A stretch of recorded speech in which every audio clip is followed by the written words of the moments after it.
All right, what's up, everybody?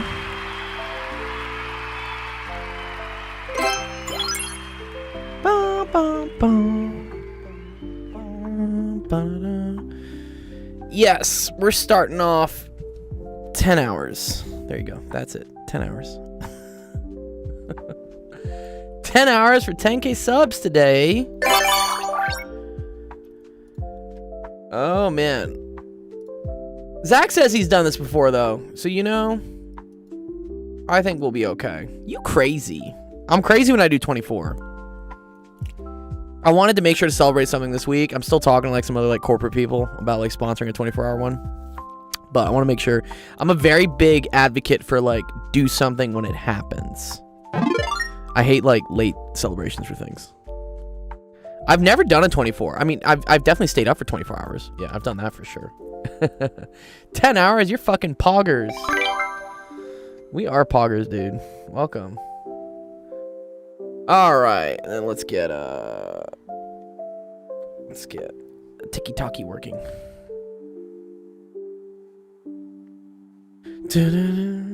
Also, let me make sure all this is working fine. No, see, Discord, you silly girl.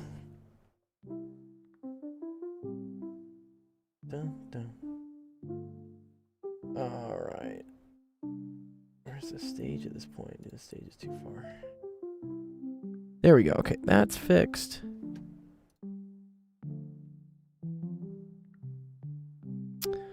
Dude, what the hell? What the hell, River? What's up, dude?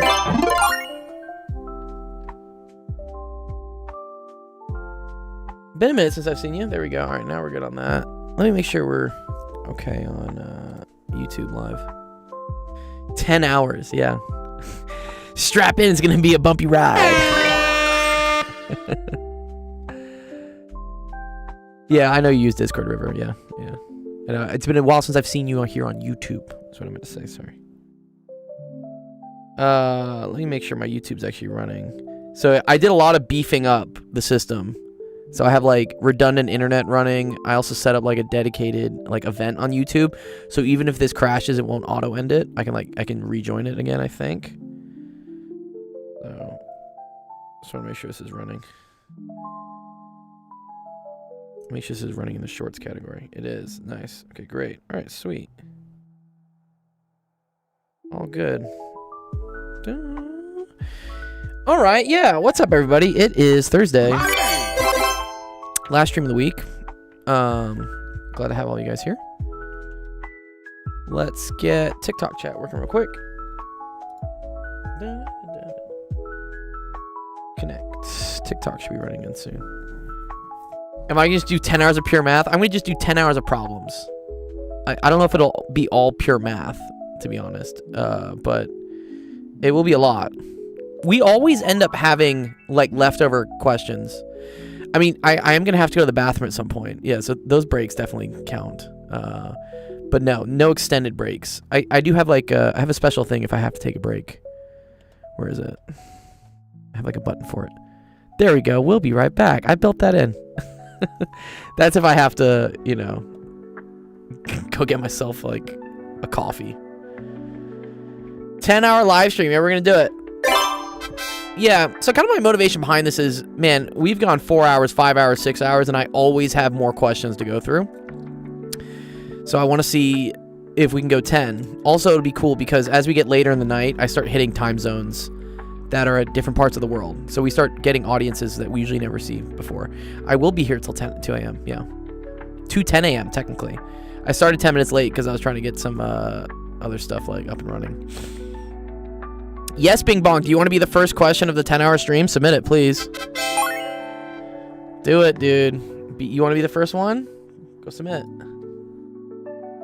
I don't care about privacy inspector.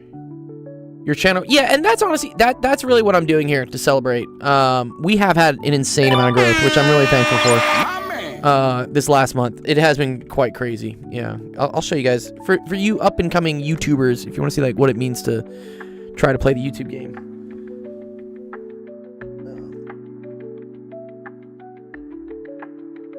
let me, and I need to get air going in this. This is about to get really hot. Big ass spike. I started watching you a month ago. Yeah. Yeah, all good. Yeah. So yeah, if you see our analytics, we have had 1,700 subscribers in the last month. I don't usually get that. I usually get like a couple hundred. We've had 1,700. If you look at, for instance, in the last 90 days, this is actually kind of fun to look. I always love looking at data this way. Here, if we look at, like views and stuff, it started spiking up a lot recently. Starting in September, and I know why this is. Well, we made partner on YouTube. So like YouTube knows now that they can make money by selling advertisements on our streams. And also the school year started. So, we've had a lot of people join. Last week was insane. I had the most I've ever really had on a live stream. If we look at the last year, this is always kind of fun to watch. This is the end of the spring. This spike here. This is the end of the spring, end of the school year, which is this was earlier this spring. We did also have like some massive spikes, and that was because I was doing AP class review streams and stuff. All good, bing bong. Bing bong. We're gonna do it.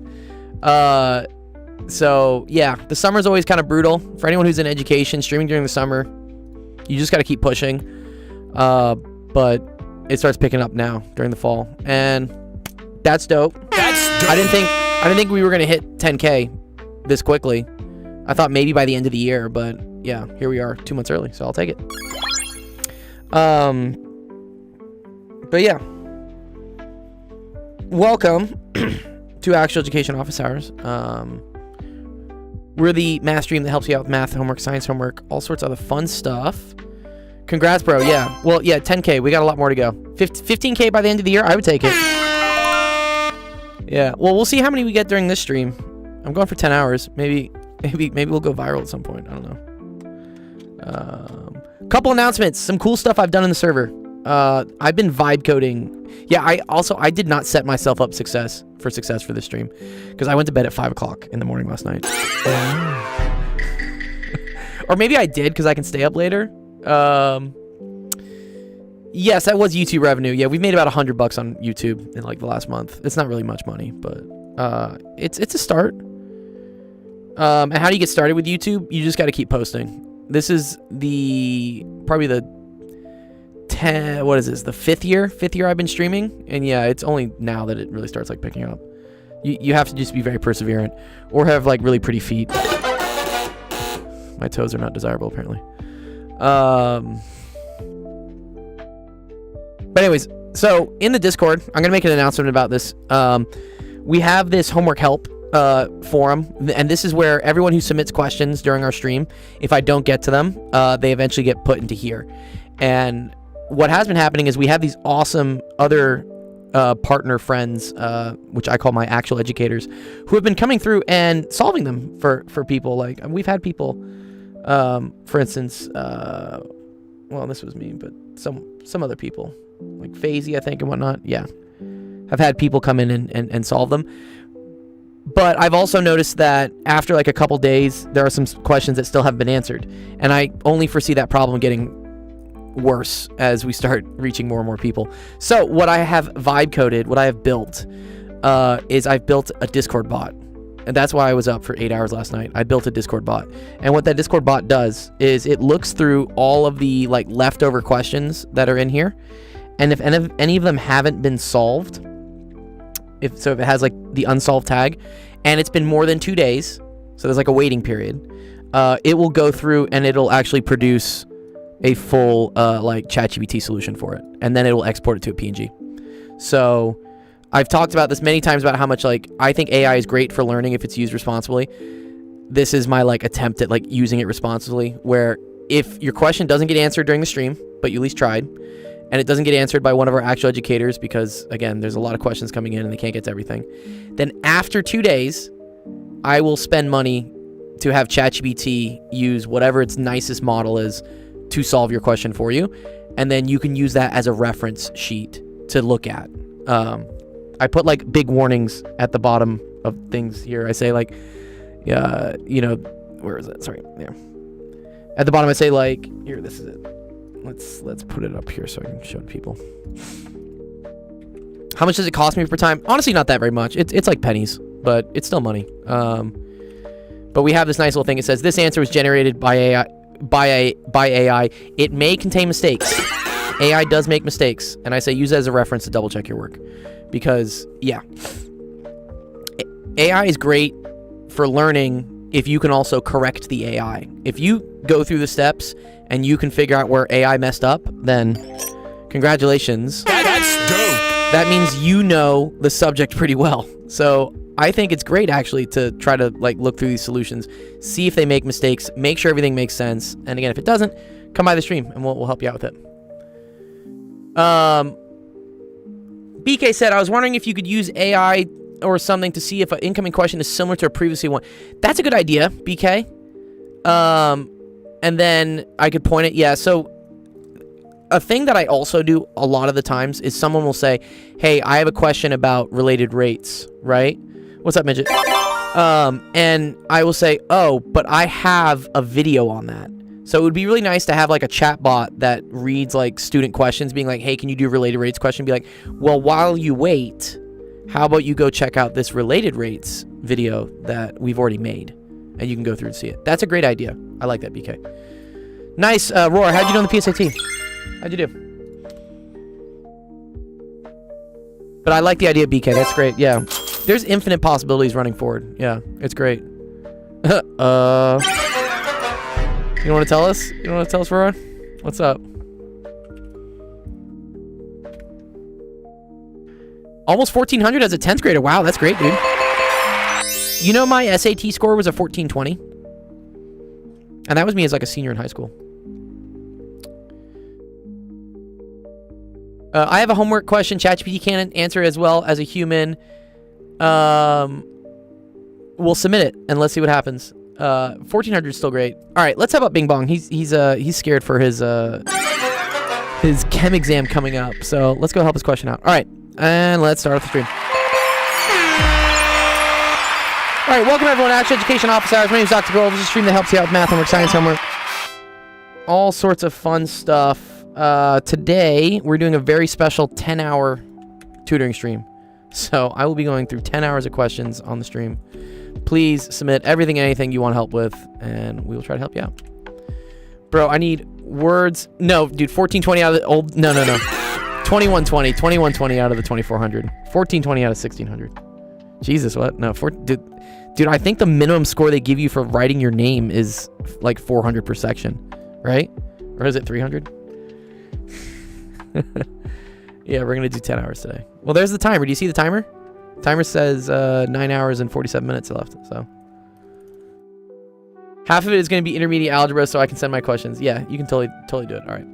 Using standard enthalpies of formation, calculate the standard enthalpy change for the reaction. Okay. So first thing you got to do here is you got to balance this, right? Where did I study? I did my undergrad at UT. I did my PhD at UCLA. Was I always as smart? I wouldn't say I was always as smart, but I always liked math and like science. I thought they were cool. I was a nerd, 100% a nerd in like high school, but I was like a party animal in college. So I don't know. Take that as you will. What's up, Scramble? Bing bong. All right. I definitely have had bad semesters. Yeah, my first year of college, I got a 4.0. My man. I was so happy. And then everything was downhill from there. I've definitely had bad semesters. I failed a class in grad school. Like I failed quantum. It happens. You can't be good at everything forever. You will eventually hit a wall of like shit. Like I can't use my natural talents anymore. Show that an orbit can only be hyperbolic. Are we gonna do the two-body problem? No, I don't want to do that. All right, let's balance this, because then this should also be like a keyword here, right? If they say unbalanced, we got to go balance it. So how I like to balance things, I write out what the species are, CHO, and then let's write out what we got. So I got 2 carbons here. I got 6 hydrogens. I got 2 oxygens. Here I got 1 carbon. I got 2 hydrogens. I got 3 oxygens. It's okay. The wall starts at all points. Yeah. The 3-body problem. Dude, Noise was telling me he wrote a simulation to simulate all the planets in the solar system. I'm like, what is that? Like the 8-body problem? Is that the 7 or the 8? Yeah. Classical mechanics. Yeah, I know. Yeah, upper div. That can be rough. Okay, so let's balance. I always say balance the most complicated thing. And then whatever is lonely by itself, so in this case the oxygen, you're going to balance that last. So I'm going to balance carbon first. So I need to get 2 somehow, right? So I'm going to put a 2 in front of this. So that's going to change this. And now we're going to have 5 oxygens. Okay, great. Okay. Let's balance the hydrogen. I want 6 hydrogens. I can do that by putting a 3 in front of this. Cool. Now we got 6 hydrogens. All right, so how many oxygens do we have now? I have 4 and 3. I have 7. You could balance this like a redox reaction if you wanted to. No, this is general chem. This is chem 1. Okay. So where this is an issue, right, is I need to get 7 oxygens, but I only have like an O2 thing here. Okay. When this happens, what I like to do is, and especially if oxygen is by itself in the last thing, just put the number for the amount that you want and then put divided by whatever this like subscript is. So this is like 7/2 O2. The reason for this is that 7/2 times 2, these will cancel, and you'll end up getting the 7 oxygens you need. Okay, so that's my trick. All right, someone said, how did I get 5? 5 what? Oh, well, okay, so 2 times 2, this is 4 oxygens. And then 3 times 1 is 3. 4 plus 3 is 7. This is 7 oxygens. Omar says I'm lost. Okay. Do you want me to, how do you balance? Okay. Well, here, let's move it back. We'll move it back. It's okay. I appreciate you guys like following along. Let's start at the beginning. We got 10 hours. I got a lot of time here, dude. I'm totally fine with going over steps again. 67. Get out of here, dude. Stop it. Don't do it. Don't do it, bro. Yeah, if you have no school, yeah, stay for all 10, dude. Yeah, let's do it. Okay. The G means it's a gas. Yeah, that's just the state. We don't really care about that right now. Okay. When I'm counting how much we have of things, okay? We assume everything has just a 1 in front of it. So I have 1 carbon 2. Carbon 2 is the same thing as a carbon attached to a carbon. So that means there's 2 carbons. So that's why I write here, oh, there's 2 carbons on this side. Now there are 6 hydrogens, and there are also 2 oxygens. Yeah, gas phase. All right. I have a friend that does OChem. If you want to ask OChem questions, I will pass them to him, dude. 100%. Send them my way, dude. The queue's only 2 questions right now. It's not going to be like that for very long. Okay. Now look here. I have 1 carbon. I have 2 hydrogens. And then for oxygen, I have 2 oxygens from here, and I have 1 oxygen from here. 2 plus 1 gets me a total of 3. Yeah. That's the queue right there. Yeah. It's not very long. What's up, JC? Someone was talking about OChem. I was like, you know, send us some OChem so I can go send it to JC. Yeah. All right. Now our job is to try and balance things, okay? This looks complicated because it's got a bunch of numbers and letters and shit on it. So I'm going to try to balance the things here first. So that means I want to balance the total number of carbons. On here, on this left side, I have 2 number of carbons. Whoa, what's up, Jamarcus? Oh, send them over. Yeah, please do. Good job. Oh, Science Olympiad. We'll try them. I may pass on Science Olympiad. Okay. Yes. So we're gonna try to make the sides equal here. So because I have 2 carbons here, but I only have 1 carbon here, I'm gonna put a 2 in front of this.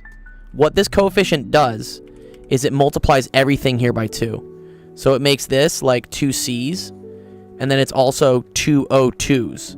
But each O2 is 2 oxygens. So that's like 2 of these. And 2 O2s is then going to be 4 oxygens. Okay? Do you see how that's going to give you 4 oxygens? Or I should probably make this like a big O. There you go. 4 oxygens. All right. So we're good. 2 carbons. 2 carbons. Money. There's Olympiads in Canada. Yeah. They have them in the US too, I thought. All right, and then how many oxygens do we now have? All right, so I have 2 times 2. So there's 4 oxygens from here, right? And then there's another lonely oxygen from here. So 4 plus 1 is 5. Okay. So now the total number of oxygens on the right is 5. Is this? Yeah, this is photosynthesis. Yeah, this is, right? This is, what is this? Glucose plus oxygen gives you CO2. Yeah, this is respiration, I guess, or something. This isn't photosynthesis, sorry. Photosynthesis takes in CO2 and gives out O2. This is cellular respiration, I think. This is breathing. Someone gave me the equation for breathing. Good thing to remember to do. All right, let's balance the hydrogens next. Okay. So here I have 6 hydrogens. Here I only have 2. How do I get to 6? Let's put a 3 on this, right? 3 times 2. So this is like H2 plus H2 plus H2. So that's the same thing as 6 H's. Yeah, I don't think it's glucose. It's something. It's some carbohydrate. But it doesn't have oxygen in it either. Oh, maybe it's... Sorry, this is burning. Is this burning something? Are we burning something? It's funny how, like combustion reactions and breathing are also, like, kind of the same reactions. Yeah. Alright. So 3 H2s makes this now equal to 6. But let's see how many oxygens I have. So I have 2 times 2, so that's 4. 3 times 1 is 3. So now I have 7 oxygens. Okay. Now we have to deal with the O. Exactly. But the nice thing about dealing with the O is that the O is by itself. So if I like put numbers on this, it doesn't fuck up like the C's and the H's. A common thing that gets like really annoying in doing this is if you start like balancing one thing, but then you have to put numbers on another thing, but then that affects another thing. Like let's say for instance I was like trying to balance the O's here. If I change any number here, it also messes up the number of hydrogens. So that's why you always want to balance this thing last. Because whatever number you put on this, it won't fuck up the carbons and the hydrogens. Anyways, so I would like to have 7, right? So I asked myself, what number can I put in front of here to get 7? Given that this is 2. And the answer for that is 7 halves. Because 7 halves times 2 gets you 7. Yeah, no, I'm glad you're trying to learn. Yeah, keep asking questions. They're good.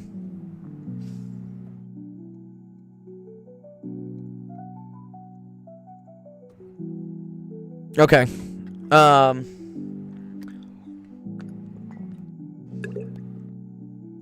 we're burning ethane. Yeah, okay, I guess that is ethane. It's not methane. Orgo's a lot harder than Gen Chem. So, this is technically balanced, because now I have 7, and we're good. However, there's a little bit of a problem here. In chemistry, you're not allowed to have fractions. You have to get rid of them. Okay.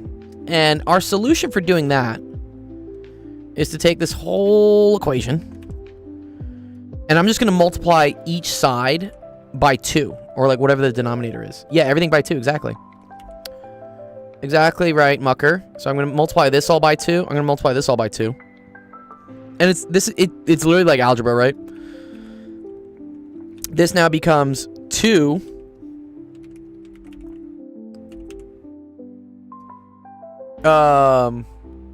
the data sheet. Yeah, I'm going to probably look stuff up, but yeah. Yeah, Bing Bong, do you have a data sheet for it? Usually you need a data sheet for standard enthalpies. So 2 times 7 halves just gets me 7.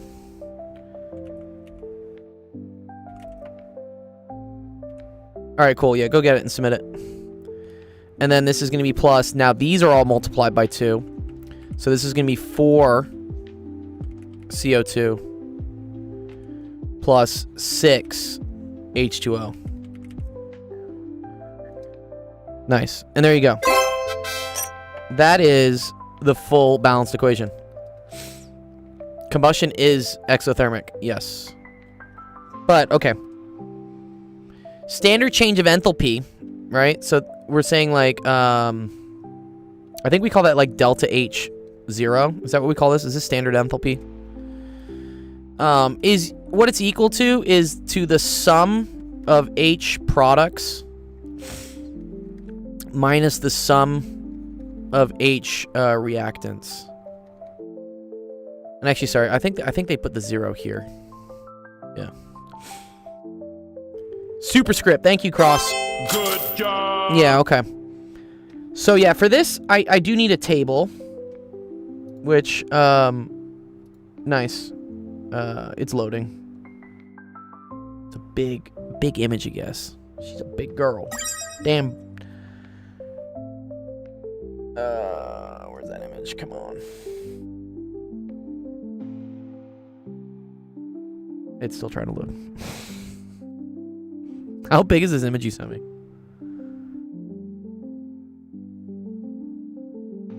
There we go. Okay, I found it. Okay. All right. It's quite large. Yeah. It's quite a large image. Okay, we're gonna just drop it here. Uploading. We'll see how long this takes. Okay, actually not too bad. Okay, cool. Yeah. All right. Good. Standard enthalpies. Right. Okay, it's of formation. That's what I technically want. Yeah. Okay. Yeah. Yeah. This is F. Right. Standard heat formation. Cool. Reaction subscript. Oh, sorry. That's right. For the reaction. Okay. Yep. Sorry. This is delta H for the reaction. Yeah, so the reaction is the difference of the heat of formation for the products minus the heat of formations for the reactants. Yeah, okay, that's what it is. Yeah, Colby, did you submit the path integral one? I probably can. It doesn't look that bad.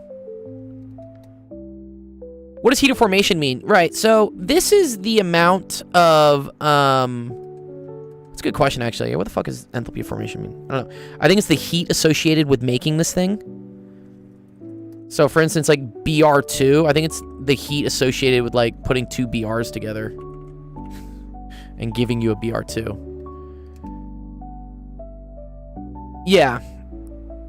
Yeah, it's how much energy, like, it releases or whatever the fuck in order to create things. So, notice how, for instance, the standard heat of formation for just, like, pure carbon is 0, right? Because it takes no energy for carbon to just turn into carbon.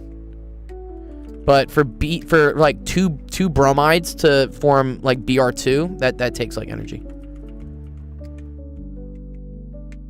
I got in everything but math. I unfortunately have a D. Well, if you need help with math, Lulu, like we're the stream to help you out. Like, come by. Submit a screenshot of one of your questions. I'll do it. JC, yes, our CEO of chemistry says, more precisely, enthalpy of formation is the energy required to form 1 mole of a substance from its constituent elements in their standard states. Yeah, so people were asking me earlier, like, what the hell is all the G's and the L's and the S's? These are the states of things. So S means solid, G means gas, L means pure liquid, AQ is aqueous, which is like in water, basically. The fuck does that even mean?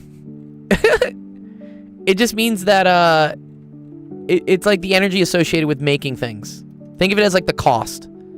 It's like, how much does it cost me in the universe to make ozone, for instance, which is O3. So ozone O3, which is the stuff in the air that like protects us from dying, does have an associated enthalpy with it, enthalpy of formation. O2 is 0, right? Because O2 is free. Because oxygen exists in the O2 gas state naturally. Yeah. Exactly, JC. Yeah, it's the cost of making molecules from elements. Yeah. Can I explain the mechanism of SN1? Ooh, if you submit a screenshot, I might do it. Or if I can't do it, JC will do it. Because he's very smart with OChem stuff. Studying for the SAT. I have a test on Saturday. Ooh, go check out my videos. If you go to my TikTok, SAT. Good luck on the SAT, by the way. Let me see. Dude, my TikTok wasn't loading earlier. There we go. Okay. I literally have a video here called, because the SAT is time-based, right? It's a tricky exam because you have to get through it quickly. Where did I do it? Here we go. I have a video here called, like, how to speedrun the SAT. So this just, like, kind of shows some cool tricks for solving SAT problems. And then here are also, like, 4 equations that I think are really useful to memorize for the SAT. I think some of them are given to you on your equation sheet anyways, but it's good to just know them in the back of your head so you're not looking them up. So yeah, go check it out. Holy fatigue, dude, I had to miss the gym today, Odin. Sad. Had to miss the gym for this. Yeah. It's okay. We're gonna get the gains tomorrow. I miss chest day, my favorite day. All right, let's round this out for Bing Bong. So I'm gonna look up the delta HF for the products. Let's remember that the right side. Yes, you can totally do that, Star. Submit it to that website. These are products. Products are always on the right. They're the things you produce. And then the reactants are on the left. These are the things you react. Right, these are reactants.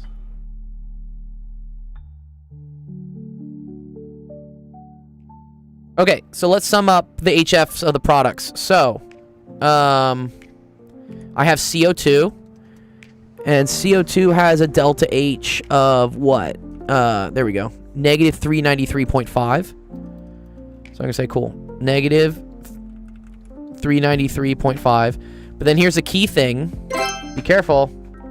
I have 4 of them. So you got to put a 4 in front of that. 4 times negative 393.5. We also have H2O, which has a heat of formation.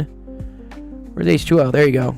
Negative 241.8. Oh, wait. And you got to be careful here. You have to pick the right state. So I accidentally picked the gaseous state. That's not right. That's steam. We want the liquid state, which is water. Water's great. So negative 285.8. Oh, you got to be tricky. Make sure you put in the right state. That's why moles are in formulas of N. Yes, you're right. You're so right. Cross. No. Oh, you are right, actually. Fuck. I was actually correct. You're right. This is a gaseous state. Thank you. Good catch. Okay, good. So, yeah, I actually had the right one. I just thought it made liquid. Combustion usually makes liquid H2O, but whatever. Okay. So, negative 241.8.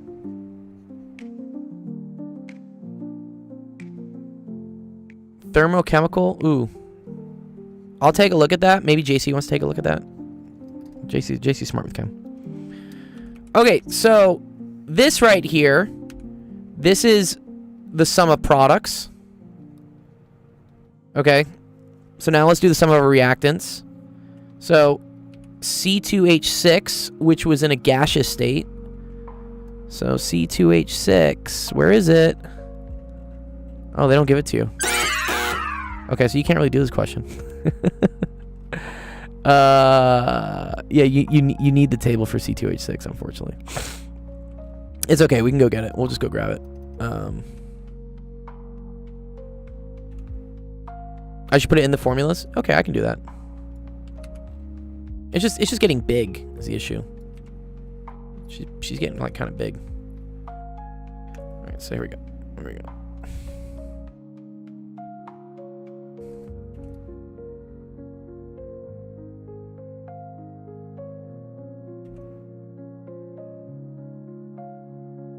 Okay. Alright, so these are products. Or sum of products. Ooh, wrong color. Sum of products, and then we're going to do minus the sum of the reactants.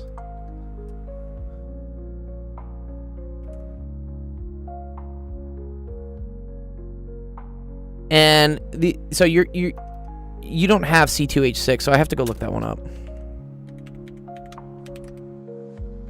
Oh, it's negative 84.68? Okay. Cool. So we have negative 84.68. And then how many of those did we have, right? Be careful. We had 2 of them. So it's this times 2. And then it's also O2. But O2 is a gas, I think it's 0. Yeah, look at that. We get a free one. O2 is a gas is 0. Cool. All right. So then this is my sum of HFs for my reactants. So now the last thing to do is to do some math. And then don't forget this minus sign is going to like cancel this minus sign. Okay. Let's get our calculator out. Yeah, any element in their standard state is 0. Correct. Yeah. Okay, so we have 4 times negative 393.5 plus minus, so that's minus 241.8 times 6. And then we're going to minus minus, so that's plus, not z, plus 2 times 84.68. And that gets me a total of negative 2855.44. Negative 2855.44 kilojoules per reaction, I think is what we say. Yeah, right? These are all in kilojoules, I think, yeah, right? Yeah. Per... Is it per mole? Oh, sorry, it is per mole. Well, you're right, it's not per reaction. Per reaction, I think I'd need to divide it by 2, right? Or no? I think it is per reaction, sorry, because this is balanced, no? Yeah. Okay, cool. All right. Or sorry, they say delta H of reaction is equal to this. Oh, what's happening with my thing? Good. Nice. You've never seen reaction? I think I have seen that before, though. But maybe not. Okay, cool. Does that make sense to you, Bing Bong? How we did that? What's up, DMs?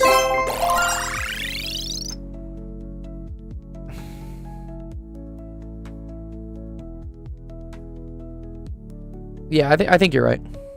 You're right, Cross Oatmeal.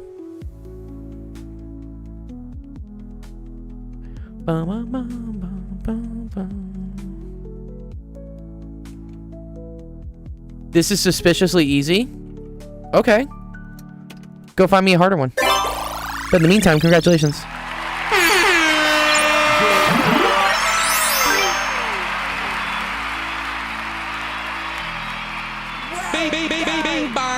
Bing bong.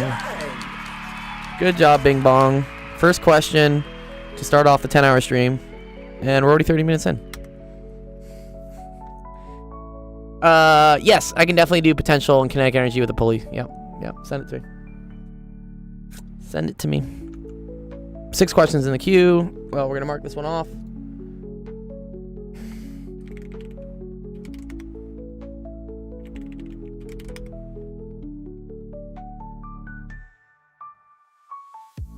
I thought Bing Bong was one from Inside Out. Is he? I just know from that video where he's like, tell Joe Biden what's up. Take me to dinner.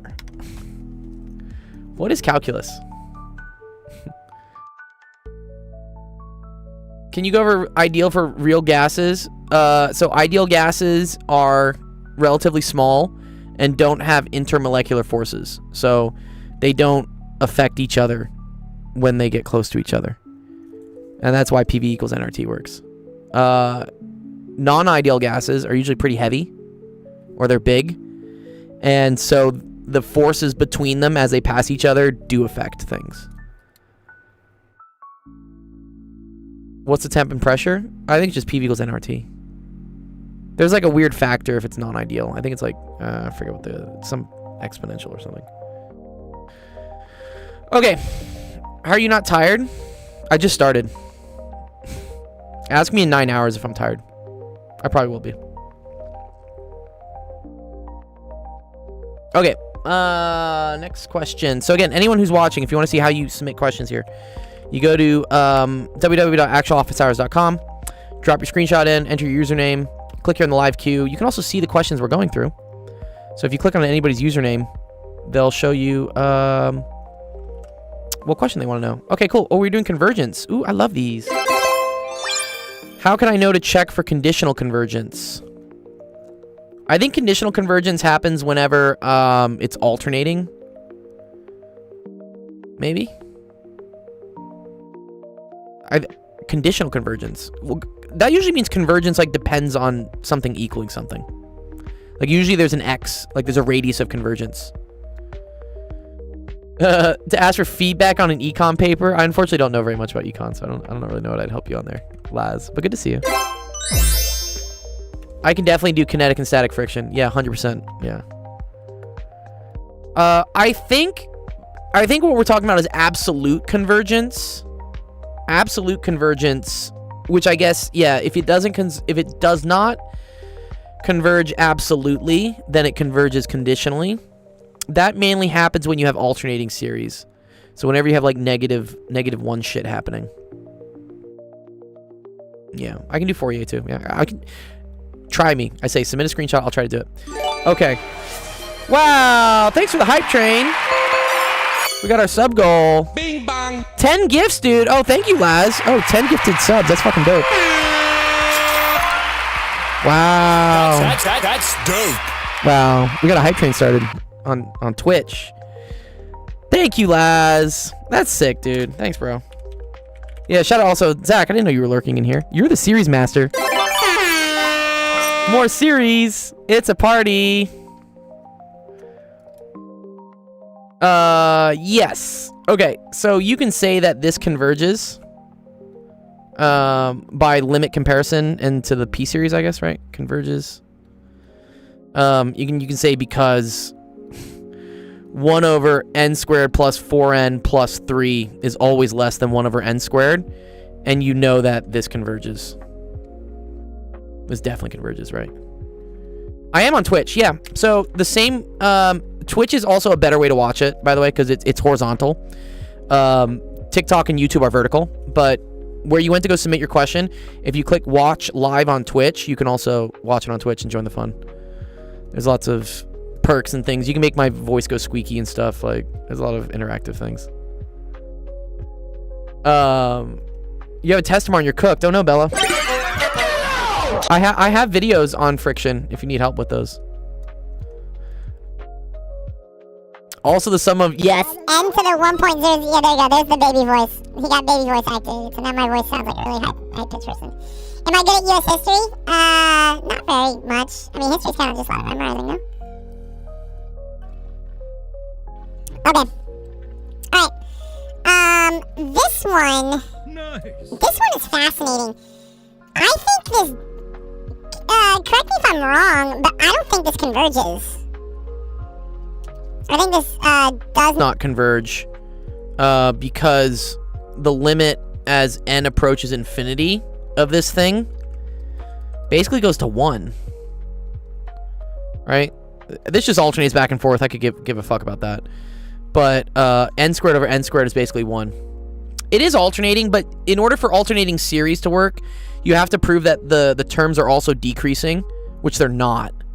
Because if this was n squared plus 2n, I might give it to you. But this is n squared minus 2n. So the denominator is actually getting smaller. Right? Yeah.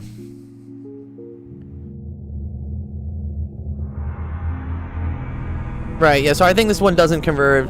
Yeah, what's up, Master Chief? Money T, good to see you, dude. This also converges. Similar to A. Because 1 over n squared plus 4 is smaller than 1 over n squared, and 1 over n squared converges. This one, ooh. This doesn't alternate though, right? This bounces between -1 and 1, which I don't think is good enough to say it alternates. You think A telescopes? Yeah. It probably does. Oh, because it's n plus 1, n plus 3. And then if you do partial fractions, it probably does that. Yeah, you're right. I want to say... This one's kind of tricky.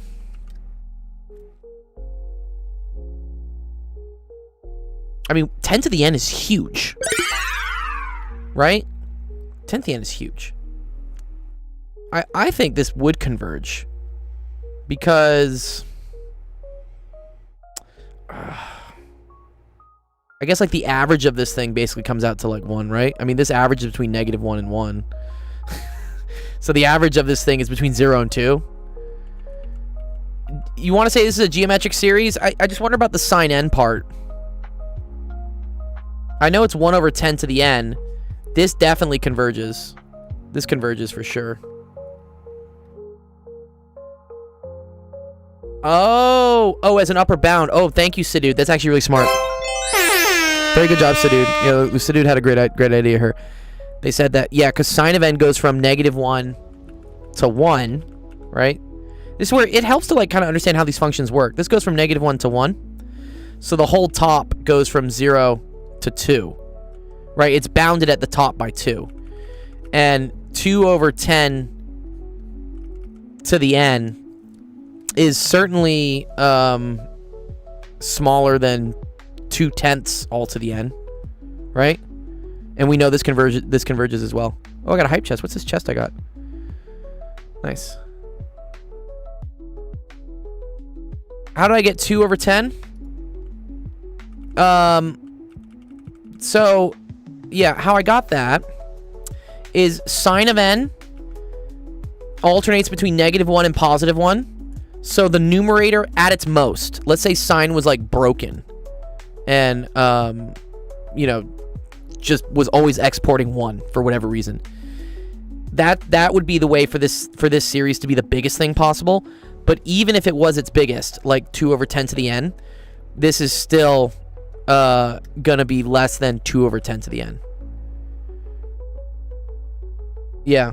Well, no, it's okay. I mean, yeah, choo-choo. Thank you, lads. I appreciate that. Bing bong. I don't think I've ever gotten 10 gifted subs. That's crazy. I think 5's the max I've gotten. But yeah, that's where I get the 2 over 10. I can, Alistair, submit one. Okay, so this, I agree, this converges.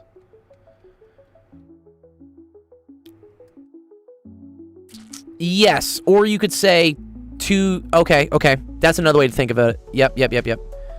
Yeah, or you could say that, right, this is 2 times 1 over 10 to the n, and then this is a geometric series, right? This is geometric. Exactly. No, you're totally right, Sidud. Yeah. Again, it's kind of limit comparison. All right, let's see this one. What? So, alternating. I like alternating. But then, I have like the nth root of n. The nth root of e over n.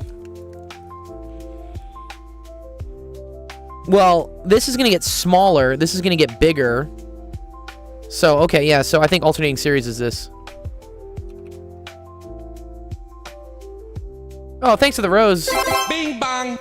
The exam is on infinite series. You're very welcome. Yeah. The algorithm knows everything.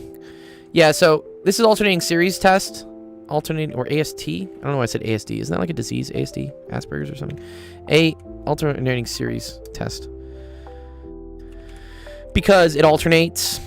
And e to the 1 over n over n.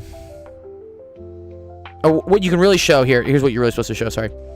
E to the 1 over n plus 1 over n plus 1 is always smaller than e to the 1 over n over n.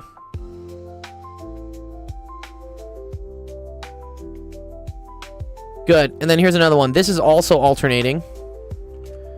I do have some friends that know about discrete. I can do a little bit of linear algebra. But yeah, definitely submit the screenshot anyways.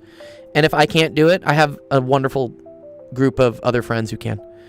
And they will see it in our Discord. So yeah, submit whatever.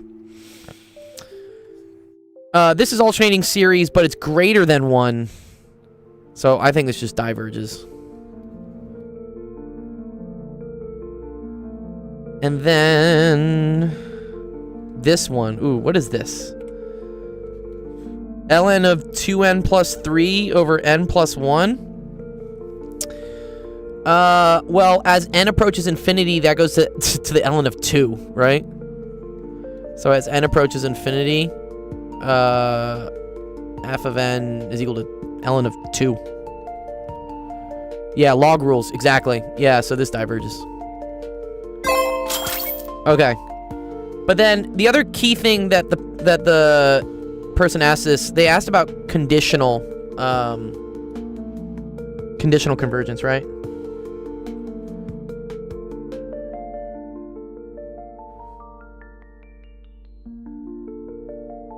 Yeah, they said, how do I know? Here, let me just get it. Let me pull the screenshot real quick. How do I know to check for conditional convergence? Correct me if I'm wrong, Zach, but I think this is when the series is alternating, right?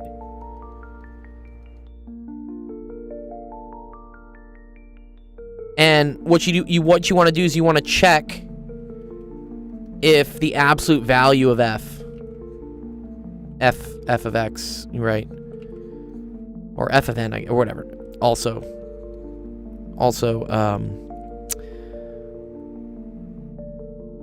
converges. Right, it's when the absolute value, yeah, so, oh, it's when the absolute value diverges, exactly. So, basically, you go look at the things that alternated, which I guess was this one, right? Well, this one we don't care about, because this already didn't converge, so who cares? You only really care about the ones that are alternating and they converged. I can do some linear algebra. This one, I don't think we said was alternating series. We didn't really worry about that, because this whole thing doesn't turn negative anyways, right? It goes from 0 to 2. This one, yes.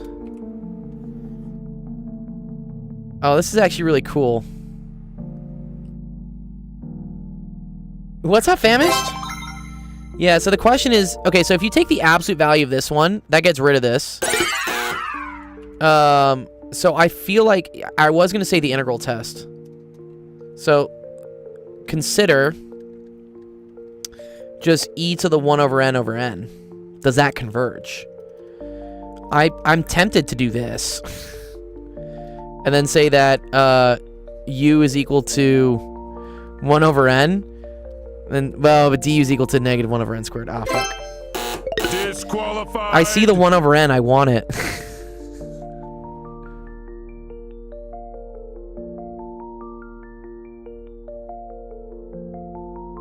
This shit's above my pay grade. It's okay.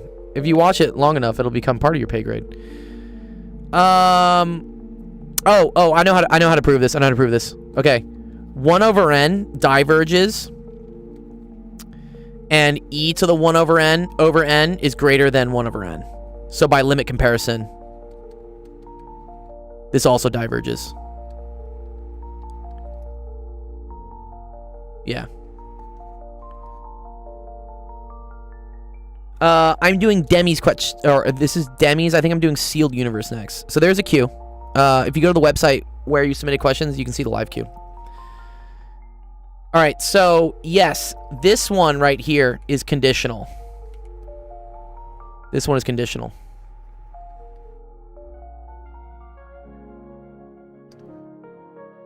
And then that's the only one you had to worry about because everything else diverges.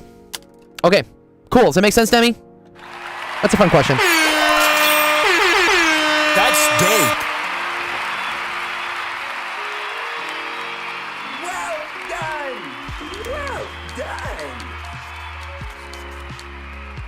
Well done. All right, good job, Demi. That's gonna get added to our Discord. So if you want to like see the solution for that later, make sure to go to the same website, join our Discord, and it's in the homework help channel. For those of you watching on Twitch, you can see me like put it in. There you go. Can you do more converging problems? Submit them. I'll go through them. Let's see what we got next. Next on the queue, sealed universe path integrals. Bruh. Okay. Someone's asking me some tricky ones today. Okay. Consider the propagator for an electron between endpoints t x0 t0 x prime t is equal to a second, where x is the direction perpendicular to the surface of the Earth. Using ideas from the path integral, estimate the distance delta x over which it is safe to neglect the effects of the Earth's gravitational field on the evolution of the electron. I don't know what a propagator is. What is this? I have a PhD in physics, but I don't know what a propagator is. This looks like some like...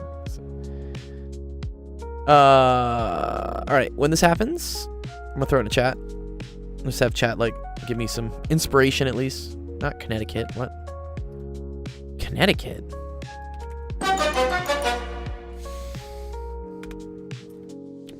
I'm gonna learn with you here. That happens sometimes. Like, sometimes I come across questions and I'm like, I don't really know how to do this one. I know, path integrals, like Green's theorem and stuff, is very useful for measuring, like, potentials.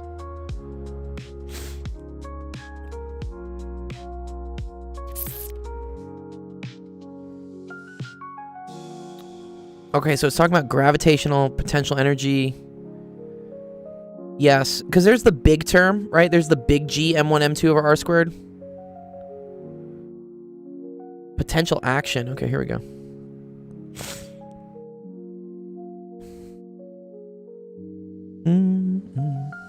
Ooh, we're talking about action now? Oh. Here, fix the LaTeX. I hate when the LaTeX gets broken.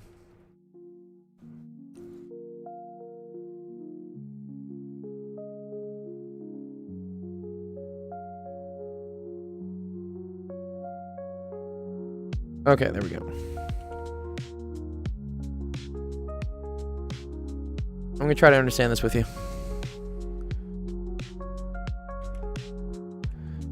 Okay, so can you solve the Poincare conjecture? I would not be streaming here on TikTok if I could. All right. Gravitational potential energy only matters if changes in the action, if it changes the action by an amount comparable or greater to h bar. I see, because that's the spin of the electron. Oh, on the evolution. Okay, because electrons do spin, right? With what, h bar over 2 or something? Every time I ChatGPT this problem, it bugs out for me. Well, I pay for ChatGPT. Also, I've been vibe coding all day today. I came up with a fun little bot that if we don't get to your question and no one answers it in 2 days in my Discord, we spend money and we go sick the, like, best version of ChatGPT at your question, and then we post a solution. What's going on, clickbait? Let's fucking go, smart people. Sealed says, no, you need to take into account the acceleration due to gravity in the xt equation, I think. I mean, it's interesting. I don't know what the full propagator is. Well, let's just try to understand what it's saying. So it says action is equal to integral of VDT. Okay, well, I mean, this just... VDT, this just tells me change in position or something. I have a PhD in physics. Yeah, but I don't know what this is. My PhD's in plasma physics. Okay. So, for a particle moving from x equals 0 to x prime, the average height, okay, is x prime over 2. So the gravitational contribution to action is, yeah, 1/2.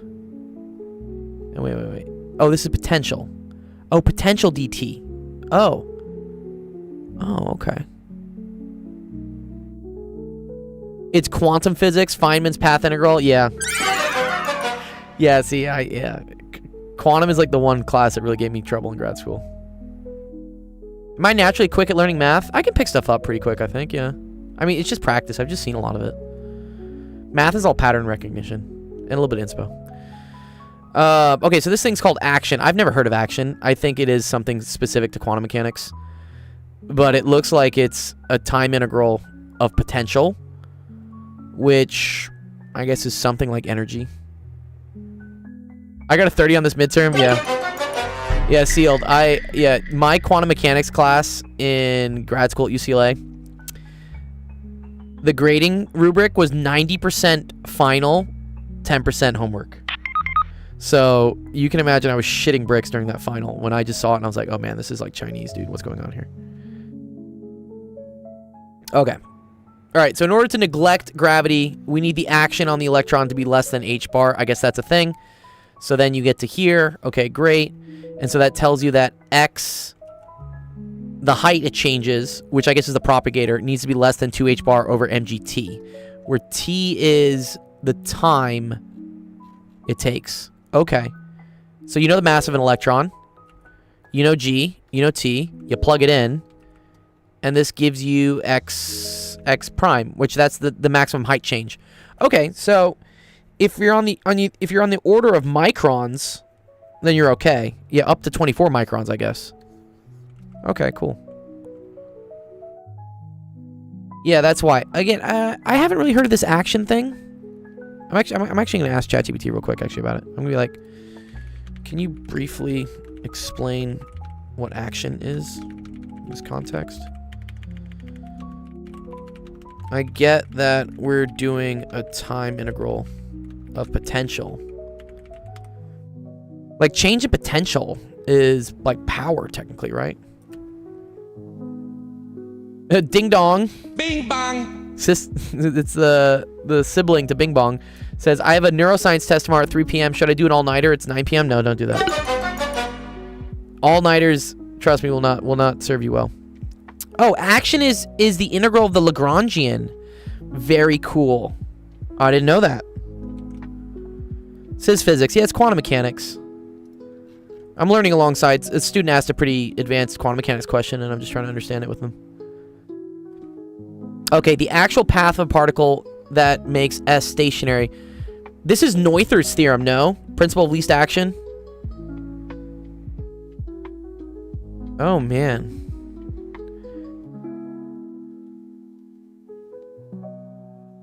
Make note cards. I would say write things down. If you do things, you'll learn things more rather than just like passively absorbing information. Didn't study? Time to study, bro.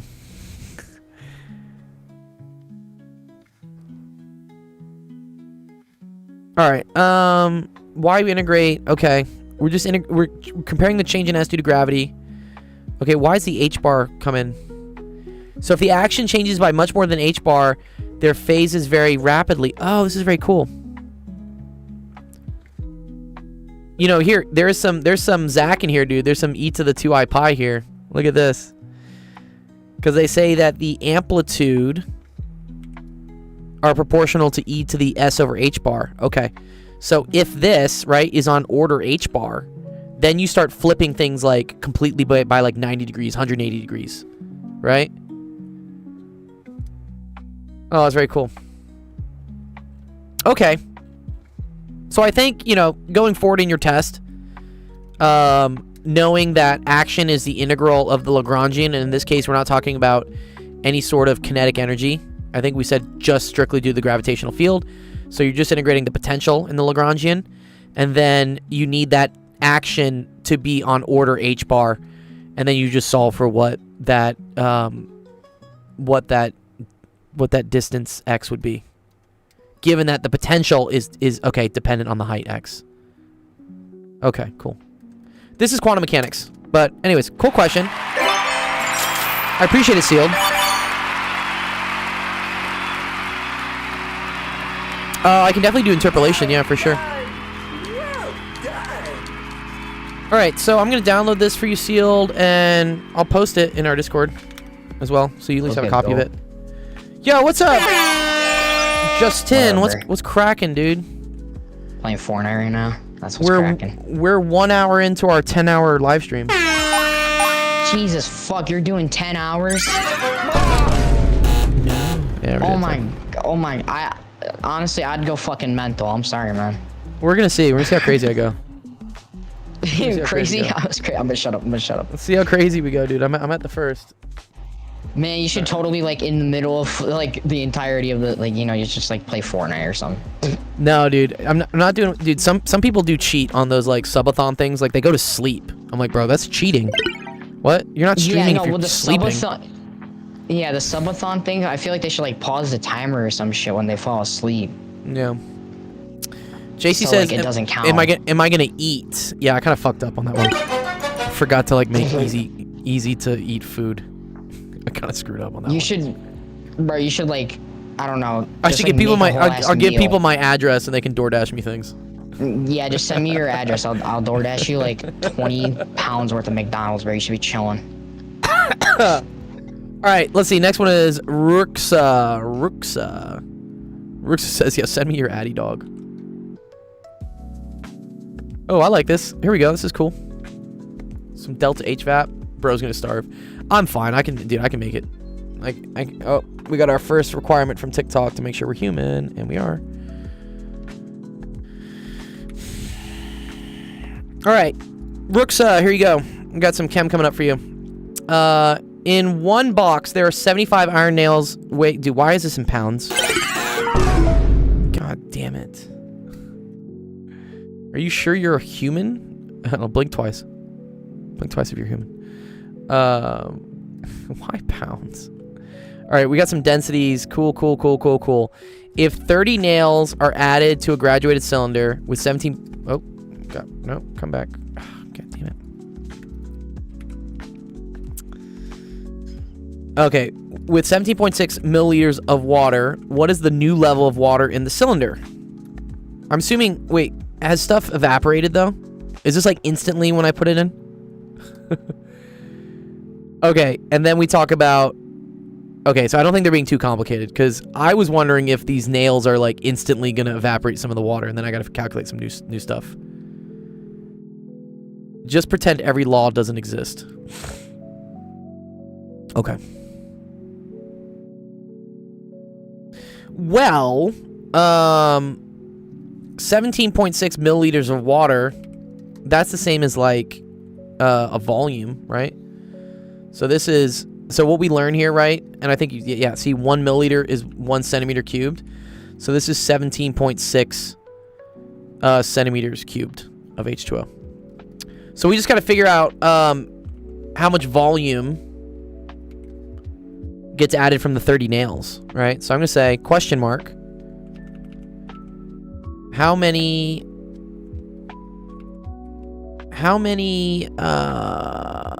centimeters cubed?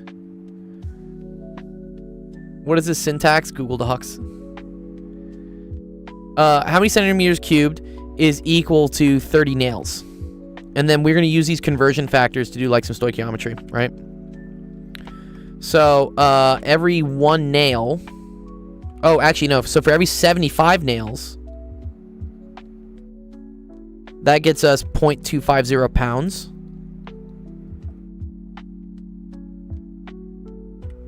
And then for every 1 pound, I get 454 grams. And then for every 7.86 grams, I get 1 centimeter cubed. Yeah. So these are all conversion factors, right? So this tells me, for instance, 7.86 grams in 1 centimeter cubed. That's a conversion factor. Notice I flipped it, though, because I need grams to cancel with grams. Here I need pounds cancel with pounds, nails cancel with nails, and we're left with centimeters cubed. Following so far, Ruxa? All right, good. Awesome. All right, so we can then do some math here. I can try to help with fluid mechanics. If it's too tough, it'll just get added to my Discord, and I have other friends that do engineering stuff that can maybe help you solve it. And if that doesn't work, we will use our recently developed bot to sick, like, really powerful AI at it. But I only have that hit after 2 days. So if you need the answer now, you're not going to get it. But if you're cool waiting for 2 days, yeah, that's fine. Okay, 75 times 7.86. Okay, cool. So that's 5.78 centimeters cubed. 5.78 centimeters cubed. All right. So the new level of the water. This is the same thing. This is called, like, bro, programs on this are so OP. Yeah. The new level of water is, this is called, like, volumetric technique of, like, measuring, like, volume, I guess. Well, I call it the water displacement method. It's called the water displacement method. So we're going to do this plus 5.78 centimeters, which is basically 5.8. So that's going to be 23.4 centimeters cubed, which is equal to 23.4 milliliters in the cylinder. Nice. My man. Does that make sense, Ruxa? Why you would see 23.4 centimeters? It's actually a really cool thing in chem. You learn about this. If you have like a water level of a certain amount of stuff, and then you drop like another object in it, like say you drop this thing in here, the amount of space it takes up will then raise the water level up. And so if you look at the difference in the water level from like before you put the thing in until like after you put the thing in, and you calculate that volume change of the water, that's the amount of volume that's taken up by the thing. Yeah, it's lit. Yeah, they do this actually to weigh people or things that they can't put on scales. So if things are like really heavy or you know, bulky and they can't really put it on a scale, they just put it in a massive fucking tank of water and they see how much the water level goes up. Like a whale. Exactly, yeah. Yeah. I think they probably do this also with I want to say like boats. When they talk about like displacement of boats, I think they just put the boats in like massive pools and just see like how much does the water go up. Yeah. It's called the water displacement method. That's what it's called. Good job. Okay. How much heat in joules must be added to the nails in the box to raise the temp from 16 degrees to 125? Okay, so this is Q equals MCAT, right? So Q equals MC delta T. The mass. So we already got the mass, right? What was the mass? Oh, we didn't actually get the mass. Oh, we did get the mass. Well, the mass is up to here. Oh, wait, and it's only 30 nails, right? Oh, wait, no. It's 75. Sorry, the whole box is 75 nails. Okay. All right, so we have to know, like, how many, and then specific heat's giving in joules per gram, fine. So how many grams is equal to 1 box of nails? So then 1 box, 75 nails, and then oh, actually, we already know this, right? Sorry, 1 box of nails is already 0.250. So actually, I can just do this, sorry.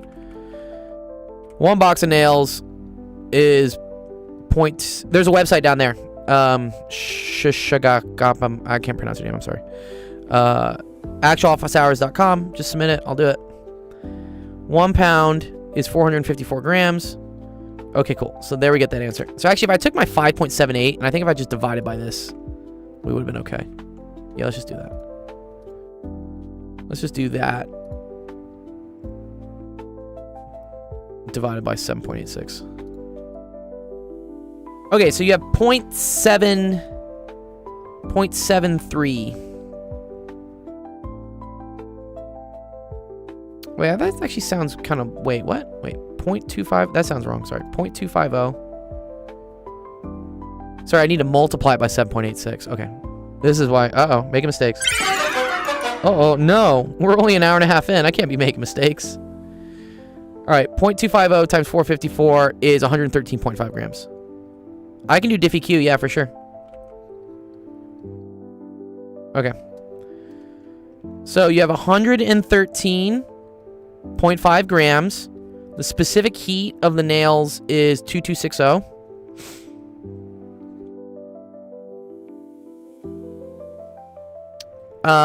And then delta T is going to be T final minus T initial, so that's 125 minus 16. Make sure it's in Kelvin, but centigrade is okay for differences. Okay, cool. So then we just do this.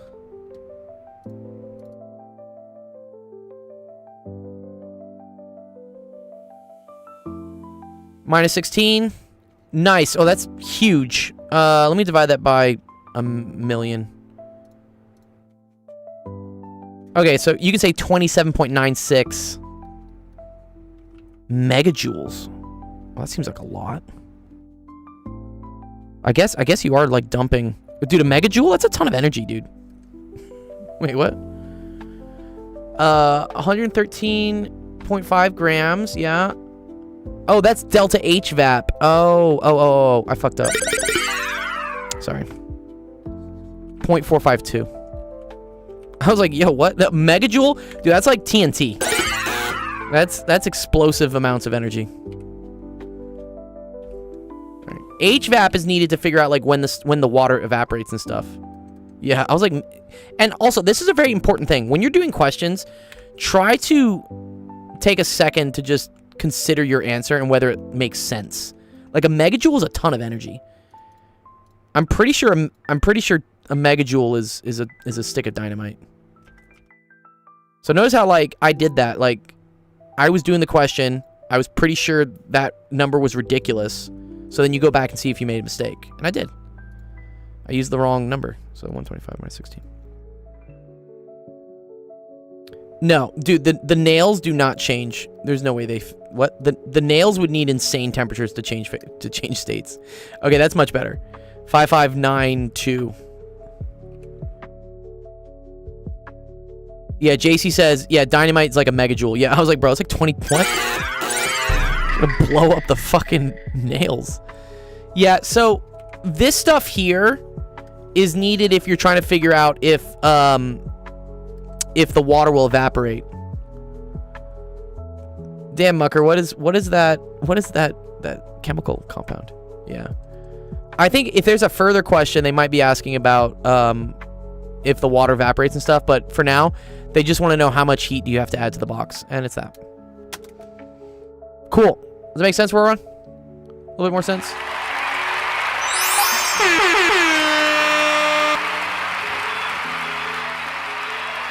Yeah. Well, if you got more, submit them. Submit them. I might do them. We only got six in the queue so far, so if that queue goes down.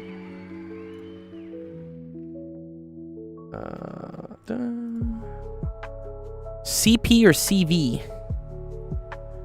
Depends if things are at constant pressure, constant volume. I think I'm more of a CV enjoyer. Yeah, CV. All right, let's save this.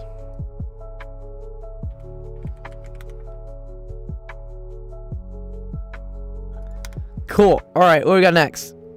Eric. Ooh, the pulleys. I do like these. These are fun.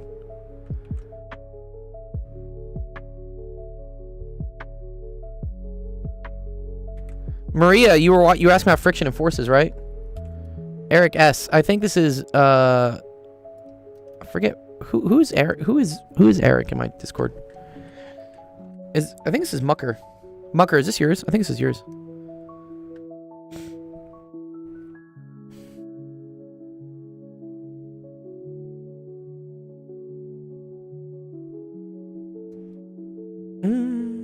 ChatGPT completely agrees with me. Nice. Nice. Love that. Okay. No, you're okay. No rushing. Okay, block A of mass 2m naught, blah, blah, blah, are on a string. Okay, frictional forces. What is the acceleration of block A after it's released from rest? Oh, this is actually really cool. So we're going to draw force diagrams on everything. All right? So, and this is the key thing. I do everything math and science from middle school up through college. You have to always think about what are the forces acting on the object directly. Not what forces like indirectly through another thing or what forces it's acting on other things. So for block A here, this one just has tension. Wait, why can't I draw my tension? There we go. We're gonna call like, you know, fuck this. I just want the image.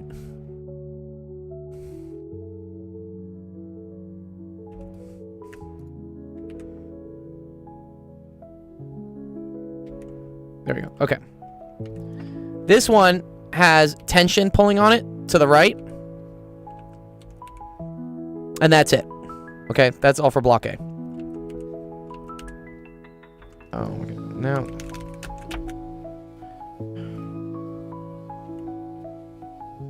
Ugh. Where'd all my windows go? Okay, there we go. Sorry, one sec. All right.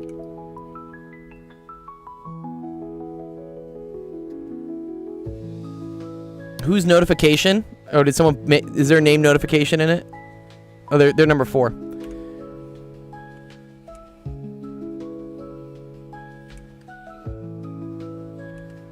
Why is it going to S? My keyboard's doing weird things. One second.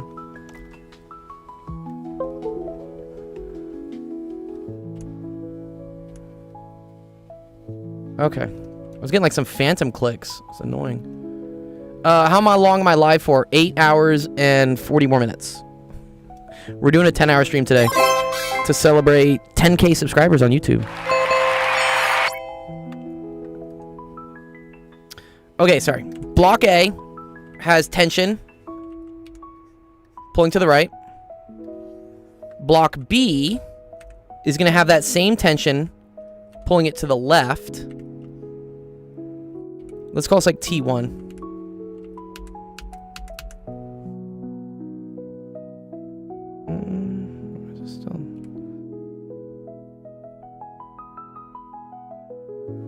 Wait, what the hell? One sec. Am I getting key presses?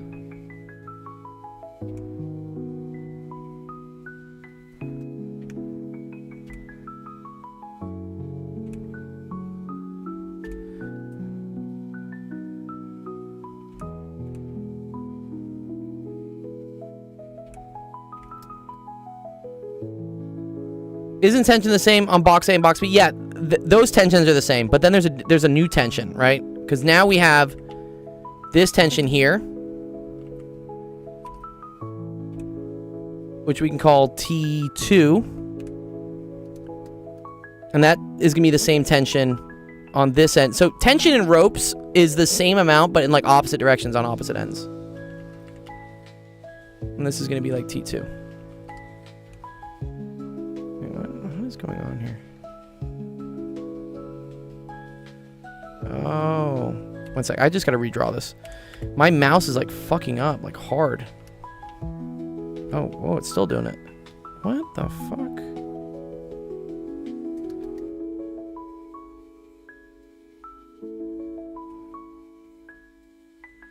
Okay, one sec. I gotta fix this. It's my Wacom centers. I'm screwing up.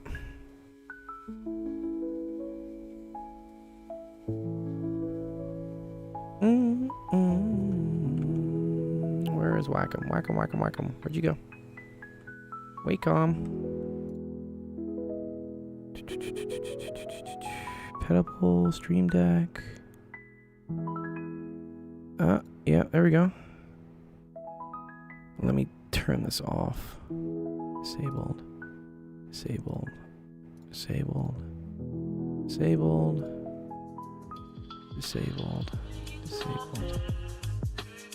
Okay, now this should work. Okay. Yeah, I've been using my pen for like so many years now. Like one of the buttons was causing another key press to happen. It was throwing me off. I couldn't like write anything. Time to update. Yeah, it's this pen. I need a new pen. Okay. T2 points this way. T2 points this way on this one. And then also on this block, you have the force of gravity.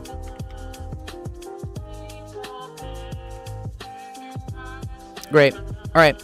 I like to always, we're finding the tension. We're finding the acceleration in block A. So, what you can do is you can write out some of the forces for all the different blocks. So let's look at block A. There is no friction. Pretty easy. So block A, and then always I like to define a general movement for where things are going. So in this case, I feel like the whole system is going to fall down, right? Because this is heavy. There's no friction keeping these things up. So I'm going to call this direction positive and this direction negative. So any movement in the y direction here corresponds to movement in the x direction here. But more importantly, this is plus, this is minus. So then for here, this is plus, this is minus. And then for here, this is plus, this is minus. You have to get, the sign conventions are actually important here. All right. So for block A, you have the sum of forces, which is just going to be equal to the mass of block A times its acceleration. So 2m naught A That's just equal to T1. For block B, we got some different stuff going on here, right? You have the sum of forces is equal to m naught A, because this only has mass m naught, and that's equal to this minus this. That's equal to T2 minus T1. And then finally on this one, block 3, we have the sum of forces is equal to m naught A, and that's going to be equal to Fg, or sorry, and this is 2m naught, right? Because this one weighs 2m naught. Fg minus T2. Block. There we go. Block 3. All right. Or I said A, B. Sorry, this is block C then. Let's call it block C. I don't want to call it 3. Block. All right.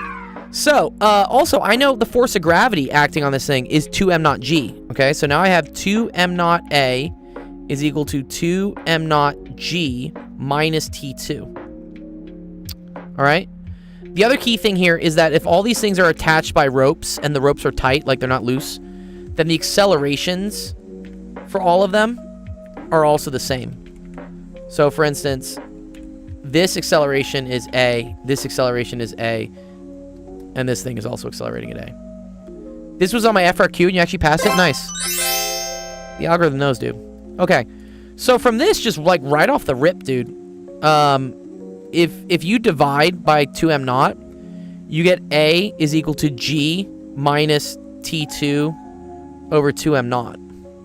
Right? If I divide this on both sides. Is that one of the answer choices? Let me see. Or was it? It was this question. Oh, so they want to know actually with G. Okay, so we'll be able to solve it. So watch.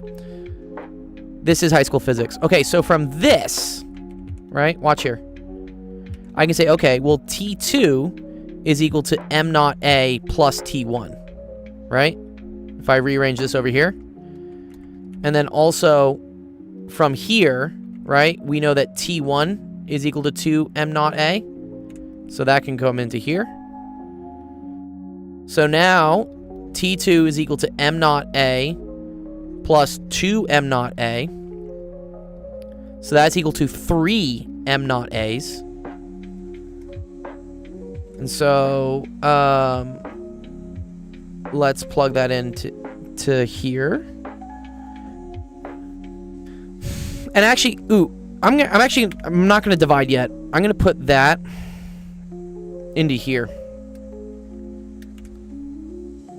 So now you have 2m naught A equal to 2m naught G minus 3m naught A. Notice how all the m naughts are going to cancel.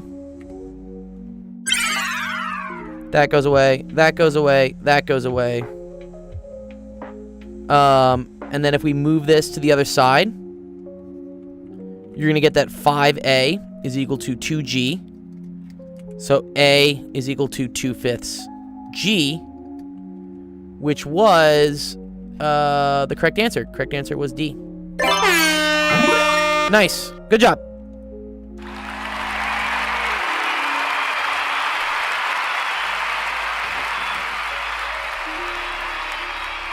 Well done! Well done! Fun question, Eric. All right, Eric.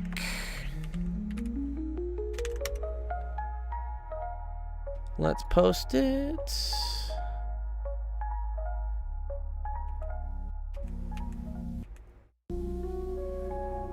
You're 10 years late for my math diploma? I'm sorry, dude. You know, they say the best time to plant a tree was 40 years ago. The second best time is today. We love it. Oh, why is my YouTube chat not working? Oh, there you go. That shit's okay. All right. Yes, I use a lot of ChatGPT. ChatGPT is great for checking answers and stuff. I'm a big fan of ChatGPT. I did not use ChatGPT for this. This was easy. I don't need ChatGPT for this. But some of them I definitely do need ChatGPT for like inspiration. Okay, this was Eric's. So Eric's is gonna go How do you become comfortable with these types of questions? I have an exam on forces tomorrow. Like most things, we're comfortable with what we're familiar with, right? So if you want to get better at doing force questions, do more force questions. I know, but sometimes you're kind of crunched for time. You're like, I don't really know if I have much more time left. In general, I think being very confident with the method you use. So whenever you have questions with like forces and stuff, you can almost mechanically do these problems by just isolating each individual object and drawing the forces acting on that object. It should always be like, figure out what your objects are, write out the force diagrams, and then write out Newton's second law, or whatever. I forget which one it is. The F equals ma. And then from there, it's math. I think the thing that scares students the most is probably the setup with physics, because you do have to kind of have like a little bit of an intuition to it. But if you just mechanically like set up force diagrams, only consider forces that are acting on the objects, not forces that are acting from the object onto other things, then you'll be good.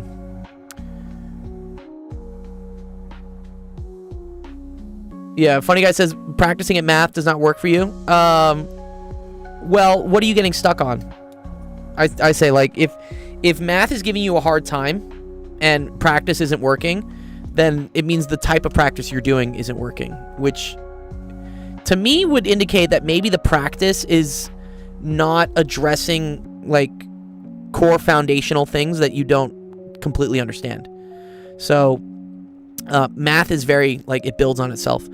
And if you had, like, I don't know, a shitty teacher, or like tried learning math during COVID, you probably didn't grasp completely some very core subjects that are needed to learn more advanced subjects. So I would say maybe make sure you know the foundational stuff first. Okay, he says, I understand the theory, but I practice so hard I cannot apply what I know. So applying what you know is pattern recognition. So you just got to get better at noticing that, hey, this question looks like another question I've done, and the technique I did for that was this. And that should help you with doing things that you don't like. I say you should never walk into a question having zero clue how to do it. I do sometimes, because some of you guys submit some real, like, math warrior questions for me to do. And there is, like, kind of a strat to being able to figure those out. But for classes and whatnot, you should always have some idea of how to solve a question. Otherwise, your teacher sucks. No. And they're just asking ridiculous things that, you know. Yeah, I was learning this through COVID. Yeah, it's difficult through COVID. Do I do OChem? I have a friend that does OChem. And they're probably still here on my stream, so yeah, submit an OChem question. I'll try to do it. Oh, okay, here we go. Any sources you suggest, or like AIs to get better? Khan Academy has a lot of good practice questions. The Organic Chemistry Tutor has a lot of great videos. But in general, just doing questions and then using AI to check your solutions. And then sometimes being critical of the AI if it's wrong, because it does make mistakes. It depends on the type of math you're doing, but yeah, that's, I would say if you're not able to do questions, try to ask yourself, like, why you couldn't. Like, what part did you not get? What part was not clear to you? Okay, at 200 Kelvin, which of these two is most efficient, generates the most pressure? Oh, is this Le Chatelier's principle? I studied plasma physics. And at what temperature would the least efficient one have to be to generate as much pressure? I think this is Le Chatelier's, right? So, you look at which one has more moles of gas, right? Yeah, okay. So, like, here, and let me pull up just the diagram. I could remember it off the top of my head. It's like, more moles means that increasing the pressure shifts the equation to the other direction. Yeah, it's Le Chatelier's. Here we go. And I need it with pressure. There you go.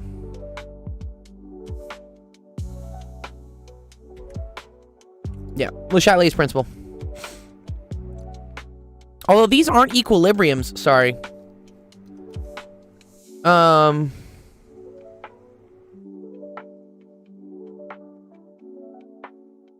Okay, well then this is probably a PV equals nRT.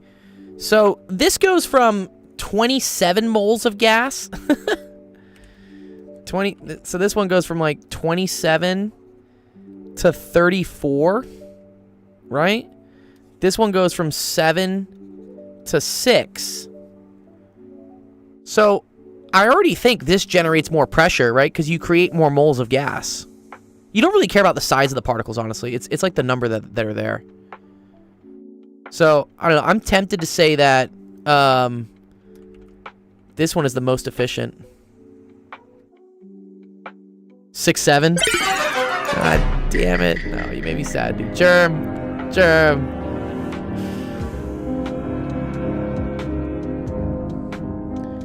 Good. And JC, our chem expert, says that octane is a liquid and water is ice at that temperature. Oh. Well, this is combustion, no, right? We're like burning octane. So I think burning octane is pretty efficient. Where this is burning ethane, right? Oh, you go from 25 to 16. Oh, ooh. Wait. Great intuition here. Because, yeah, I didn't recognize that C8H18 is octane. Octane is gasoline. Which is usually in its liquid state. It definitely gets, like, kind of vaporized through, like, what are called, like, fuel injectors and stuff, carburetors, in order to ignite. Oh, Professor Leonard. Yeah, again, there's so many resources on the internet. Like this. This is also a resource. We need help. We'll be here for the next 8.5 hours. Okay, so this goes from 25 to 34. So wait, JC. Why'd you say 16? The H2O is a liquid? Oh, I guess it is. Okay, it's 25 to 16. Okay. So then this one's the most efficient, right? Because you get the most pressure out of it, I guess. And then, I don't know about temperature. I don't know how you're supposed to burn things at 73 degrees, but yeah. Yes. I'm pretty sure this is also... Oh, okay, so this is 7 to 4 then. Yeah, sorry. You're right, Star. Yeah, here we go. Gas, liquid, gas, liquid. This is 25 to 16. This is 7 to 4. So if we try to put them in like even fractions, that's gonna be 28 to 16. Oh, so wait, this one is more efficient again.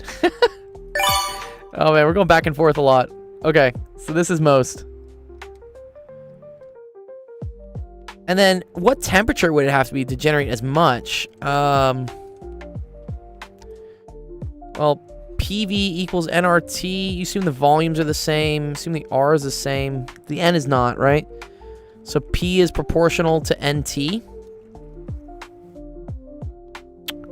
So if you're deficient in moles, you need to make up for it in temperature. So, what? I need to be 3 out of 28 more efficient to get to 25 over 16? That's my guess. My guess is this is like 3 over 28 times T. Has to be equal to 1. So 28 thirds. In Kelvin. Oh, but that's like, ooh, that's not good.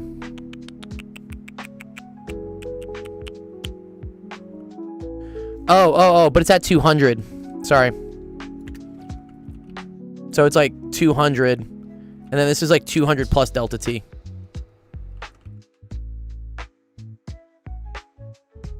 Oh, okay.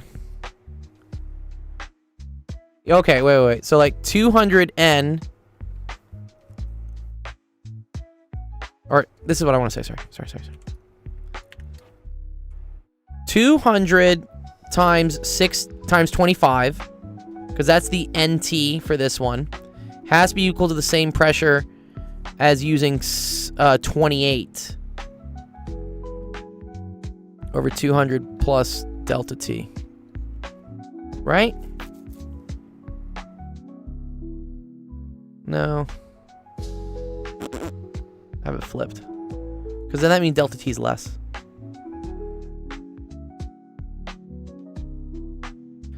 Ugh, I'm close.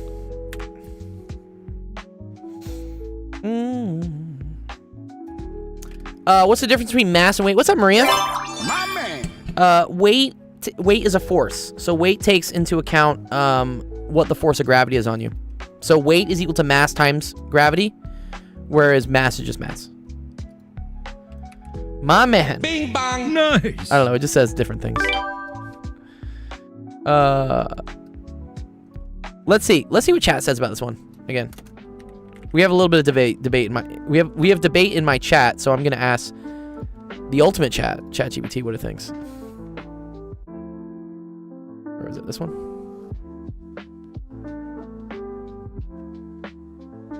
Yeah. Well, I think he's also like trying to remember the question. This is also why screenshots are important, because sometimes we like misremember things. Why are we burning stuff at negative 73 degrees Celsius? I agree. Why would we do that? Maria says, I actually love physics. My teacher did the dishes. The dishes and tablecloth thing. I thought you said your teacher did the dishes. I was like, yo, nice teacher, dude. What? No, did the dishes and tablecloth thing today. It's so fun. Yeah, that's a really cool demo. Where he yanks the tablecloth and the dishes stay down. Oh, interesting. So we have to analyze the behavior of CO2 at 200 degrees Kelvin. CO2 might actually be a liquid at this point. I did solve some kinematics and dynamics yesterday. I definitely did.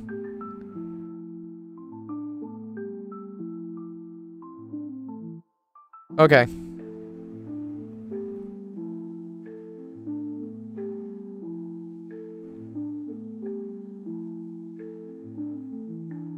Oh, interesting. They kind of had a similar thing. So here, let's try to analyze this. This is chemistry. Yeah, someone's asking about chemistry. So let's see what they said.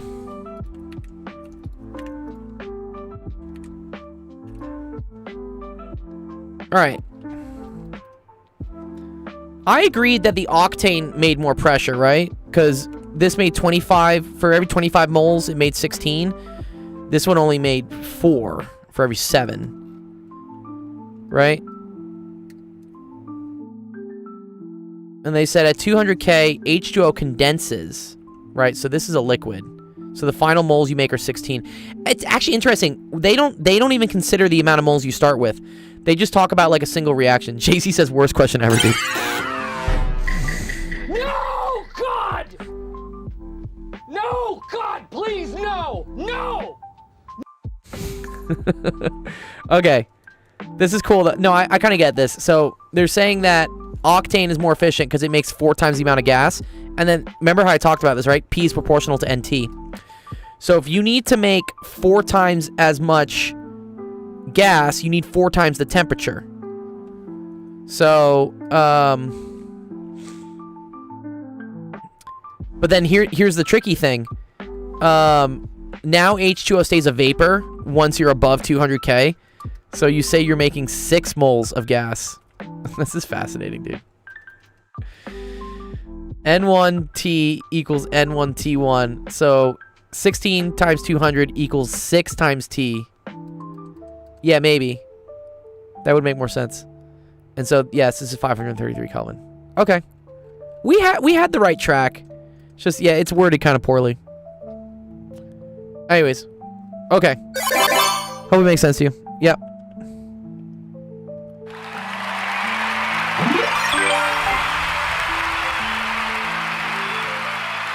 Whose question was that? Star. Yeah, we think your teacher probably made a little oopsies typo. Mark is done.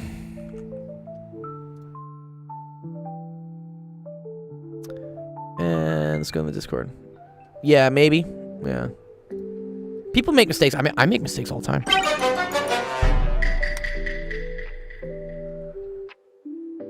Disno said biochem major looked right to me. Okay. Biochem says yeah. Ooh, we're gonna do some circuits. I fucking love circuits. Nice.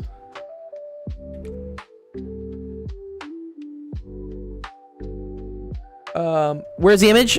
So Star, if you go into our Discord, under help screenshots here, you'll see your question got posted here, and then the solution that we got is right here.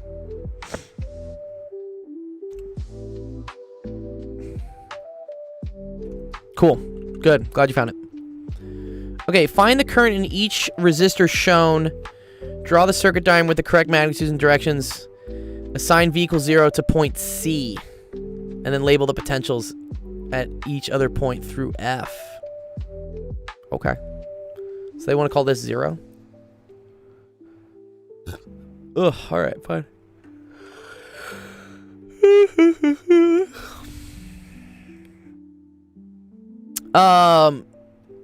Right off the bat, I'm just gonna write this as a single resistor. I really don't care that it's in parallel. Just makes life easier.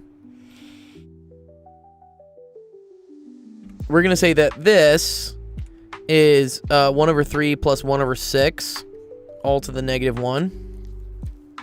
So that's just equal to 2, right? Because that's no. Yes. Yeah, 2/6 plus 1/6 is 3/6 divided by 2, 6/3, which is equal to 2. Oh, your name is Eric as well, Servo, so I didn't know that. Okay. So this is 2 ohms right here. All right. What makes this tricky is you have 2 battery systems.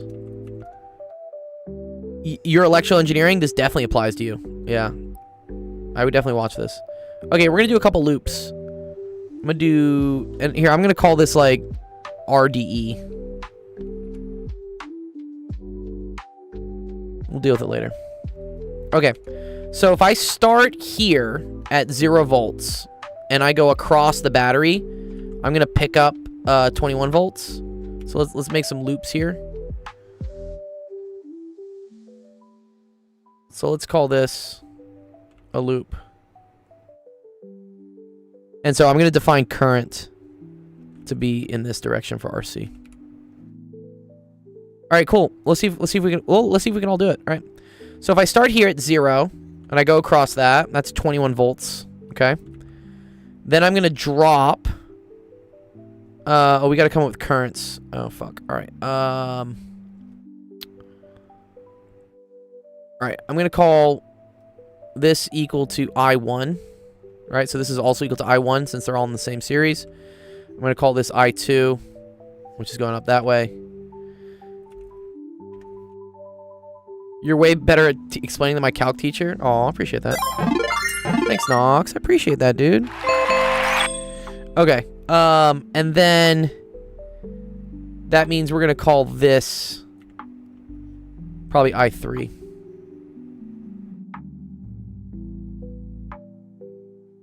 And I think that's good because that covers the current here. We got the current here, and then we got the current here. All right, nice. Okay, so I got 21 minus IR of this. So that's going to be minus I1 times 2. Okay. And then minus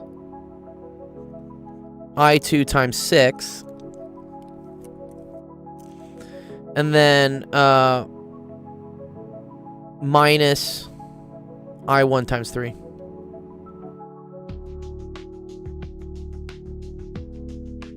And then this is all equal to 0, right?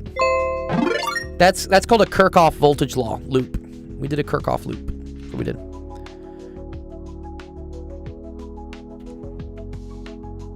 Yeah, it's okay, dude. All right, so then let's go around here, right? So if we do this loop, okay, I'm going to first drop 18 volts. Then I'm going to drop 12i3. And then here's where things get a little tricky. Okay.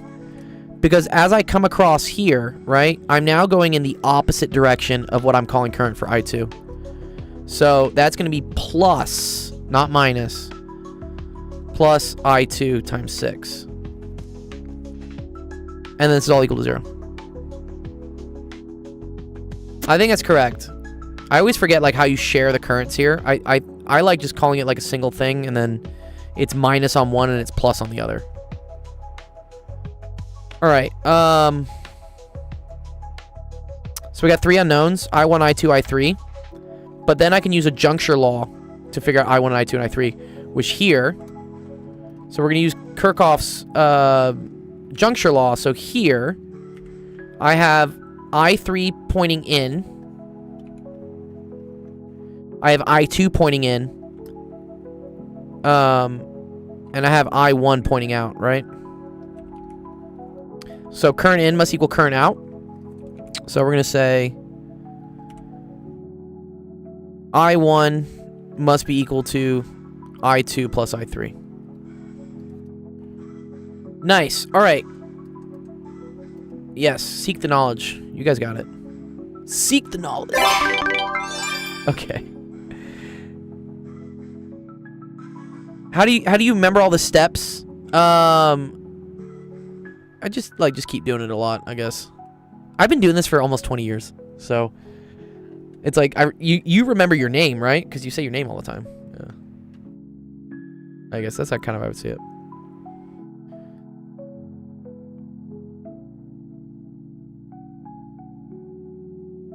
Do you do kinematics and dynamics? I do. Yeah, I definitely do. Okay.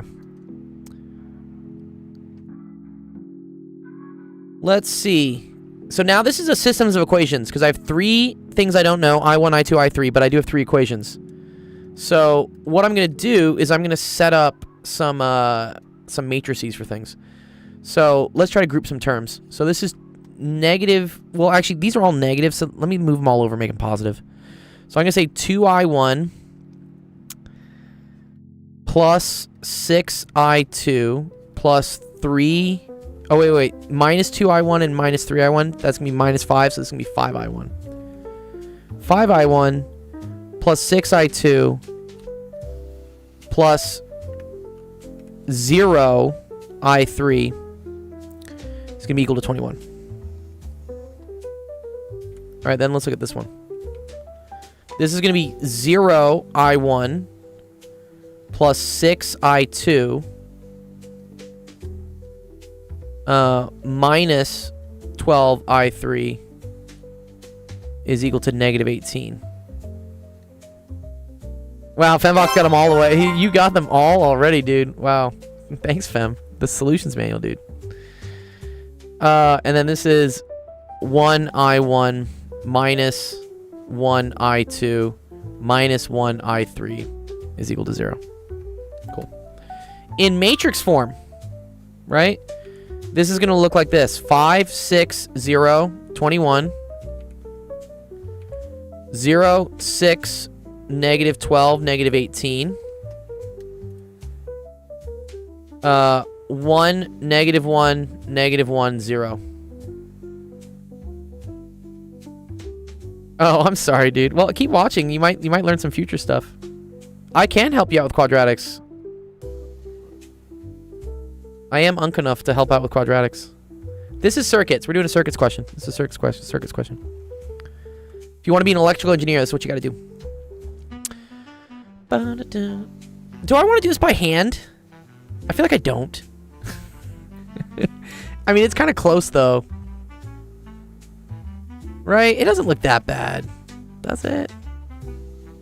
That website, actualofficehours.com. And also, weren't your voltages were kind of nice, right?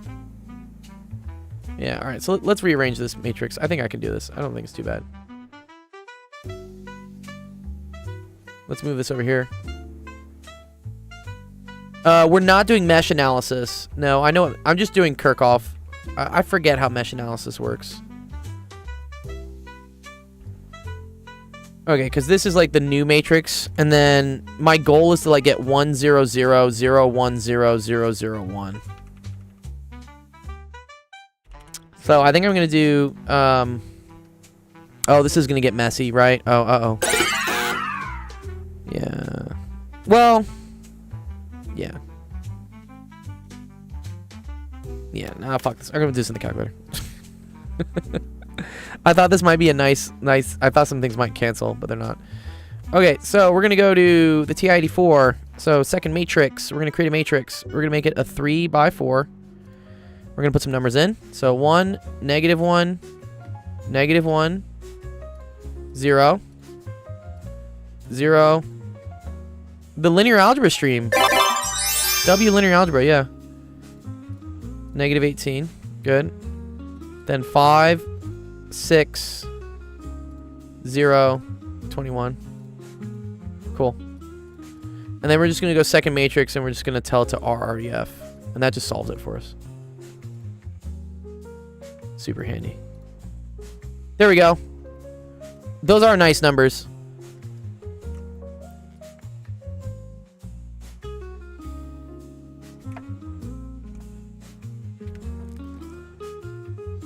So you can say to your teacher, you can be like doing some linear algebra magic or really RREF. No, for anything math or science. You get this. Okay, so this is cool. This tells me that I1 is equal to 3, I2 is equal to 1, and then I3 is equal to 2. You aren't allowed to take linear algebra and then they tell you to do it? Dude, I hate that. It's like, bro, this is like such a beautiful tool. Why would you make me like dig in the trenches? All right. So I think we found the current and all the resistors, right? Great. You just assign like which resistor to which current. I did account for rearranging, yeah. Yeah, so this tells me since I2 is positive, that tells me the current actually does run this way. Okay, so RA, well, we have RB, RC, RD. Oh, and actually RD and RE are going to be a little bit tricky. RE. And then here, let's talk about like the current and the voltage on everything, right?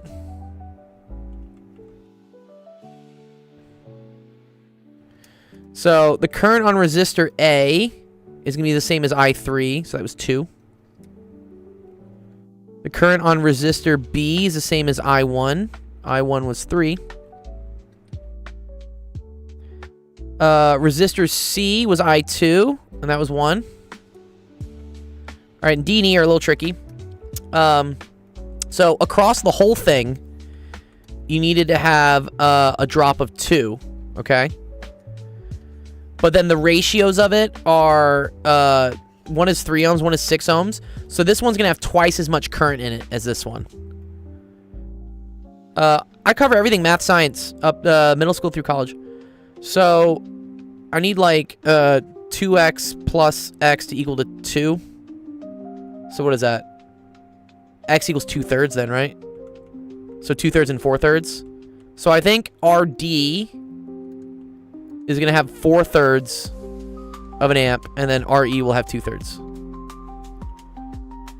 Cool? No, this is college for sure.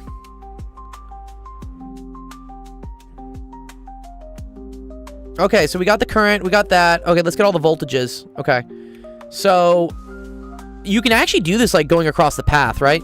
If this is 0, right? By the time we get to D, we've gained 21 volts, right? So let's just do this. So how A, B, C, D, E, F. A, B, C, D, E, F. Okay.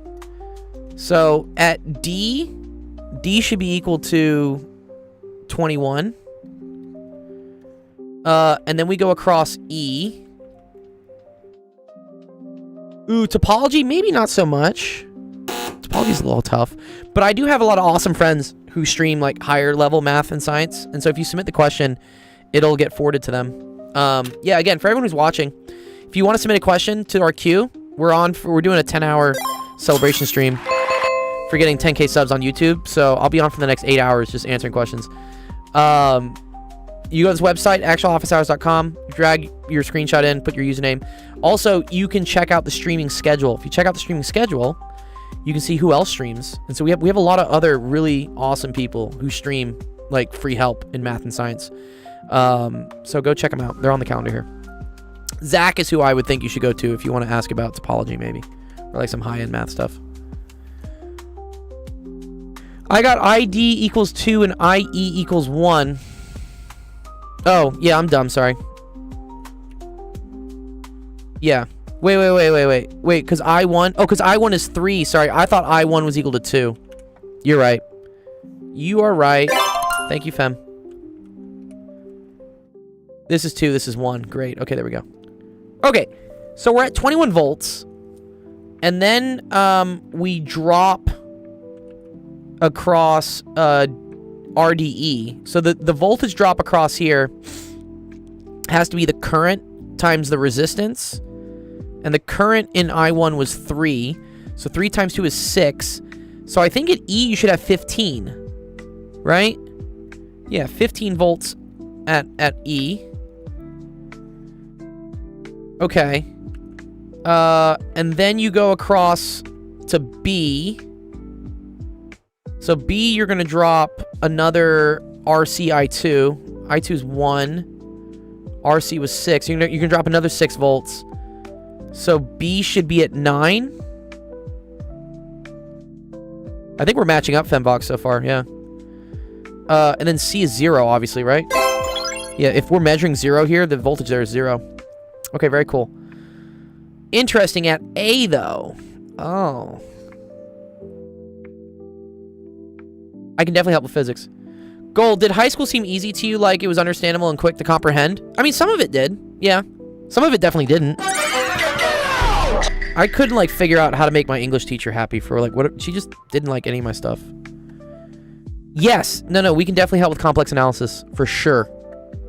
I have friends, like, that can definitely help out with complex. Like, one of the streamers has literally taught a complex analysis class.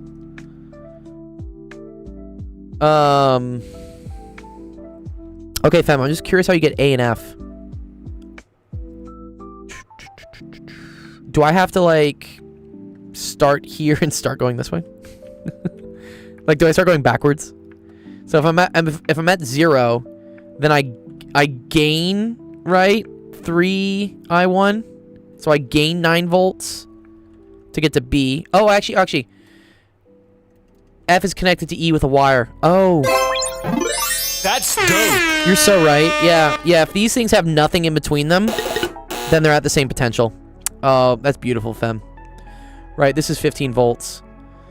And then B, I already know, is at 9 volts, right? And then I know how much voltage drop needs to occur here. It's 12 times I3. So 24 volts has to drop there. So 24 down to 9 means this must be 33. Oh, fucking sick. Did someone say complex analysis? What's up, Penn Center? Yeah, shout out to Penn. Penn Center ran the class on complex analysis. That's who it was. Dude, I'm excited for your podcast tomorrow. That'll be super fun. Yeah, I was telling people on TikTok, because we have quite a few people. We got 40 people on TikTok watching. To go check out the calendar, because yes, Penn Center has a special event, Beyond the Blackboard, where I think him and Zach are going to talk about math, education, and like funny dad jokes. So I might be sleeping, Penn, because I end my stream at like 2 or 3 a.m. But I'll definitely come by for at least the halfway point. Yeah, for sure, Soggy. Yeah, we do a lot of shit. Yeah, and I'm not alone. It's not just me. We have a lot of other people that do this. I just don't think people know about it. So, hence I'm doing an 8-hour stream today to kind of celebrate it. Or a 10-hour stream, sorry. We're only 2 hours in. Okay, great. This was a fun question. Whose was this? Thanks, Harnon. Was this Barry? This was Barry. Good job, Barry. Good job, Barry. Gatekeep this, please? No, dude. No. Bro, you know, there's an infinite supply of viewers that need help with homework. Infinite supply. So I would welcome more streamers for sure.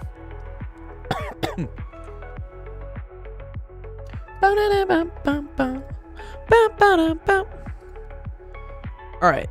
This will go into our Discord. So Barry, if you're watching, the same link you used to upload the photo, there's a link to our Discord, and I'll also post the download of what this was. Yeah.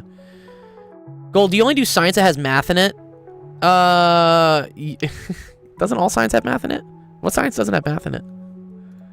I generally help out with math-based sciences. Do you only eat tacos that have cats in them? Okay. All right, let's see. Notification. This is fun.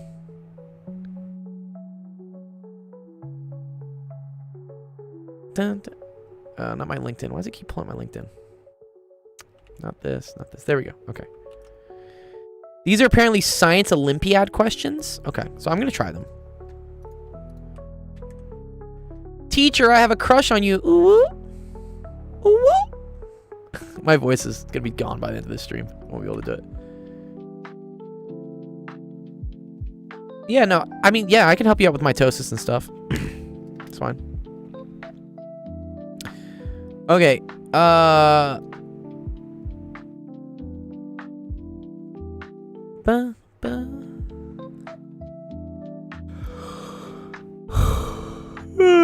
Let me do part A. Let's do the first one. I think I can do this one. I have degrees in physics. I have a PhD in physics. Half the length of a 1 meter rope is stretched out in a straight line on a frictionless table. The other half hangs vertically. The rope is released from rest. Calculate the speed of the rope as it leaves the table. It's kind of cool. This is kind of a thinker question for sure. Because like only half of it is subject to the force, but then that's changing. It's really cool actually. Are you running on caffeine? I'm about to go get some caffeine. We're okay. We're only... Dude, this is light work. We're only at 2 hours. This is fine. Only got 8 to go. Are they in chat? Yeah, if you're in chat, if this was your question, Math Olympiad person or Physics Olympiad, please let me know. Everyone in caffeine is running on everyone in academia is running on caffeine and hate. Bing bong. That's dope. Yeah, probably. You're not wrong. Especially these days, dude, with like how bad funding is. Yeah. Taco Cat says, good question. What is the plan once I start getting 15 or 30 people asking more? Well, the queue caps out at 20. People have to wait once it hits 20. Get more streamers. And also, Taco Cat, I did introduce... So, I've been vibe coding. I love vibe coding. For the last couple days. I created a new bot in our Discord. So, what happens is... This is the big forum where... and here, I can probably... Can I show this to you guys on Discord? Yeah, here, let me show this on TikTok as well so you guys can see. Okay. So, if you join our Discord, there is a channel here called Homework Help. And this is where all the questions that get done get posted, all right? And also, I will post a solution. So, for instance, here's like the whiteboard solution of like what we did for this one. And sometimes the queue gets so long that I don't have time to go through everyone's questions. When that happens, and I have to leave, I hit a button on the queue, and that pipes all the questions back in here to the Discord, but will give them the tag of like unsolved, is what it'll do. And what that is that's an opportunity for other people to come in and like solve problems if they want to. But I also understand. So yeah, I have a wonderful group of friends. I call them my actual educators, and they also do streams or they just help out in general. So they may answer your question here if I'm not doing it during the stream because I'm sleeping. But in the case that they don't, I built a bot such that if 2 days elapse and nobody has answered your question yet, then our bot will go through and use GPT-5 to go solve it. So for instance, this question didn't get answered. It was back from like October 26th. And so I vibe coded a bot here that goes through and solves it and then prints up a beautiful like latex screenshot of like what the solution is. So that's kind of my plan for like what happens when we start getting too many people, is that like it'll get funneled into my Discord. We recruit more people to help out after hours or run their own streams. And then in the worst case scenario, you wait 2 days. It's like a waiting period. And then you'll get the solution. Yeah. And I did that all on vibes. This is all vibe coded. Okay, but let's do this one. I can't do Harvard math. Harvard Snarvard. No. Yeah. Okay, calculate the speed of the rope as it leaves the table. So I'm tempted to do conservation of energy here, right?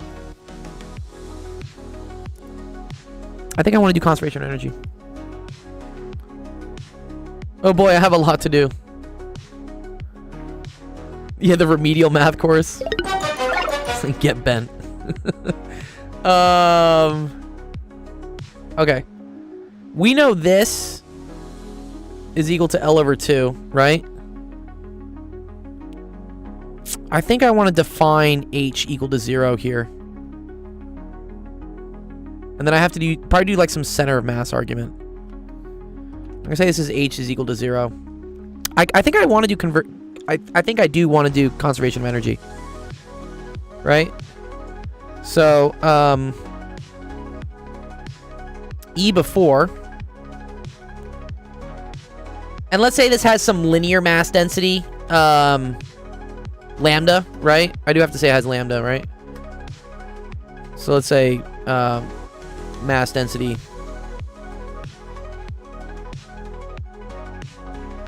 Yeah, exactly. Yeah, no, it's super cool, Femvox. Like, vibe coding is fucking dope.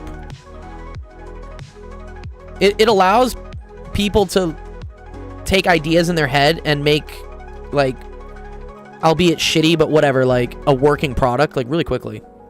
And then if it's dope, then you can go get a dev to actually, like, code it correctly.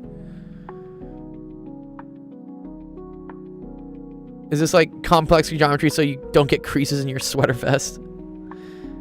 Okay, so, we have potential energy and kinetic energy. We assume it starts at rest, right? Okay, so kinetic energy is equal to 0. Potential energy. So that's going to be equal to gamma L over 2 times G times H. Right? So this is the mass that's above the table before it falls, which I'm... Well, actually, and that's 0, sorry. Sorry, we're calling that H equal to 0. And then we're going to say minus the center of mass here, which is going to be this, but still has a mass of lambda over 2L. And then G, but then H in this case is negative L over 4, right?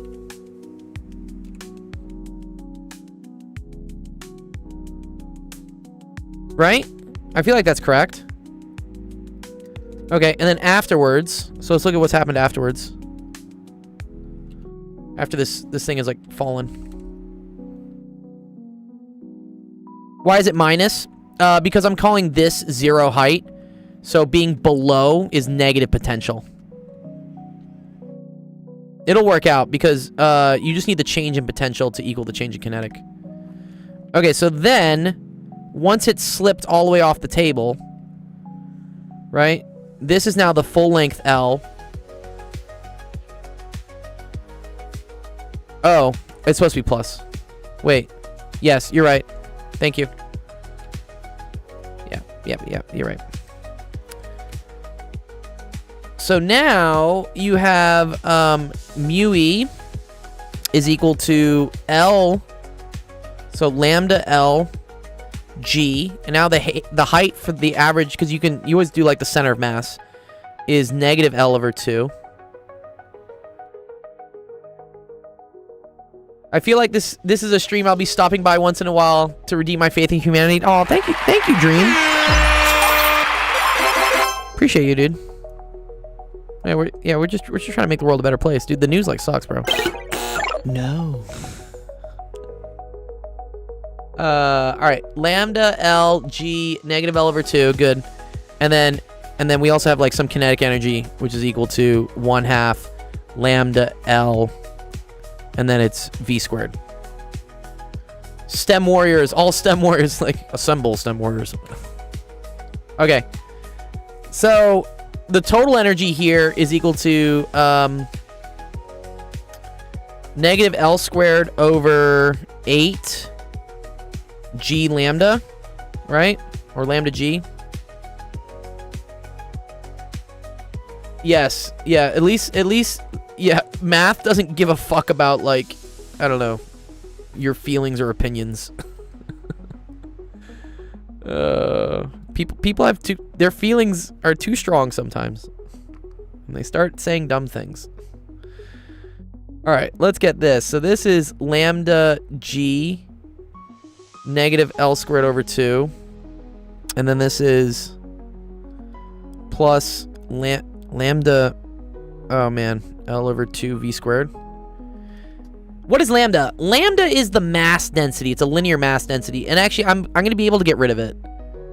So what I'm saying is that lambda times the length tells me how much mass is there. So we're assuming the rope is, you know, uniform and doesn't have weird widths and shit. Yeah, it's a mass density, yeah. So here, this is E after. Okay, so now they just have to equal each other. Cool. So now, this equals this. And we're going to solve for V. This is a math Olympiad question. It is kinematics, technically. Fuck. I don't have an L squared here, which is annoying.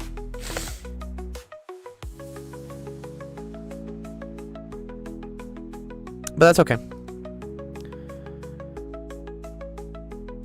I can at least combine this with this. It's physics Olympiad. Anything else and you're crazy. Yeah. Even Lagrange multipliers, dude. You're crazy, dude. L squared over 2 minus L squared over 8 is going to be 3L squared. G over 8, right? Is equal to L over 2 V squared. So, what is it? 3/4 GL is equal to V squared. Okay. So, V is equal to the square root of 3 over 2. Square root of GL. Wavelength is my guy, dude. Okay, cool. I think that's right.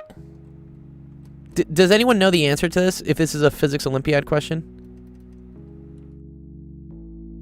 Curious. I can throw it to ChatGPT too. Just burning so many AI credits today. This was the ethylene one we did. You think it's right? All right, let's just see. I want to see. I want to feel good about myself.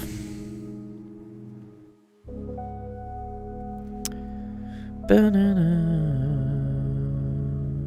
Banana.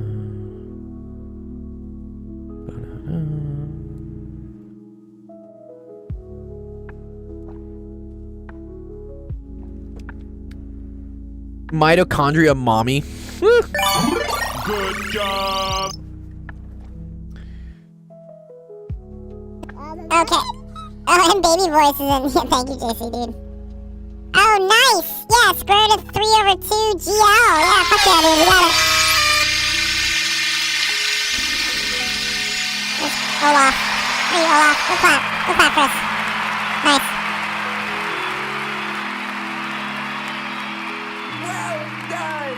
W. Yeah, Lambda's a chill guy. Who's that? Notification. Okay, notification.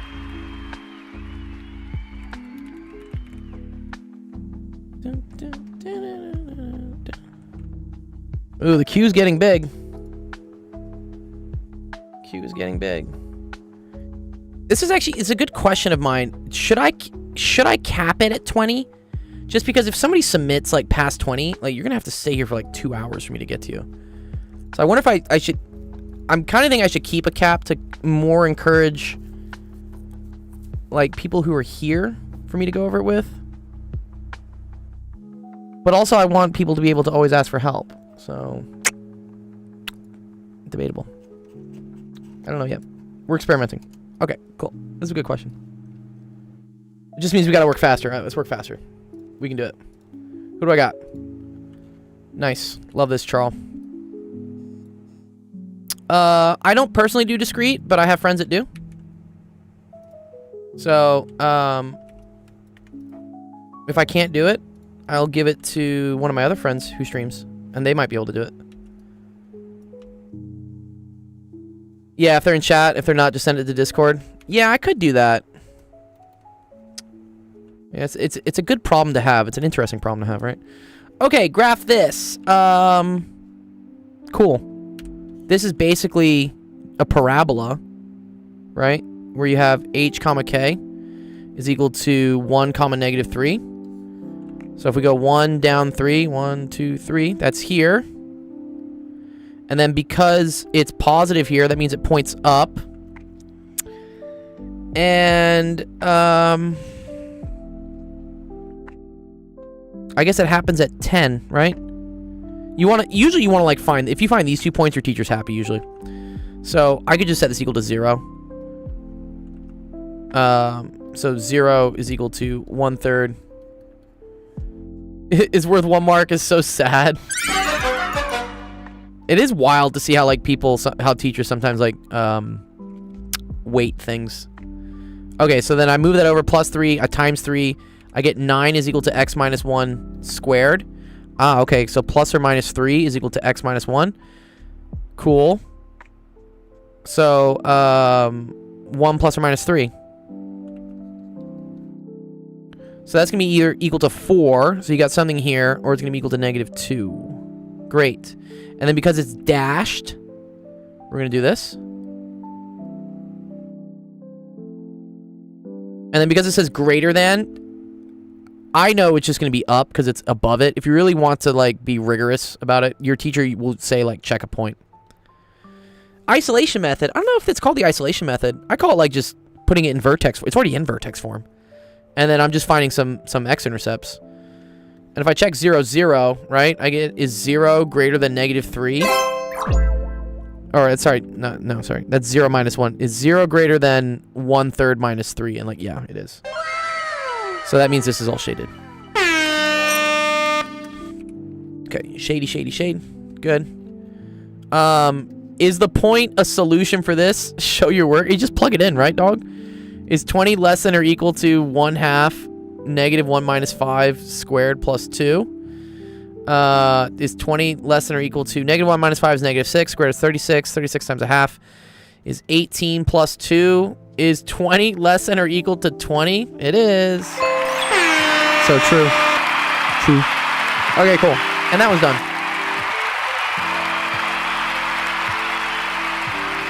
Now you can see how it's 1 mark. Yeah, it's not that bad.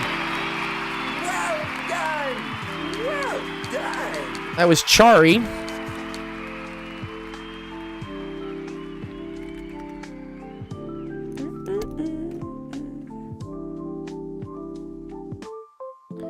Where do you get these test papers from? People submit them. People just submit questions and I do them. Yeah, that's how the stream works. People just submit questions and I figure them out for them. All right, next one is this, the photoelectric effect. Oh, cool. This is a GCSE question, it looks like, right? Noise would know this one, actually. Okay, the maximum... Yeah. Oh, JC's done some streams. But yeah, I could wake up in time for him. He's already on our stream right now. Is this A-levels physics?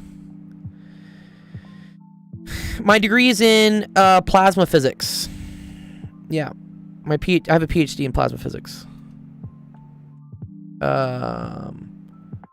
Okay, the maximum wavelength of electromagnetic radiation which can release photoelectrons is that. State the part of the the E&M spectrum that this belongs to. Okay. Well, 6.5 times 10 to the minus 7. That's quite small, right? That's 0.6 Oh wait, no. Oh, nanometers, 10 to the minus 9. Oh, okay. That's 650 nanometers, right? Because I want to know how much the times 10 to the minus 9 is, which is the visible spectrum, no?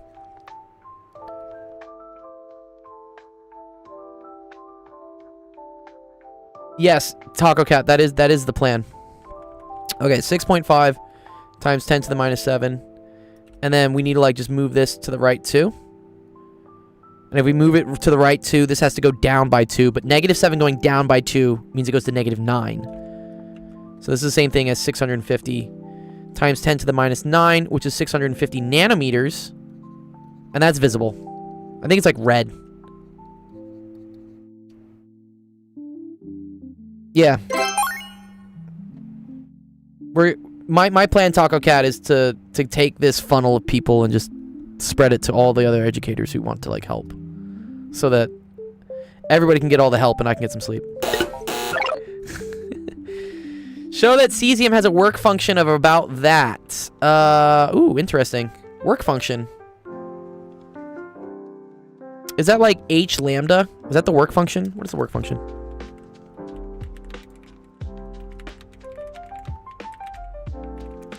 Thank you, dude. Yeah, that would be great, Taco.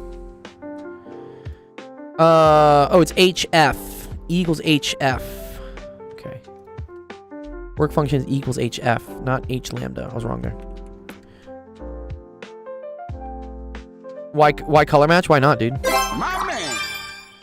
Okay, E equals HF, but lambda F is equal to C. So F is equal to C over lambda.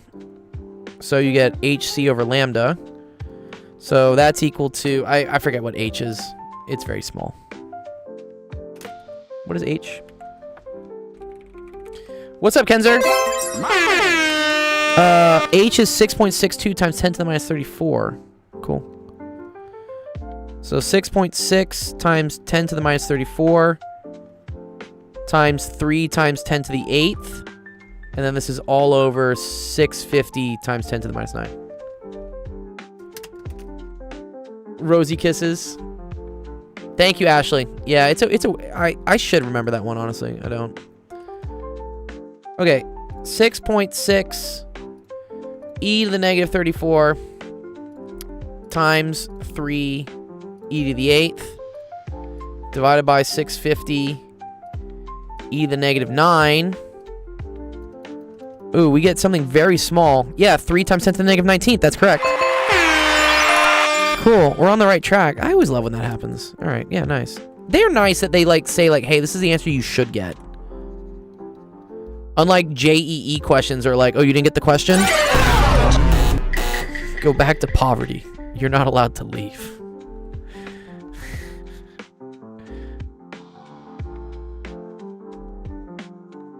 You have a Twitch account? Yeah, send me your if you join my Discord, we have a promo channel, a self-promo channel. Just put your Twitch. I'll follow you. How do I study for my calc exam? You seem pretty smart. Doing practice questions helps. And like making sure that you understand all the steps. If any steps don't make sense, I would say like that's a good idea to try to review a little bit. Talk, are you leaving? Oh, you're headed to sleep, Gold? Okay. Don't sleep on us, Gold. I'm never gonna sleep on you guys. Thanks for coming by, Taco. Yeah, dude, you can't do part A, you can't do the whole question. What's my IQ? I have no clue. Okay. What is it meant by stopping potential? Ooh, okay.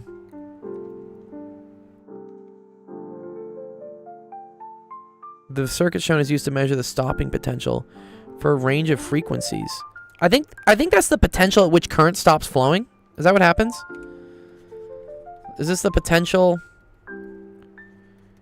at which current stops flowing because I don't know, it's equal to the current flowing from. So what happens is with the photoelectric effect is if you shine light which is like the simplest form of electromagnetic radiation onto like an anode cathode system, you end up like knocking these electrons off and then they travel this way and that creates a current. So if you put a high enough potential on here, then they don't go to the other side, right? Exactly. So JC has it right. Yeah. It's the potential such that electrons slow down enough to not reach the cathode. Very nice. Love that.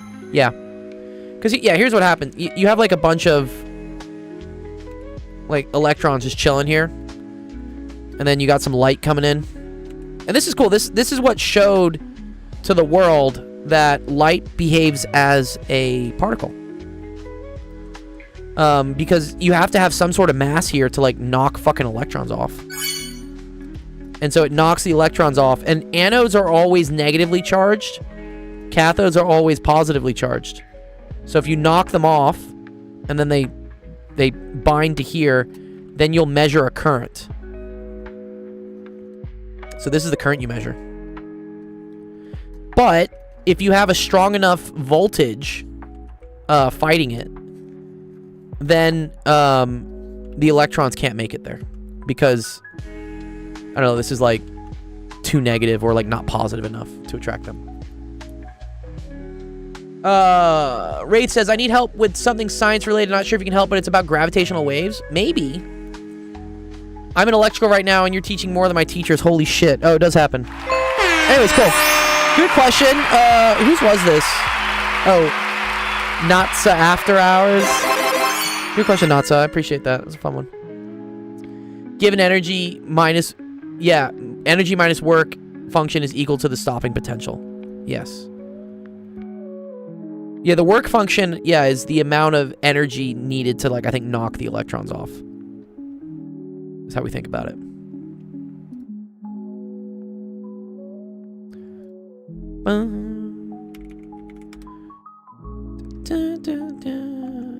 All right. Bro is so goated. Appreciate it, dude. We are 2.5 hours in. 25% of the way. 10. I'm starting to get a little hungry. Alright, where was this?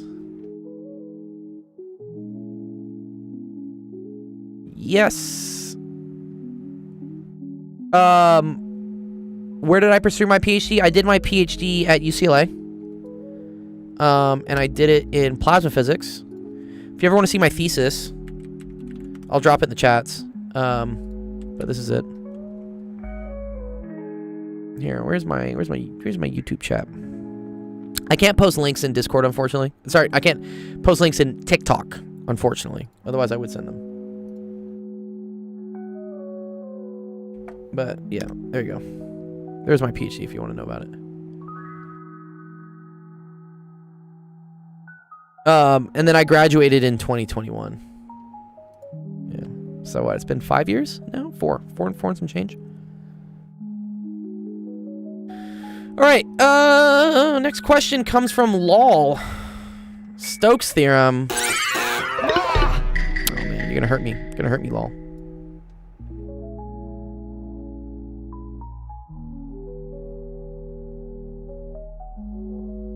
The diagram? What diagram? You saying this diagram's even right? I'm pretty sure this diagram's right. I don't know exactly what's going on here.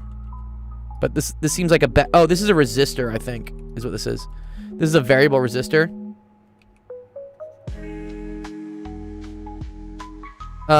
You are right that the battery is in a weird position. Wait, the ground goes through here as well. Oh, and this measures the voltage across it? Yeah, I can help with Laplace transforms. We do a lot of Laplace transforms. You're gonna watch me struggle. It's a potential divider. Okay. Yeah, and this is a variable resistor. Are you saying the battery should be the opposite way around? No, this is always positive. This is okay. Right?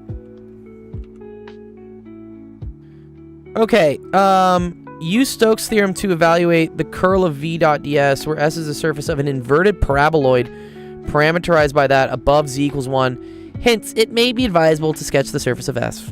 Yeah, well, maybe. Okay. So this is basically like 10 minus x squared plus y squared. So, when this is 0, z is the biggest.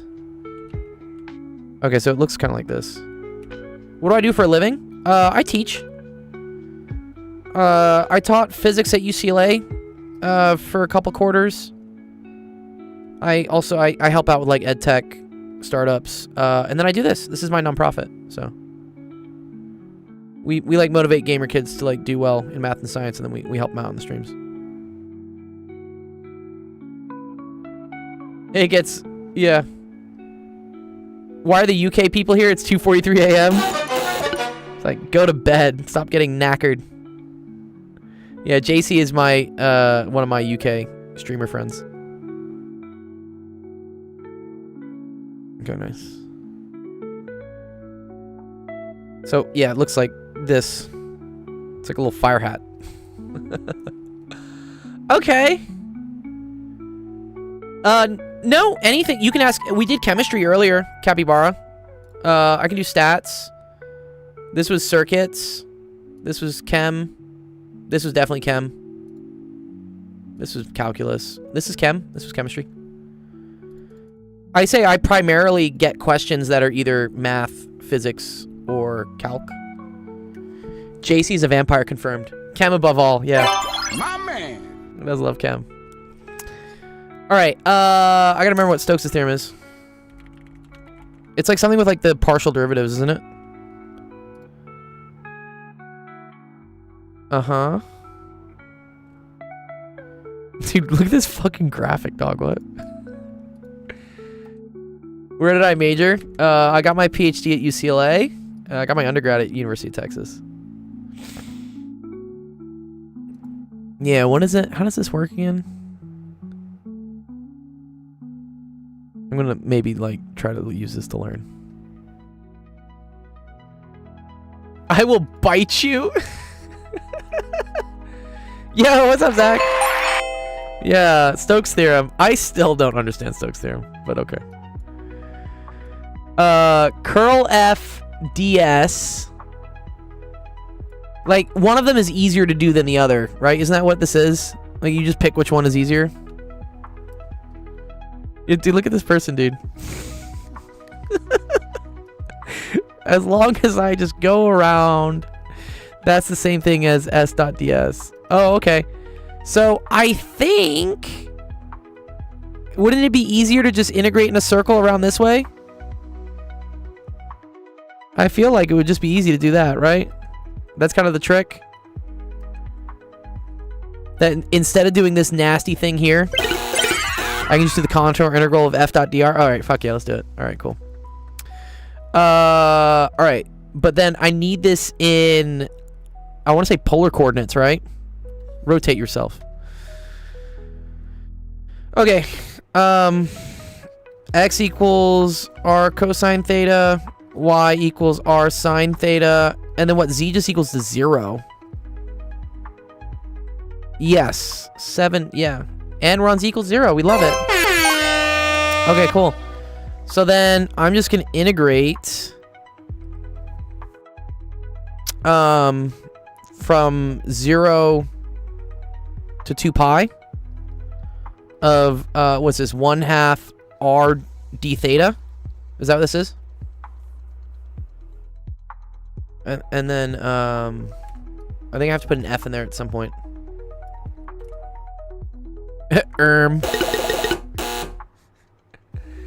F.dr. Okay, sorry. It's F.dr. Okay. Thank you, Pen Center, for the baby voice. Bro went 2-dimensional. Yeah, I flattened myself, dude. Okay. And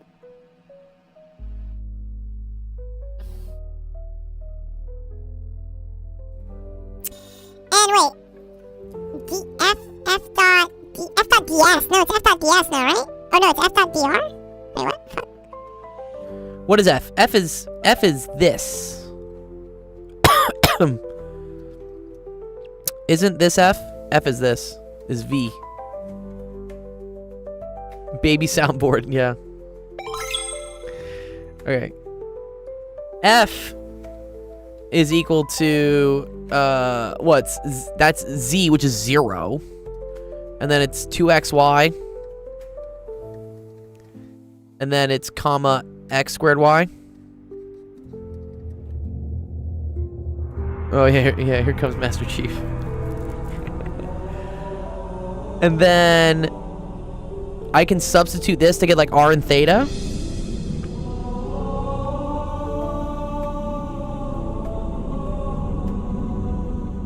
Wait, I could have sworn this is f.ds though, not dr. There we go. That's what I wanted. That's what I wanted. Yes. R cosine theta, R sine theta, comma 1. Why is it comma 1?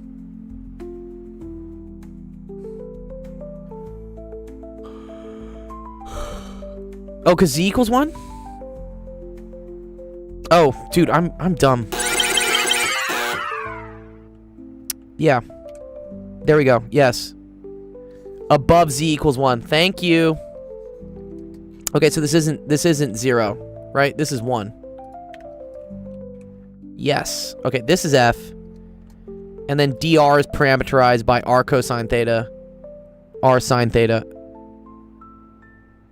comma 1. Yes. Okay. So this is f, which we're going to rewrite in our new fancy form, which is r squared sine theta cosine theta, and then 2, which I think I'm going to turn that into 2 sine theta or something, right? And then I have r to the third cosine squared theta sine theta. Okay, cool. This is f, and then dr is equal to r cosine theta, r sine theta, comma 1.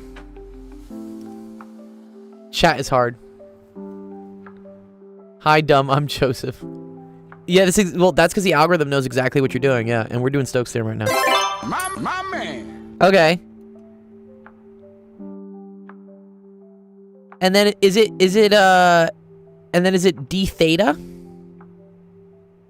Am I still doing the integral? So here's my question. Where's my d whatever though?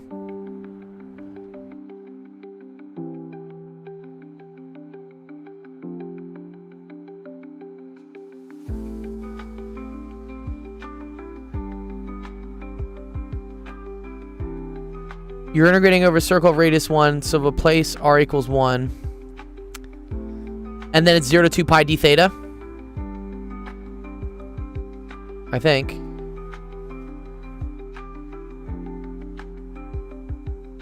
Cool. Okay. Thank you. All right. Let's do it.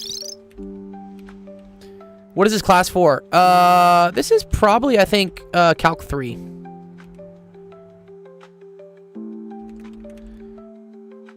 Okay. So this right here is f dotted with dr. And let's see what that turns out to be. So that's going to be r cosine theta. Oh, one more thing. Uh-oh. What's one more thing? Well, when z equals 1, r doesn't equal 1, though, right? You actually need to differentiate r? You done messed up, Aaron! Oh, no. Well, this is getting more harder.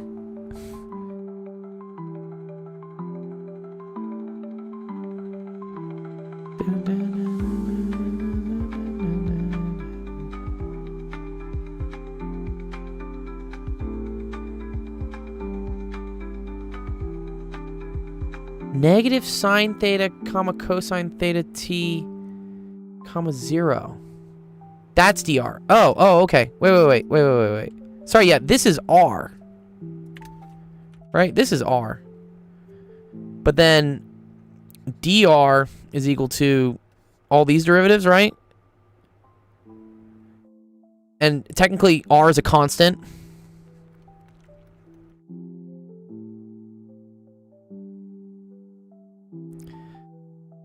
Yeah.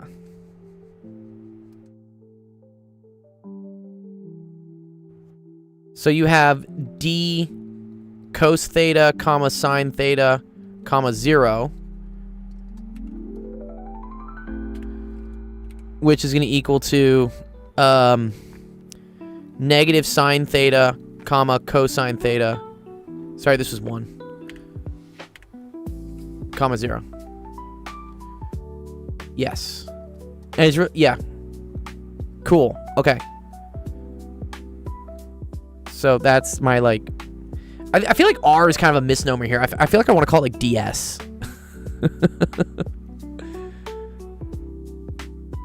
D theta. Thank you. Yes, D theta.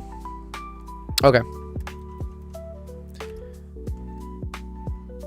Why is all my handwriting like sloping up? I'm stopping that right now. Okay. Negative sine theta. Cosine theta, comma 0. D theta. All right. That's because my board was just going up. I'm right-handed, actually. Is anybody in my chat left-handed? I'm curious. Left-handed people, make yourself known. This is my right hand, right? I know it looks like my left. It's my right. That's the mirror effect. Lefty here. What's up, Cody? He's gonna be president, dude. Isn't there an abnormal number of presidents that are left-handed? Lefty, super goose. Lefty in the house, dude. Okay, so this is negative sine theta. And then that's plus this dotted with this. I goon with my left hand. God damn it. It's no goon November though, bro. What are you doing? You lost the plot, dude. Ambidextrous. Okay, cool. 2 sine theta cosine squared theta, right? Okay. And then, oh, and this is 0. Yeah. So it's this shit. 0 to 2 pi d theta. Okay.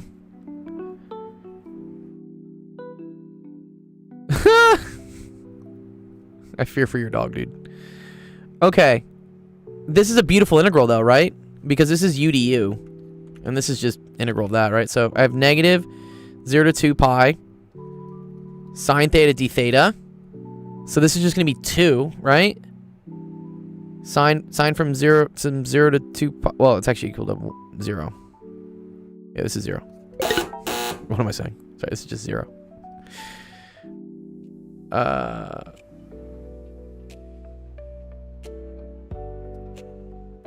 I have no idea what's going on in front of my screen. It's okay. If you watch long enough, you might get it. And then this is 2 sine theta cosine squared theta d theta. This is a u sub situation. I'm going to say that u is equal to cosine theta. So du is equal to negative sine theta d theta. So then I have the integral. So my bounds change a little bit, right? So u now goes from 1 to wait, goes from 1 to 1. Oh, that's not good. Oh, isn't this also just 0 again? Is the whole thing just 0? No way.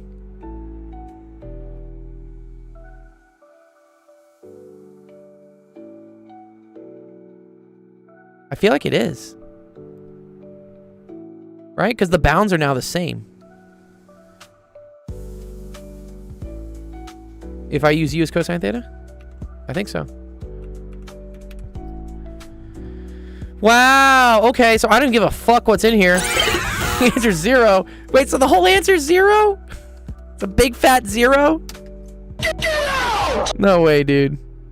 That's too funny. Is this whole answer just 0? Dude, I hate when math does that. You made me work this much for 13 marks for it to be just 0. Alright, U sub was my first kryptonite. I feel like that was the quotient rule for me, dude. The quotient rule hurt me. It happens a lot multivariable. Yeah, it's because of symmetry, Zach, right? It's just because we have symmetry.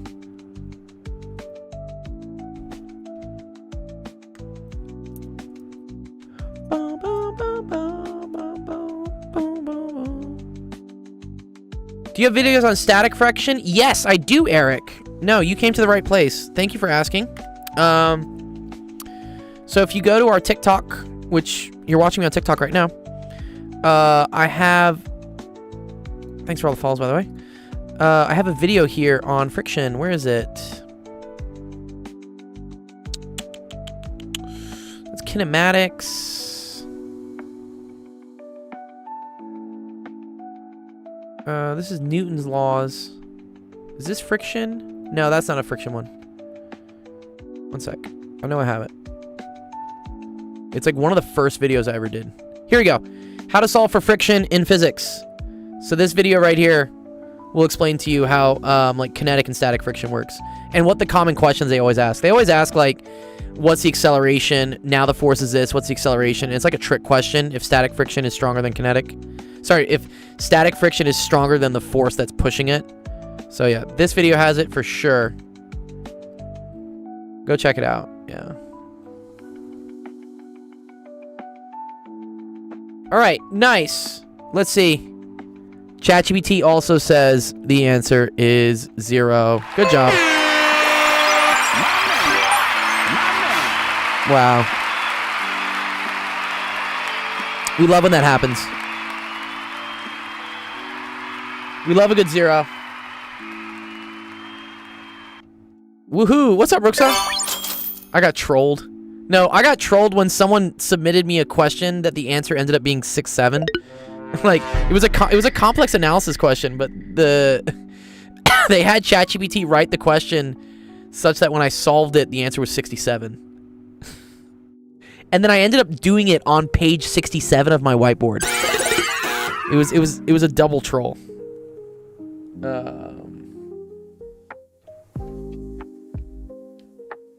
Okay, this one was LOL. I mean, their name was LOL. Like, I guess they were trolling me. All right, let's see. Zach, it's late for you, dude, right? What is this, like 8 o'clock, 9 o'clock for you? Appreciate you being here. Good job. Pen Center too. Appreciate all you guys. All right, let's see. We'll pull up the next one. It's 8. Okay, so not too bad. Where do I get the questions? So there's a website, actualofficehours.com.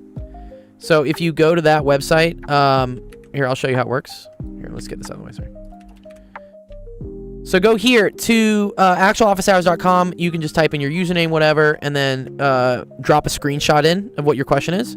It'll get added to the queue. You can always look at the queue. If you click here, you can see what people are submitting. So some people got some really interesting questions coming up. It's just after 6 to 7 p.m. No, I got done again, dude. So yeah, so this is the current.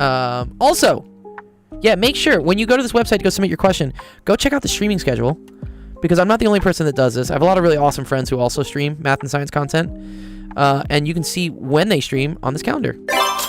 So, for instance, tomorrow, Zach, who's E2iPi in my stream, in the chat, and Penn Center are doing a really fun podcast where they're going to talk about like math, education. I heard there's some funny dad jokes coming up.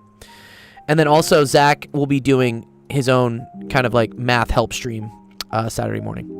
And then next week we got a bunch of people as well. So make sure, come on by. Oh, Joseph's streaming. Yes, new streamer Joseph. Make sure, here, let me give a shout out to Joseph. Make sure, yeah, Joseph has just kind of joined the foray into streaming educational content. So if you can go give him a follow, it'd be great to let's get those rookie numbers up. Yeah. All right. What do we got? We got a biology question coming up.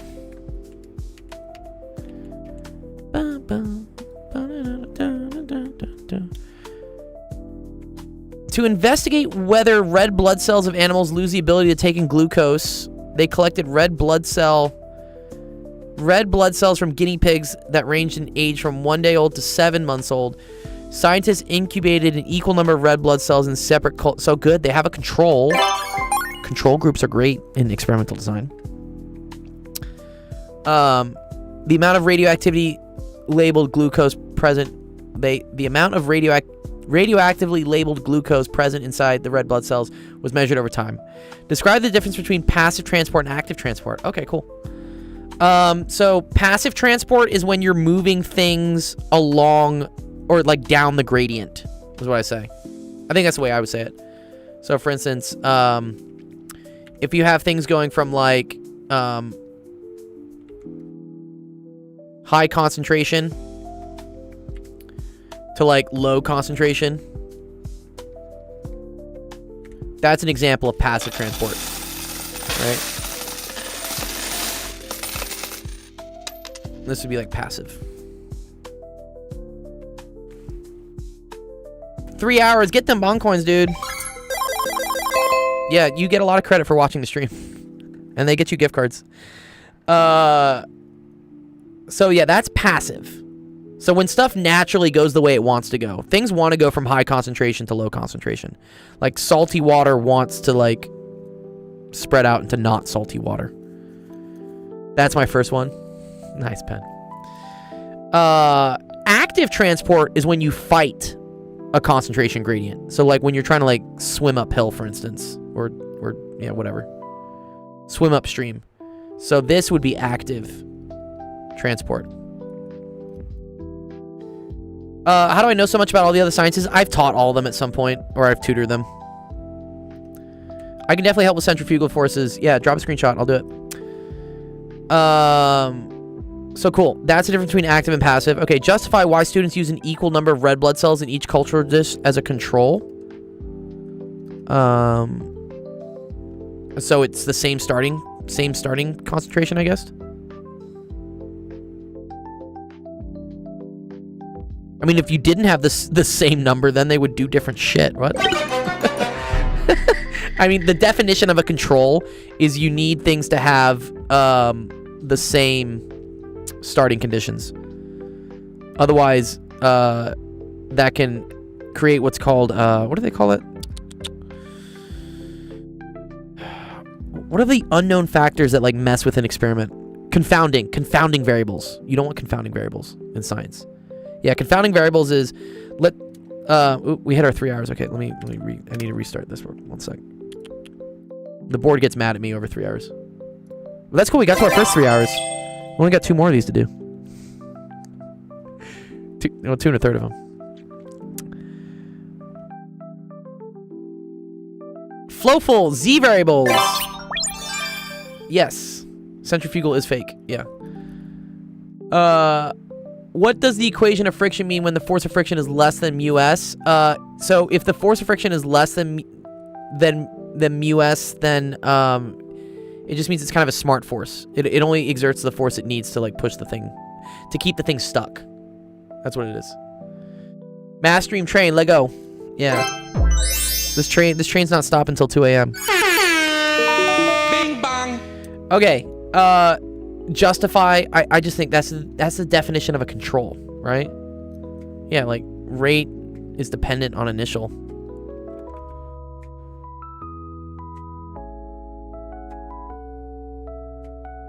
Initial conditions. And you could say like it reduces confounding variables. Okay. Glucose transporters are required for the facilitated... Okay, so facilitated diffusion sounds like passive transport, but if it's facilitated, that's kind of active. Okay. The scientists claim that the expression of the gene encoding these transporters decreases as many... Okay. If the scientist's claim is supported by experimental data, predict the effect of increased age on the amount of radioactively labeled glucose inside the cells of each group. Oh, okay.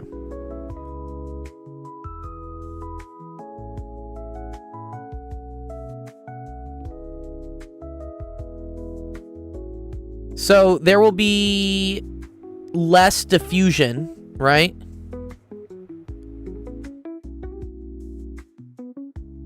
So less diffusion means there should be less concentration inside the red blood cells. Yes, I think so. I would say like, yeah, less concentration of glucose. And then the prediction for that,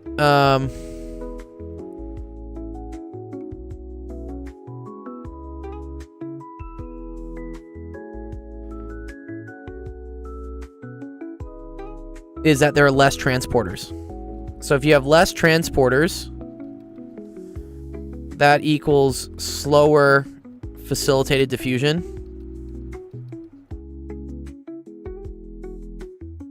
Which implies less intake. Of glucose.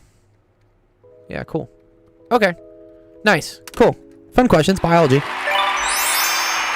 I mean, biology, especially at this level, seems kind of like obvious to me. I'm like, well, they get older. The things that move things don't really work anymore, so there's less of it. But it's all, you just have to know the lingo. You just gotta... The thing I liked was the active versus passive transport. That was like, oh, okay, cool. I can explain a concept here. Okay, whose question was that? That was a biology question. From, oh, just from biology. That was just someone's name was biology. Okay, cool. All right, another one done. I'm starting to get hungry. Please get my next. If it's in the queue, we'll get to it. We're streaming for 7 more hours, so I guarantee you I'll answer at some point. Oh, Rookso, your biology. Oh, nice. It was kind of a fun question, right? How are you going to do that?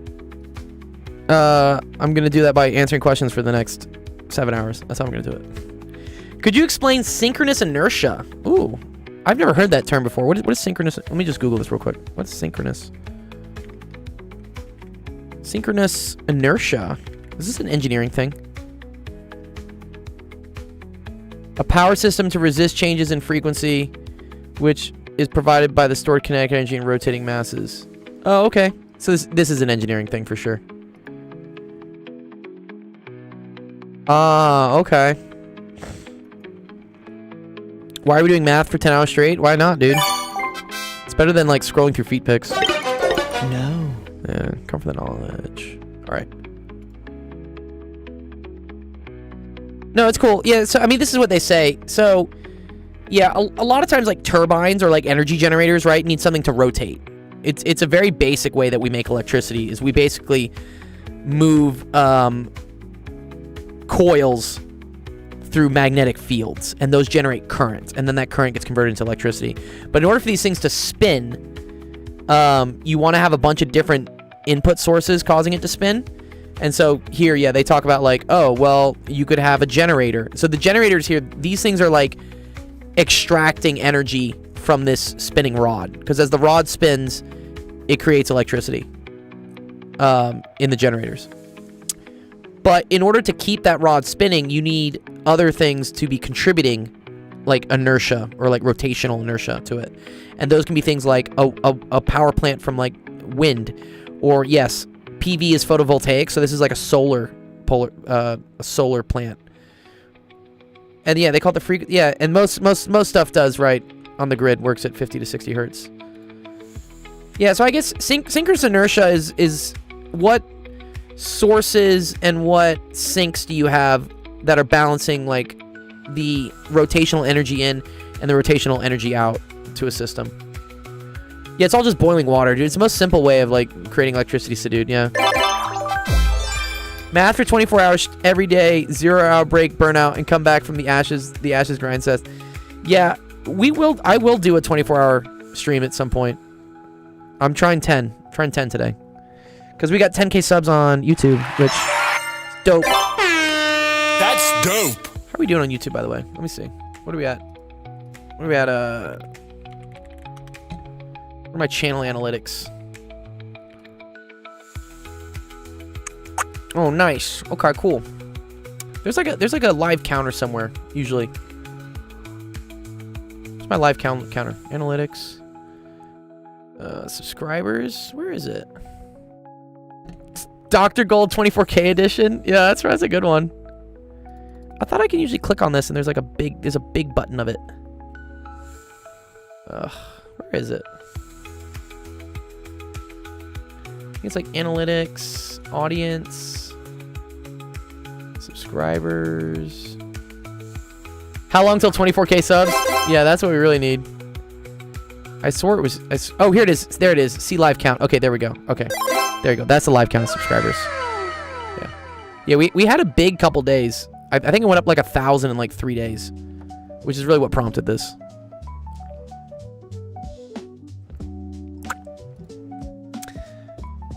Rue. Okay, more stuff. Okay, let's do this. This is, again, a little bit of thermo, but there's some more stuff happening.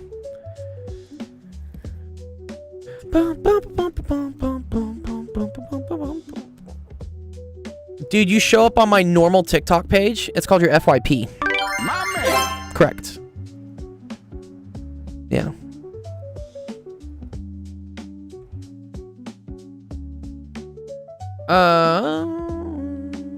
Okay, let's see. What's the final temperature? Okay, so that's like Q in equals Q out. Oh, your personal account. Oh, that's cool. All right. Okay. So this means like MC delta T of the water has to equal the negative MC delta T of the nails. And then I think we're going to hope that the heat in the nails doesn't cause this to go past 100. Because if it does cause it to go past 100, then we got to talk about heat of fusion and heat of vaporization. The reason for that, and here, I'll show you. It's like, there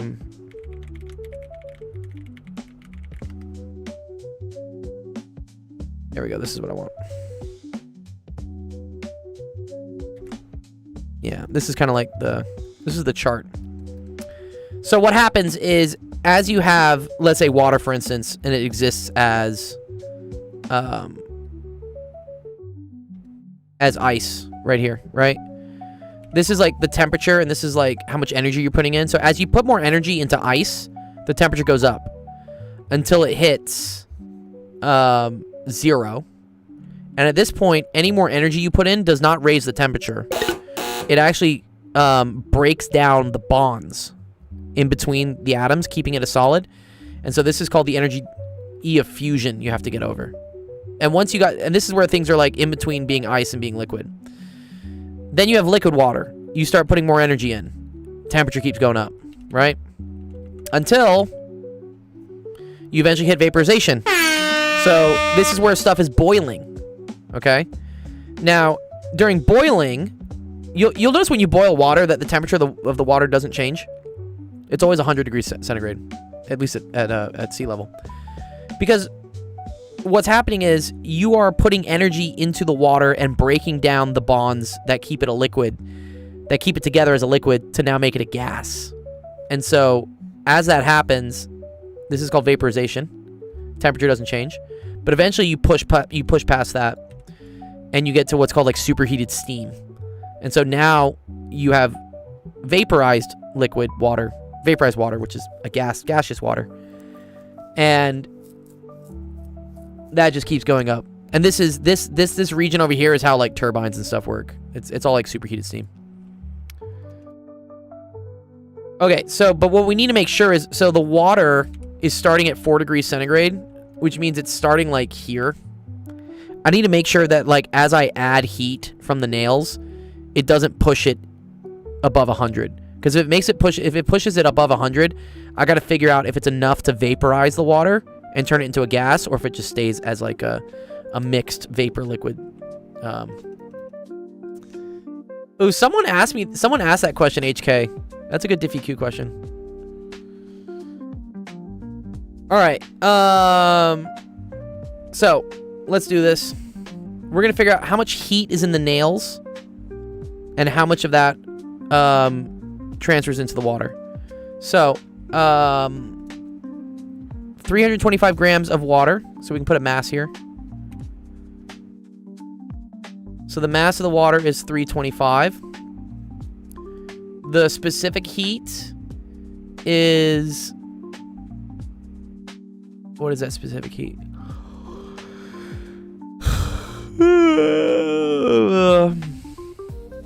Where is it? I know it's 4.186, but whatever. 184. Yeah, we do E&M for sure. The pulsar timing arrays. Okay. And then this is going to be T final minus T initial. Okay, but what's the initial temperature of the water? It's 4, which is technically 277. You got to put things in Kelvin. right?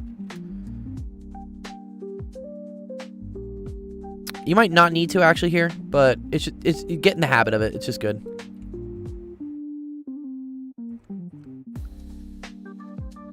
Delta T equals C because E equals MC squared. What? We're teaching chem right now, or this is like thermo, I guess. Okay. All right, mass of the nails. So let's remember that was a quarter of 454 grams. Let me just get that real quick.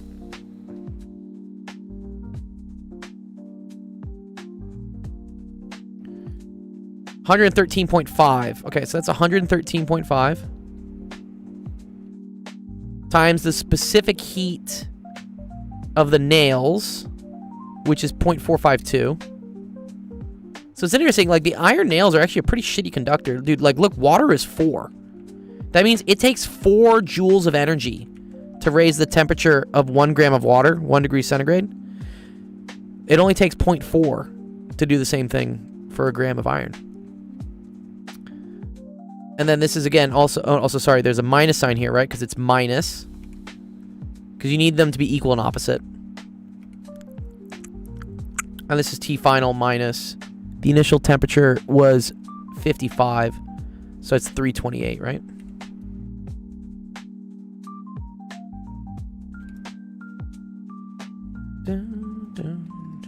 Nice. Okay. And now we just have to solve for TF, which is kind of a pain. But okay. I mean, this is going to be a number. This is going to be a number. You like divide this, you multiply, and then you like move it around. So let me just show calculator ways. Well, that's how that one works. So I got 325 times 4.184. I'm going to divide that by 113.5. I'm also going to divide it by 0.452. Okay, so you get 26.5. TF minus 277 is equal to TF minus 328. And now your goal is you distribute this in. And you move that over. So this is going to be, once this multiplies, and then we subtract one of the TFs, that'll be 25.5 TF is equal to negative 328. Oh, wait. Sorry, this is a minus sign. There was a minus sign here. I almost forgot the minus sign. One sec. Right, I'm going to go to bed. See you when I wake up. See you, JC. Night-night. Thanks for coming by, dude.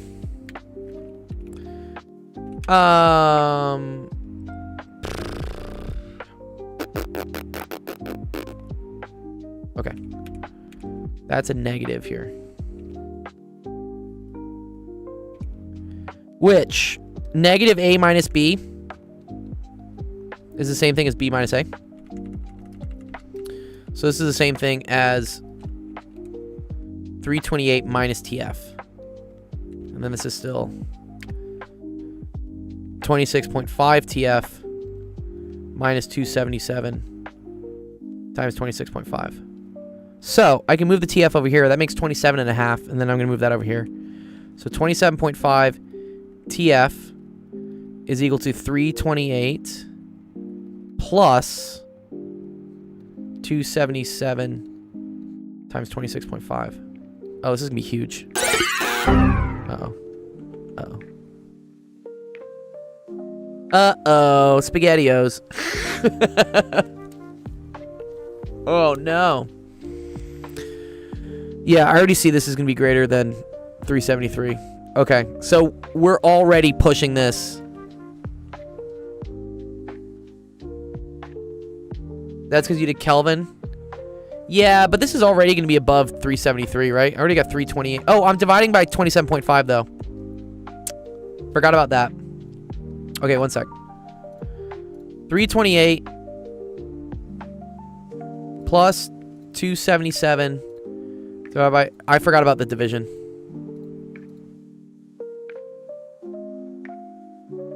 Right. And then we divide this by 27.5. Ooh, so I get 278. It's actually kind of nice. So TF is equal to 278? That seems very low.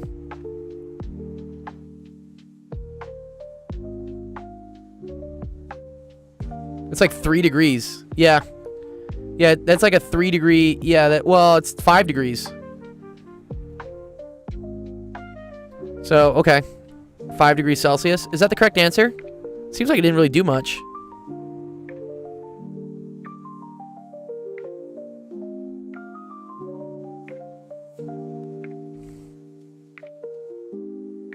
Check with the big chat. Okay. Yeah, 5 degrees centigrade. I guess it makes sense because you only have like you have half the number, you have half the mass of the nails, and the nails are also like a factor of 10 worse with heat capacity, and then you don't really have that much change in temperature. It just seems so low. All right, I trust it. If we wanted to, I could put this into ChatGPT real quick. Yeah, let's just see. Just to verify. We have been streaming for 3 hours and 15 minutes, so I want to make sure I'm not going crazy. This was Stokes' theorem we were doing. You were the calculator, sir.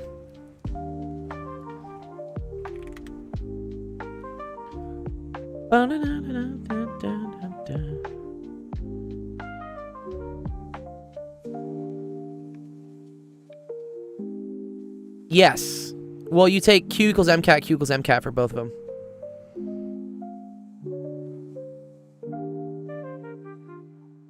Feed ChatGPT the VDI heat atlas. What's that? I'm just curious what it gets to here. Yeah, answer is, 5.85. Yeah, close enough. Yeah, 5 degrees. Damn. Yeah, not very much at all. Yeah, it was 278.8, so it's 5.8. Cool. All right, ChatGPT agrees with us. I'll take it.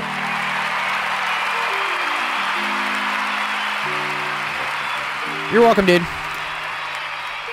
Well done! Well done! Rooksra.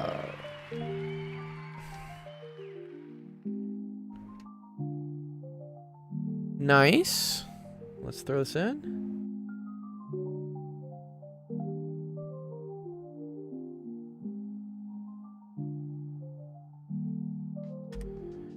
It's a German collection of standard heating. Oh, dude. Oh, that's really cool. Yeah, engineering is wacky, dude, with all the tables they have for things.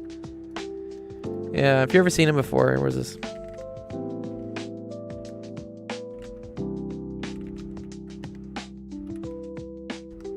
Like this. Yeah, like all these ones.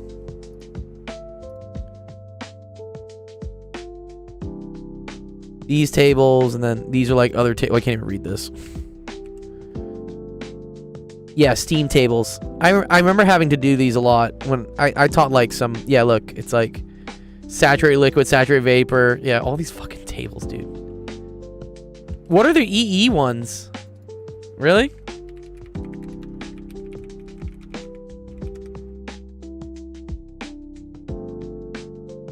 I mean, I guess this is like... Oh, like conductor stuff. Oh, okay. Maybe stuff like here. Insulation levels and stuff. Yeah. Okay, cool. Chat agreed with that. I take that as a good sign. Let's see what we got next. Abish. Oh, cool. These aren't too bad, Abish. We're gonna do a little bit more conceptual physics. Let me see what your other ones are.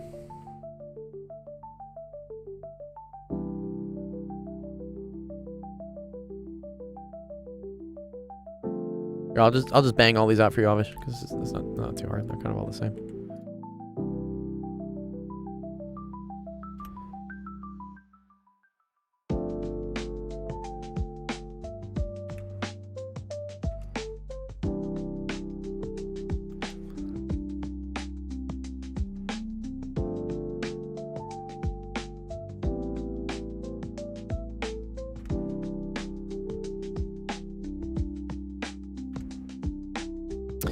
Okay, what happens when two waves have the same amplitude, the same frequency, and are perfectly out of phase? Very cool.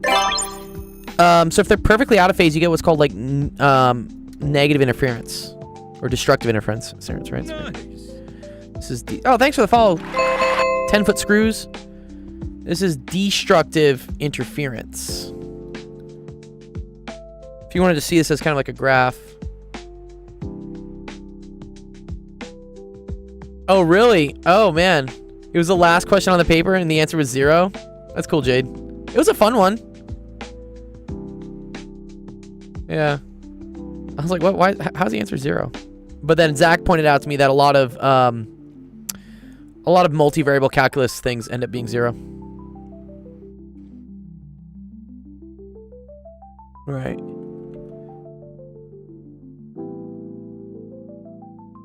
So for instance, if these were in phase, it would look like this. But then if you move them out of phase, I don't know why this thing like suddenly got like nipples on it. Oh, fuck. Or here, I'm just gonna draw 2 of them.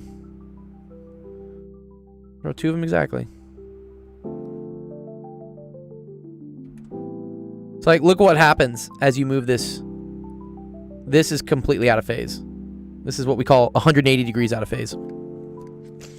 And you end up getting the peak of this fighting with the valley of this, and that creates 0. Because if you add them up together, they end up being 0. If you want to show this mathematically, it's actually pretty cool. Let's say the blue one was y was equal to sine of x.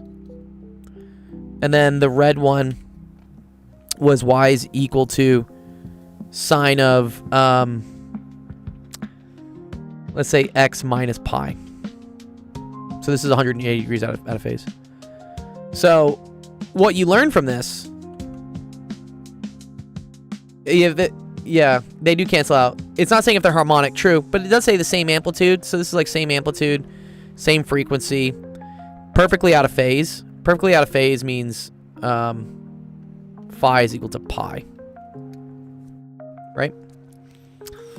This is an identity. Sine of x minus pi, I'm pretty sure it's an identity. Where is it?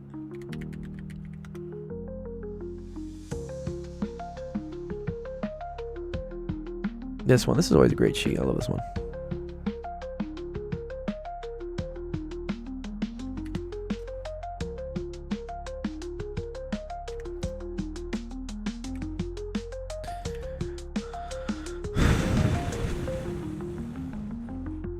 Oh, they don't have it here. No, where's the pi identities? Ugh. I'm pretty sure sine of x minus pi is negative sine. Whatever, just trust me on it. Pretty sure it is. This is negative sine of x. And so if you add these two together, you end up getting 0 as well.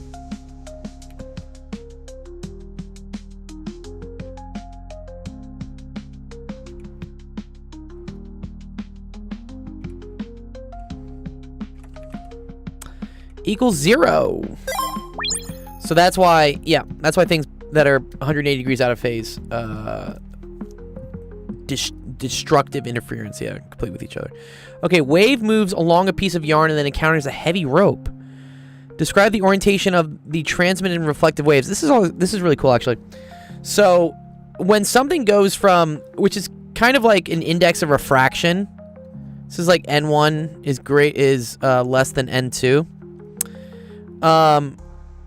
You end up getting the reflected waves invert is what happens. So this like hits and then inverts in the other direction. But I think this one stays in the same orientation, but it just has like less amplitude. So Folly says, cool way to remember all the trig identities. Oh, e to the iy is cosine y plus I sine y, and that e to the iy, e to the iy prime is equal to I e. Oh, okay, cool. Yeah, the sum and angle ones. What is laying? Thanks, Jade, for having us on your 3:30 a.m. gym stream. What are you doing this morning? What are you doing? I skipped chest day today, unfortunately. It's my favorite day. But I couldn't do chest day because I was up till 5 a.m. like coding last night. You're a madman. Keep it up. Yeah. 10 hours. We're 3.5 hours in. 3.5. We're almost getting to halfway. Okay. Anyways, when something has is able to move faster in a medium and it hits something that's like slowing it down, the reflected waves are inverted, but the transmitted ones are right side up, I'm pretty sure. Doing arms? Nice, dude. I'm a big fan of arms. Arms are great. Powerlifting, nice. What's your stats, dude? I want to get to 3 plates by this end of this year. I hit 290 on my 1 rep max for chest. I want to get to 3. I want to get to 315. I want to be the only PhD plasma physicist who can bench 3 plates. It's my goal. You are science-based. Thanks, bro. Okay, so reflected is, I believe, flipped 180 degrees. Or inverted, basically. And then the transmitted, I think, is the same. Same thing happened for light waves, by the way. Same, but you can say like less amplitude. I bench 178, competing. Oh, you weigh 178. Nice. Squat is 450. That's a massive squat, bro. What? Congrats, dude. Dude, I can't really get up. I can't get over 300 on my squat. Deadlift is 505. Wow, that's good. Yeah, I'm too old to deadlift, honestly. I'm 35. Like, if I start deadlifting, I'll fuck my back up. No. Bruh. But nice, 255 on bench. At least I got you on bench. But I also weigh 195 at this point. I've been like dirty bulking for the last 6 months. Yes, light waves. Yeah, right? Yeah. They're all related to. A stiff leg deadlift. Okay. Poverty bench. Yeah, those are rookie numbers, Yucky. Let's get that chest up, dude. I agree, Jade. Yeah. That's the general consensus amongst my peers who are also in their 30s, is that like deadlift, the risk reward is not worth it for deadlift. Yeah. If you're young, yeah, go for it, man. It's pretty fun. But as you get older, the risk of injury like really sucks. You don't recover as much.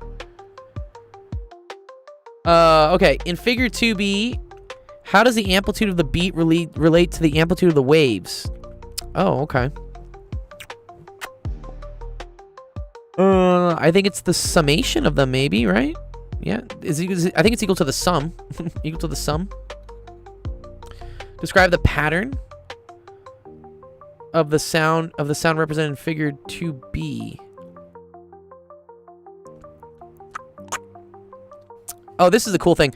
So this is called a beat frequency. So when you have two things that are slightly off in frequency, they line up at certain points and they cancel out at others, and this creates a beat.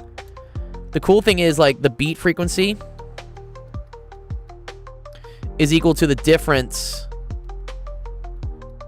between the two original signals. Your stream came again as I was scrolling? Yes, dude, the algorithm's working.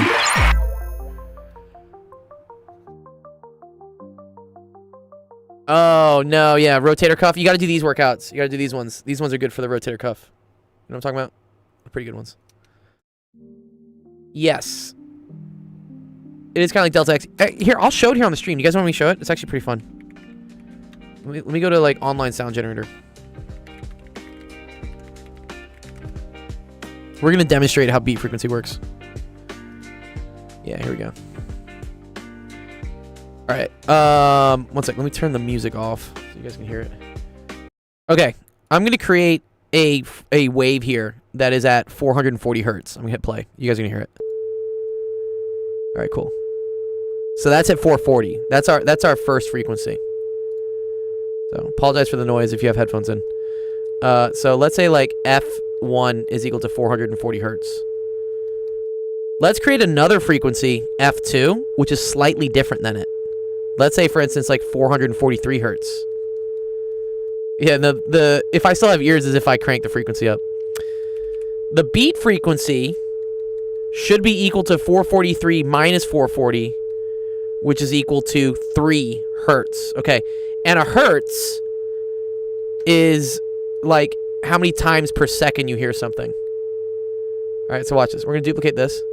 So I'm going to create another tone here, but I'm going to put it at 443.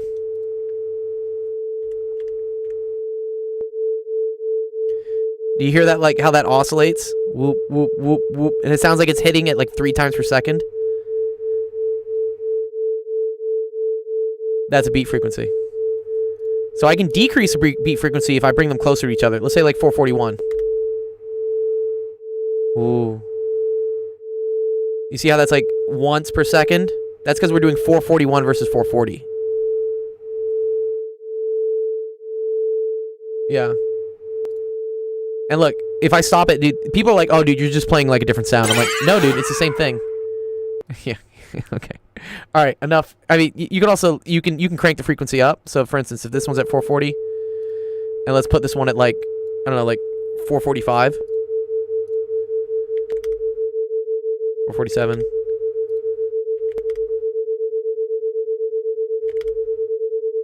Anyways, okay, enough. Hey, okay, there you go. Anyways, those are beat frequencies.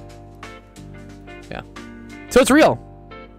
I don't know, you might have noticed that, like, difference in frequencies and, like, you can hear it.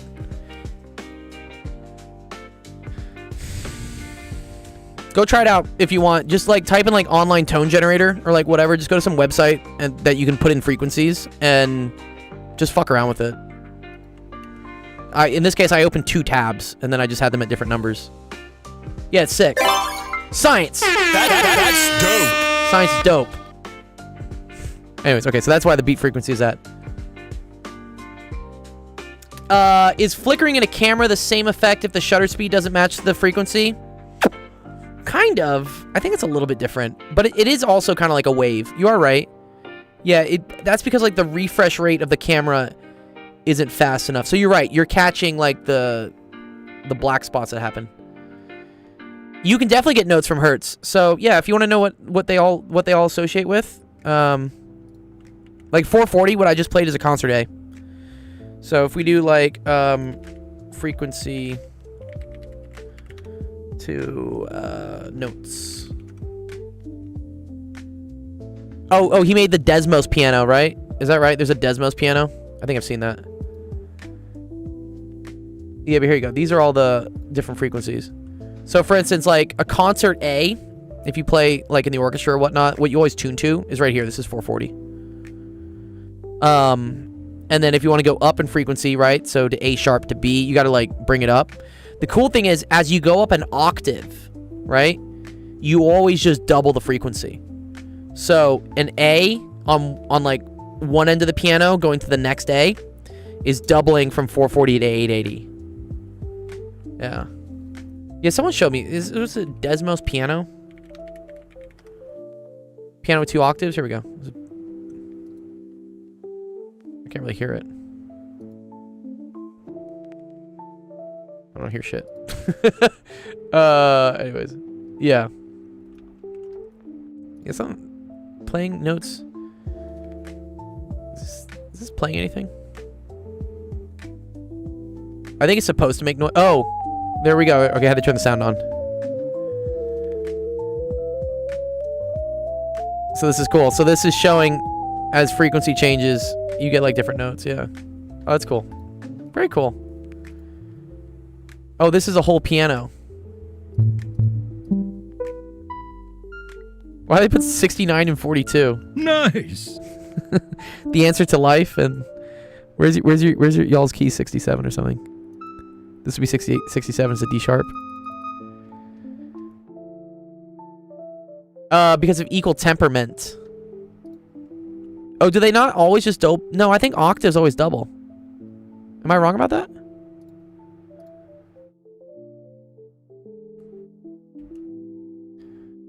Yeah, it's a free new way to play the piano, yeah. Now look, oh. You know, look, for G, right? G is doubling. 49, 98, 196, 392. You are right, it's not exactly double here. It's a little bit off. It's pretty much double, though. G sharp. Yeah. Yeah, rounded. You know, there's interesting things, dude. Music is math. I DJ. I produce music myself. Like, I love music. Music is great. And there's a lot of connections that music makes with math. And it all kind of like, it's all connected. Some are done. Yeah. What's up, Mucker? Anyways, this is a cool question for Avish. Good job. Let's head on to the next one. Man, you're still doing the stream. Oh yeah, dude. Yeah, we're going for 10 hours. We're at 3 hours and 30 minutes now. About to hit 4. I can't believe you can stay focused for so long, man. That's amazing. I mean, dude, they have like girls in hot tubs that go for like 10 hours. They don't do fucking shit, dude. What? No. I'm pretty sure I can like do some math at least. But what time is it where you're at, or what time? It's early, dude. It's only 7:40. Yeah, it's pretty early. Oh, PM. Oh, it's yeah. I'm in Los Angeles time. Oh. LA nice. LA is great. I love Los Angeles. Hey, we just won the World Series. Sorry, Canada. No, I was watching that game at the Rogers Center. Oh, nice. Yeah. Is that where Toronto was playing? The Rogers Center? No, I was there watching while they were playing in LA. Oh, while they're playing in A. Oh, I see. They probably did like a watch party or something. Wasn't a nice time, bro. Yeah, I'm sorry. We got suicide alert. Okay. I'll tune in for a bit before I sleep. Okay. Nice. All right, let's see. What was that? And I did this one as well. Okay, so we can mark this one as done as well.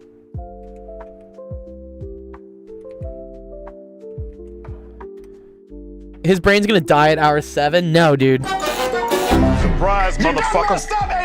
I'm not going nowhere. I am probably gonna make some food in like 20 minutes. I might take like a 5-10 minute break because I just need to go like eat something. Damn, we're getting a lot of questions coming in. Ooh, what the fuck is this, dude? What? Someone's asking me about like gears?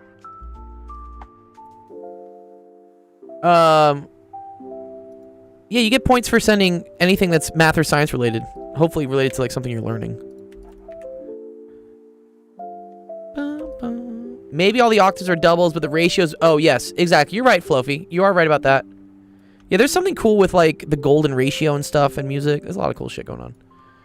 Yeah, rip to the Blue Jays, though. Yeah. Honestly, they played a very good game. That was a really brutal World Series. So much like random luck just happened out of nowhere. What's up, X-Man? Okay. We choose a pair of gears, G3 and G4. Pressure angle, 20 degrees, spur gears. Show that both gears have the same diametral pitch.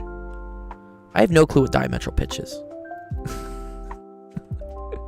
Check if there is interference. Compute the contact ratio.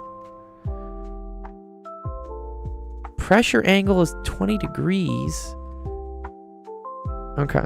Well, y'all gonna learn something with me because I'm gonna have ChatGPT solve this, and I'm just curious. We're gonna learn. We love learning. I learn stuff. I learn new stuff every day, dude. We're gonna learn about gears. I don't think I've ever done this. Yeah, also it's imperial units, dude.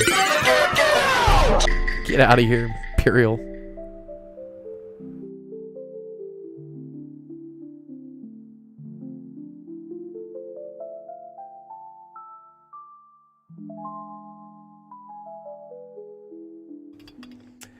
Bum, bum.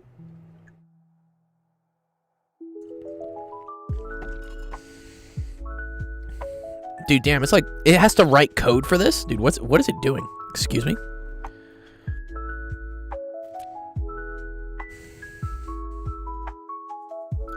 The addendum radius of the gear shouldn't exceed the radius of the pinion's base circle? Dude, what is this? Maybe the torque translation. Yeah, maybe there is some physics in here. Maybe. That would be nice if there's a little bit of physics in here. So much engineering just seems like, I don't know, bastardized simplifications of physics.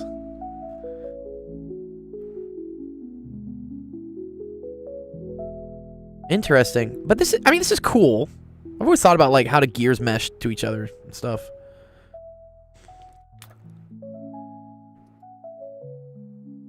Question, is the phase current on delta connection the same as the line current?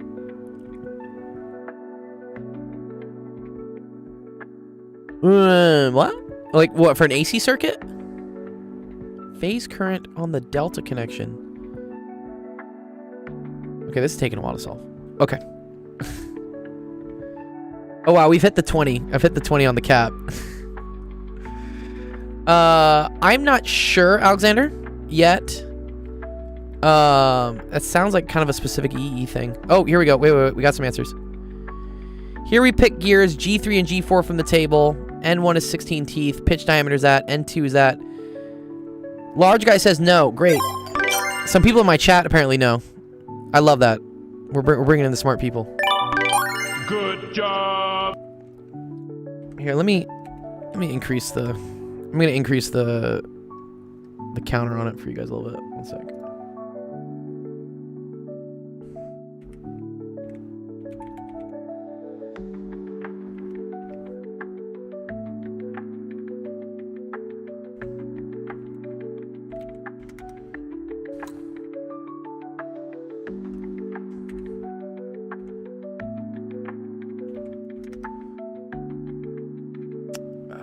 What was it on?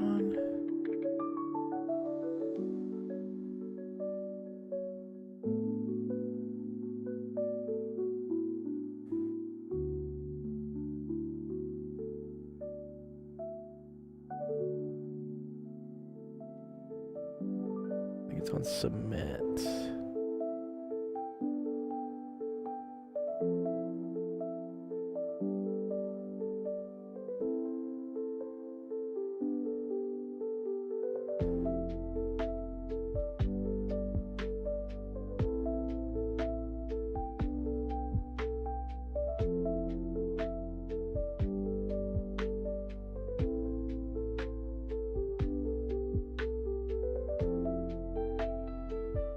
Ooh, max Q. Sorry, where's max Q?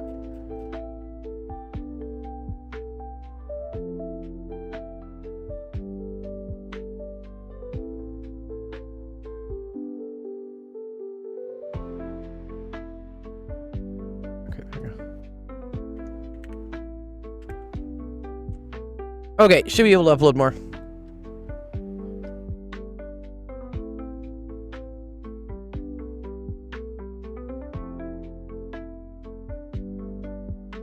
Okay, I do not know about teeth and gears, so this is an example of a question. I'm gonna put it into my Discord, but I will paste a solution for you here. Where was it? There we go. We'll share this, and we'll see what the next thing is. Cool. Copy. Nice. Okay. Let's see what the next one is. Next one is... Ooh! This is great. I like this. Send to the engineering gods. Yes. Y'all who are actually answering in my chat, if you'd like to join our Discord, all the questions I post get put there. And if you'd like to explain or answer some of them, I would love to have your help. I'd really appreciate it, honestly. I teach everything like math and science from middle school up through college, but occasionally I'll get asked like engineering questions, and I am looking for some people who want to help out in engineering, because it is one of the harder things to find tutors for, because most people who are good at engineering don't teach. They go make a lot more money being engineers. Yeah. Parthenons, yeah. Okay, let's see this. A project is launched from the top of a cliff above level ground. Yeah, 37 is a nice 345. That is true, Femvox. Because engineers forget everything after their bachelor's. No. Oh no. Okay, at launch, 37 is nice. Yeah, this is a 345, right, Fem? Okay, all good, Large. Thanks for coming by. We'll probably still do it. It'll just get added into the Discord. So if you want to see it, join our Discord, and we'll post the solution for you. Thanks for being here. Thanks for being a part of it. Okay, at launch, the projectile is 35, so this is 35. 35 above. And has a velocity of, yeah, dude, Femvox, they literally just made this. Dude, this is so fun. They made this 50, but they made this 37 degrees, right? This is literally a 345. Okay, and they also made G equal to 10. This is the nicest numbers on a physics question. Yeah. Jesus loves you all. Thank you, Chris. I need some more Christ in my life. I always say that. Like, I need more people praying for me at some point. Okay. So, first thing you do, whenever you have a velocity being shot at an angle, you want to break this into components. So, we're going to say, like, V naught x is equal to 50 cosine of 37 degrees. And then V naught y is equal to 50 sine of 37 degrees. It turns out that this ends up equaling 40 and this equals 30. The reason why, and then this is why me and Femvox are talking about, this is such a nice question, is that when you have a 3, 4, 5 triangle, this is a Pythagorean triple, 3 squared plus 4 squared equals 5 squared. That's also the same as 30, 40, 50, where this thing right here is, well, actually, let me change it around. Sorry, let me make it this way. 40, 30, 50. This is 37 degrees. This is 53 degrees. And this is 90. So we know this triangle.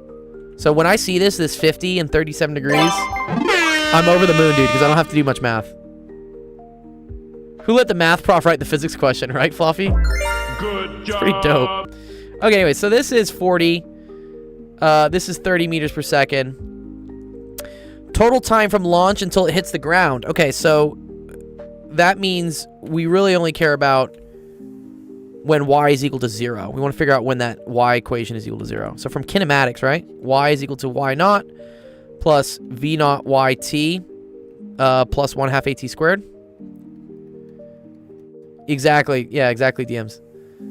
So the final height is 0. The initial height is 35. The initial velocity in the y direction is 30. So plus 30t. And then this is plus 1/2 a, but they say a is equal to, so a is equal to negative g. The acceleration due to gravity points down. And so that's going to be negative 10. So this is going to be minus 5t squared. Beautiful. I know a is 9.81, but dude, look what they said. Look what they said. Motombo, dude, they said this. I agree. It's horrific to use g equals 10. It's like saying pi is equal to 3. But we're just going based off what they did. Because I think this is nice. Watch what happens here. So, this is what you're solving for. You can divide through by 5. And you end up getting t squared minus 6t minus 7 is equal to 0. E equals pi. Don't choose violence, dude. Oh, and this is beautiful, dude, because look at this. This is negative 7 and 1. So you get t minus 7, t plus 1. So t equals 7. Wow. So the total time is equal to 7 seconds. The horizontal distance, that's cool. So horizontal distance is equal to your velocity horizontally times how long you're in the air going horizontally. That website, actualofficehours.com. It should let you submit. Let's see. I changed the buffer so it accepts over 20 now. Used to be only 20. So this is equal to v naught x times the time it's in the air, which we know is 7 seconds. So that's going to be equal to 40 times 7. So that's equal to 280 meters. Great.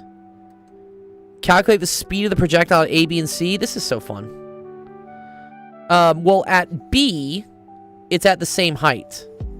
So by conservation of energy, your kinetic energy plus your potential energy has to always add up to the same number. If you have the same potential, that means you must also have the same kinetic. So, VB equals V naught, and so that's going to equal to 50. At position A, you do not have any velocity in the in the y direction, right? Because you go from being up to not so up to not so up to like, oh, we stopped going up and now we start going down.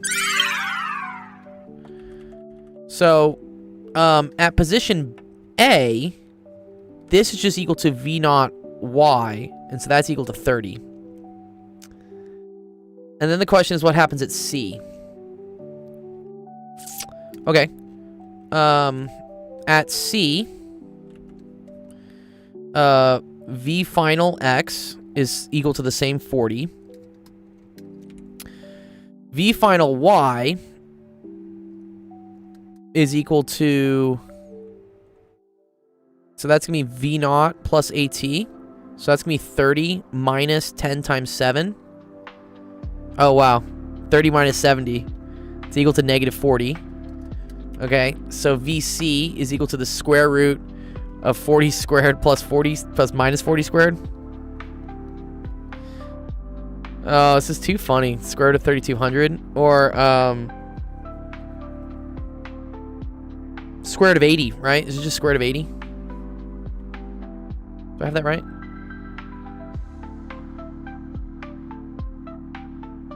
Space engineering, I might not be able to do it, but if I can't, it'll get added to our Discord and maybe an engineering person will take a stab at it.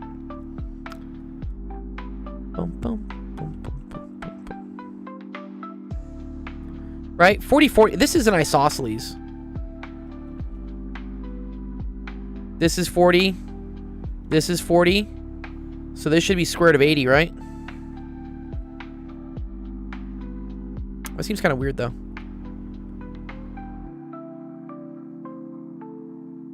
Right, isn't it? 1 square root of 2? Yeah. Oh, it's 40 square root of 2. I'm retarded. Sorry. Uh-oh. Uh-oh. Uh-oh. I'm starting to get sleepy. We've been streaming for 4 hours. Yeah, sorry. It's 40 square root of 2. I was getting too clever with my triangles. Matombu. Right, this is 1 square root of 2. So if I multiply this by 40, this is 40. This is 40 square root of 2. Okay. So VC is equal to 40 square root of 2. Nice.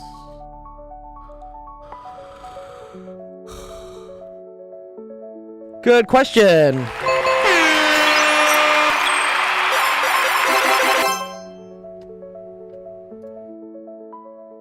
Nice. Who was this? Ite? Ite.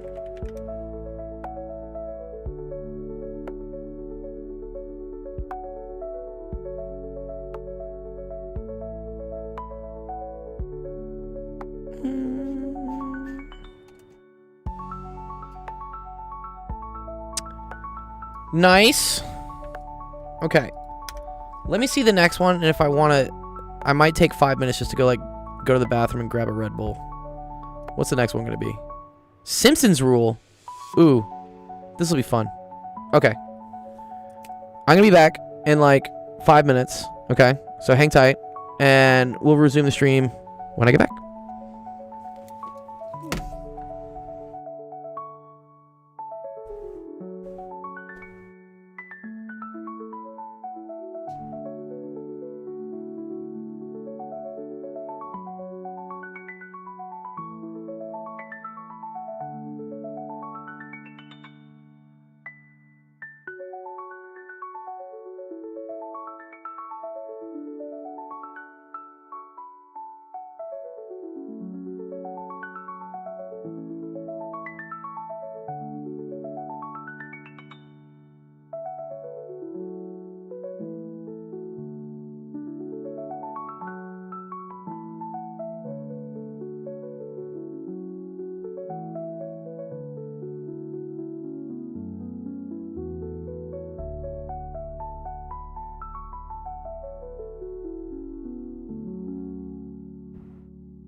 You guys miss me?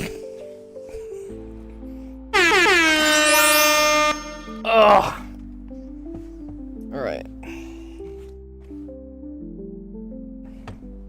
We missed you. I missed eating too. One second, I gotta fix my green screen.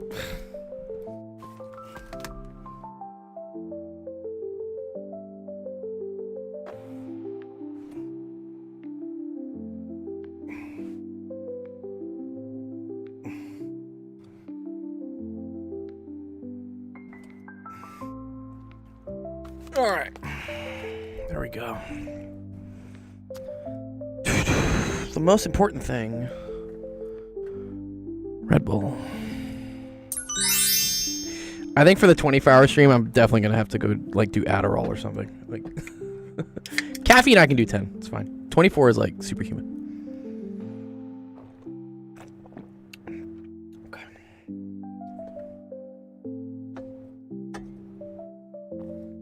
And we got some soup. I love soup. Sometimes I'd like come back from music festivals at like 3 o'clock in the morning, and we're heading back to the RV, and I'm just like screaming like I'm gonna go fuck up some soup. I have a very special soup. This is a dill pickle cup of noodles. I love pickles too. I'm a very big pickle fan. I'm a pickle fiend. So yeah, we're gonna have some pickle noodles too. All right, let's lock in. We got 6 more hours. Red Bull gives you energy. It's true. They were really nice to us at TwitchCon, by the way. Red Bull hooked it the fuck up. They had this whole area. It was called like the Creator Club or something, or Creator Stop, and they just had like free sushi, free drinks, free. I didn't pay for any food at TwitchCon. I got fed by Red Bull the whole time. How long have we been on? I think we've been on for 4 hours and 5 minutes. We're going to 10. All right. Use Simpson's rule with 4 intervals to estimate this nasty integral. Interesting. I need to remember Simpson's rule because I don't remember it.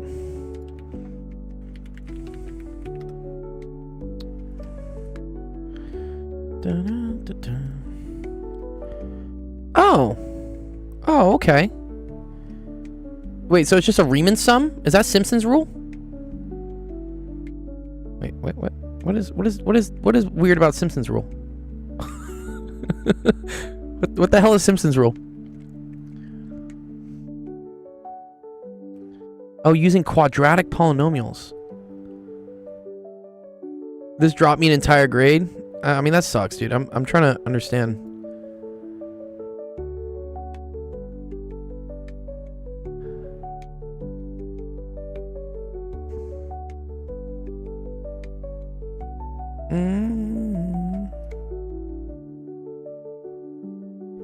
Oh.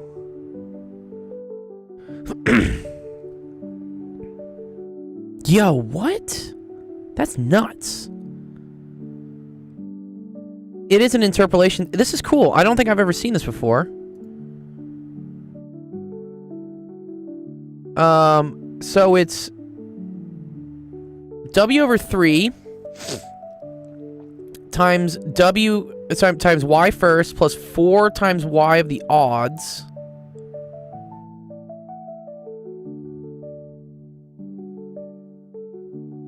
Oh, it's using a lot of naval architecture. I don't think I've ever seen this. It's pretty cool though.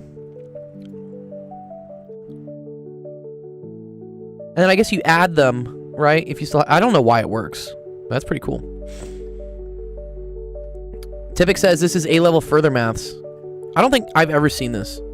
Maybe some of my other math people have seen this. Okay.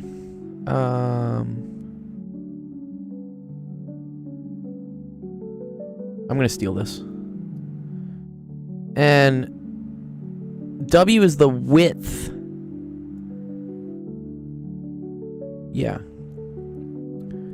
W is the width. And then Y is... Okay, cool. Got it. Okay. Very cool.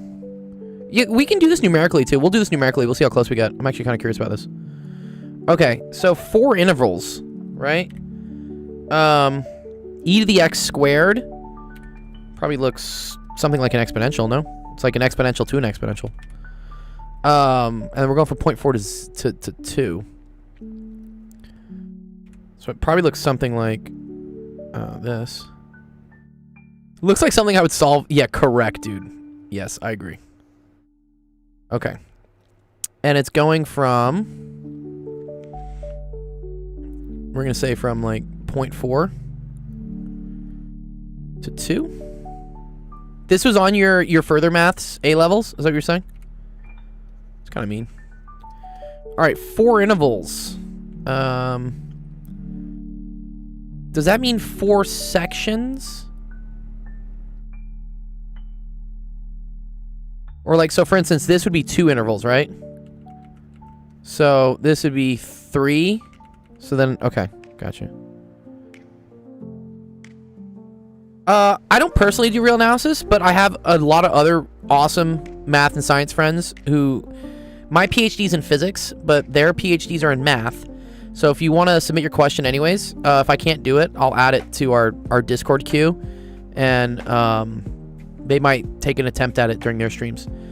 Also, if you want to figure out when they stream, the same website there that you use to submit the screenshots, there's a calendar that shows all the other awesome math people that stream. Yeah, I was looking at it for a while, so let me know. Well, okay, well, let's get to it. So this is 4 sections. We agree? Yeah, you're welcome, Meep. Okay, so I gotta divide this into 1, 2, 3, 4. So I think I do 0.4 plus 2 all over 5? No, over 4 to get the widths. So that's gonna be 2.4 over 4, which is equal to 0.6. Okay, let's see how that makes sense. So this is like 1, and then 1.6. Does that make sense? 1.6, and this is 2.2. Oh, this is already. Oh, this is bad. Sorry. 0.4 plus 2 is 2.4. 2. Am I fucking up here? Divided by 6, right? Oh, you subtract them. Sorry, this is the average. I'm dumb. Sorry. It's 1.6 over 4. Uh-oh. Uh-oh. The timing of the stream is starting to get to me. Okay, 0.8, 1.2, 1.6, and 2. Great. Okay, awesome. So the first one... Okay, so the width is 0.4. Okay, so we know it's 0.4... And I guess it's always divided by 3. I don't know why it's divided by 3, but that's fun. And then it's y at the first. So that's e to the 0.4 squared. And then also the last one. So plus e to the 2 squared. Okay. And then the odd ones. Okay. So the odd ones... What do they call the odd ones and the even ones? Okay, so it's literally 1, 2, 3, 4. Okay, fine. Okay, so these are the odd ones. The purple ones are this. This is odd. This is odd. And then the even one is just the one in the middle. Okay. So it's plus 4 times e to the 0.8 squared plus e to the 1.6 squared, and then plus 2 times e to the 1.2 squared. This is just a mess, dude. Are you allowed to use a calculator on this? Do I get like some sort of calculator?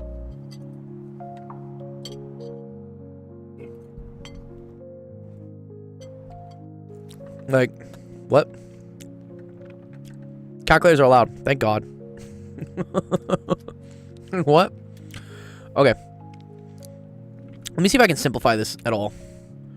So 0.4 over 3. And then this is going to be like e to the 0.16 plus e to the 4 plus 4e to the 0.64 plus 4e to the 2.56 plus 2e to the 1.44. Okay. Let's just take our calculator out and see what happens. I don't see what this really teaches you other that, like, mechanical integrals, like, absolutely suck. Okay. E to the 0.16 plus e to the 4 plus e to the 0.64 plus e to the 2.56. Oh, wait. But these had 4s on them. Uh-oh. Don't mess up, boys. It is a TI-84 emulator. It's the gold edition, though.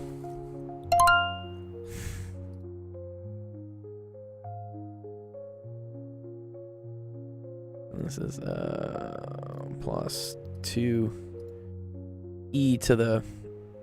Wait, no. This e. Sorry, wrong e. E to the 1.44.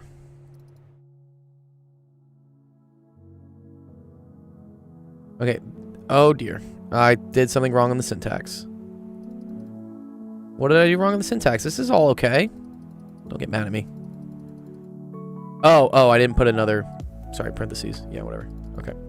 And then what was it? 0.4...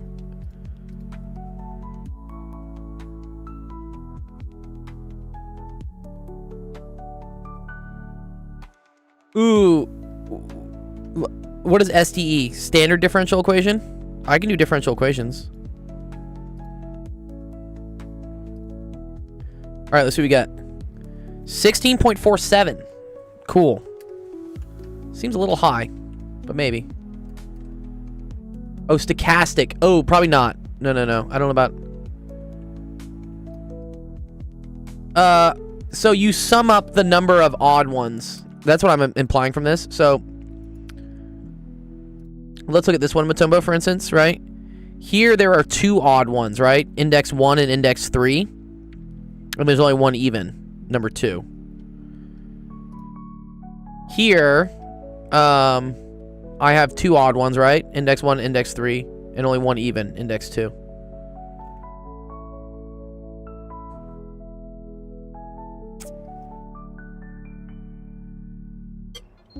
Oh. We gotta tell TikTok that we're actually still live. It is a really strange formula. Yeah, I actually don't know where it comes from. We can research a little bit if we want to. I mean, the queue's already at 21 questions, so I invite you to look into this as inspiration for, like, where the hell did this come from? Okay, 16.47. Now let's evaluate that, like, numerically, because I can also do that on the calculator. If you go to what is it? I think it's math. There should be an integrate. Yeah, fint. I think it's numerical into, yeah, fint.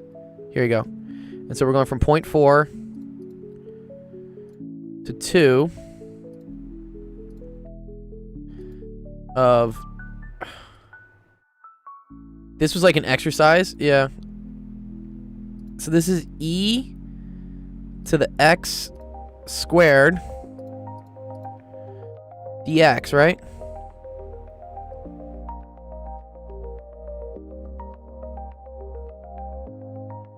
Okay. Oh, it's pretty close. 16.03.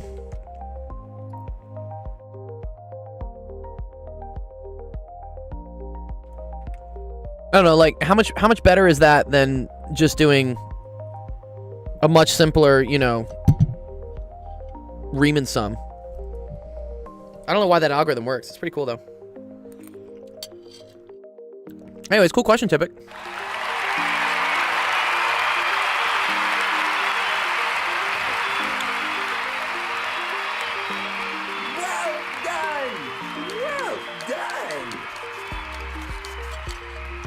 Now solve it by hand?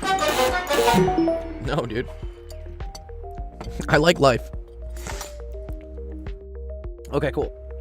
Let's add that one to the roster. It's just an approximation method. Someone said it was used in naval shit. What was that? You said Navy stuff? That's pretty cool. Typic.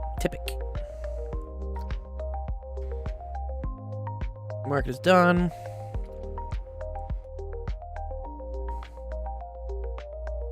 Naval architecture and shipbuilding. I always find it fascinating, dude, that we made these massive fucking things like back in the day. Without any like computer technology. Right? It's pretty cool.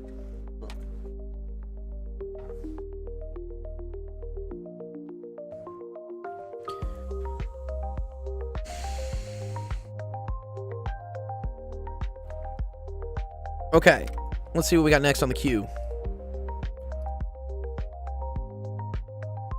Spicy chicken nuggies with a partial integration. Yeah, so wait, how would you like algebraically integrate that? That's a good question.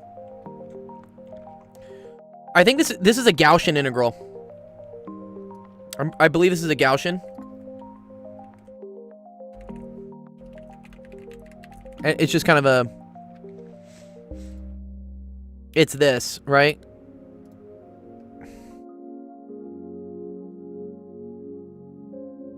I think, yeah, it's the square root of... Well, that's from negative infinity to infinity. The sunflower of death and despair. Oh, I guess these are from infinity to infinity. These don't have, like, bounds on them.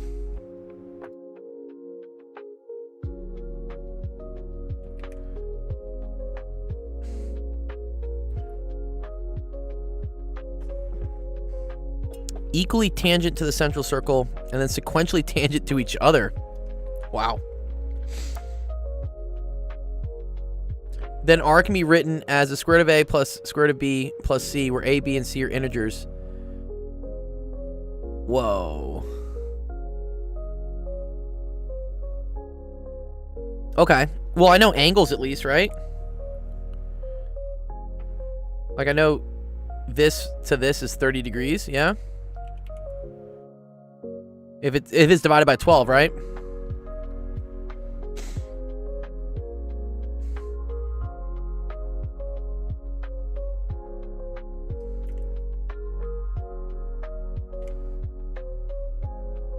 I don't know. I'm thinking something like this.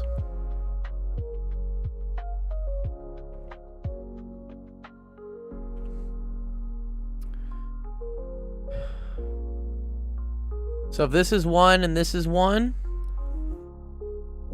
Oh, this is 1. This is 1. Right? I think I can split this, yeah? And then if they're tangent to each other, they gotta be tangent there, right? Oh, I think I got this. I don't think this is as much death and despair.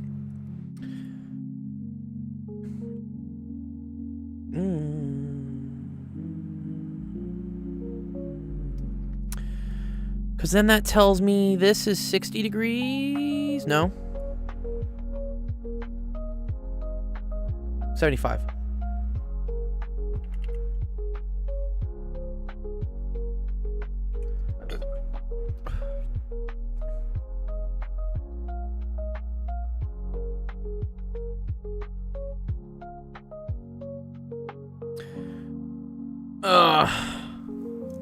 A Tarsha. What's a Tarsha puzzle? That sounds scary.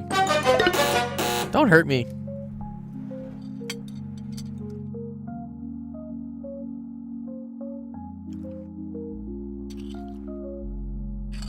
Can you prove the derivatives? Yeah, I probably could.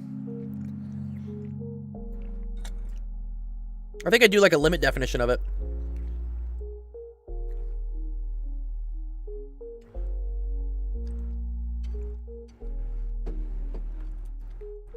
Okay, I think I'm close on this one, though. 30 degrees.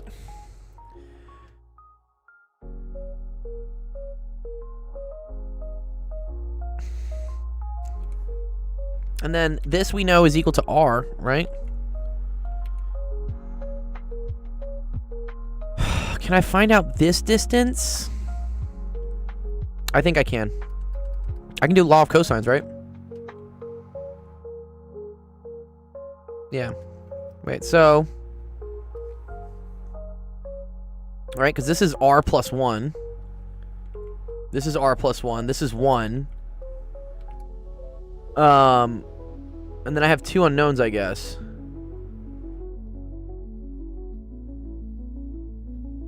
Let's just call this x. Let me just do that. So...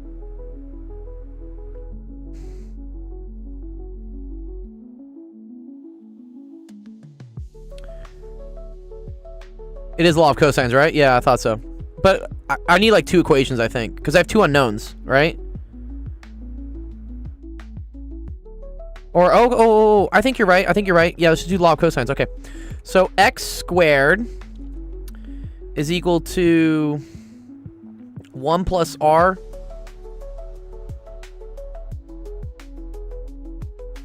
Well, I know this whole thing is 30 degrees, right? To go from 1 to 1. And then, since these are tangent also here, that tells me this is a straight line. Then, I'm going to do, like, law of cosines here.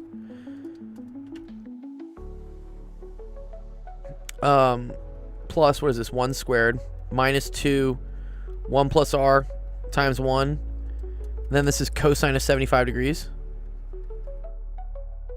But then, I need a second equation to knock out x, right? Which I was tempted to do with sine. I wanted to say that sine of 75 degrees over x is equal to, right? Sine of 75 over x is the same thing as like sine of 15 over 1. Right? So now I get that x is equal to sine 75 degrees over the sine of 15 degrees. Yeah?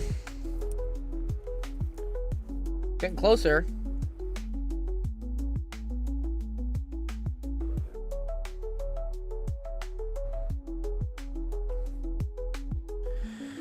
Okay. So then plug it back in. So we get sine 75 over sine 15 squared is equal to...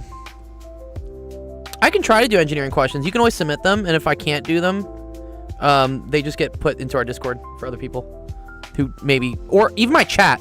My chat has a lot of really cool engineering people watching that may want to help you out. Yes, and then I'm going to get that sine 15. I'm going to get it. I'm going to get it. I'm going to get it. I'm going to get it. I'm going to get it. Don't worry. Well, also because sine of x...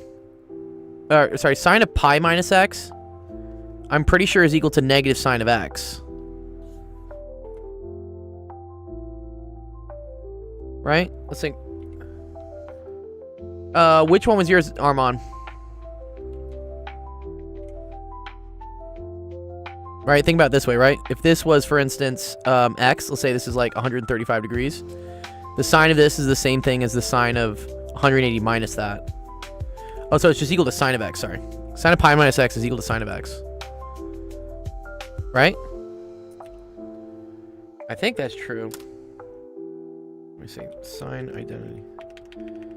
Sine pi minus x.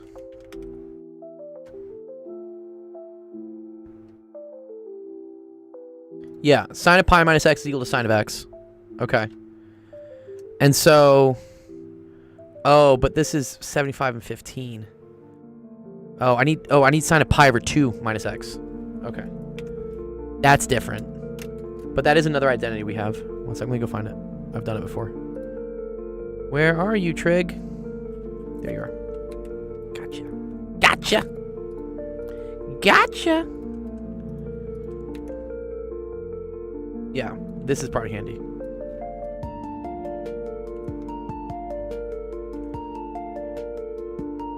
I think specifically what I'm going to want is one of these.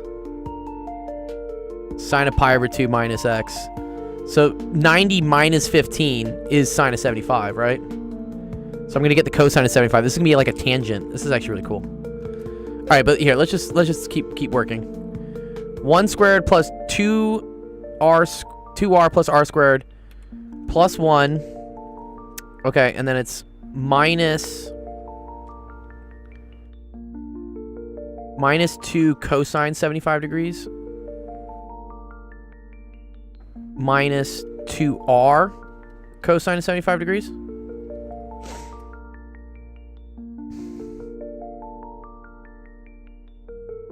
Oh, you're 15th in the queue? Okay. Yeah. We've had a lot. I'm doing a 10-hour stream, so don't worry. I will get to it. I think once we get into the last, like, 2 hours, then I'll say that I'm not getting past 20. Okay.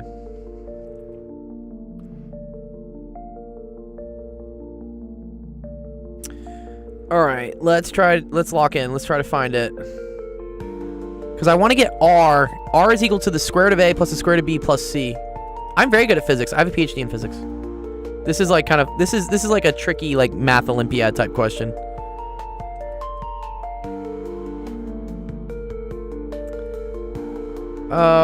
Do we want everything in terms of sines or cosines?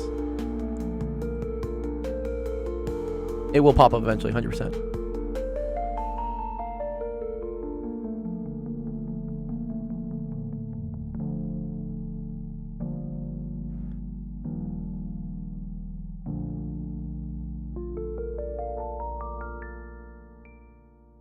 One over 5 minus 2 square root of 6. I think it's easier to simplify. Which one was that for, Joel, though? That's what sine is? Sine of which one? 15?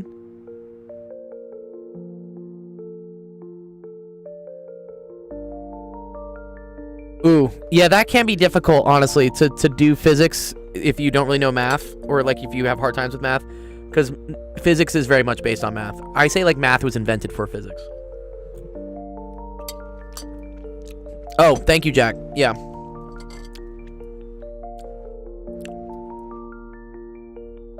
Because I think how I want to write this is...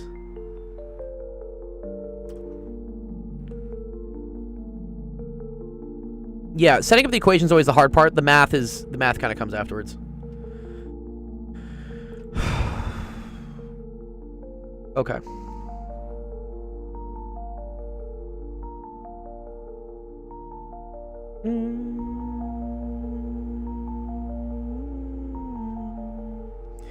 I feel like I want the half angle identity. Where did you get that from, Joel, by the way, for this?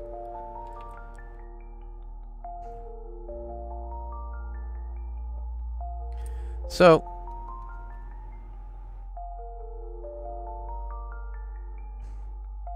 oh, it's provided? I don't think it's provided here, though, no.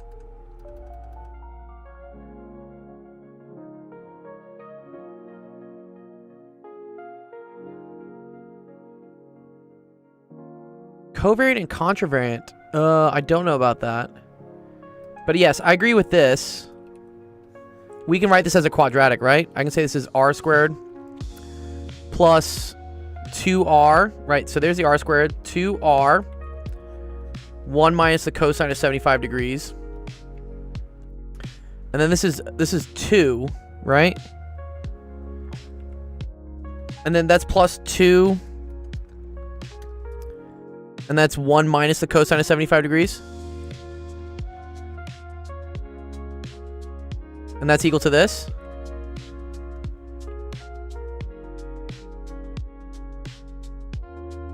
And then I feel like I want everything in terms of cosine, just real quick. Thanks for the Rose. So sine of 90 minus x is equal to the cosine of x. So sine of 75, which is equal to the sine of 90 minus 15, is equal to the cosine of 15.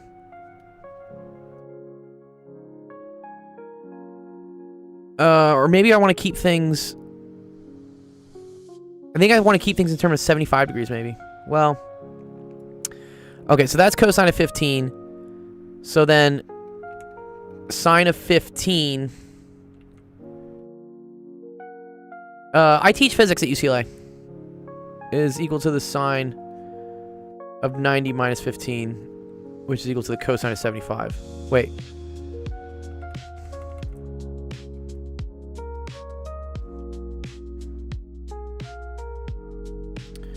Okay, so then this is equal to cosine.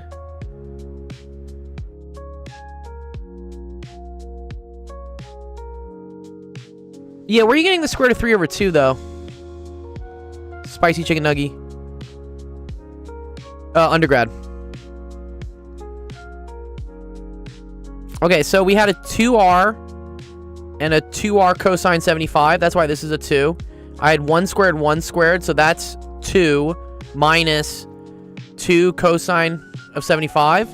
So that's why that's 1 minus cosine of 75.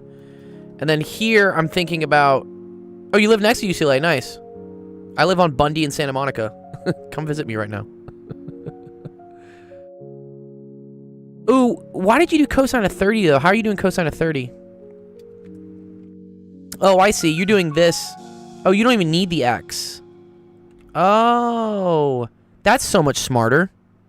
Yeah, I feel like this sucks.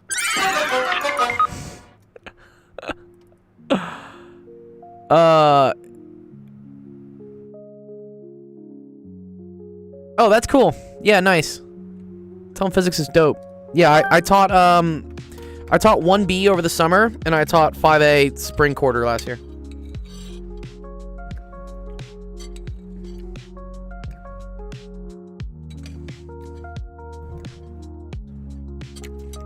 Step questions. Wait, is that like nursing stuff? Step questions?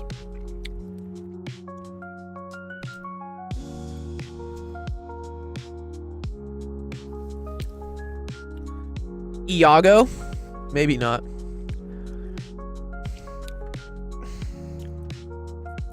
I think the 30 is smart, but then we still have the 15 in there. Step, bro.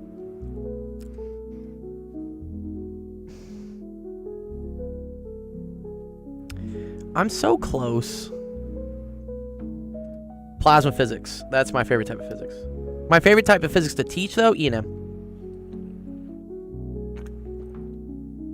Okay. Let's do it, yay. Okay. So then what? X equals negative b. So -2, 1 minus cosine of 75 degrees. Plus or minus the square root of b squared.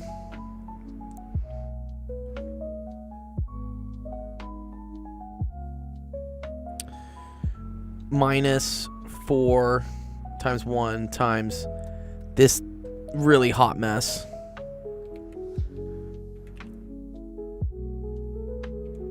What song? The song that's playing right now? It's all AI generated. Dude, there's gotta be a better way. There's gotta be a better way than doing this. I've done some Olympiad questions today.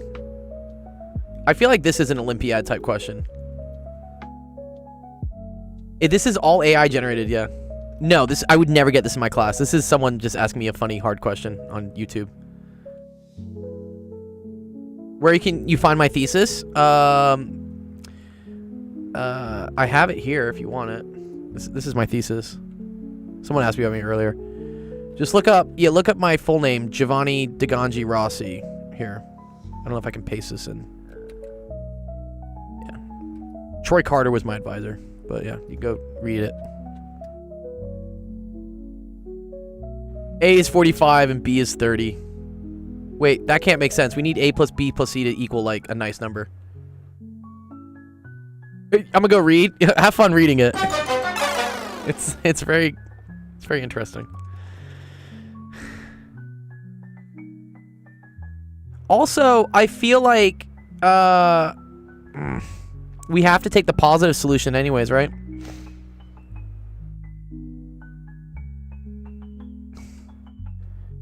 Yeah. All of this music is AI generated, because otherwise if I played actual music, they would like bop me for like monetization. No. So I just use like Suno to just generate pretty chill lo-fi stuff. Okay. This is not anything nice. My life is a lie. Let's see what ChatGPT would do. There's no harm in using ChatGPT for a little bit of inspiration, you know? That's what I say.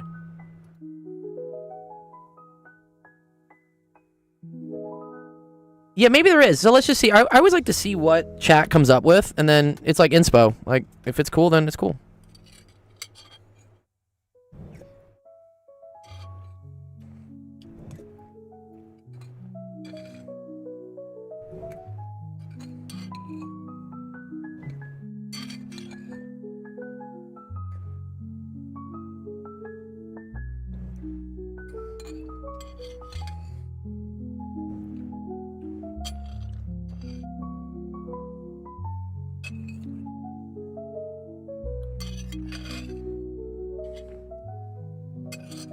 Dude, it got in like 4 lines. What? Excuse me? What? God damn it. The answer's 7, apparently. I'm sorry, I'm gonna go over it. I'm gonna go over the answer.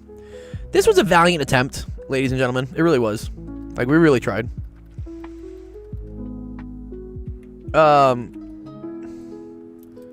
Yeah, dude, it was 4 lines, apparently, for this solution, dude. Okay, r equals r plus 1. I agree with that. From the big center to any small center. Cool. Adjacent small circles are tangent, so the distance between the adjacent small centers is 2. With 12 of them around a circle, the central angle between them is pi over 6, 30 degrees. That's what we said. Cool. We were correct in our initial thing.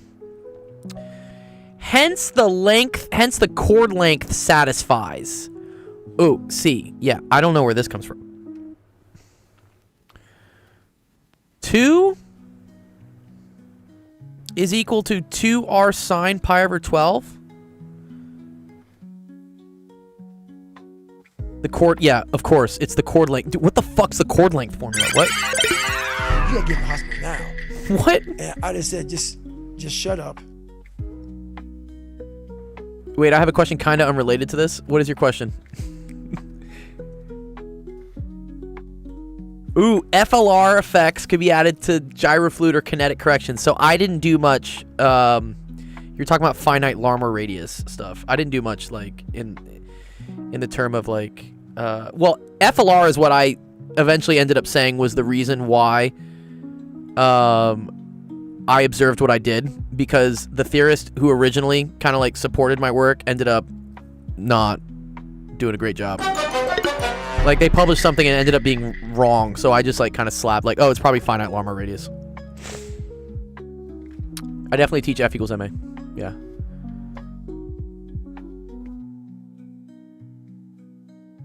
He put your thesis into ChatGPT and made it make smart questions. I was like, bro, I haven't heard finite Larmor radius shit in, like, 5 years, dude. What? How do you know about this as an undergrad?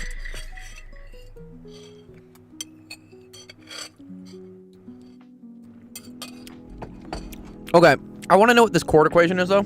Sorry, what chord length? What is chord length? What's this chord length?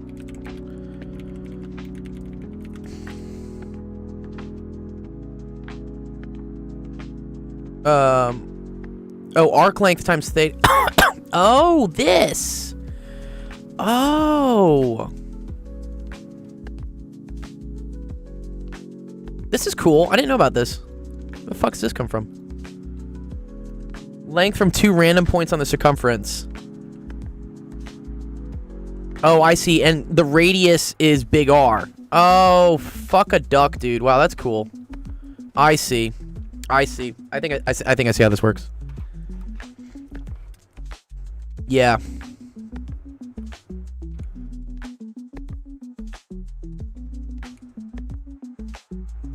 Yeah, resistive drift alphane waves, yeah. Yeah. Welcome to grad school. It's all very scary. Okay, so this was little r plus 1. This was equal to 2, right? And then, let me see how this comes about, though. Okay, because if this is r, this is r. I agree this is s theta, right? But where does this come from, by the way? Sorry? D is equal to 2RS. I've never seen this before. This is a cool formula, though, but I get it. Once you get that, yeah, you say that 2 is equal to 2R plus 1 sine of 15 degrees, right? What is D? So D is the distance between 2 points. So here's what we're doing. We're creating like an even bigger circle here. No. D is the distance. Here, watch, I'll show you. So imagine I have a circle that goes through all the center of the smaller circles.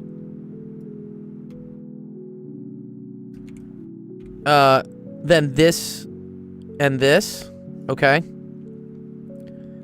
This is going to be R plus 1. But then this distance right here, that's equal to D, which is equal to 2.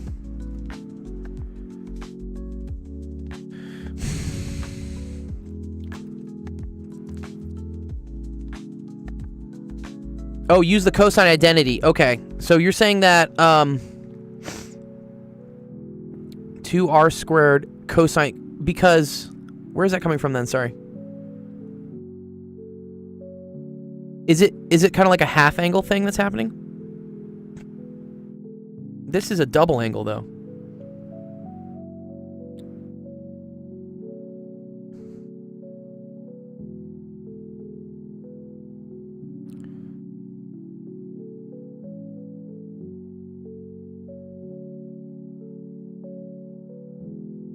Yeah.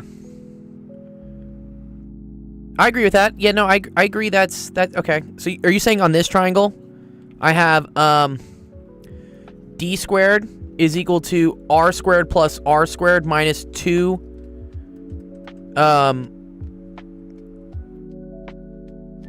2R squared cosine of T, right? No, I'm not in grad school. Dude, I finished grad school a long time ago. Equilateral triangle. Well, it's not equilateral. It's isosceles. Okay. And then I'm curious. Oh, sorry. So D squared is equal to 2R squared minus 2R squared cosine T. So D squared is equal to 2R squared 1 minus cosine of T. Oh, sorry. Is this cosine squared T? Sorry, did I? Oh, sorry, what is? Sorry. Oh, okay, that's where I messed up. Okay, and I did that here actually. Yeah, this should have been cosine squared. Oh, it's not. Wow, what's up, Walking Stick? Thanks for the raid. Shout out to Walking Stick Library. Thanks, I appreciate it. We're doing a 10-hour stream to celebrate 10,000 follows on 10,000 subs on Instagram. Not Instagram, sorry. On what is it? YouTube. Yeah, look. Now we're up to 10,158. Pretty cool. Woo! Yeah. If you bisect the angle, you get 2 right triangles. I agree. Oh, wait. I think I'm starting to see what you're saying. Yes, this becomes T over 2.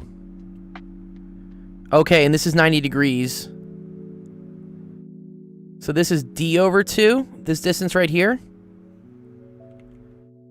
Oh, okay. So sine of T over 2 is equal to opposite D over 2 divided by the hypotenuse 1 over R.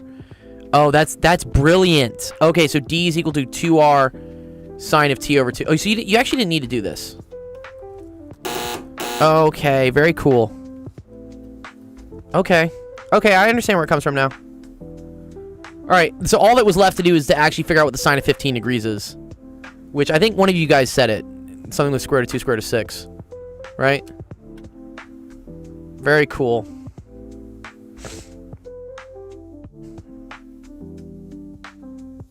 How would you get the sine of 15 degrees? You need a half angle formula, no?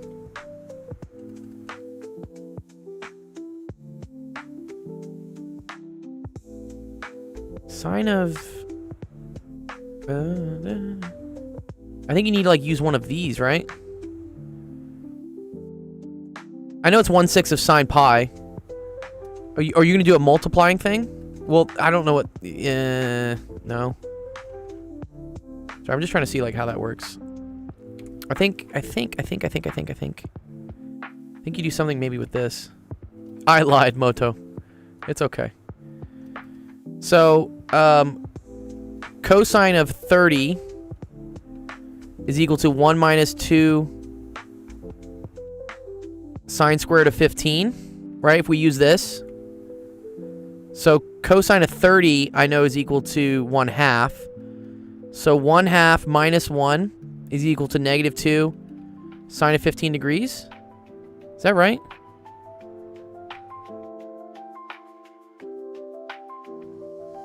Sorry, cosine of 30 is square root of 3 over 2. Sorry, not 1/2. That's sine of 30. Square root of 3 over 2 minus 1 is equal to negative 2 sine squared of 15 degrees, right? If I'm using this rule. So square root of 3, so 1/2 minus square root of 3 over 4 is equal to sine squared of 15 degrees. Okay. Oh, so then it's another square root. So 2 minus the square root of 3 over 4 is equal to sine squared 15. But then I got a square root again? The trig identities. Okay, because I need... Do I need sine squared? No, I just need sine. Okay. How does this become just square root of 6? That's my answer. That's my question. I don't want to use a calculator. I feel like you should be able to do this without a calculator. And also, it's kind of like an exercise for my brain.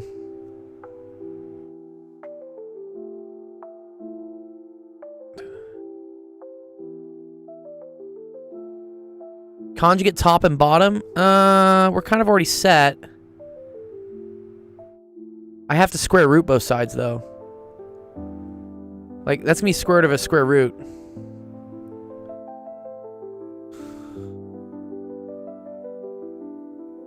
I like jack-o'-lantern's idea, though. Well, it doesn't have to equal an integer. It has to be of this form. Square root of a plus square root of b plus c.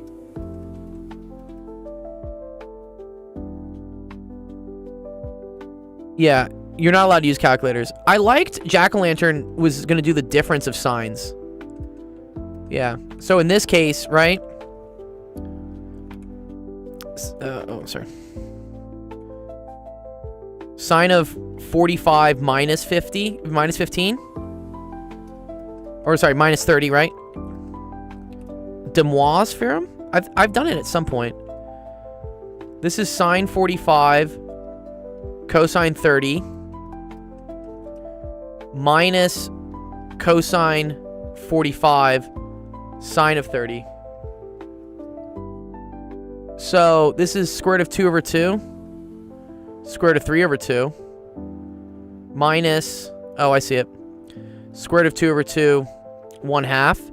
So you get square root of 6 over 4 minus square root of 2 over 4. Okay. Square root of 6 minus square root of 2 all over 4. Yeah. Sorry, there's a lot going on in my chat. Square root of 6 minus square root of 2 all over 4. So 2 is equal to 2r plus 1. And then over 4. And then we have square root of 6 plus square root of 6 minus square root of 2. Okay. Very cool. Oh, man. Brother. Well, I can cancel this.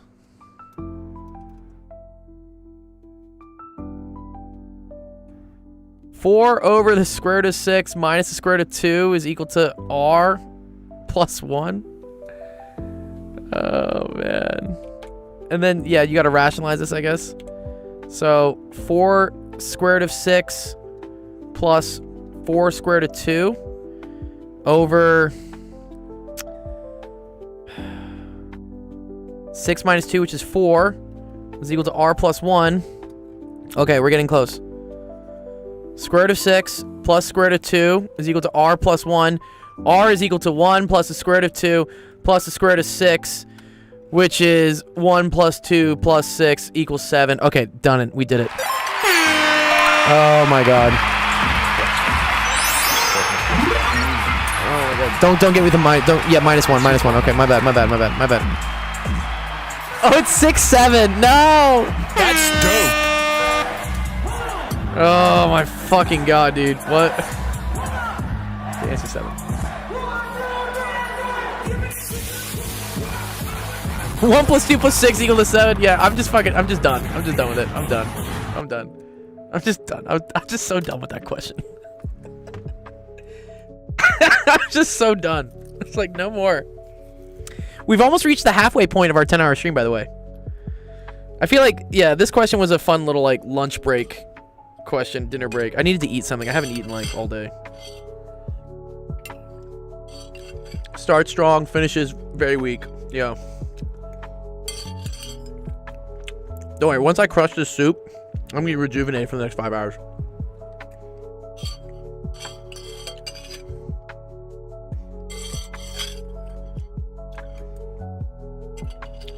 All right. GG. Yeah, good job. Whose question was that, by the way? I'm gonna stream for 5 more hours. I'm doing a 10-hour stream to celebrate getting 10,000 subscriptions on YouTube. And so we're halfway there. UC is a great school. I enjoyed it. I did it for my PhD, and I've taught there. Like, it's a great place. All right, next up is Mitochondria Mommy. It's an interesting name. But first, let's add this one.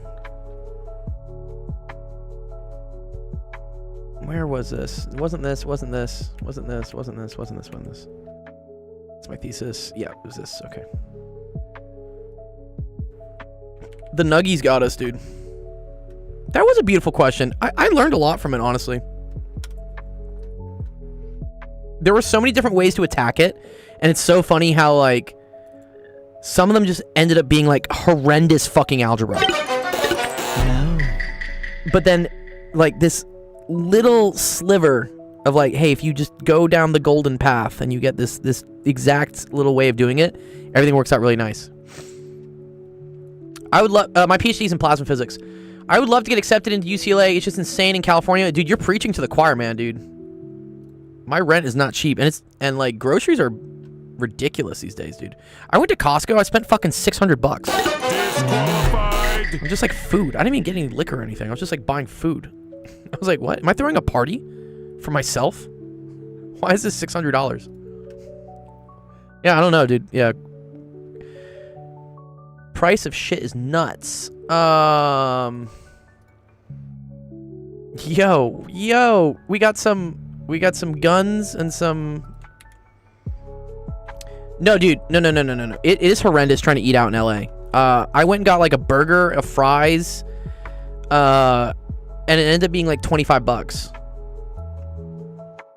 I can't eat out for under like $20 anymore. It just doesn't happen unless I go to In-N-Out and like actively try. But any of these other places, minimum $20 just to eat. I buy steak. Well, dude, I'm living off of soup right now, so.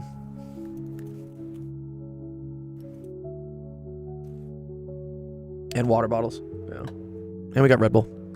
Shout out Red Bull. Thank you. This is a Lockheed Martin question. Why? Because there's a gun involved.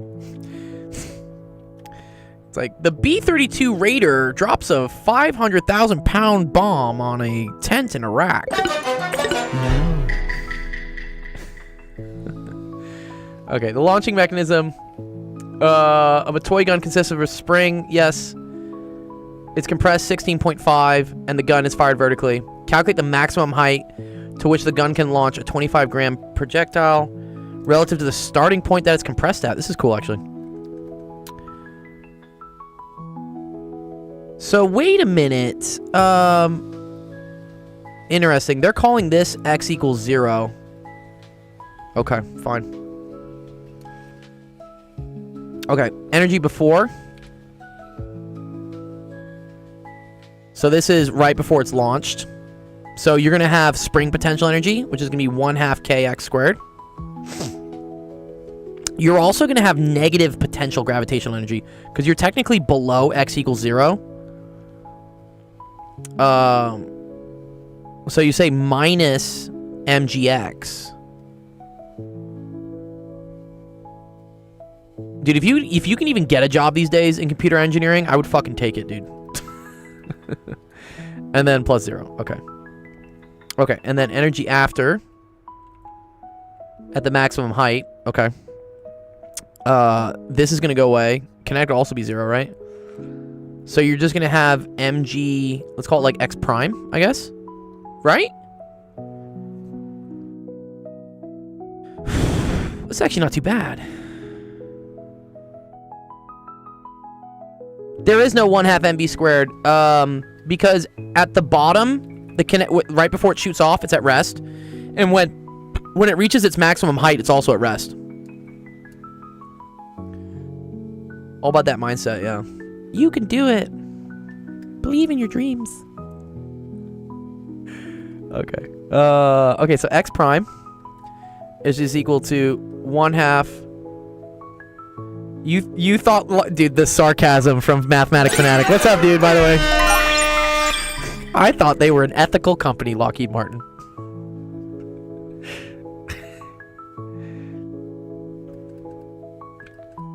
Why is v equals 0 at the edge? It's not. It's 0 here.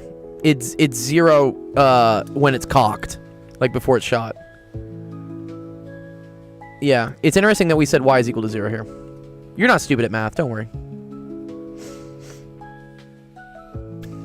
I think this is the tricky part, is to realize that there's actually negative gravitational potential energy at the beginning. That's what's hard. Yeah, don't worry. You're not dumb. I get plenty dumb sometimes. And then this is minus...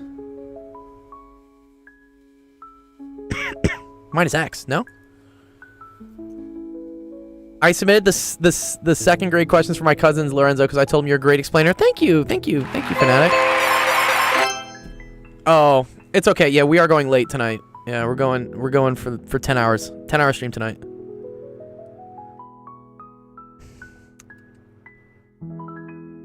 Yes, practice makes perfect. Math is all pattern recognition. You know how you get good at recognizing patterns? You see more patterns. Gotta keep seeing stuff. Good, watch. Welcome, Panda.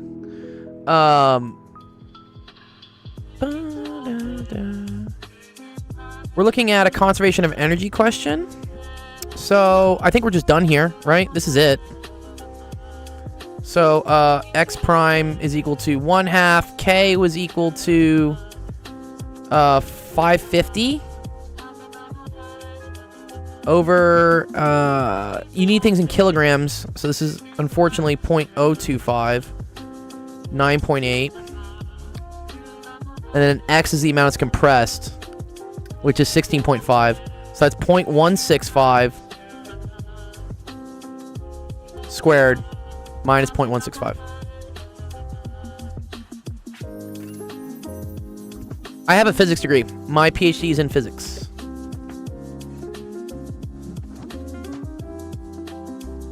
Okay. So 0.5 times 550 divided by 0.025 divided by 9.8 times 0.165.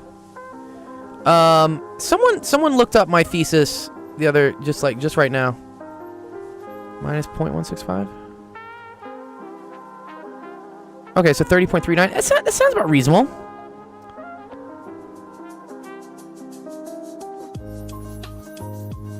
Just look up Giovanni Rossi, UCLA physics. On like, I think it's called like pub whatever the fuck. Not here. Where is it? I will put my thesis on that link because people are always asking me like what I did.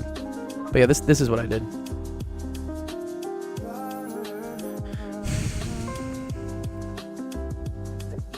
Nah. Yeah, my mother's Sicilian. I'm not on physics publication. Yeah, you can find me. I did a couple publications. Alright.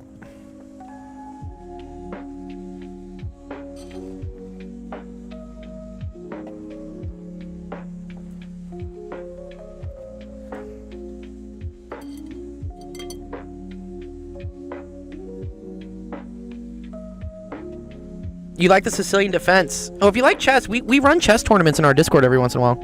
You should come by. They're really fun. I have some really brilliant kids who play chess really well.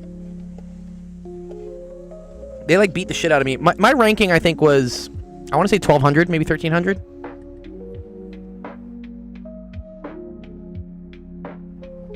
So like not super great, but I'm, you know, also not the worst at chess.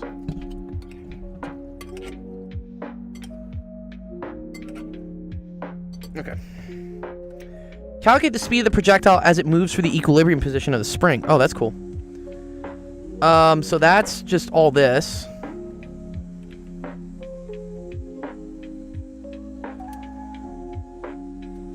And then through the equilibrium position of the spring, that's equal to just 1/2 mv squared, right? Because at x equals 0, you have no spring kinetic energy, spring potential energy. You have no gravitational potential energy, and so all you have is kinetic. Oh, Terrence? I haven't seen him, no, but yeah, he is at UCLA. You know, the organic chemistry tutor is also a chem professor at UCLA.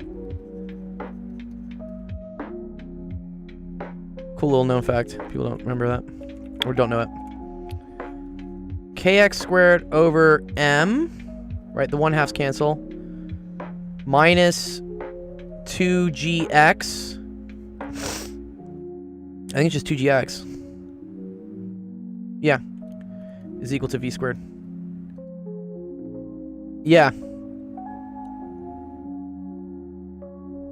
It's like Manuel something. He's Hispanic. It's something like Manuel Rodriguez or something. I forget his name. He's a cool guy though. It's so funny because I don't think anyone at like the chemistry department like really knows how internet famous he is. What was X? X was compressed 0.165. 1 in vermilion. No, he's not Asian. He's 100% Mexican, I think. I mean, maybe I'm wrong, but he had a Hispanic name from what I remember.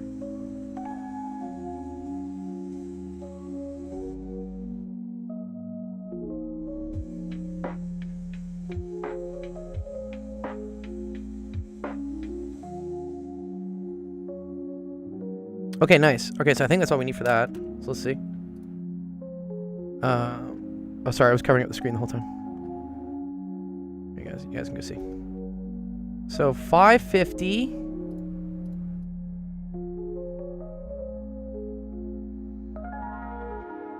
Divided by 0.025.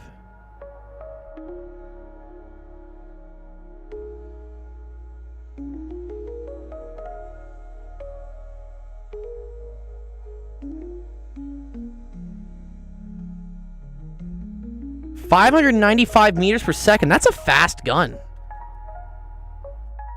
Oh, that's v squared though. Oh, square root. I was like, yo, what? what fucking toy gun here is going at 500 meters per second? Much better. Okay, 24 meters per second is about 60 miles an hour. Okay. Nice. Good question. That was actually pretty fun. Not too bad. That's dope.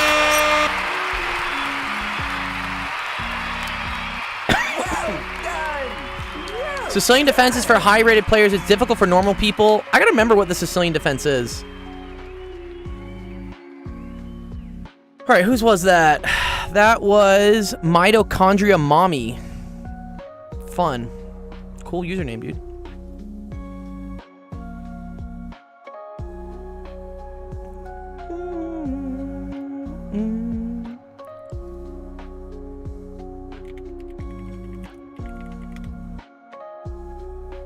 Okay.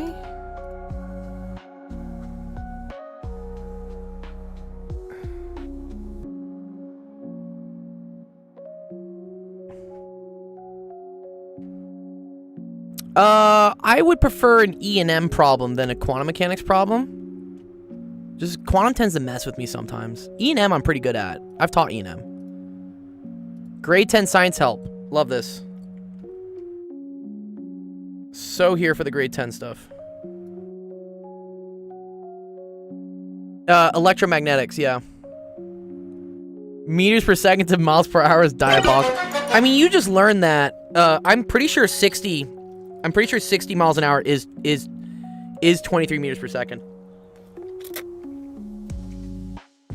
Oh, these pickle noodles slap.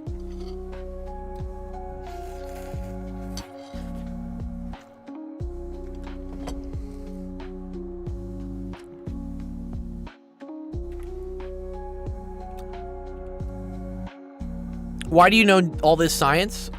I teach a lot of it. It's kind of like, it's been my job for like the last 20 years. I teach all types of sciences. Yes, so Izab, dude, I literally just did a projectile motion question here. So we did this one. And then, where was the other projectile motion one we did? Was it, no, this was the nightmare question. This one. This was also a very good projectile motion question. There's a little bit of a queue, but if you want to submit a question, I will get to it eventually. We're doing a 10-hour stream today to celebrate 10K on YouTube. You can upload at actualofficehours.com, that link right there. And then when you click on that link, there's also a lot of other cool information, such as the schedule. So this is when me and I also have some other great friends who stream science, math stuff. So here's like a little calendar of when they do that. And then also I invite you to join the Discord because every problem I do here from students, I post the solutions into Discord. And if I don't get to them by the end of the stream, someone else in my Discord will answer it. I have a Wacom tablet. That's what I do. Calculate the absolute refractive index of a clear passing material if the velocity of the velocity of light in the plastic is that. Oh, okay.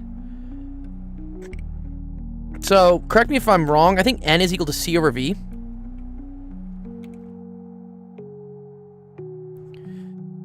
So that's equal to 3 times 10 to the 8th over 2.5 times 10 to the 8th, which we can simplify that, right? That's the same thing as like 30 over 25, which divided by 5 is 6 over 5, so about 1.2. It's a pretty cool N.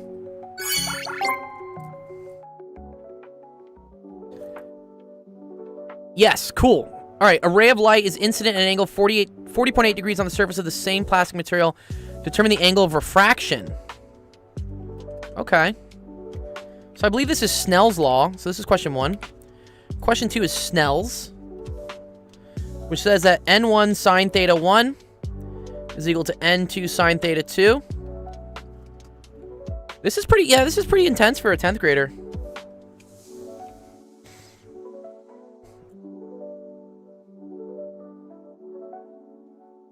So kind of like this.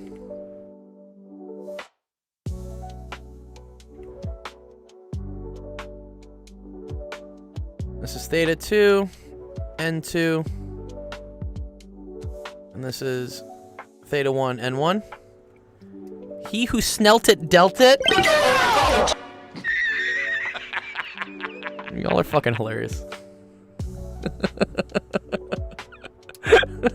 He who snelt it dealt it. Oh, man. Okay, here's the cool thing. So N for air is always equal to 1. The other important one is that, like, N for water is 1.3 repeating. So, we have 1 sine of 40.8 degrees.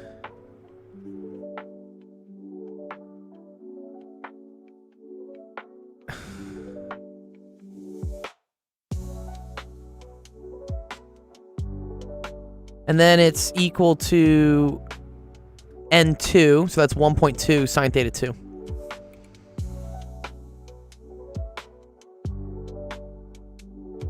Okay. So sine theta 2 is equal to this. Yeah, GG. I need the easy wins sometimes, dude. Also, yeah, especially after, like, this fucking mess, dude. Disqualified. Dude, this hurt me, dude. I'm gonna be talking about this to like my grandkids or something. It's like generational trauma. Okay. So we can do this. This isn't too bad. The Discord link, it's on the same website, actualofficehours.com. You should see something that says join our Discord, which is right here. Just click on that.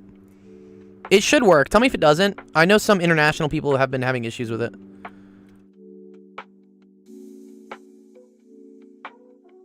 That was like a math Olympiad question. It was like a there's competition math questions that are just hard for the sake of being hard. That's what that was. Okay. So you get sine theta 2 is equal to... I can do statics if it's not too nuts. When you start talking about like torsion and like Young's modulus, like I don't know that stuff. But if it's just torque, like moments and sum of forces, I can totally do that. Okay, so how we get for theta 2 here, this is a really cool thing. We take the inverse sine of both sides. Little known secret, right? Some of you might be wondering, like why does this work? Because this is cool. This just kills this off, right? So you get theta 2 is equal to that.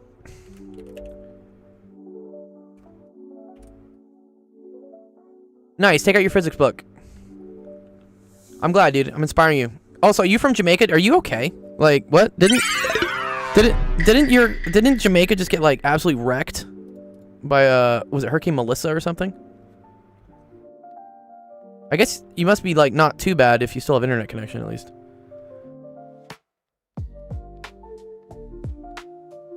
Okay, so 33 degrees. Nice. Boom, boom, boom, boom, boom, boom, boom. Nice. Good job, guys. Oh, there's a typhoon in the Philippines? A lot of people don't have light and water, but my part is fine. Bless you, dude. Nice. Yeah. I think I've been to Jamaica.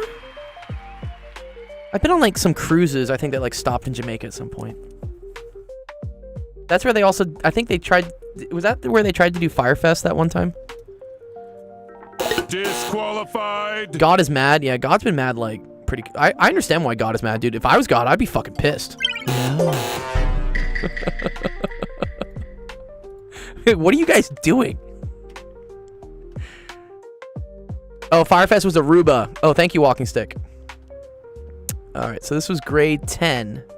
Grade 10 science help. Nice. I remember it was some Caribbean place that it's actually pretty mean that they really like screwed over all the locals, like all the local contractors. They just like didn't pay them. Well, that's fucked up.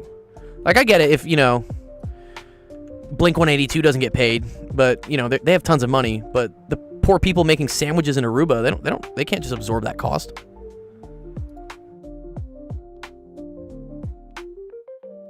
Studying for tests right now, man. Any good tips? Get the fuck off of this. No, but yeah, I would say good night's rest and don't psych yourself out. Remember that you got this, confidence. And if you absolutely have to do something like before the test, maybe take out a sheet of paper and just like write out some equations, you know, because you'll get used to doing that on the test, and it's muscle memory really does help. So yeah, it's actualofficehours.com, that website. One zab, whatever, that website down there. That's just what it is. TikTok won't let me post links. They hide them. Nobody can post links in TikTok land. Sleep 8 hours and eat breakfast. Trust. I agree with that. I agree. All right, downloads. Nice. All right, what we got next? Marco Scott. Find the Thevenin. Ooh. Oh, I've done this. I have done this before.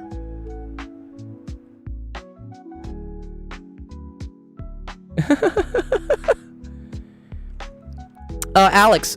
Yeah, so the negative sign on spring forces is always just to denote what direction it's pointing. So, I know basically what it means is like wherever delta x is pointing, the force points opposite to that. That's why the negative is there. I tend to like not really use that negative until the end, or until I kind of know like which way it needs to be pointing. So because conventions of positive and negative depend on like what you're calling up and down, and it depends on the situation. So here, just real quick before I do this Thevenin circuit question. If you have a spring like this, right? And let's say this is x. And let's say this is x equals 0. This is x is positive, and this is x is negative, right? If you pull something this way, right? Or don't stretch it, but like pull it this way, right? Your delta x, which is equal to x final minus x initial, right? That's a positive number minus 0. That's going to be a positive number because you're calling things to the right, the positive direction. Okay, so in that case, F equaling negative k delta x just means the force points opposite to where delta x points. So if you're stretching this way, your force is to the left. Where this can kind of like get weird is, let's say you're on like the other side here and you have a box, okay? But then you stretch it even, let's say this is like x is equal to 0, right? And then this is x is equal to negative, and this is x is equal to positive. Then when like you pull it this way, right? Your delta x is equal to x final, so that's a negative number. So it's a negative number, like minus 0, which is again a negative number. And then F equaling negative k delta x.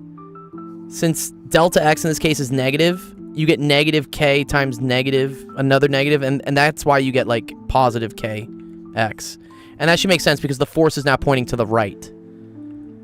So when they say like when to use negative, just kind of ignore that and just say to yourself, when you're setting up force diagrams, make sure that the force of the spring is pointing opposite to where it's stretched.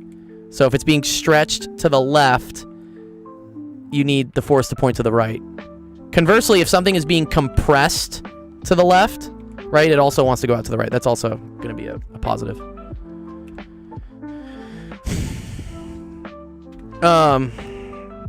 Okay.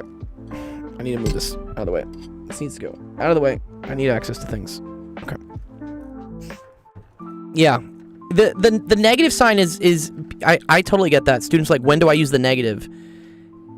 You don't really. You just, when you're setting up your force diagram, just make sure it's pointing the direction you want it to.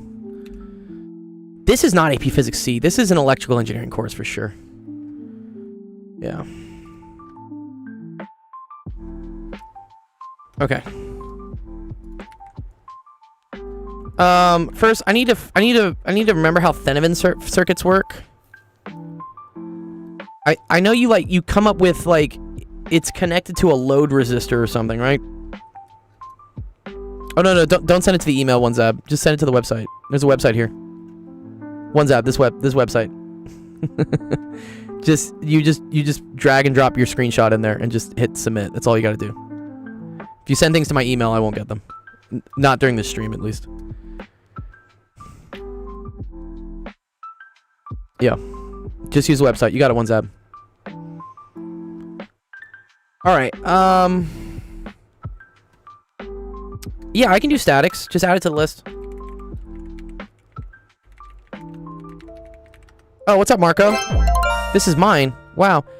Thank you for being here since 3 hours ago. That's dope. You submitted this at 6:25. It's now 9:25. I appreciate you for waiting 3 hours. Okay, let me look real quick on like how Thevenin circuit works.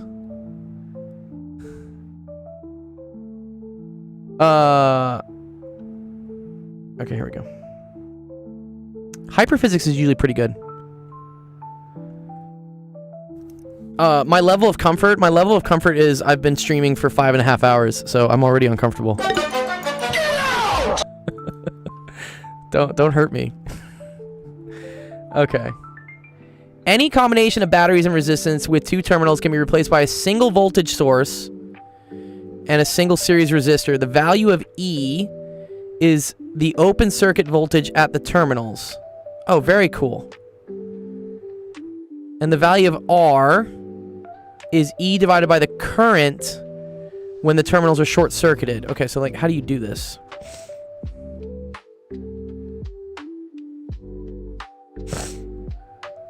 Okay, R2 does not affect this voltage. Good. Wait. In the example below, the resistance R2 does not affect this voltage. And R1, R3 provide a voltage divider. Yeah. Yes, I definitely do trig identities, please. Is the +1 on the drawing the power source? It's a voltage source for sure. Norton resistance. Man, there's so much fun stuff here.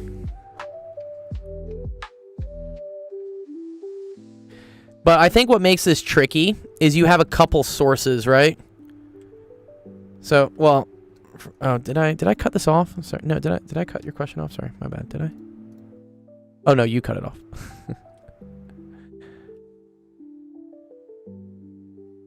What's the highest aerospace? You can test me. Okay. Oh, wait a minute.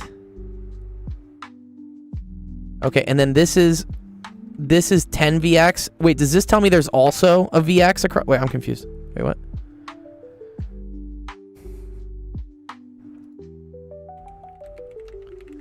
What's up, MVox? Thank you for still being here.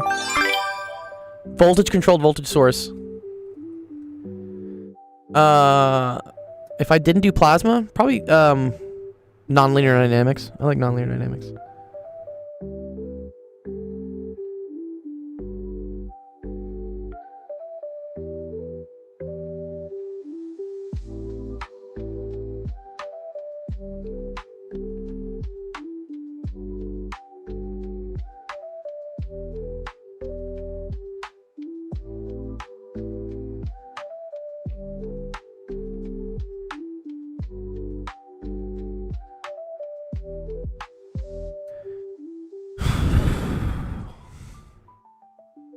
Computer science is great. I like computer science. I was vibe coding a lot recently.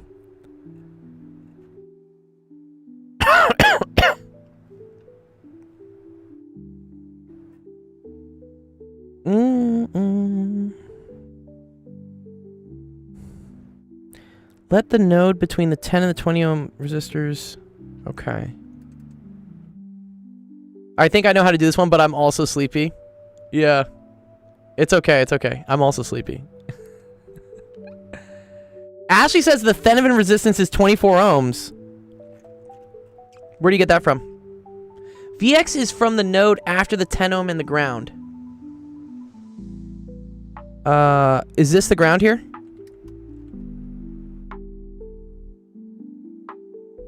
So we're saying, if this is... So VX measures between here and here? Is that what we're saying?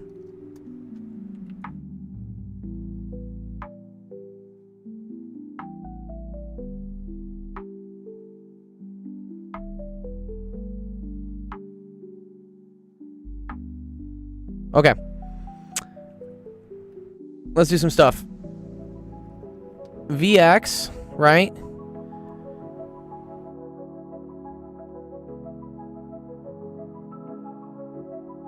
And then if this is 10 VX, that means this must be also 10 VX.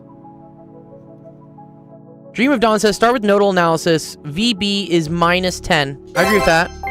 Because this connects straight to this, right? So this is VB, which is equal to minus 10 volts. And VA is then equal to 0. Okay.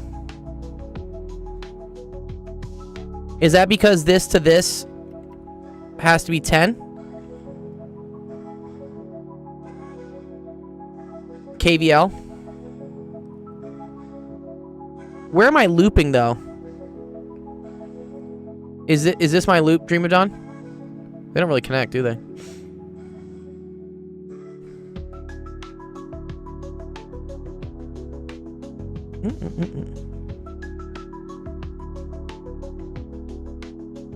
Okay. Nice.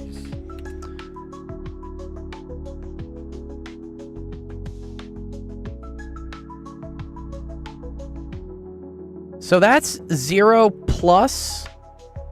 What's up, God's Dice?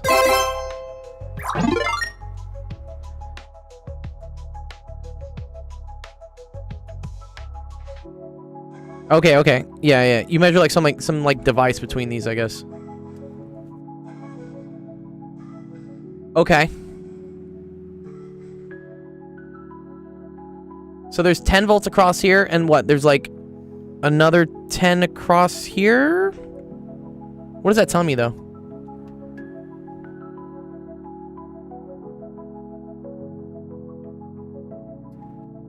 VA minus VX over 20.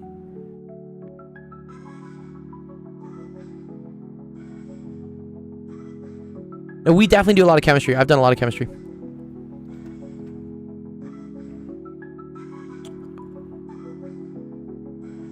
Difference of potential is equal to EX. Oh, across here. Because wait. Because that's what I'm writing it as, right?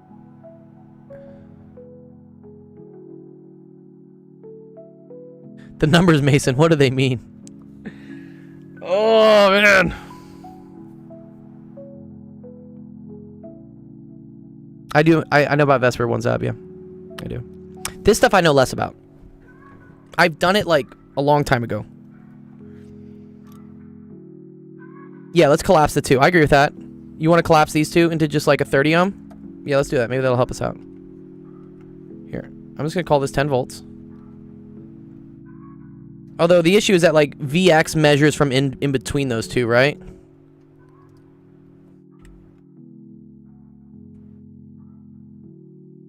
Yeah, there's a source on the left, Dreamadon. There's a 10 volt source on the left. Oh, fuck what? Oh, wait, that changes the B voltage. Right? Because this is minus 10. Isn't this also going to be like minus 10?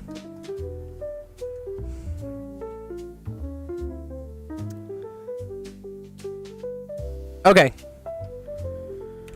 When in doubt, I'm going to throw this at chat and maybe like we can go through it and like learn. Let's see. Let's see what chat says. I just created a 6mm gel in my garage that doesn't burn, char, or anything. Send it to me, dude. What? Gel of what? Are you like just creating like napalm? Not only 10. Yeah. Yeah, there's the 10VX plus this. I'd start... All right, well, here, let's see what we say. Let the node between the 10 and the 20 ohm resistor be VX. So they're saying this is VX.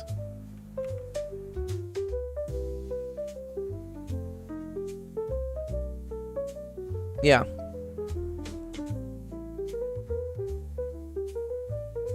Draw two loops in the clockwise direction, one in the left and one on the right. Or so you're saying like this loop? Is that what you want me to do? You want me to do like this?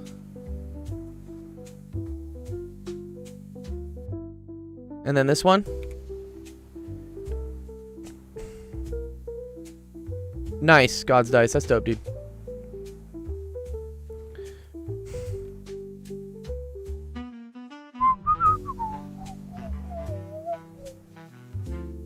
Both clockwise, they say. Okay, so let's do our current loops. So what? So I have 10 minus the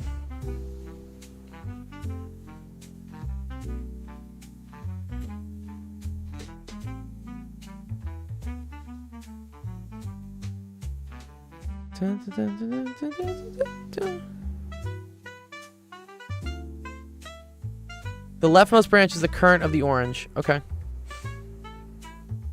So am I doing a KVL loop here though? So 10 volts minus, this is where like I want current in here, right? Okay. So I want to say this. I want to say like I times 10, right? Minus I times 20. Minus I times 120, right? And then plus 10VX is all equal to 0.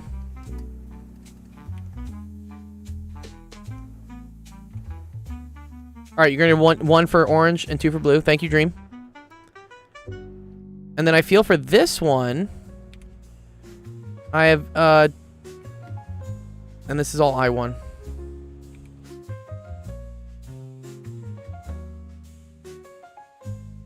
That works. Then find the current in terms of Vx. Okay.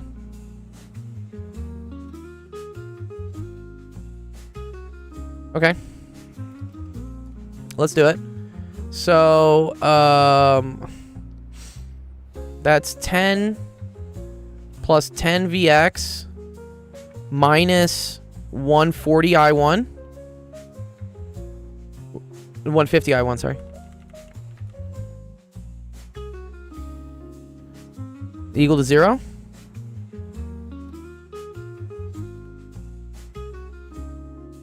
Okay. So then I1 is equal to 1 over 150. And that's 10 over 150. 1 plus Vx. So I1 is equal to 1 over 15. 1 plus Vx. And then I guess we're going to say that's the same current in here, though, right? It's wrong to assume VB is minus 10. Yes. Yeah, we agreed with that. Sorry, let's get rid of that. That's wrong. Okay, so doing the blue current, though, right? So if I went, like, across here, so that's VAB. Minus 120, which that's I1, right? Plus 10 Vx.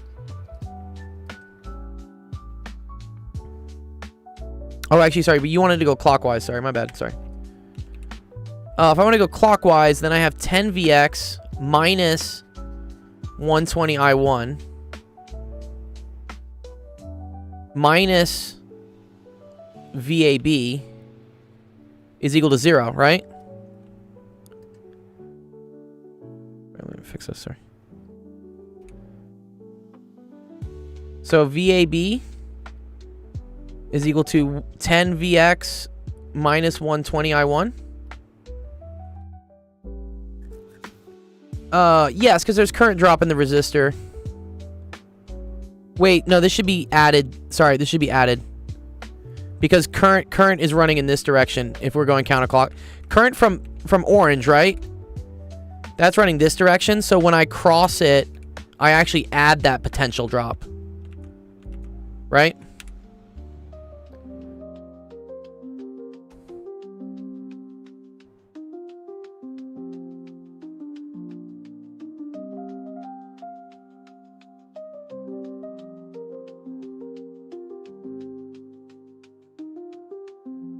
Mm-hmm.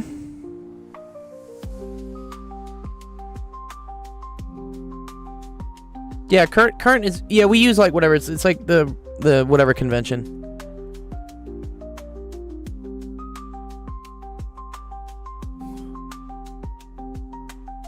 Okay, but then how do I get this Thevenin? Wow, thanks for the sub, by the way, Prime. Cloudy, appreciate that.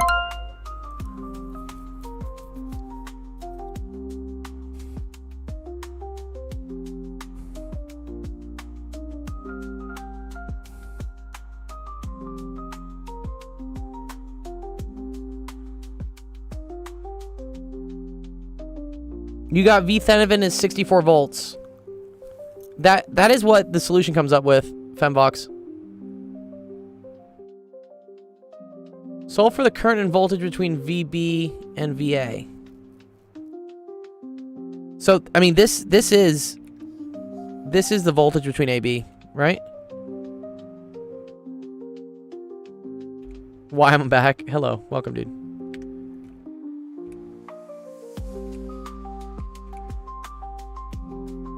Okay, one sec. VAB equals 10 Vx plus 120 over 15 is 8.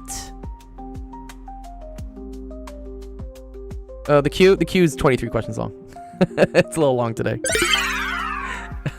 I'm getting like railed on this one. So what? VAB is equal to 18 VX plus 8.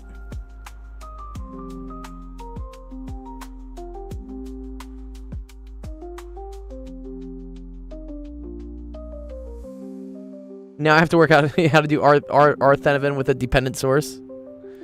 Oh no.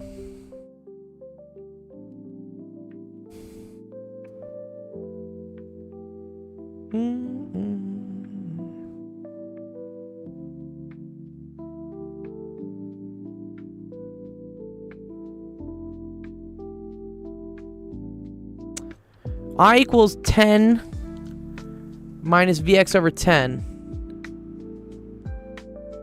Vx over 10. Are you saying that from here? V over R? But this is my... But what about the 10 volt source here as well?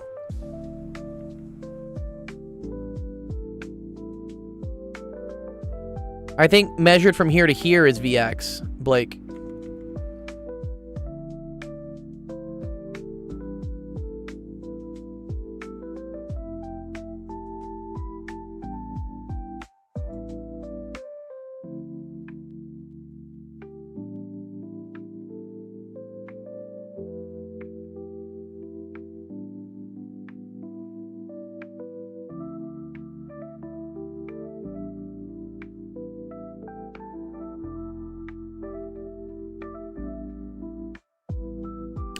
Oh. Here's actually an interesting thing. Okay, wait. No, we've been doing 6. This is 6.5 hours. Okay. I think I'm starting to see something here. Wait, one sec. Okay. All right, let's call this Vx. I agree with... Let's try to walk through this. This is Vx, all right? The current here, right? If we measured this referenced to here, right? So Vx down another 10 volts all over 10, because that's the resistance here, right? That's the current at this location. Yeah? Because Vx is referenced to here. This has to equal the opposite current going through here, which would be negative Vx minus VA over 20.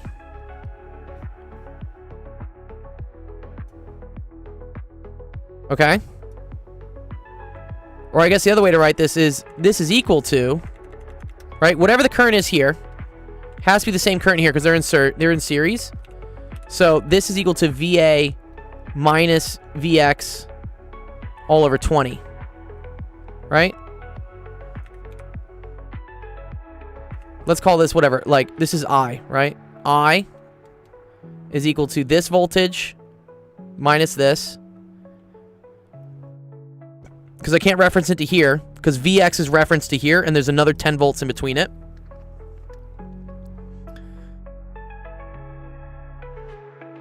Yes. I think I got this. Okay. And then at A...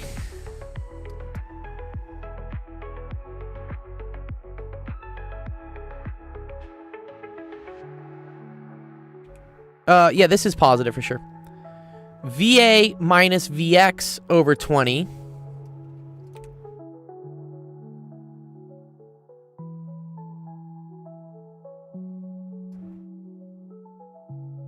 So this current in here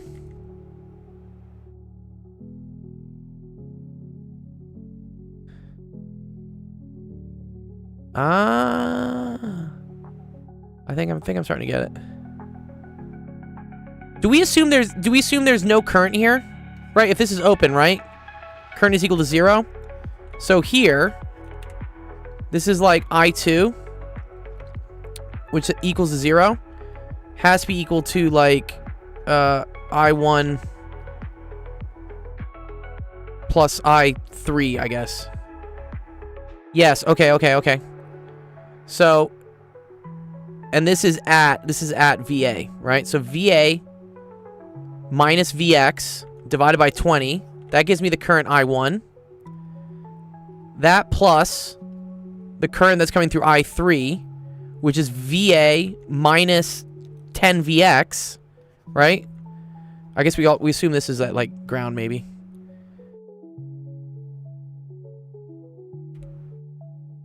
Okay, VA minus 10 VX. Bro, I do not miss this. I don't either. I'm teaching myself it, honestly, along the way. And this is equal to 0. This is I1. Okay, I2. Okay.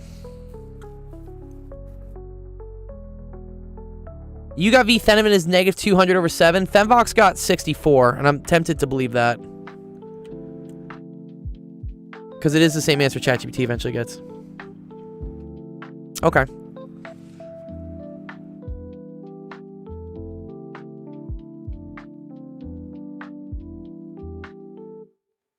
Hey, Phenomenon! What's up? We're doing some really difficult electrical engineering questions. If anybody wants to see what the question is, again, go to the website, actualofficehours.com. Marco Scott, who has been waiting patiently for the last 3 hours, because we've had such a line of questions today. This is his question we're doing. Yeah. You think this KVL?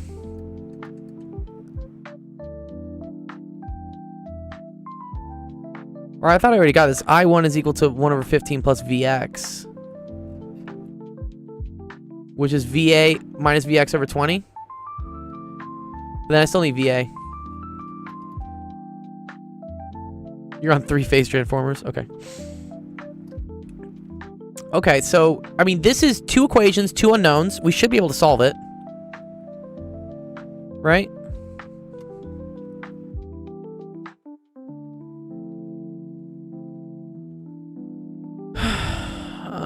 Okay, so 2VX. No.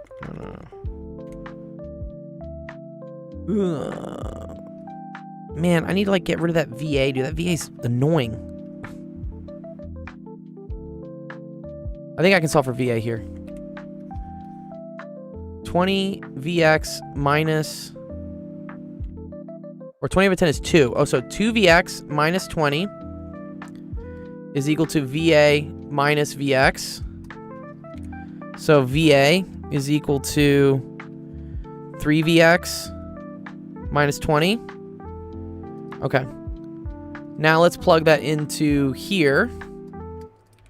So I get 3VX minus 20 minus VX over 20 plus 3VX minus 20 minus 10VX over 120 is equal to 0.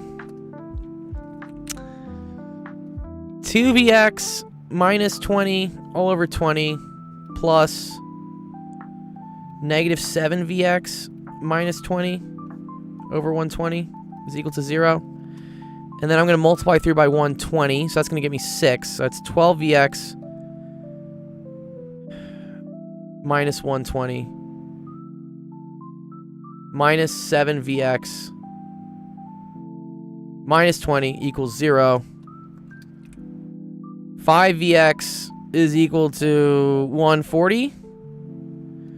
VX equals 140 all over 5, which is 28. Okay, and then let's plug that back into here. 3 times 28 minus 20.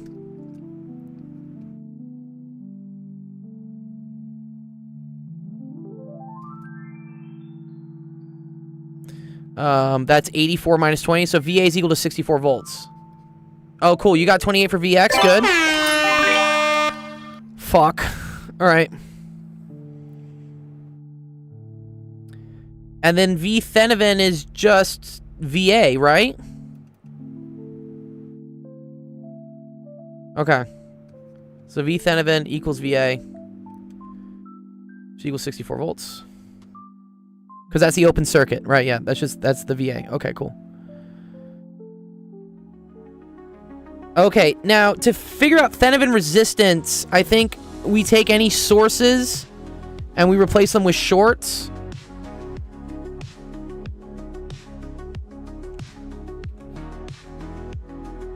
Boltzmann's constant. Okay, here we go. Okay, so for our Thevenin, I'm going to get rid of this.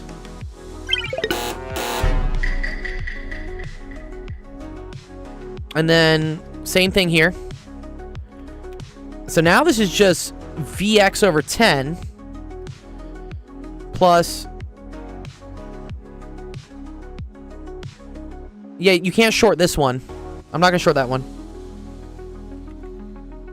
So then this is Vx, but instead of Vx minus Va, it's Vx minus Vt over 20 is equal to 0, right? But V Thevenin was 64. So, 2Vx plus Vx minus Vt is equal to 0. 3Vx equals Vt.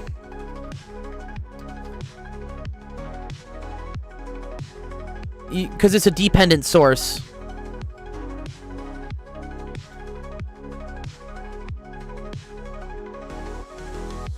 So, 64 over 3.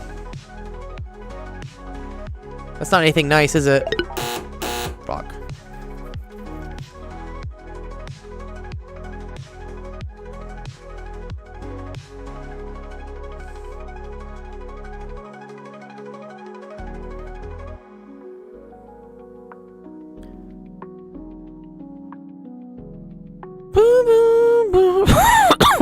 Okay, so then the current at A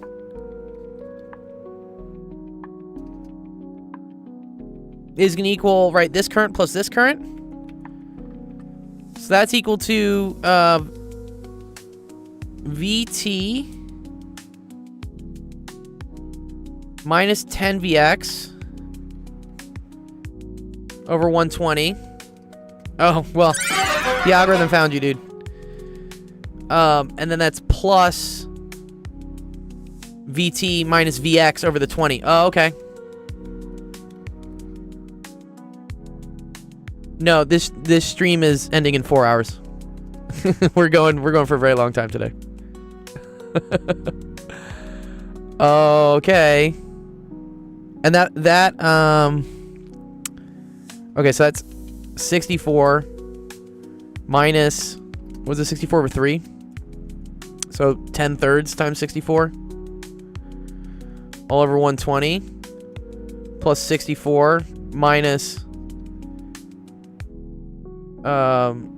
64 over 3 all over 20. I have 4 more hours, yeah. We've been going for 10. We're going for 10. No, I have 4 more hours. No, you're not dumb. It's okay, Ethan. You're not dumb, dude. Okay.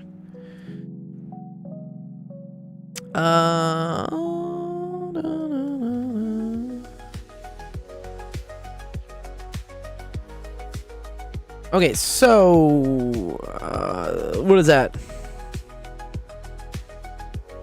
64 1 minus 10 thirds over 120 plus 1 minus 1/3 all over 20. This is such a mess. 20 over 3 over 120. What's the 64 from? That was the Thevenin voltage. Thevenin voltage was 64. Yep, you're right, Lefkus. Okay. Plus 2/3 over 20. So let's make that 12 thirds over 120. So I get 32 thirds over 120 times 64. Not a very nice number.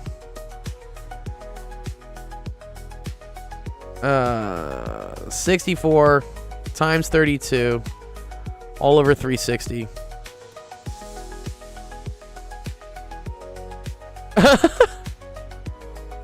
From here. 20 over 3 is wrong? Oh, really?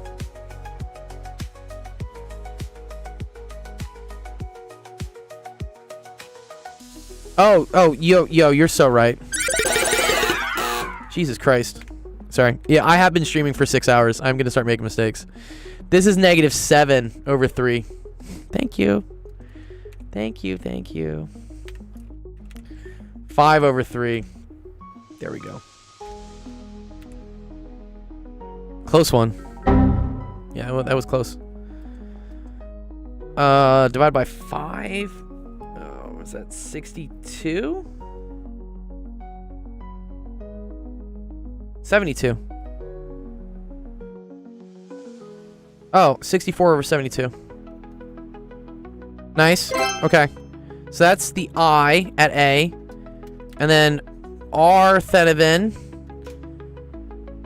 is equal to V Thevenin over IA, which is equal to, what was that? Oh, 64/64/72. 72 ohms, I think. Does that sound right? Bing bang. It's certainly a nice number. Jesus Christ, this question. Try gradients next. Try a barrel roll. This is, I don't know actually. Looks like a good number. Fine, fuck it. We're calling it, dude. That's dope.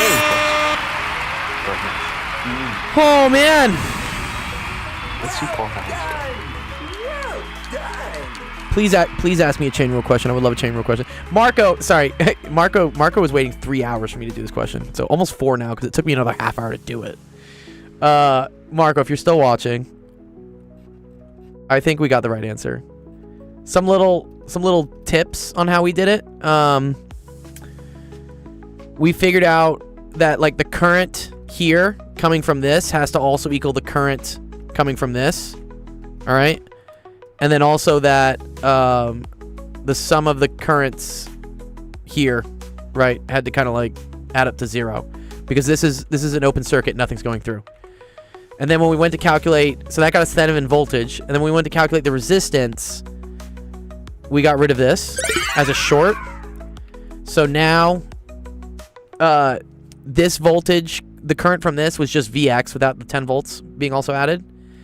And then we did the same technique to then figure out what the current at the terminal would be going in. And then we divided V Thevenin by that current at the terminal. Gold, I'm a second-year undergrad. I remember you helped me back in 10th grade. I love you, bro. Oh, thank you, dude. Thank you, Bag. 10th grade. Wow. Jesus Christ. That's like 4 years ago. Nice. Good job. Bing bang. Love that. I hope you're doing well in college. What are you studying? Thank you. You're the GOAT. I couldn't find the second KVL equation to find. Thank you so much. Please teach more at UCLA. Aw, appreciate that. Yeah, if they want to keep hiring me, I don't know. I have like great fucking student reviews, but UCLA is just fucked. Oh no. With funding. Absolutely fucked. So I might teach again next year in the winter quarter. Yes, I taught the spring quarter and the summer session. I did an online summer session for Physics 1B. Is that what I did? Marco, I'm going to post a solution, by the way, in my Discord if you want to go see it later. Kinesiology. Cool, man. That's dope. That's dope. Are you going to go be like a sports medicine trainer or something? That'd be pretty cool. Thank you for waiting, by the way, Marco. Appreciate it. You submitted your question at 6:25, dude. It's almost 10 o'clock now.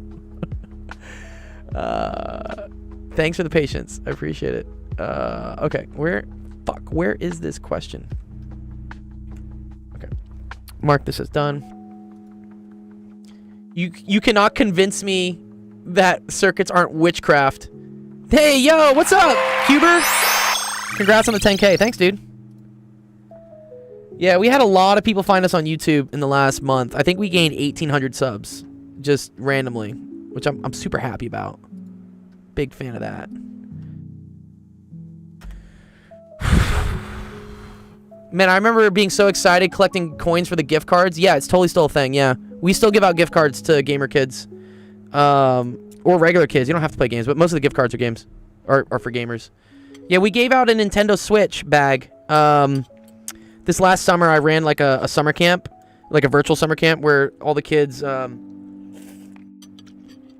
know the drill, like competed in games. We did a chess tournament. We did a talent show. We did like some cool math challenges to make sure people don't fucking forget all the math over the summer. And then Ethan, I don't know if you remember, Ethan joined our server like 2-3 years ago, but he won the Nintendo Switch too. He's always all the way from Belize. Did you solve the question about the lens? I don't know if I've gotten to it yet. I just went through a beautiful mess, which is Thevenin circuits.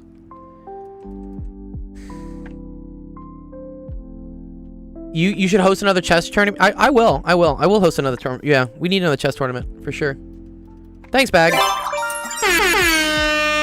We try. Hope all's well. Dude, if you ever like run into problems like with math or science or whatever the fuck in college, even if you just want like little life advice, feel free. The Discord's always still there. Oh, Wraith. Yes, Wraith. Wraith, you're coming up. See, look at the queue of questions I have. Wraith.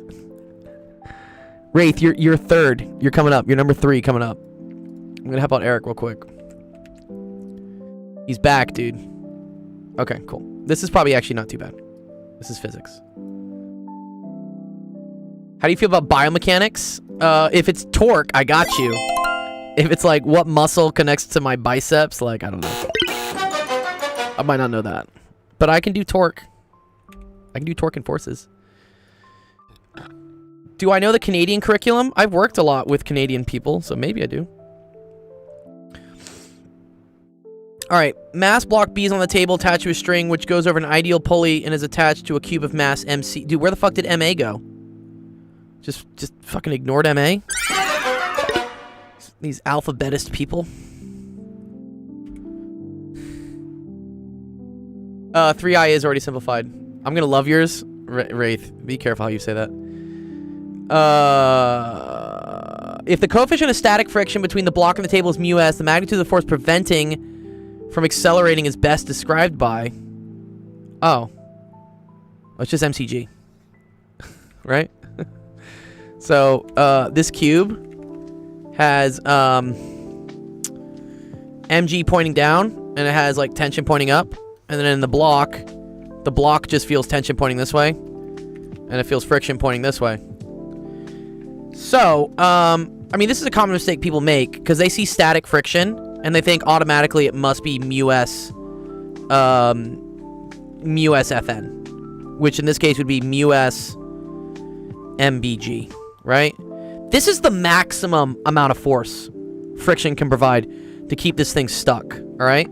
If any force on it is less than that, then static friction only provides that amount. Am I going to be live tomorrow? Not tomorrow, Sunday.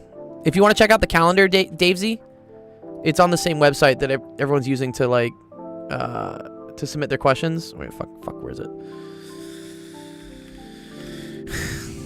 Here's the calendar. Go check out the calendar. Calendar tells you all the times we're all streaming. Go do it. Anyways, back to what I was saying. So, this is the max. This is the maximum static friction. But static friction is a smart force, which means it only provides what it needs to. So if I pull on this, let's say, just for shits and giggles, let's just say that, like, mu s was equal to 0.5, mb was equal to, I don't know, like, 10 kilograms, g is also equal to 9.8, right? Then fs would be equal to 0.5 times 10 times 9.8. That would equal to 49 newtons. All right, so this is the maximum amount of frictional force that can be provided by the block. If you pull on it with only 10 newtons, friction is not going to apply the whole 49. It's going to only apply 10. It applies as much as it needs to in order to keep this thing having a net force of 0. No. So that it doesn't move. If eventually you pull with more than the max, so let's say I pull with 100 newtons, okay? Now this thing is going to start falling. Because the static friction isn't enough. Like, we've reached its limits. And even more so, now when you calculate friction, you're not going to use static friction. You have to end up using kinetic friction, which is usually a lower coefficient. That's why it's easier to push things once they've started moving. So, yes. So in this case, because we know it's stuck, the only frictional force it's going to provide is whatever opposes the tension trying to pull it. And the tension trying to pull it, if this thing is, again, stuck, if this is stuck, this is stuck. So nothing's moving. Then T minus mg has to also equal 0.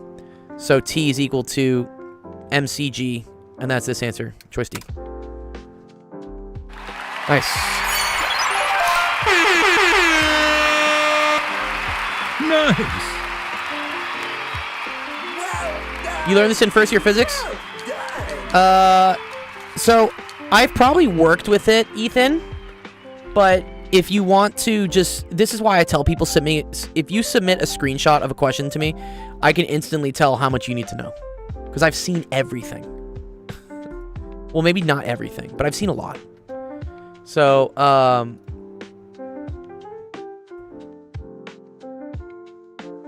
oh, we're still going. Yeah, Avish, yeah. Dude, we still got 4 hours left. This clock is still going down, dude, but we haven't quit. We've started dipping into the Red Bull at least. I will make it. Sorry, who the fuck was this? Eric. This is Eric's question.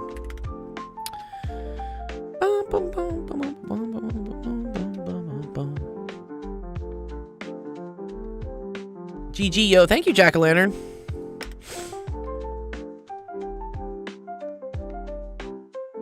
It's getting a 10. We're past the halfway point, dude. It's like a marathon, right? Just get past the halfway point. You're great. It won't let you join the Discord. What does it say? Can you tell me what the error message says? I don't want to fucking pay the extra 7 Discord boosts to get our vanity URL again. It's so dumb. I love Discord to death, but I feel like they just keep like trying to take money from me. I've been studying since the morning. I'm slurring my words. Same, brother. That's dope. All right, linear algebra. Ooh, vector space. Oh, fuck. What'd you do? What'd you do, vector space? All right.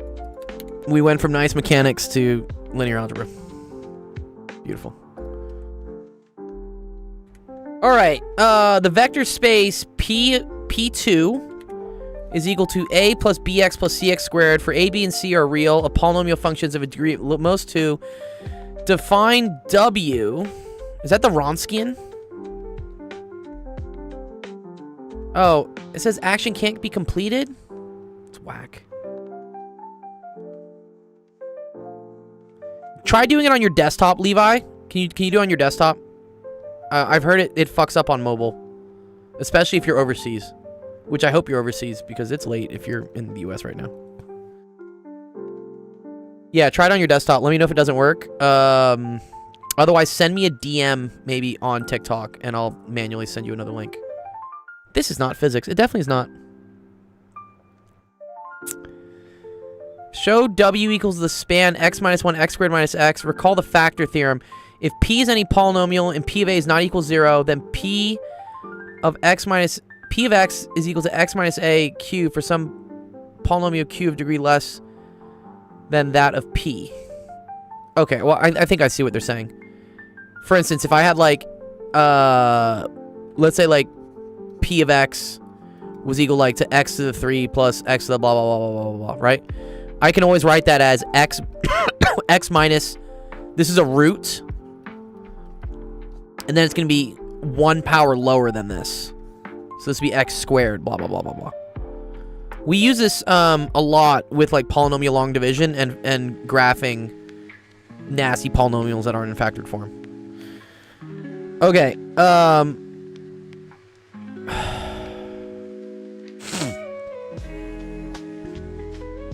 Okay, so wait, if P of 1 is equal to 0... Ooh, okay. Oh, this is cool. Okay, so if P of 1 is equal to 0, then P of x can be written as x minus 1 times something that's 1 power less than this. So I'd say x to the first, right? Oh, you're very welcome, Scary Stories. finally something useful? Like something useful on YouTube finally, or something useful on my stream? Oh, also, wait, what the hell? Why is my banner not working? Let me fix it. Sorry, TikTok. One sec. Oh, you can't change it? Oh, whatever. I'm gonna fix that later. Oh, it's funny. The countdown is starting to bug out on TikTok.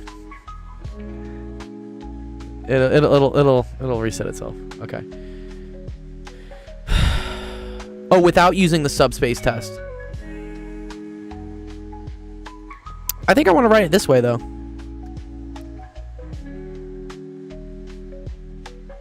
Okay, so this is some, like, x to the 1. So let's just say this is some, like, alpha x. Or let's just say I hate alpha. Let's say ax plus b. Yeah?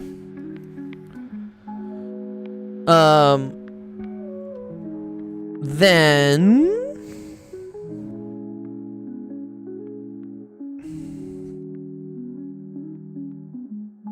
Thanks, Femvox. Appreciate it. You always a G, Femvox. Everyone say goodbye to the solutions manual. Good night, solutions manual. Femvox is my solutions manual. This is linear algebra. Okay. Okay, then P of X is also equal to... So let's like reverse foil this, right? This is the same thing as X. Or here, it's AX... x minus 1 plus b x minus 1. I just like reverse factored this. Yes, don't worry, I will explain it to you. Okay. So, oh, I can, ooh. This is equal to a x squared minus x plus b x minus 1, right?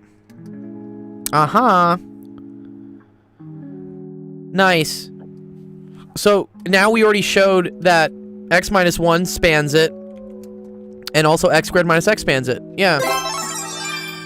Nice. Okay, that's cool. Right? Because these are kind of like a basis. This is the new basis for it, right? Right, Anch? Like this. These are the base. The basis is now x squared x minus 1. That's very cool.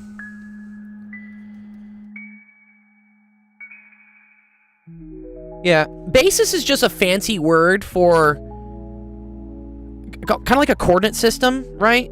So, like, for instance, let's say you want to describe any point in the xy plane. Or let's say, like, something with a z value, right, is dependent on x and y. You can say, okay, z is equal to, like, blah, blah, blah, blah, blah, x plus blah, blah, blah, blah, blah, y. This is like the basis that describes the values z. You were able to join a desktop? Cool, yeah. Yeah, I gotta tell people, yeah, mobile's just fucked. Thanks, Levi. Yeah, you're welcome. Thanks for troubleshooting that with me. Yeah, right? Yeah, basis is such a scary word. But basis is just like, how do you describe your system, right? If I want to describe, let's say a party, let's say like party level. Party level is then proportional to like something as a function of like pizzas, like how many pizzas are at the party, plus something as a function of, oh, well, I don't know, y'all are kids. I'm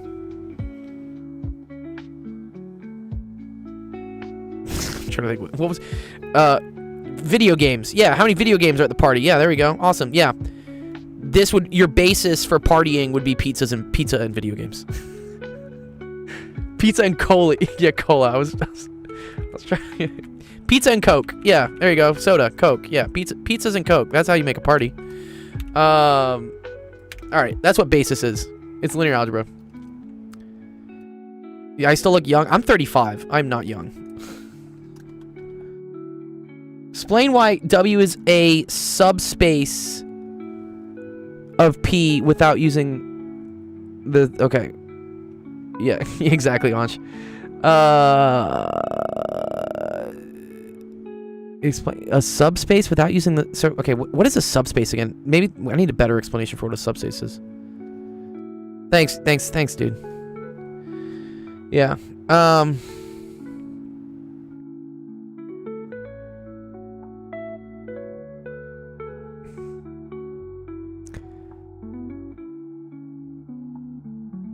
Oh, yeah. Well, I still go to the gym, yay. Good professor, though, yeah. Yeah, something. You always sacrifice something. You either sacrifice your physical health or your mental health or your social health. Okay, Anch says a subset of a vector space is a vector space itself. Well, I agree. Oh, yeah, wait. Didn't we say W was the span of these? Oh, and P is a subspace of P2. Oh, okay. Okay. Yeah, a span is always a subspace. That's cool, man. Nima Arcani. I don't know who that is. What type of physics does he study? Alright, span is always a subspace. Yeah. Hamed? I'm gonna go look him up real quick. Sorry. Oh, this dude! Oh, yeah, this dude is... Yeah, this dude's baller. Oh, okay. My friend actually has met this guy before. Yes. Yeah. This guy is brilliant. Oh, he was born... I grew up in Houston. Oh, that's fucking sick. Okay, cool. Yeah, Nima. Okay, yeah, I know this guy. I don't personally know this guy, but I think one of my friends actually knows this guy. Personally. Yeah. He was a he does quantum gravity physics, my friend. He's a brilliant dude. If you guys want to check him out, he's awesome, dude. His name's David Chester. I was his best man for his wedding. David Chester physics. This guy. Yeah. Go check him out sometime. This is one of my best friends, David Chester, but he's a quantum gravity physicist guy. They're always the most unique creatures, the quantum gravity people. The theoretical physics guy, the black guy, of course, yeah.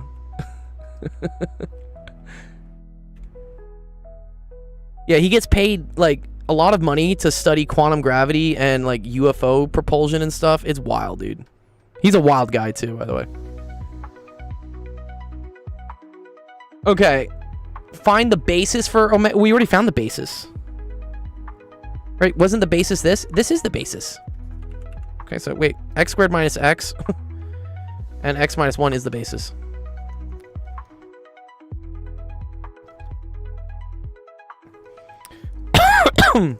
Yeah, because they're also linearly independent, right? Because they're off by a factor of x, which is nonlinear, yeah. Yeah, best dude. It's the journey's fun, man. I always say don't worry about the end. Find the dimensions of W. So dimension of a basis is how many vectors you have in the basis, and so that's my pizza and my Coke. So that's dimension of W is equal to 2. Right? Because you got 2 things. Nice, cool. Good question. Linear algebra. That's dope. All right, Wraith. I think you're next. Am I gonna regret this? I'm gonna regret this, Wraith, dude. Linear algebra, they said.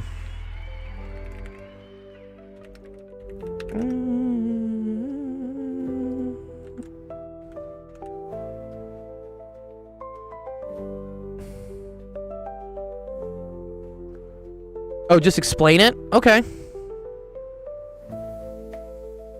You better not be asking me like where babies come from or something, dude. No. Don't do that.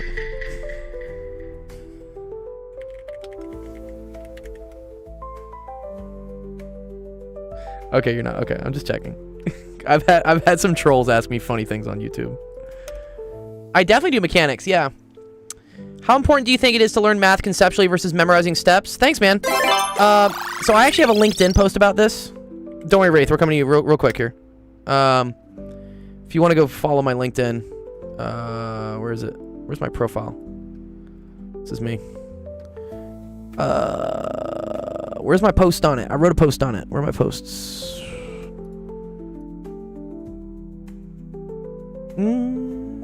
Yes. This is my post. So, I'll give you the TLDR. Here, I'm going to link it to you. If you use LinkedIn, it's cool. For, like, saying professional things. But, in general, I think learning mechanical procedural fluency is great for building confidence. Especially in, like, students who don't think they're any good at math. If you show them like, hey, you can do this, then they're most likely to stay interested in it. And so I don't believe you should really lead with conceptual, because that tends to scare people. If you lead right away with like conceptually how math works, they're probably not going to get it, and when they don't get it, they think they're dumb. So if you show them like procedurally that they know how to do it and they can get the right answer, that like builds up the dopamine response that they're used to on like TikTok and whatever, and then you can like kind of start like breadcrumbing them into actually learning like why things are the way they are. Do I do OChem? I don't personally do OChem, but I would love for you to submit a question, because I have another streamer friend who just started streaming, and he's an OChem master. And he's looking for more people to help in OChem. All of this is free, by the way. None of this costs any money. So, if you have OChem questions, please put them down at that website. Just put them in there. Join our Discord, and then the OChem guy will do them. I know it sounds kind of sketchy, the OChem guy, but he just went to bed because it was like 3 a.m. UK time for him. But he will be up in a couple hours. And I can definitely help with limits. Okay, Wraith said he's in 8th grade and he wants me to explain fronted gravitational waves to him. Okay. Okay. Focus attention on the electromagnetic field associated with the pulsed emission of a pulsar and denote the field phase. Oh, Jesus Christ, dude. What's happening here, dude? What? Who is making you do this in 8th grade? I don't even know how to do this. Okay. Pulsar timing arrays. I mean, that's really cool, man, if you're interested in 8th grade and like really fun astrophysics type stuff.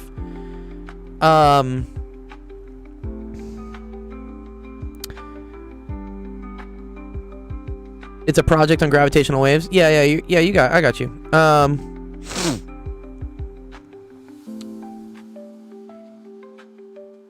Okay. Here, I'm gonna explain some words to you, because I don't know exactly what this stuff is, but I can explain it to you. So, time-dependent phase.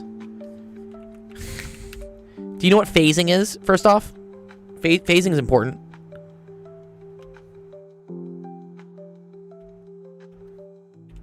So, for instance, if you have a wave that looks like this. Okay, Wraith, that's cool. I'm gonna explain some things to you. So, let's say you have a wave, which is like a signal. So almost everything in the universe is waves. Light is a wave. I don't know, like everything else is waves. Matter's wave, whatever. A lot of things we measure in the world oscillate, such as like sound. Sound is a wave. It's particles in the air moving back and forth at a certain like frequency. So one way to describe waves is not only like their amplitude, how tall they are, but also describe positionally, like here in this axis, where they're located, and that's called phasing. So for instance, when two waves line up with each other, this is a phase angle of 0. Okay? This means there's no phase difference. Reasons why things can have phase differences is maybe two things are going through different materials, or they're passing through different mediums. This is how like an interferometer works eventually. Yeah, if you want to look up like interferometer, I think that's probably the next thing you actually have to learn about. So interferometer. Try to understand what an interferometer is. But phasing refers to like how like ahead or how delayed two signals are, okay? And so a lot of factors can affect that phasing, that delay. For instance, if this thing is like smooth sailing through, you know, the nicest road ever, but this thing's like having to go through the mud, this thing is going to be phase delayed. In astrophysics, it refers to what materials the waves are having to go through. So like what type of dark matter, what type of, I don't know, like gases or other things. And also if things are spinning, so pulsars spin and they pulse. The reason why they pulse, I believe, is because they're circular, but they have like some end of them that's like beaming out. So as this thing spins around, it's like a lighthouse. You see the blip every once in a while, And that tells you how fast it's spinning. Oh, cool. You did a project on interferometers. Okay. Right. So, yeah, I think that's how pulsars work. Various. Thanks, man. So, a radio telescope is a telescope that doesn't see light per se, but it sees radio waves, which again they're waves just like light waves, but they're at a different part of the spectrum. And what they're saying here is that the phase difference between I'm trying to think what are the two signals? Are they referencing like two separate? Do they have like two locations for the radios, the radio telescopes, and they're seeing what the difference in the phasing angle is? We actually use a network of pulsars as a system of interferometers, basically acting like one giant LIGO. It's pretty cool. Oh, nice. Yeah, LIGO. Is that the very long thing? Am I thinking of that right? Or that's SLAC? No, wait, is it? What's LIGO again? Yes, yeah, the very long thing. Yeah, this thing. Yeah, this thing's fucking dope. Yeah. This is very cool. Yeah, yes. Because when things are very long, you can then detect things that happen really quickly. So things that like have very, very small differences in time will appear more drastically if you look at them over huge distances. So yeah, that's why this is LIGO. Oh, that's very cool. I know it's a very long thing. Yeah. Pause. Okay. So yeah, the difference in the position of the mirrors is on the scale of like 1/10 of an atom. The fact that we detect it is wild. Yeah, we have very, very fine instruments, I guess. So this is saying that the phase difference is dependent on a bunch of different factors, such as T0 here is corrections due to the spatial motion of the Earth. Cool. The solar system with respect to the pulsar and the wave propagation through the interstellar medium. Okay.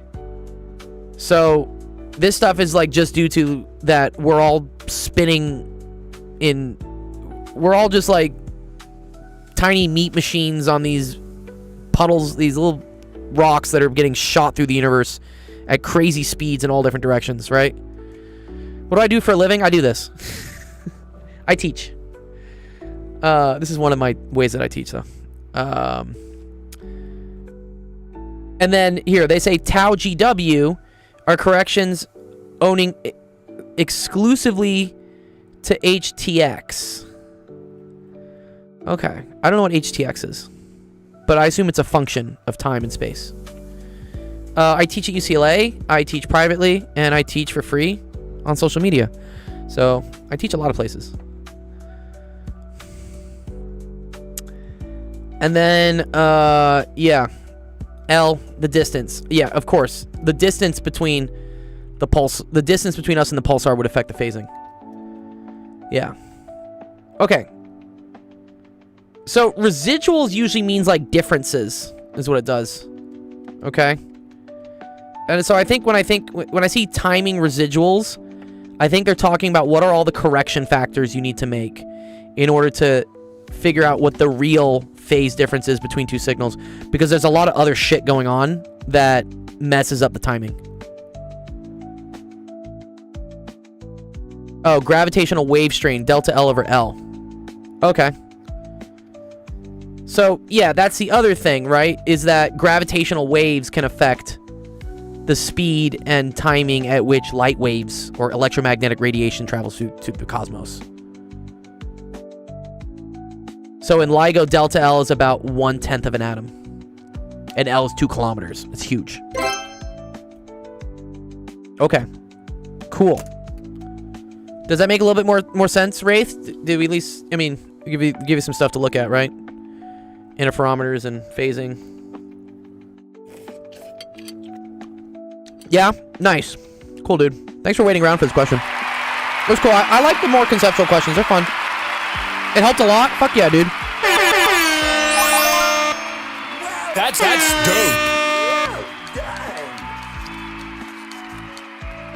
I teach like undergrad courses.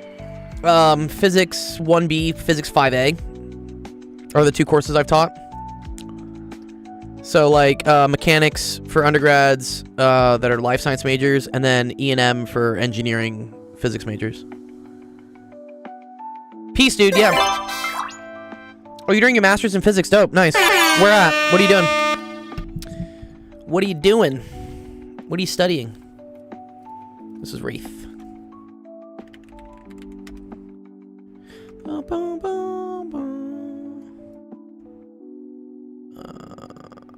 I don't discuss location. That's okay, dude. You're all good. You can tell me what you're studying at least, though. Yeah, what are you studying? Yeah. Ooh, generalized uncertainty principle in quantum mechanics. That's sick.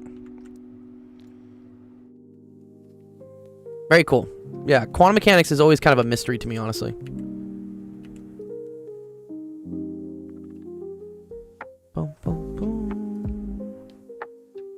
What program are you enrolled in? No, but that's telling location, Melee.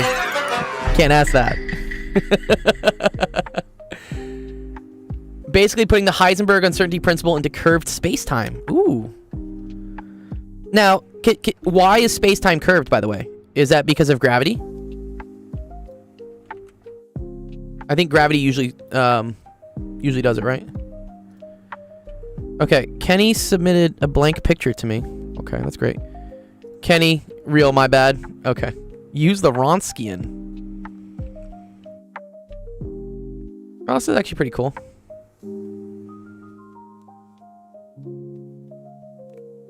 I debate flat earthers and they're crazy. Can't let my location get out. Yeah, don't dox yourself. It's okay, man. You don't have to. Is that the Jacobian? In my backyard? It's more common than you think. Okay.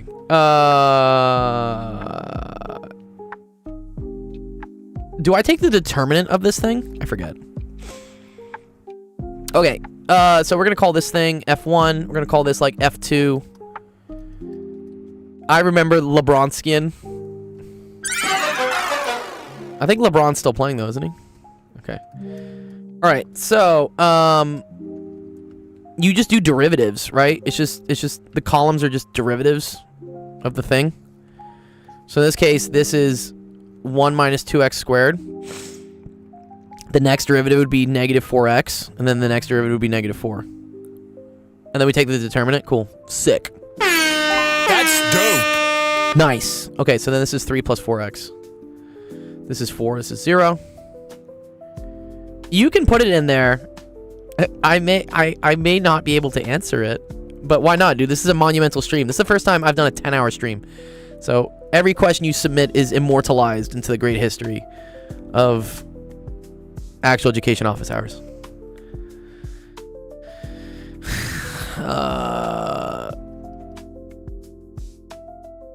Yeah, I don't think it's a 2x2, unfortunately, right? This thing fucks it up. Fortunately. 7, 2, 0. Well, the nice thing is, if we're crossing this with this, I think we're only gonna get these two, right?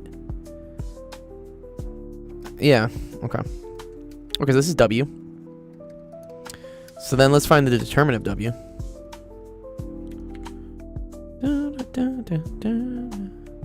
So I like to do this method.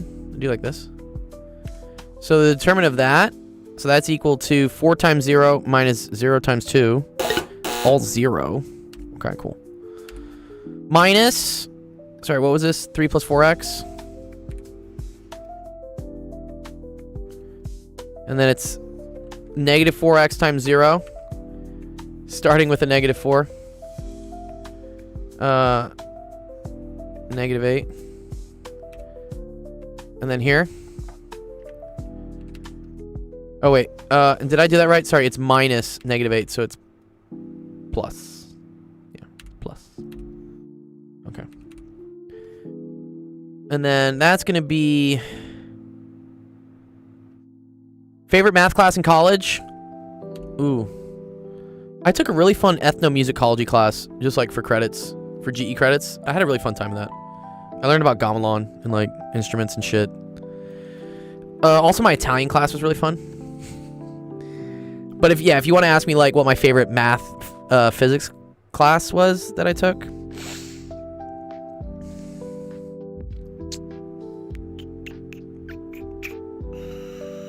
Man, what would that be?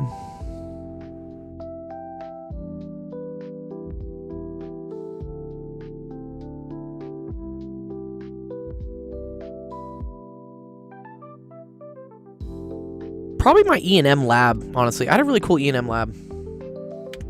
Yeah. Why minus in the middle?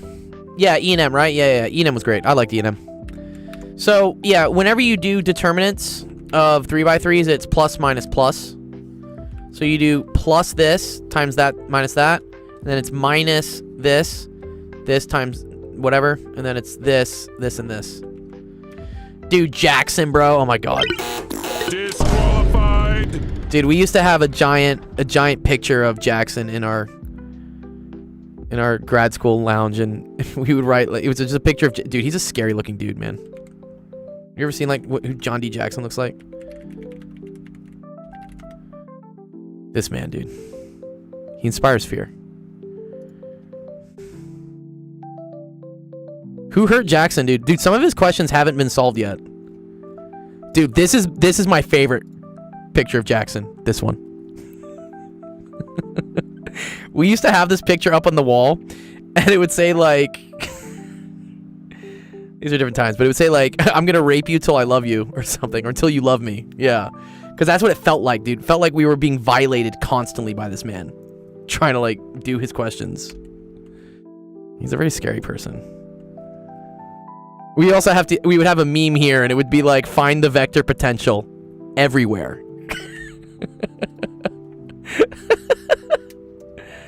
Yeah. Okay.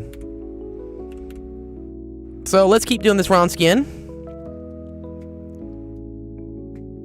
That's going to be negative 24 minus 32x plus I'm like hearing things now. 112 plus 14x. What's up, Arlo? Oh, Arlo, dude. I haven't seen you in a while. What's up? Right? Okay. And wait, does this have to equal 0? Does it have to equal something?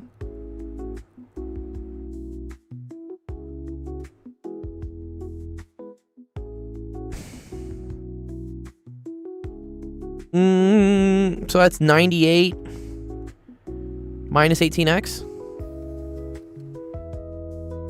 Not 14x, they say. Yes, you're right. 32x. Oh, it's oh. Thank you, Ziad Banet. You're so right, dog. Yeah, I was like, wait, isn't this supposed to like be independent of x? It is. Yeah, this cancels with this. Okay. Beautiful. Yeah, 16 times 2 is not... Yeah, it's 32. 98 then. Wait, yes. Yes. No. 88. Yes, 88. Cool. Dude, I forgot you streamed. Of course I stream, bro. We stream all the time. I stream 5 times a week. Welcome. When's the next stream? Yes, Cal, that'll show it to you. Good. Wow, you're the first person who realized like how like commands work. Okay. So what does this tell us? If the Wronskian is independent of x, then they're linearly independent. Is that true?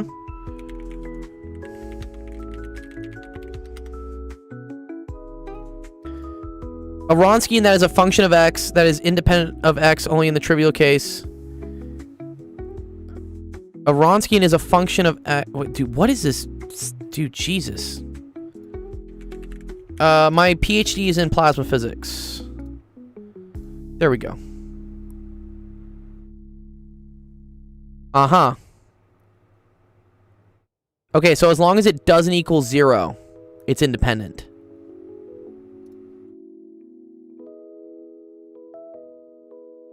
If the Wronskian equals 0, thank you, Ziad. I appreciate that. So yeah, I think this is independent. Nice. Good question. It's fun.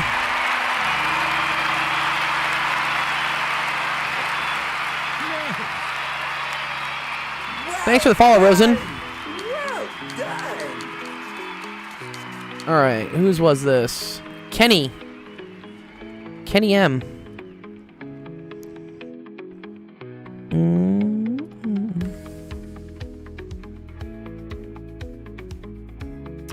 All right, let's see. Someone else is, I think, asking like a mechanical engineering question.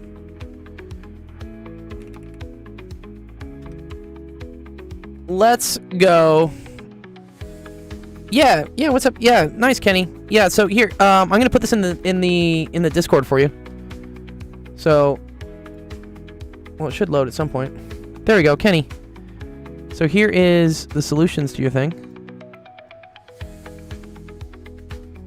Oh, I see there are other parts to it.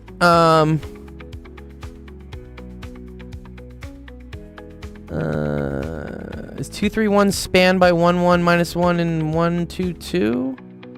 I think you put this in a matrix and you try to like row reduce or something, right? Yeah. You put them in the columns. Yeah, and don't solve it. Okay. Yeah, these are not too bad.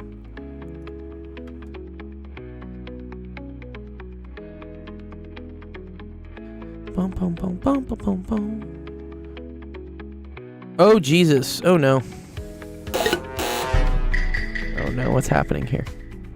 What's happening in this question?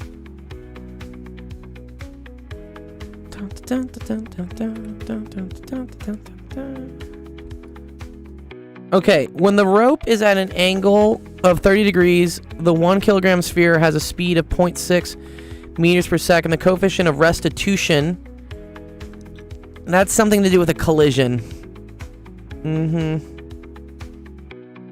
Determine the spring constant has that, and theta is equal to 20 degrees. This is some 16th century torture machine. True, dude. What? Determine the velocities of A and B immediately after impact. The maximum deflection of the spring. Okay. Let me look up what coefficient of restitution is again.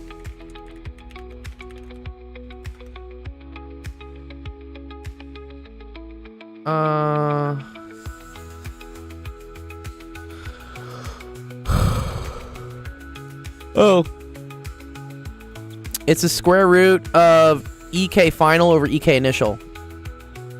Love that. That's actually pretty cool.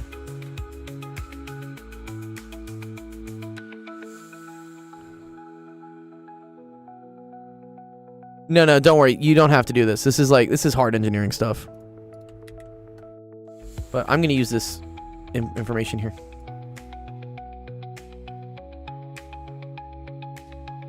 Right. I guess that's why it's a square root then, right? Basil? Yeah, I just haven't really seen that in my physics class that I teach, or like even when I was in physics. I have seen it's an engineering thing, or it comes up in like the UK. They talk about it a lot. Okay. So let's do conservation of energy. I think I want to do conservation of energy, yeah? Conservation of energy. I don't know why the angle really matters, honestly. Oh, you know why it matters? Because as this thing moves forward, this thing moves up. Oh. Well, that's tricky. Oh, that's do you guys see what I'm saying? I was like, why the fuck do I care about the angle? It's like, oh, as this thing moves to the right. Oh, this thing should move down then, no? Well, no. Wait, what the fuck? Do we assume it's always in contact with it? I'm gonna at least solve one part of it. Well, the coefficient of restitution is 0.8, so that tells me right away it's not perfectly elastic, right? Perfectly elastic coefficient of restitution would have been 1, right?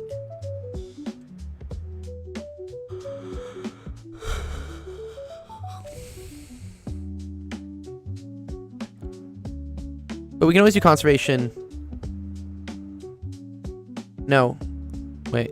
No, we can't do conservation of energy. Well, we can't do conservation of kinetic energy.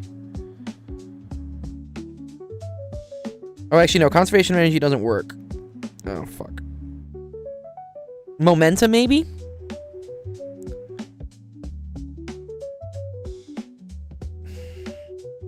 Yeah. You can't do conservation of energy with collisions. That's unfortunate. Although...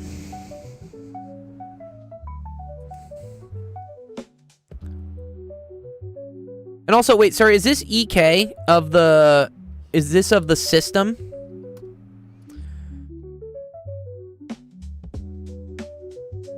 Final velocity B minus final velocity A over... So, yeah, this is of the whole system then, right? Because it's like... It's like...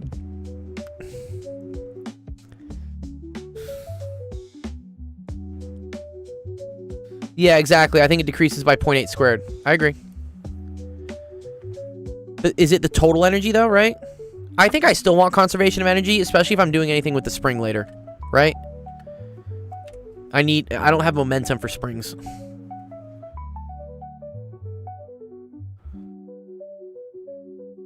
Okay, so before...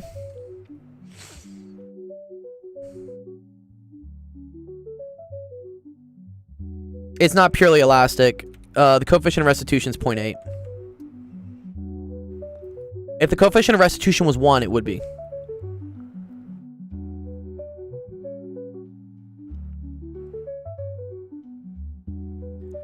Okay, the only kinetic energy you have is from this, which is going to be 1/2. Is everything 1 kilogram? No, the wedge is... Okay, so we're gonna call this MA. 1/2 MA times V naught squared, right? And then it does have a little bit of gravitational potential energy, right? Because it's up a height difference.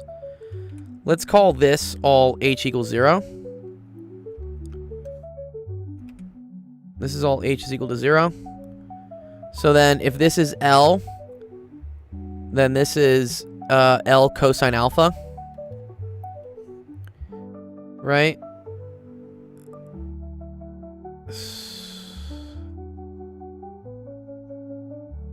Okay, and this whole thing is L. So it's L minus L cosine alpha. Okay, plus MA G, and then it's L 1 minus cosine alpha. So this whole length here, because the length of the pendulum doesn't change, is L. This is L cosine alpha, so then the height difference is L minus... Since it's mostly elastic, I think the ball will bounce.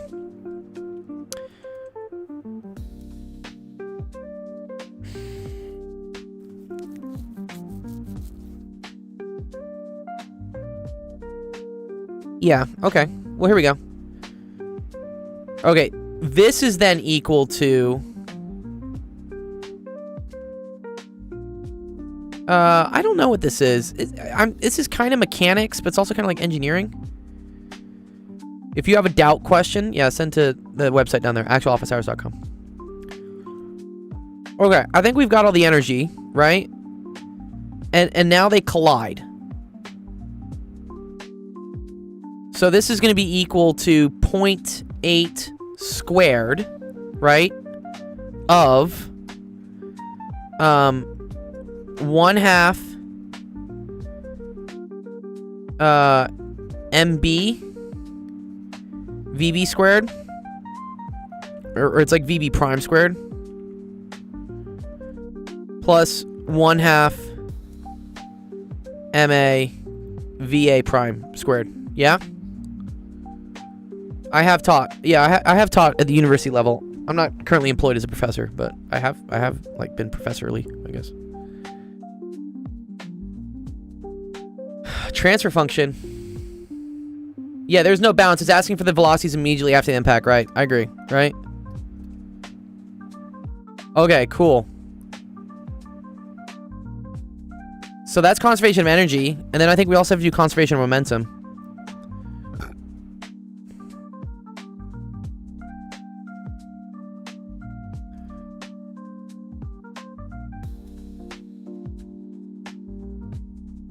But then this has momentum in the, like, this direction and this direction. So how am I going to still have that momentum afterwards?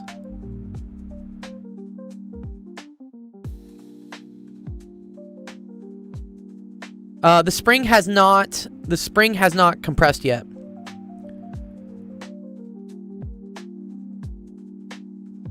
So I think this is, I think part A is asking for it right after the impact, so the spring is not compressed yet.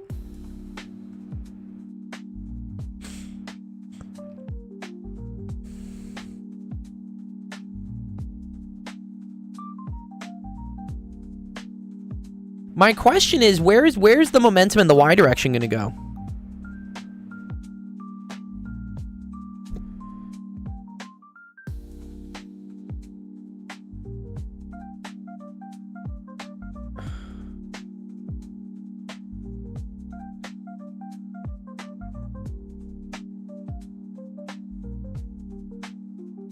Sure, but then that's not conserving momentum, because I need downward momentum to be happening, no?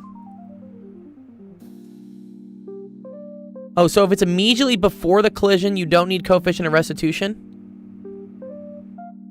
Nah, no, but I'm doing right after. We're saying right after the impact. After the impact means I do need the coefficient of restitution, because there's deformation has happened.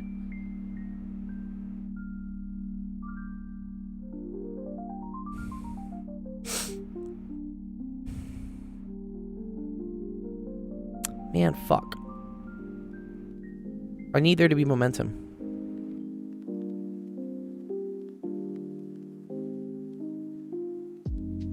Oh, wait a minute. Yeah, so, sorry, I think you're onto something, Ziad, here. I can do the energy right before it collides to right after it collides. Yeah. The reason why momentum is not conserved is because gravity is pushing down. Oh, this is fucking genius. Oh, wait, one sec. Sorry. Very sorry. Sorry, we have 3 situations here. Okay, conservation of energy. Okay, this is gonna be,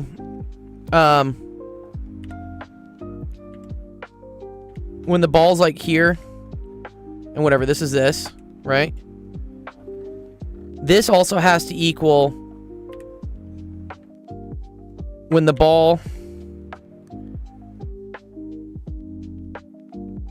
is here.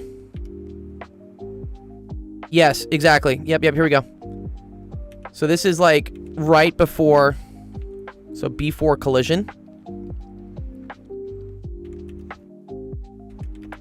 And then we have after collision.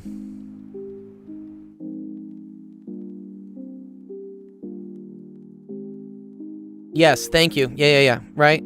So this is like, oh no, they've collided. I'm going to use this to figure out what the velocity... So this is v equals 0. And this is going to be something like this. This is like this. Got it. Okay, I got it. So I'm going to... Yeah. This is situation 0. This is situation 1. This is situation 2. So this is VB2, VA2. Okay, here, I just have 1/2 MA V1 squared, right? Cool. Yes, because now there's no potential. Okay, and then once I get that, then I can set it equal to this. And now I can do conservation of momentum,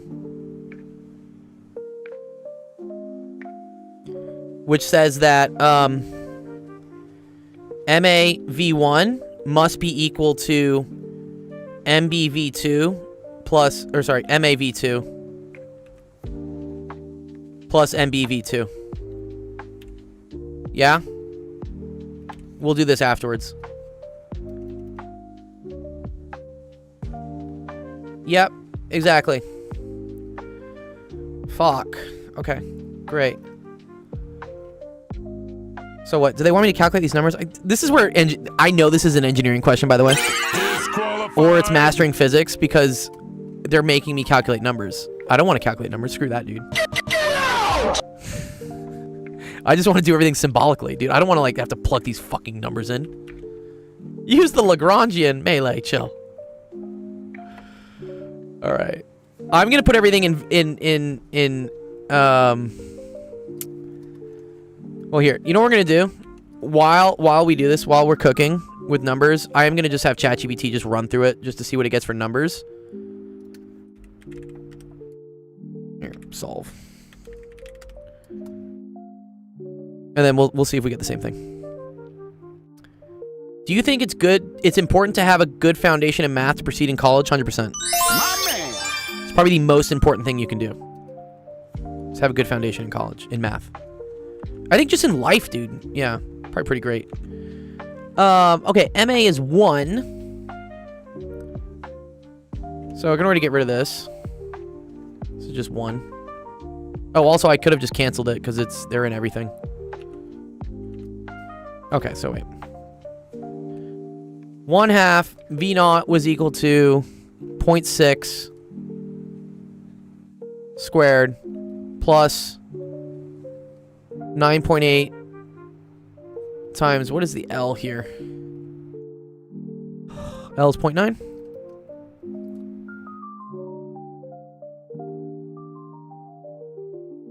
Kempy, what's up, dude? 1 minus the cosine. You want to say hi? Here, you can come say hi. Yo, can you help me on a problem? There's a queue of 24 other people I have to work through right now. Alright. But submit it. Submit it to the... Yeah, I did. I'm number 24. Thank you. Okay, you're number 24. All right, we'll get to it. Thank you. Thank you. You're welcome, dude. Let me see what his question was, actually. I'm just curious. Kempy. Oh, inflection points. Nice. Actually, that's not too bad.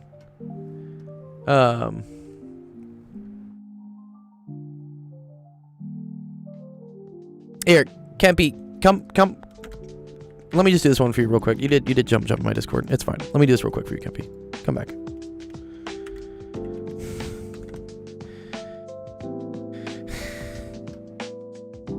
Just because, yeah, I want a little bit of a break before I start doing all that engineering garbage. I gotta put all these numbers in here. I'm gonna do this one for you real quick, Kempy. Because I appreciate you're in my Discord. Alright. Okay. The graph of the second derivative is shown below. Which of the following is true? So, okay. What do we know about inflection points? What does that mean about the second derivative? It's like when the slope is 0. So the inflection point is where f double prime of x is equal to 0. Yes. So f double prime of x is equal to 0, and f double prime is changing signs. Okay? Yes. Okay. Is f double prime of x equal to 0 at -1? Yes. Yes. Good. And you notice how it's changing signs from positive to negative? That means it's an inflection point. Good. Okay, that one's true. Concave down from -1 to 3. So concave down is when what? It's when it makes a upside down U. Yeah, the sad face. But the important thing is concave down occurs when f double prime of x is negative. Okay? Okay. So that happens here and here. So when they say from -1 to 3, is it concave down? Is the second derivative negative here? Yes. Yes.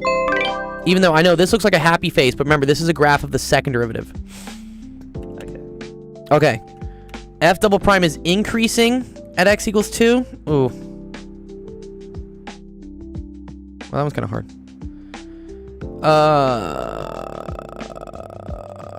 I don't fucking know. Let's probably see. Oh yeah, because it's just 1 and 2. Yeah, you actually can't tell this. You can't tell if it's increasing or not because I'd have to know what the initial velocity was at some point, and then integrating the second derivative tells you what the change in the first derivative is. So I can tell you whether it's still positive or negative. So yeah, 1 and 2. Thank you. You're welcome, dude. Okay, 1 second. Let me just... That was easy. What's up, Willie, my Nilly? All right, let's go back. Let's go back to this. Back to the grind. Nice.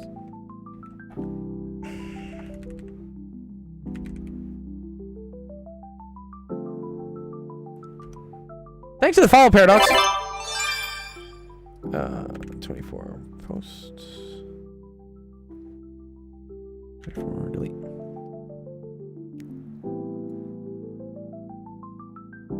Oh, you're so welcome. Yeah, no. We're doing this because we just hit 10,000 followers on YouTube. And I said I'd do a 10-hour stream for 10,000 followers. Someone wanted me to, like, shave my beard. I was like, I'm not doing that. You know how long it takes to grow a beard?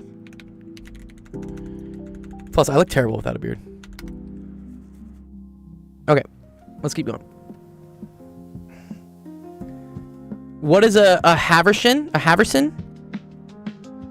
I am a professor sometimes. I'm not currently teaching UCLA because money.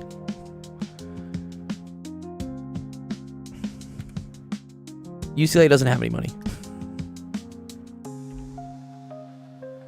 MG 10. Which is wild because they definitely have a lot of people that like pay tuition. So they definitely had money somewhere. Where'd it go? All right. Okay, so this... Ugh, dude, why does it keep messing up my thing? Stop. Okay. But alpha was 30 degrees. Cosine of 30 degrees is square root of 3 over 2, right? That's cool. So that's 2 minus square root of 3 over 2. Or we can just leave that how it is. Okay, and then this is equal to 1/2. And then this is v1 squared. Okay, so let's get v1. We're going to get it. Let's do it right now. Trust. 0.5. Sorry. What's up with my calculator? Stop that. 0.5 times 0.6 squared plus 9.8 times 0.9 times 1 minus square root of 3 over 2. And then we're going to multiply that all times 2, right? Because we got a 1/2 on the other side. So times 2 square root 1.65. Okay, so this is equal to 1.65. Okay, now we can use this little bit of information, right? Actually, I think I just want to use the coefficient of restitution. Right? I think so. Watch this. So 1.65 is equal to... So MA is 1. So that's... No. For this one we do. Watch. Wait, I don't think you need the coefficient of restitution for momentum.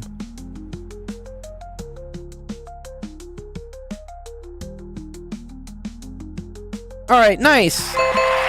Thanks, Blue, for coming around. Ooh, we're at the final 3 hours. We have been live for 7. I've locked myself in my closet. I'm teaching to the void. Wait, this is V2A, V2B. And then this is plus... Okay, shouldn't the first V2 in your momentum be V1 prime? So here's what I'm saying.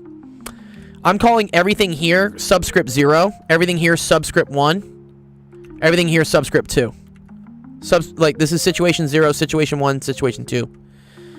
And then I'm doing A and B to signify the ball or the whatever.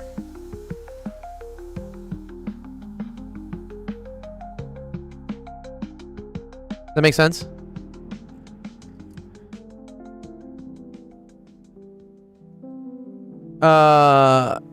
Yes.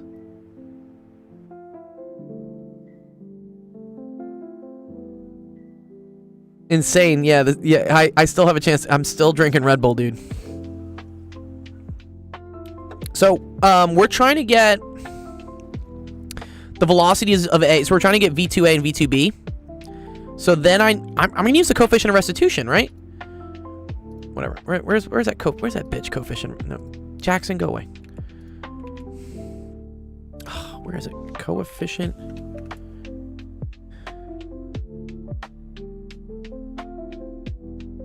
Thanks, dude.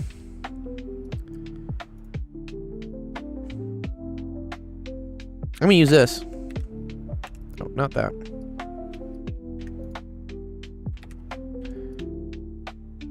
So I'm gonna say that 0.8. So VFB. So that's V2B minus V2A all over V1A, which I already know is 1.65. Yo, what's up, Sid? Oh no, you have bronchitis. Surprise, motherfucker. No. I'm sorry. No. Don't worry about staying up so late, Sib. Yeah, no, this has been a crazy, crazy stream. We're at 25 questions in the queue. That's pretty nuts. Where are you? Sorry, where are you, Sibley? Where are you? Oh, you're pretty far down. Oh, you submitted at 8 o'clock, which was 3 hours ago. Oh, this is Biot-Savart, but you just do it for one of the things, but then multiply it by 1, 2, 3, multiply by 6. Okay, let me finish this one, Sib. Maybe I'll do that one real quick because that one will not take too long for me to do. All right. I think we got this. Right? Because look at this. V2B, V2A. Yeah, and this is simultaneous equations. Look at this. This is some cool ass shit, right? Because watch. Because V1B is also 0. So now I have just 1.65. Oh, you're welcome, Sib. Don't worry about it. Sib was one of my students during my summer UCLA class I taught. And then this is 8 times 1.65 is equal to... What's this? V2B negative V2A. Bingo fucking bango, right? So if we just add these are going to cancel, right? And so I just get 3 V2B is equal to 9 times 1.65. So V2B is equal to 3 times 1.65. What's that? 4.95? Right, 1.6, 4.8, another 0.15. Okay. And then...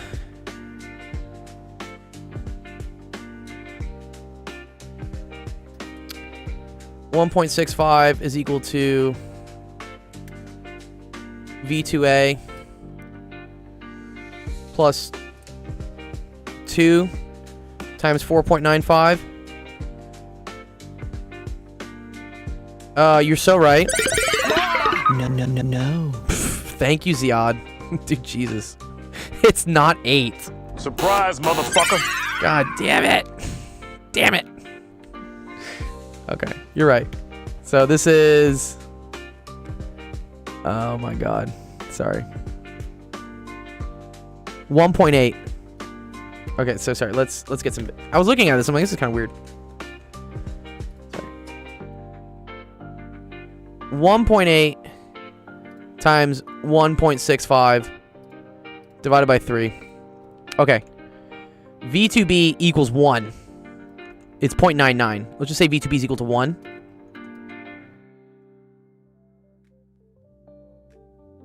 So then 1.65 equals V2A plus 2. So V2A is equal to negative 0.35. You got 0.33? Oh, I think I rounded somewhere.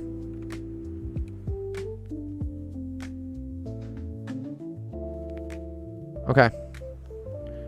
Cool. Is that what ChatGPT said? Well, ChatGPT like fucked up.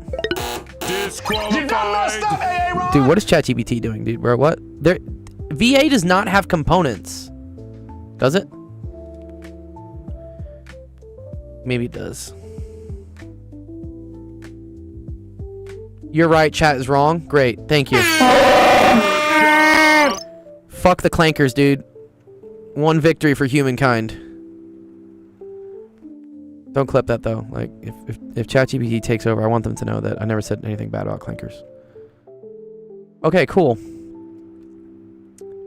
Nice. I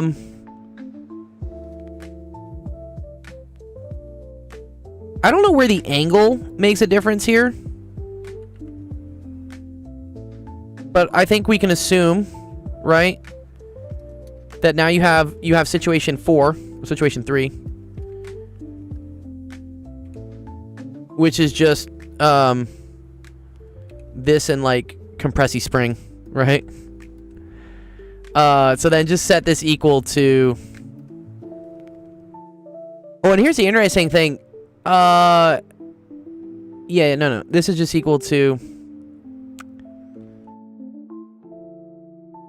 Okay. All right. So, yeah, 3 is now just considering this without it being compressed, and then 4 is it being compressed. Okay, so here you have 1/2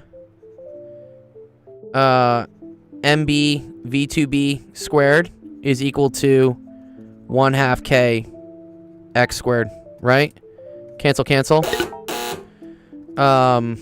X is equal to the square root of 2 MB V2B squared all over K. So that's equal to the square root of 4 V2B was basically 1 all over K. What was K? 1500. Square root of 4 over 1500. Does that sound right?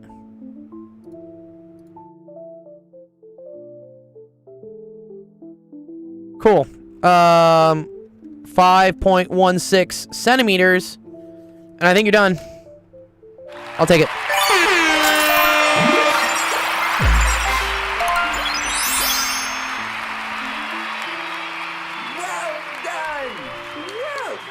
What a fun question, Bilal.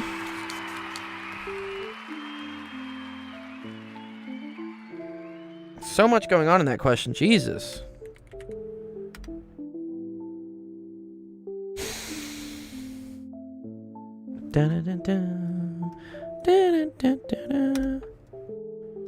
I'm right, chat's wrong. Always. Okay, cool. Here, let me do Sibs real quick. Sib's a homie. Big supporter of the stream. How are you feeling right now after 8 hours? Oh, it's only been 7. We're heading into 8. Okay. A wire is bent into the shape of a regular polygon with n sides whose vertices are a distance r from the center, n equals 6. If the wire carries a current I0, determine the magnitude at the center, and if n is allowed to become very large, show that the formula reduces that to a circular loop. Very cool. Yeah, you're good, Sib. So There's a simplification for this. What is it? Biot-Savart for magnetic field line of current. And then I want the one with the angles.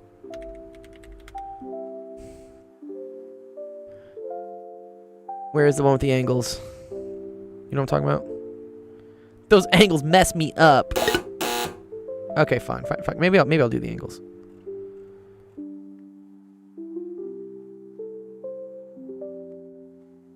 It's like this question. I know it's this one.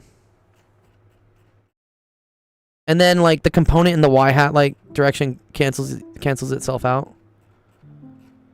Where's a fucking line of current? Yeah, here we go. Long wire. Yeah. Where's this equation though? I don't want to have to go find it. I'm hunting for it.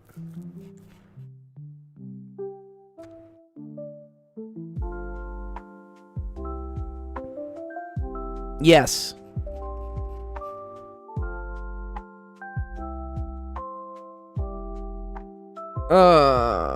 Dude, I know someone's done this.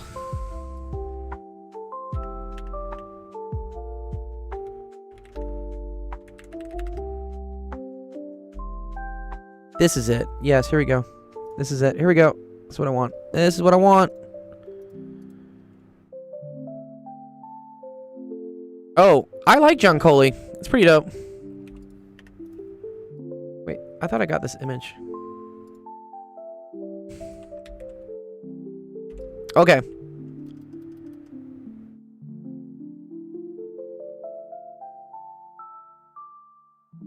And then let me get what the full Biot-Savart is. Where's the full law for it? This is it.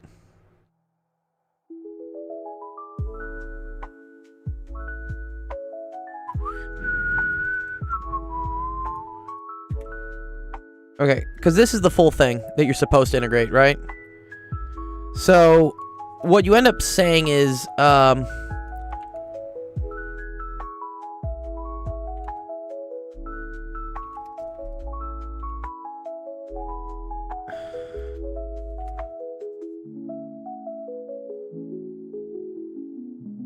me show you where it comes from. It's actually pretty cool. All right, so if you have a little bit of DL here, right? And so we end up saying that like if this is DL and then you're crossing it with R hat points back this way, right?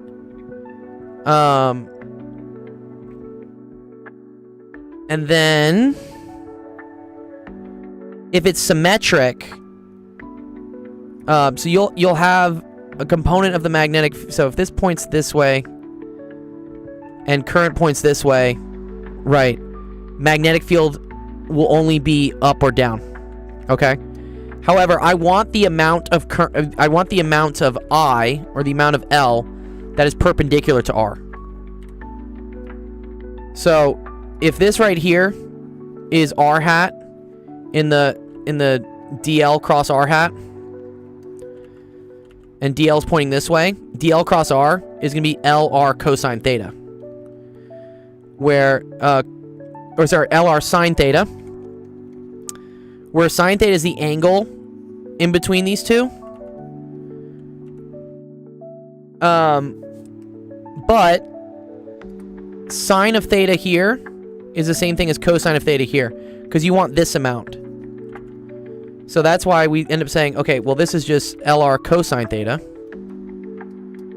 Okay. Oh, cool. And then it's over 4 pi r squared. Where does this last r come out, though? 4 pi... Why do I say a? Where's a from? Why am I allowed to say a?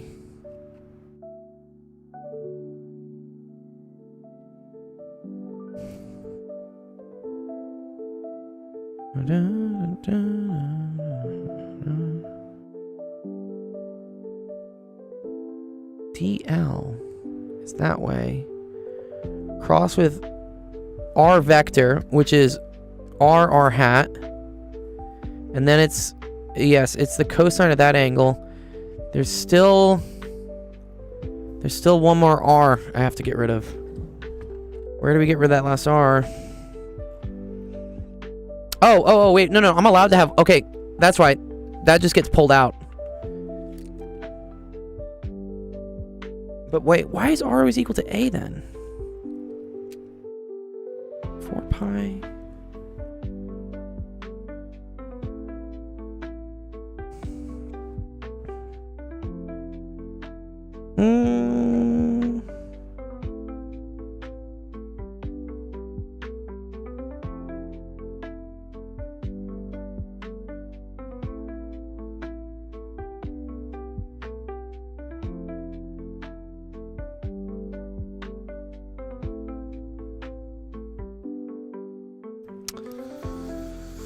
Ugh.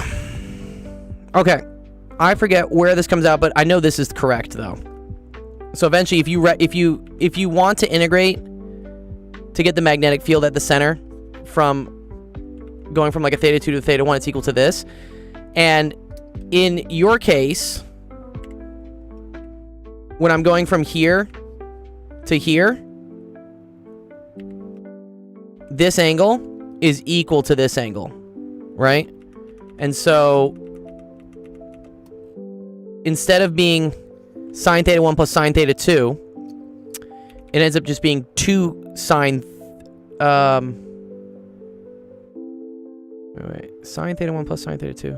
Yes, there's a lot in the queue. One sec, I'm getting this. Sine theta 1, sine theta 2. Wait. If this is theta,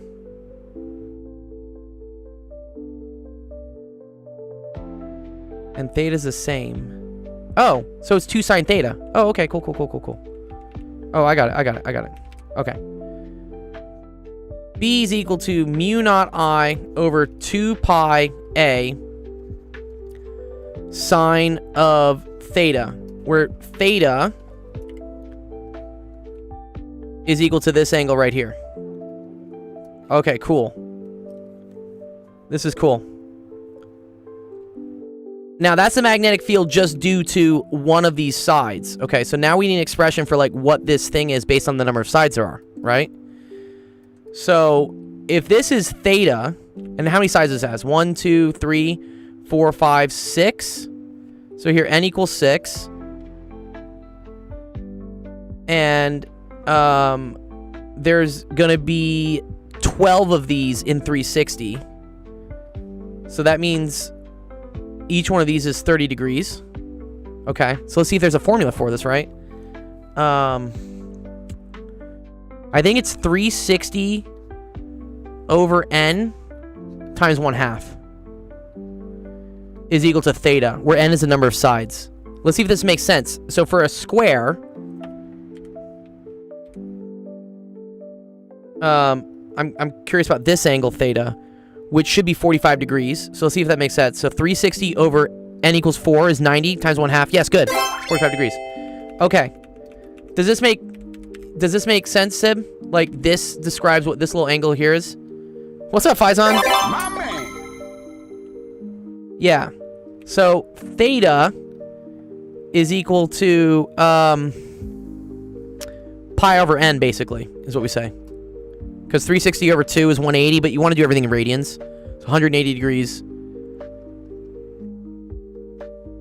over n. Okay, cool. So then B is equal to mu naught I over 2 pi A. Yes, exactly. Yeah, you do. But this is nice and symmetric. But yeah, otherwise you have to know, like, theta 1 and theta 2. In this case, theta 1 is equal to theta 2. And then theta is dependent on the number of sides by this. So this is pi over n. And then, okay, now we need an equation for this, A. Which is like, A is equal to this. Oh, which I think is constant. It says the vertices are always a distance r. Okay. Very cool. So this is mu naught I over 2 pi r sine of pi over n.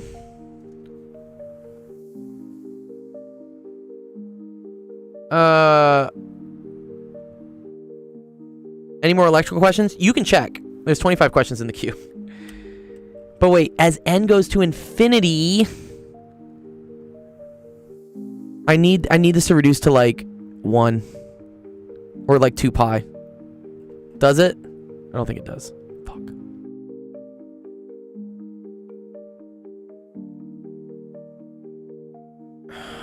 Man. I need like sine of n over n to go to 1. That's what I need. I need the n in there somewhere. Oh, no. A, what is A in this question?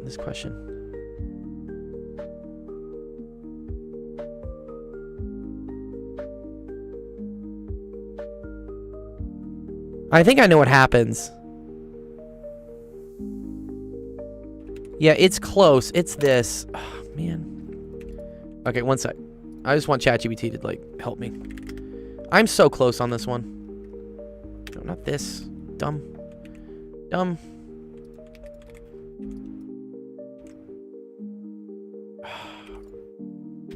I want to know it. I want to know. It's me, like, trying to, like, piecemeal put together after 7.5 hours of working. Like, what is this fucking magnetic field equation? We got it. We're gonna get it. Yes, I get it. Give me the question. Give me it.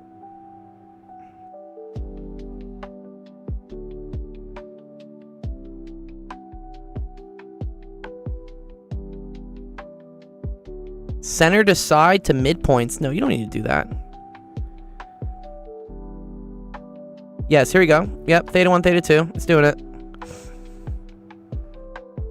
And then theta is going to be equal to pi over n, right? Here we go.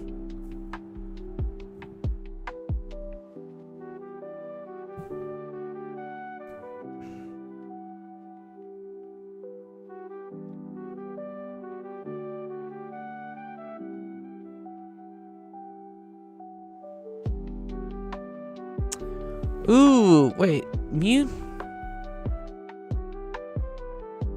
Oh, A is the perpendicular bisector. Oh!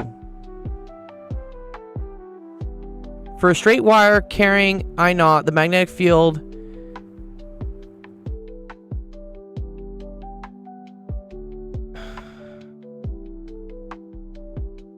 where theta is L, the angle away from the perpendicular to the other end.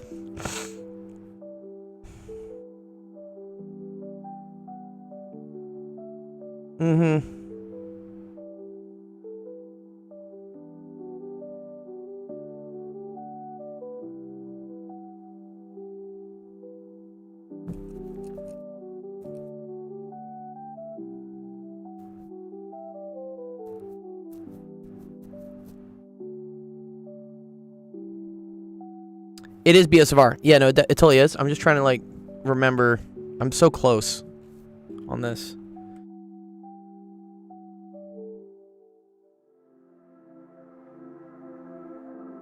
Because the angle is pi over n, right? Yeah, I got that. Pi over n. Right? Because half the length side is r.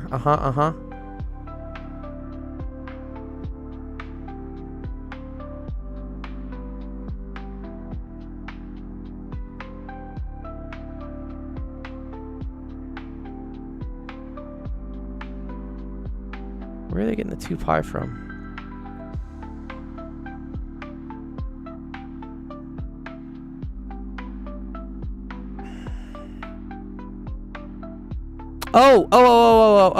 Oh, Sib. Sorry. I need to multiply this by the number of sides there are. Yes. This is the B field for just one of the sides. This is for one side. Oh, okay.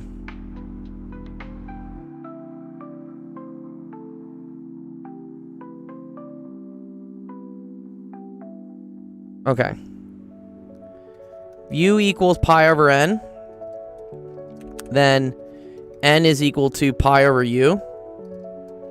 So now the limit as n approaches infinity is the same thing as the limit as u approaches 0. Okay? Watch this. This is a really cool algebra trick. So, if I replace... So instead of doing the limit as n approaches infinity of this, I'm going to replace pi over n with u, which means n is equal to pi over u. And then instead of the limit as n approaches infinity, u is going to approach 0. Because as n goes to infinity, u goes to 0. So now I have the limit as u approaches 0 of pi over u, mu naught I over 2 pi, big R. And then it's sine of u. And then this is fucking dope. Watch this. So pi's cancel. You get mu naught I over 2r. Limit as u approaches 0 of sine of u over u. Pi over n, not pi over u. No. I said u is equal to pi over n, Ziad. So then pi over u is equal to n. Because the reason why I do that is this. The limit as u approaches 0 of sine of u over u is equal to 1. So then I get mu naught I over 2r. Which is the correct answer. I think so. Yeah? Okay, full. Yeah, fuck yeah.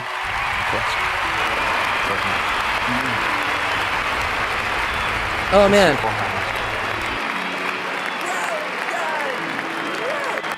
No, you don't need to do an integral. This already has the integral, by the way, Sib. So this right here, this is already integrated.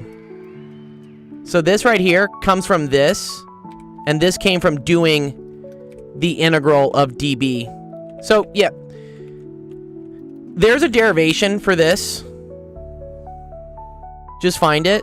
And then all I did is I said, oh, well, theta 1 equals theta 2. So that's why that's 2 sine theta. Which then made this a 2 pi.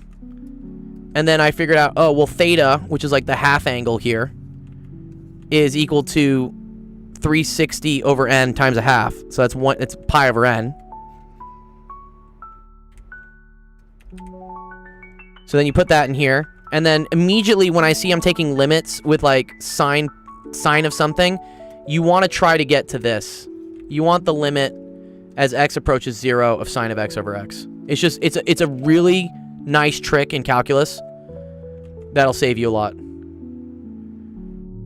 Yeah. You eventually just memorize it, yeah. And then, yeah, once you do this clever u sub, the limit changes from approaching infinity to approaching 0, which is what I need for the sine identity. And then this now becomes sine of x over x.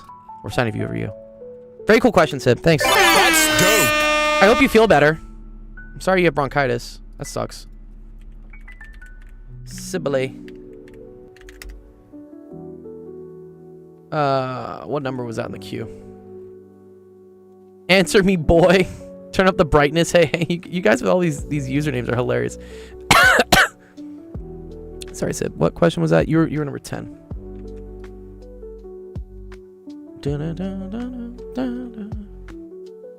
All right, let's mark number 10 done. In the queue. This is my hardest. Yeah, where are you taking this, Sib? Are you sorry? You're not taking this at UCLA, right? Are you taking this at SMC or something? I forget your story. I mean, I remember something was fucked up.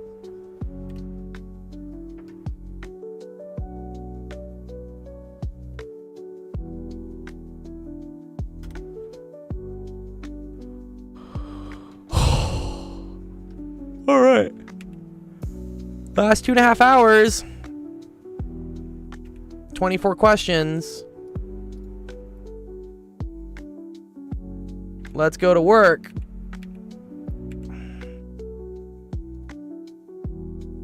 I'll tell you offline because this is too public. Sure.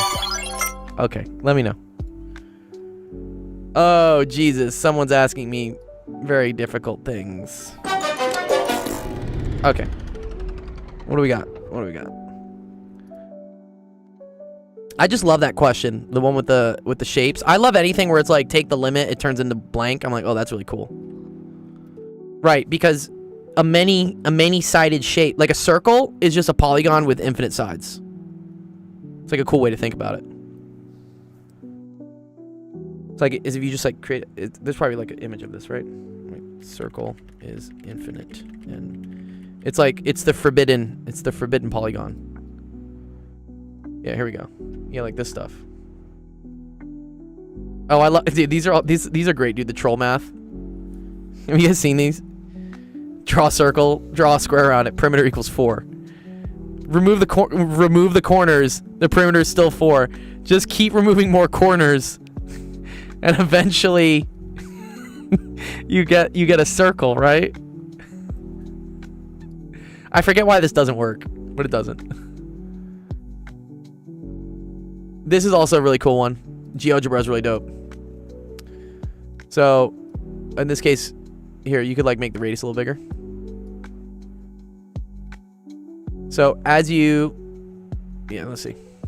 Can these ads go away, please? Thank you. All right.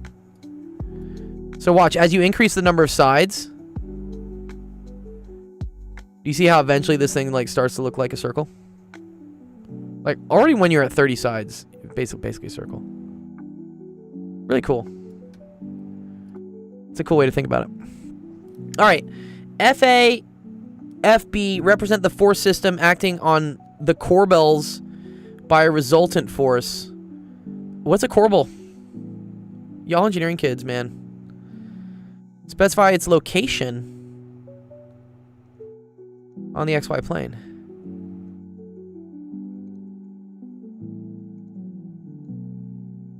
Okay. Ooh, do I have any on him? I don't actually. I need to. What do you need to know about imaginary numbers? Like how to manipulate them or like what they mean? Or maybe like complex analysis type stuff?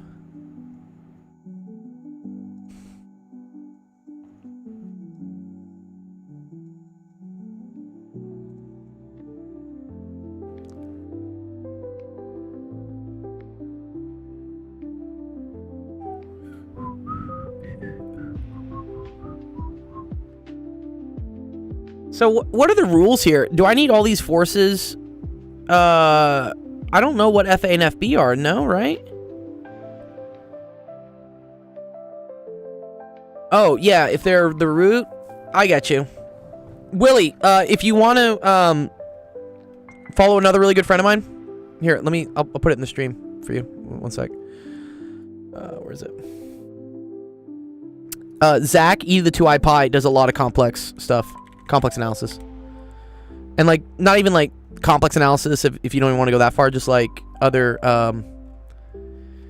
there you go. Yeah, E to the 2I pi. He's the first one on that list. Go give him a follow on Twitch. He's also on the calendar. He's gonna do a stream Saturday morning if you want to ask about complex numbers. He's really good at like teaching that type of stuff.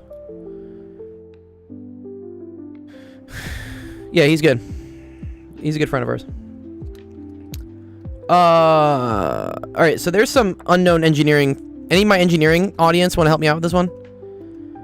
Like, I know that in order to get the resultant force, I'm going to use, like, the different X and Y components of these things, right? But how do I know FA and FB? Is there something I'm missing where, like, they're supposed to balance, maybe? I assume, right, that I don't want this thing to, like, tilt, right? Because that would be bad. So maybe we look at torque in, like, different directions? So let's look along this axis. Right, so along the y-axis. Oh, they're given. Oh, I'm dumb. You done messed up, Aaron! Thank you, Harsh. Jesus Christ, I don't know. I get that. I'm so sorry. Okay. All right. Sum of the moments is equal to 0. I agree. So we have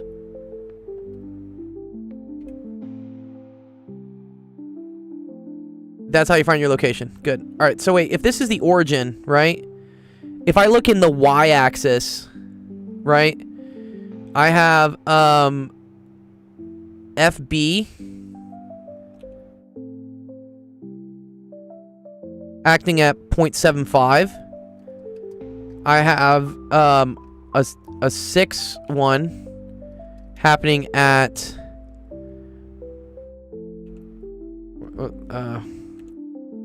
this is 6 kilonewtons.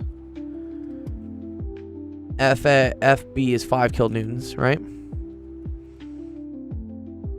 And then this is at 0.65.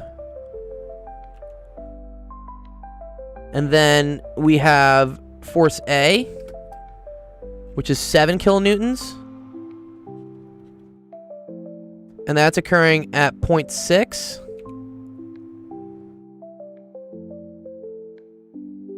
Faison says, the pi equals 4 thing fails because while the area approaches the circle, the perimeter is constant. At no point do the jagged corners disappear, even though the corners are getting smaller and smaller. Oh, I see. So, yeah, it's like impossible force and immovable object. Yeah, this is statics. What's up, Ahmed? 0.6, and then I got an 8 going down at 0.7.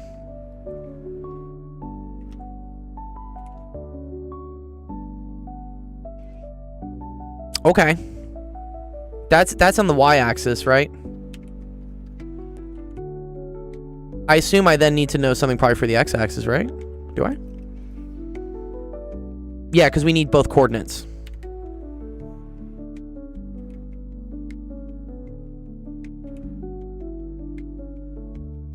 I do know the Bernoulli equation. Yeah, I've definitely used it for sure. Okay, so we have FA. So I have 7. And then that's acting off on X by 0.15.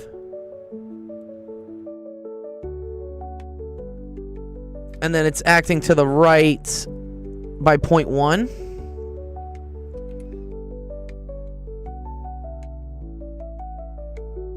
And then there's another one, FB, which is 5, which is 0.15. Oh, Jesus.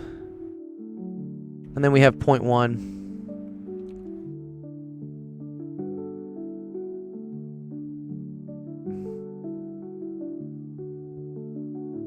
It's actually kind of cool.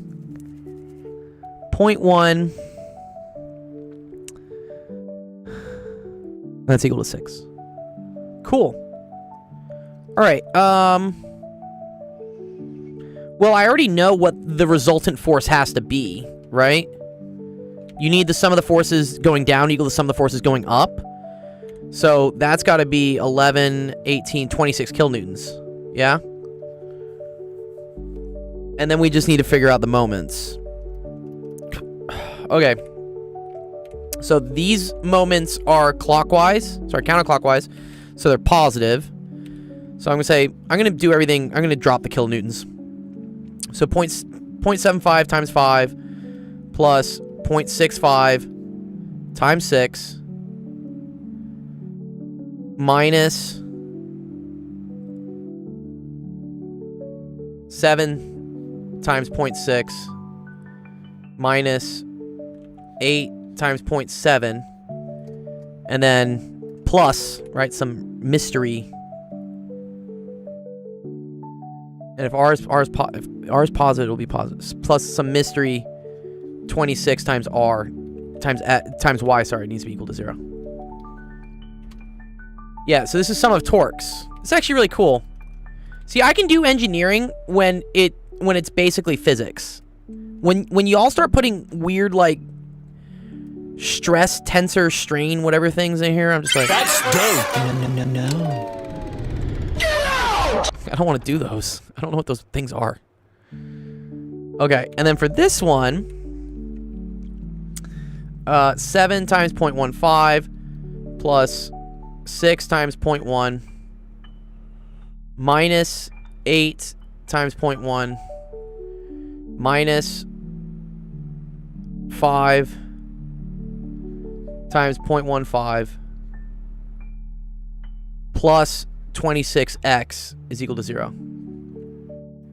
If you're gonna do engineering, call it engineering. Yeah, this is just engineering. I like physics. Engineering is just physics, but like pre-packaged with like tables and like funny things to make it, I don't know, better for the real world, like more realistic.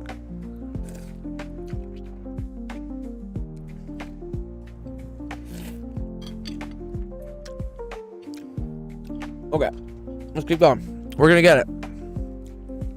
2 hours and 20 minutes. Home stretch. Home stretch, guys. Home stretch.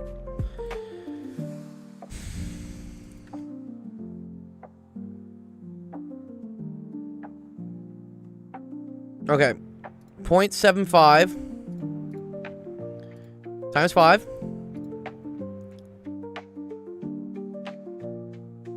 Plus 0.65 times 6. Minus 7 times 0.6. Minus 8 times 0.7. And that's going to go over. And then we're going to divide it by 26. Engineering is a pain. Yeah, bro. I 100% agree, dude. It's just a pain. Like, why is it making me do all this, like, painful algebraic shit? All right. X is equal to negative 0.083. I'm only a first year and it hurts. Yeah. Okay, let's do the right side. But I get it, dude. It's mimicking like the real world. Like the real world is tedious. Like dealing with contracts and inspectors and HR. Like all that shit sucks. But that's what you have to like deal with as an engineer eventually. Okay, and so then this is divided by negative 26. So we get y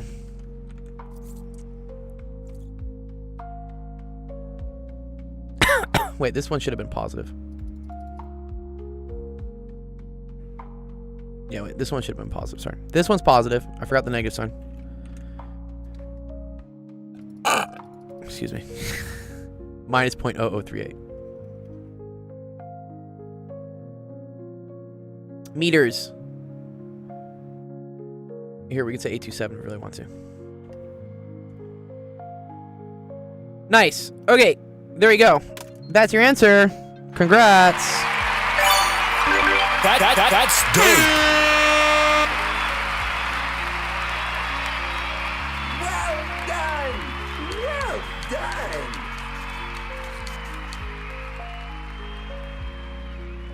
Do I have anything on the Bernoulli equation? Yeah, I could probably do some Bernoulli stuff. Can you go back over it, ABDE? What's ABDE? Over to explain. Yeah, sure. I got you. Okay, so, by sum of forces, all of the forces pointing down have to add up to a single resultant force, which is really the force of the ground, pushing it back up. Otherwise, this whole thing would collapse. So, in order to figure out what the magnitude of that force is, which is this only up force here, right? I just set it equal to what all the down forces were, which in that case were these. So 5 plus 6 plus 7 plus 8. So that was equal to 26 kilonewtons. Okay, so that's the first part, is just figuring out, okay, what's the magnitude of the force? Okay, now I need to figure out, wait a minute, but where is that resultant force acting? So assuming that this column is not like tilting anyway, and it's not gonna like keep falling, you assume it's balanced, which means that the torque pulling it this way has to be 0, and the torque pulling it this way also has to be 0. So what I do is I say, oh, hey, I'm gonna pretend I'm a person here, and I'm looking this direction, and I'm gonna see, based on this line here, which is y, where do all my forces fall along that axis, reference to this origin point 0. And so what I see, for instance, is, oh, well, look, To the left of this one, I have a 6 kilonewton force, which is located 0.65, 650 millimeters away in this direction. And that corresponds to this one. Okay? So then, for instance, this one. I don't care about how diagonally far away it is. I only care about how far it is in the direction of the axis. That's how torque works, or moment. You only care about the perpendicular distance to the force. In each axis. So this one is acting 0.75 away from the origin. So that's why I put this one located at 0.75. And then you do the same thing for this and for this. And so now you have a diagram of all the different forces and where they act referenced to some origin point. Notice that these forces are going to try to tilt this thing so that it falls this way, right? That's called positive torque or positive moment because it's causing it to like fall in the clockwise direction. So moment force, I think, refers to things that are static, which means they're not moving, whereas torque is usually equal to I times alpha and is associated with things that have angular acceleration. In my mind, they're the same thing. I think I've heard the formal thing is that in statics, they call it moment because everything is stationary. It's static. To me, like, things are in equilibrium is what we say in physics. And things are in equilibrium when the sum of the torques is equal to 0 because the angular acceleration is 0. Engineering doesn't talk about angular acceleration. That's why I say engineering is like physics with a condom. They try to like protect things and be like, well, we're going to use this thing because we don't actually want to learn about all the little like minutia. And I get it because a lot of engineering is based on like practical applications of physics. So you don't need to know all the little things. You just need a table that like approximates like what's up. Okay. So then these forces cause it to torque. Oh, interesting. Twisting and bending. Okay, there you go. There you go, Bob. Yeah, Ahmed Bob. Yeah. See, I don't know about that. In physics, we don't talk about twisting versus bending. To us, it's just like it's just moving.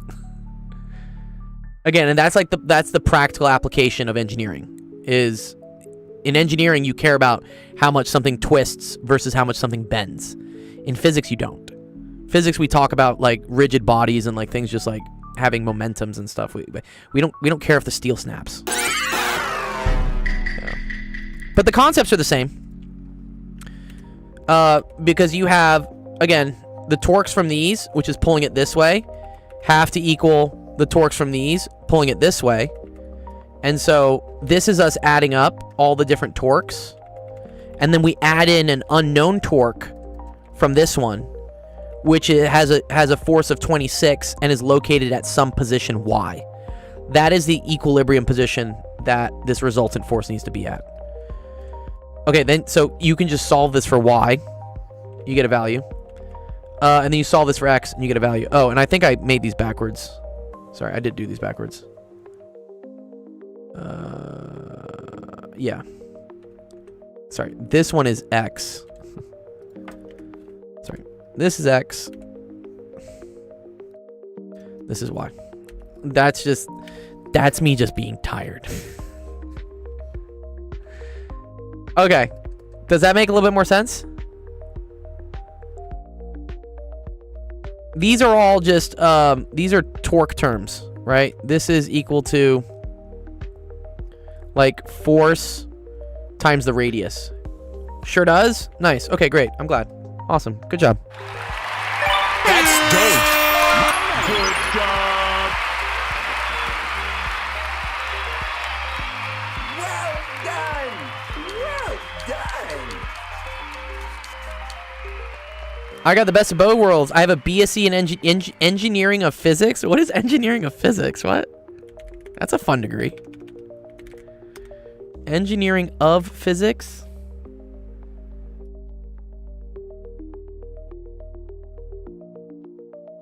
Okay, I'm gonna dump the screenshot for this in our Discord. So again, if you want to go join our Discord, all the answers I post are there. Also, anything I don't get to on this queue, because this queue is up to 23 questions. If I don't finish all of them in 2.5 hours or whatever amount of time, they'll still get put into our Discord as like the spillover. And I have a bunch of other awesome people who like to stream and help out, and they may answer them for you.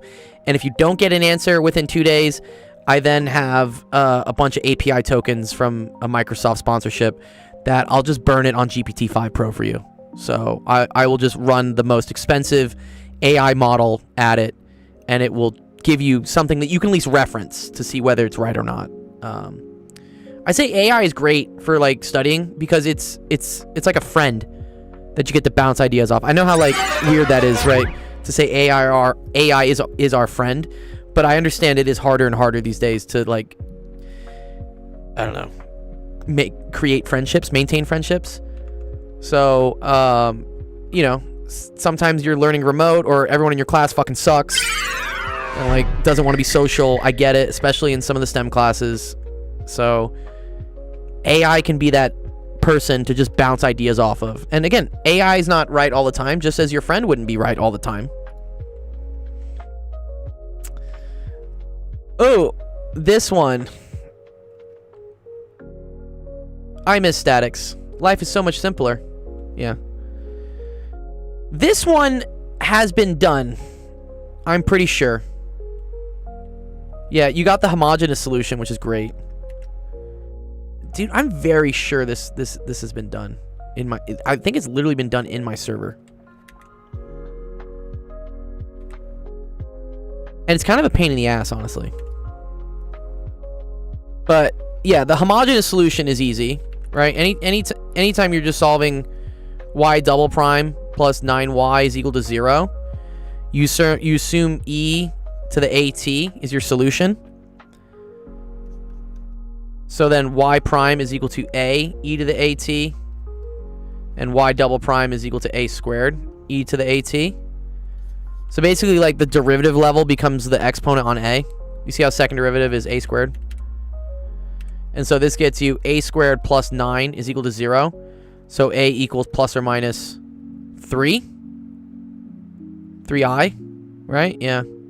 And when this happens, this means you have oscillating solutions of sine and cosine.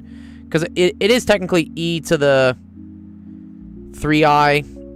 Wait, was it 3ix? Plus e to the negative 3ix. This is technically what we call like the homogeneous solution. But the other way to write this from Euler is you just write this as like c1 cosine 3x plus c2 sine 3x. Okay. The other part, yeah. So then solving the particular solution, this part sucks. I know, because I literally had someone do it in my I'm gonna go find it. Let's see, from e to the 2i pi. That's that.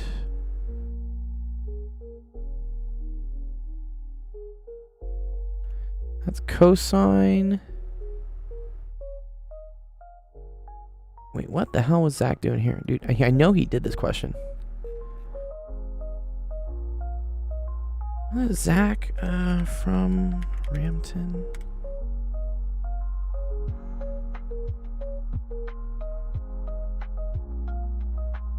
Yeah, here we go. Yeah, this is differential equations. So yeah, the really cool thing, again, about my Discord is that I can go in and see what other people have done for like solving problems, because we store all of them. And so this is cool. Rampton has literally done this question. So rather than me go through and do it, I'm just gonna show you like how he did it. And this is for a slightly different question. So here, this one was y prime plus 9y is equal to cosine 3x over 4. Do you see how that's basically the exact same as this? They're just instead of over 4, it's just 18. It's the same question, right?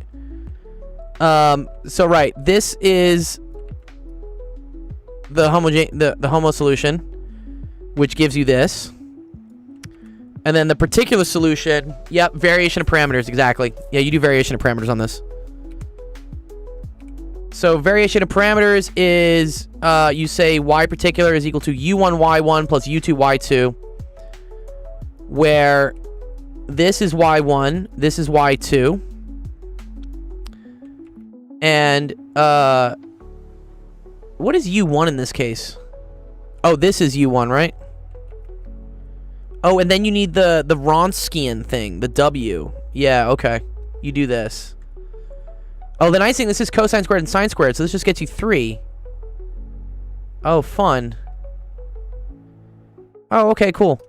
Okay, so then u1 is equal to this integral, which is just negative 1 over 12 dx. Cool, so you just get that. u2 is equal to this, which is another u sub that you do, which gets you ln. So then you have, this is the homogeneous solution. This is from fuck, where is it?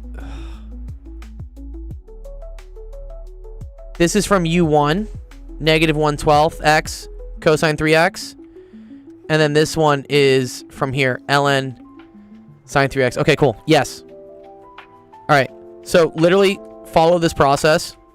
It's the exact same thing, but instead of a 9, instead of dividing by 4, instead of having a 9, you have an 18. But I'm a reference this for you, just in the essence of time. Let me know if any of this doesn't make sense. It's a pretty standard variation of parameters question, which is a diffie-q trick that just sometimes works. I forget why it works, but it just does.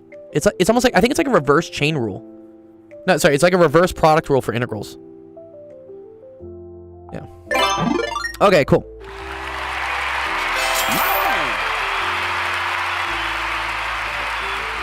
I'm gonna say similar.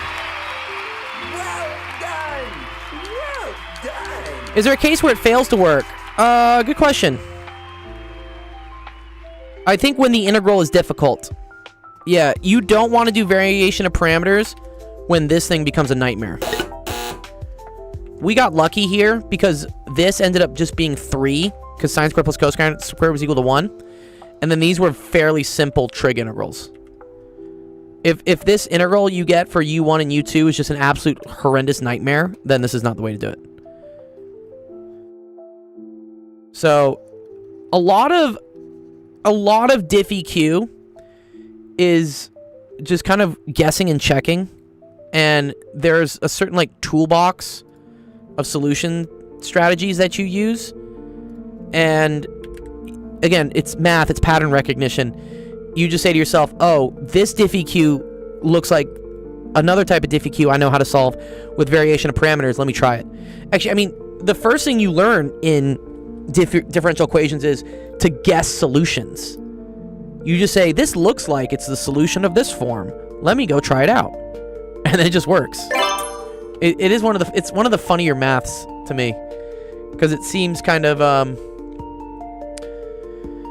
it sticks. I would always forget the ending of the YP solution. Yeah. Oh, JHNat, was this yours? Was this your question, by the way? Sorry. I just saw you in my Discord.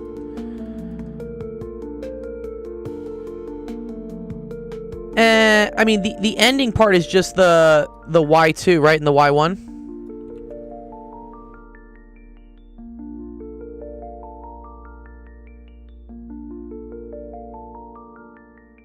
Right, because I think this is just, yeah, what is that? u1, y1. Yeah, this is u1, y1. u1, y1, u2, y2. Nice. Okay, cool. HK.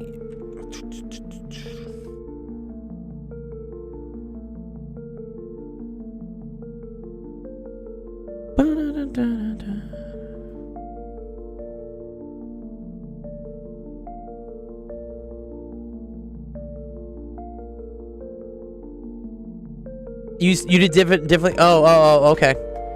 And again, there's a lot of different ways to solve differential equations. You don't have to do it this way.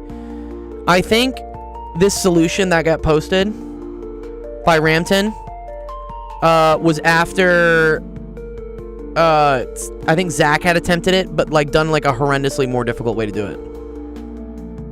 I think he started like trying to guess solutions that were of the form cosecant. Basically, he's trying to like guess the variation of parameters.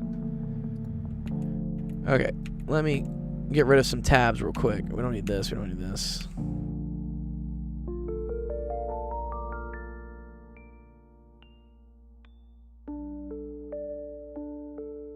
Okay, cool. Let's see what this is.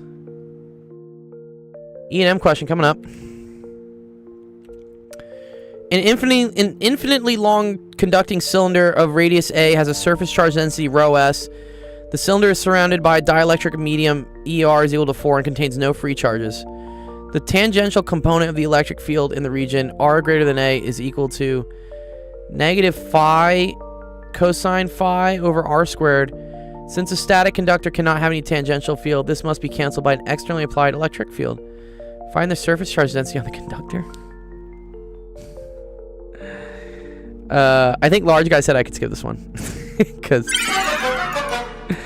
Unless you're still here, large guy. Tell me if you're still here. Otherwise, I'm getting tired. We're at 8 hours? Need more Red Bull.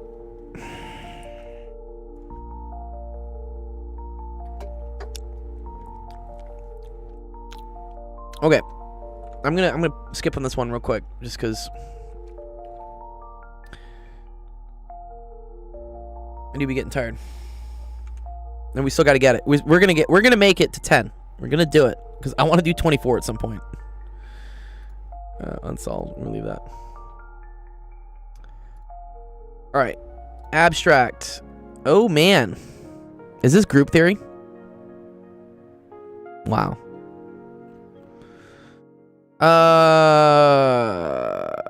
Jesus. I am also going to punt on this one. Here, that one's abstract. So here's the cool thing. Even if we don't answer your question here, I'm gonna mark it specifically as unsolved. I'm gonna give it unsolved, and then I'm also gonna say for the math gods. So this will be like a fun thing if any of my other awesome math god friends want to go solve. They're gonna get a ping for it now. It's like calling in the heavy artillery. It's like send in the Eagles. Okay. Definitely not Armin.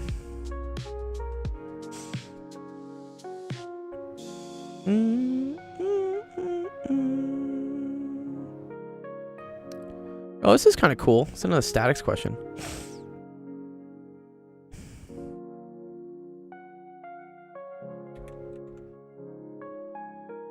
Tipping.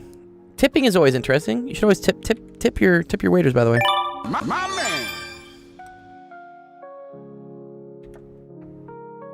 All right, what are we doing? A uniform cubical block of mass M inside L. Cool. Is lying on the edge of a rough table with a quarter of the edge overhanging when a small block of mass M is placed on the top surface at the right. The cube is on the verge of toppling. Okay, so it's like about to topple. The block of mass M is given a sharp horizontal impulse so that it acquires velocity towards B. The small block moves on the turf surface and falls on the other side. What is the maximum coefficient of friction between the small block and the cube so that the cube does not rotate as the block moves over it? Assume that the friction between the cube and the table is large enough to prevent sliding the... Okay. So this doesn't move. So tipping occurs when the center of mass is like to the right of the center. So when the when the center of mass is to the right of the rotation point, right? So when This is the rotation point, right? Because this is the thing. This is the point at which things are like kind of tipping around. And I think what you want, in order for something to be barely tipping, I need the center of mass to be like right here. Once the center of mass moves a little bit to the right, then this thing just falls down. I think. So you want the center of mass to be right above it. Yo, what's up, Collarstone? Welcome. I saw you and Penn had a cool stream on the other day. What were you guys talking about? It was something mathy.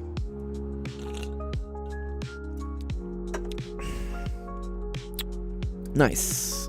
We've reached midnight, by the way. Whoa, nice. Nicely done, man. Oh, what's up, Penn? I was just talking about you. I said, yeah, there's Collarstone. Didn't y'all do a stream recently? Yeah, we were. It was like a story time with Sasha. It was wild. Sasha was going on about like some crazy manifold stuff. Oh, okay. Yeah. See, y'all are deep in like the math land.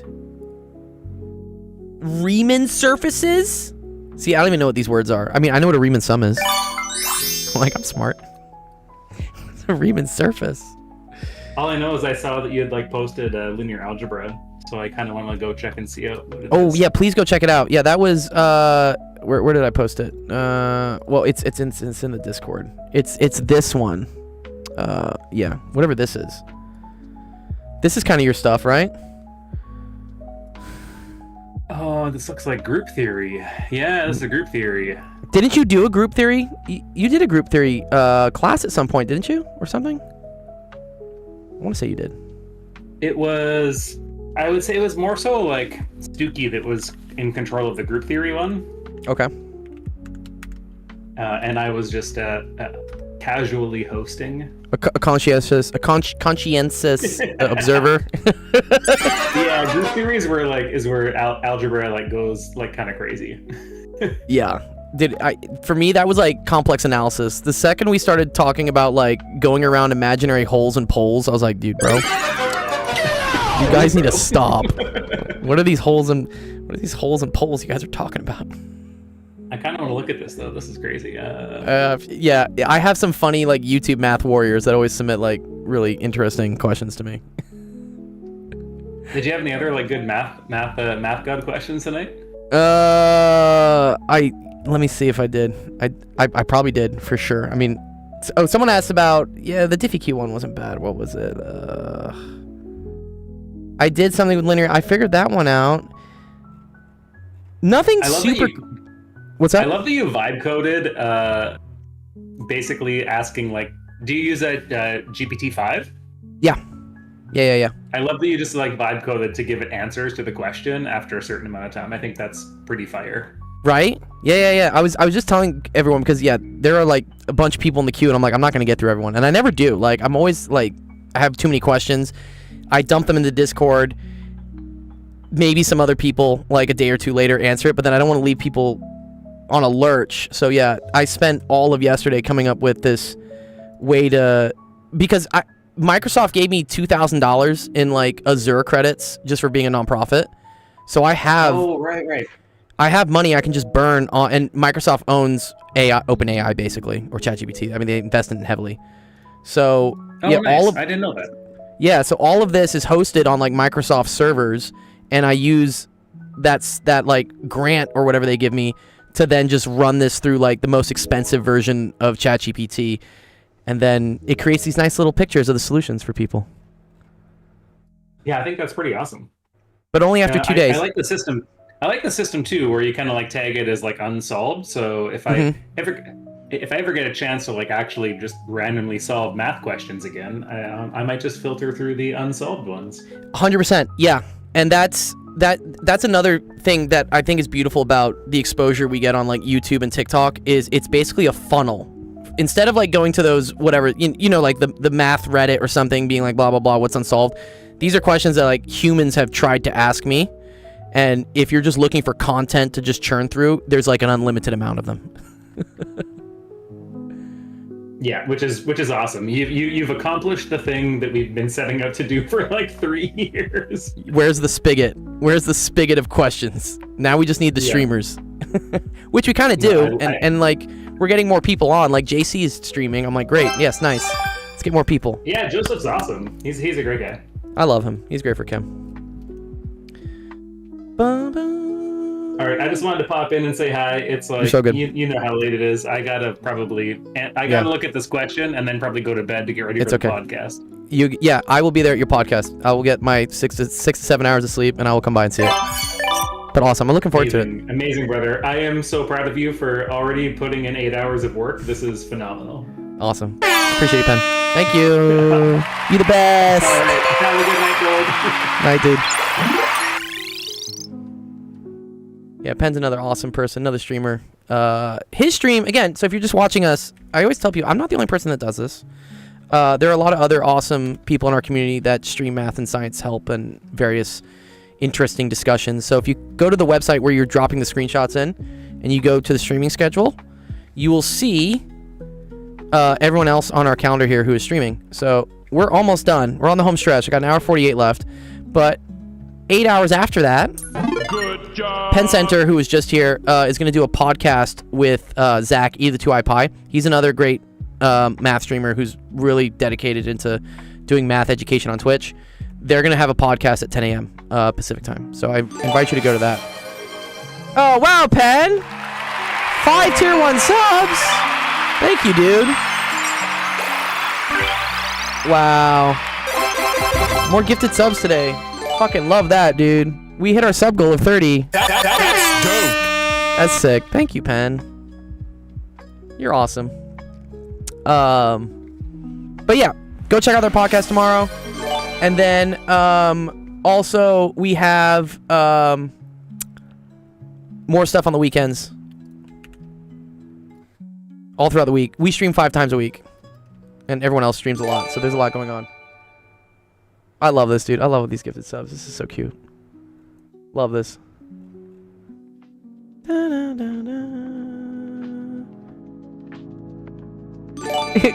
at that randomizer. See, it pays to watch. You get the subs. You get cool emojis. You don't have to watch ads on my channel. I don't want you to watch ads anyways, but they make it happen. The Twitch gods that be. All right. Side length of L. Okay, this is all side length of L. L over 4. Do they tell me? Algebra go, bruh. Do they tell me It's a small block. Yes, gotta get the baby voice on the way out. That's dope. I love the baby voice. Oh, I see. I think we assume this is negligible size. I don't know what the A and B is, except that they're just points. Right. Okay. So the center of mass of the big block M. That's gonna be located here, right? At, let's call this 0, 0. I'm gonna call it 0, 0. So the center of mass due to the big block, let's call this like 1, and let's call this 2. That's gonna be equal to L over 2, comma L over 2. Right? And then that's weighted by a weight M, big M. And then the center of mass due to the small block is going to be equal to small m. And that is going to be located at L over 4, comma L. All right. And so the key thing that I want is I need the mass to be such that the total center of mass in the x direction is basically at 0. Okay. So center of mass in the x direction is equal to big M L over 2 plus little m L over 4. And sorry, this is negative L over 2. Right? Because this is 0, 0. And that has to equal... And then it's always divided by the total mass as well. This is big M plus little m. It's a weighted average. Good joke. Okay. So... this helps me then determine little m, I guess. Right? Yeah. And then we got to talk about... Okay.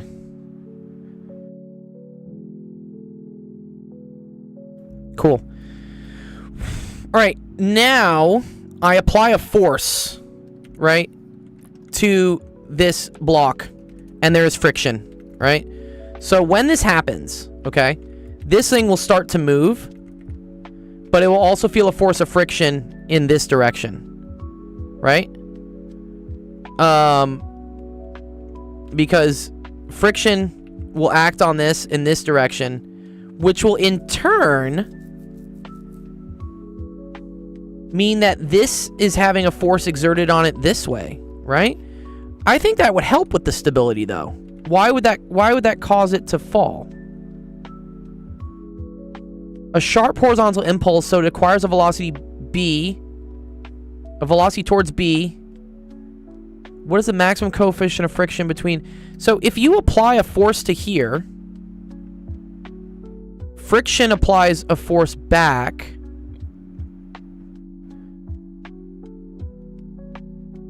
Oh, which... Yeah. Wait. That goes that way. Friction exerts a force to the left. So the force acting on the block has to be to the right. To the left, sorry. Yeah. So wait, what the hell?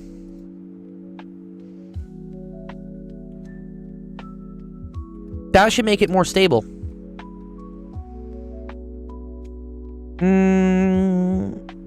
The cube does not rotate. It's not gonna rotate. Because if anything, as this moves this way, your center of mass is now more firmly over something that's nice. That's not causing it to tip. Interesting. Well, actually, I don't know what's going on here then. Is this just a poorly worded question? Alright, who in my engineering team here knows what's going on?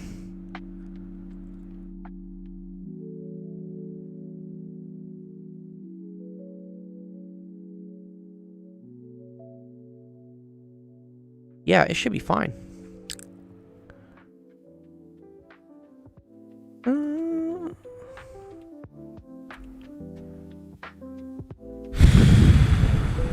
Alright. ChatGPT. Let's see. What do you got?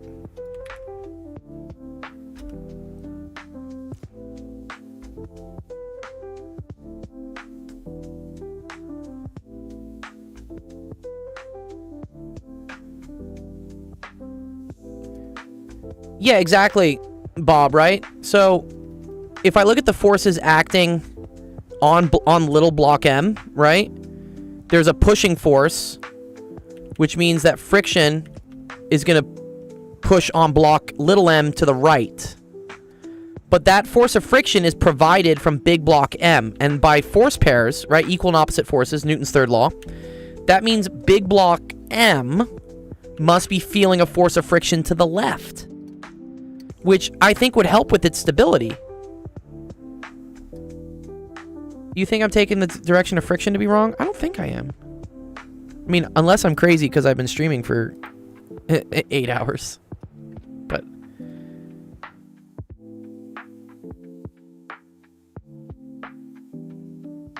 yeah, when the block moves to the left, friction acts to the right, but that force is... that force is acting on the big block to the left. They want, like, no... well, it's not going to fall to the right. Oh, wait. Oh, they just want that it just doesn't rotate. Oh. Wait, but it still won't rotate. Because it's barely there. it can't rotate anymore this way. I don't think this is correct. I don't think it's correct. I think it's wrong.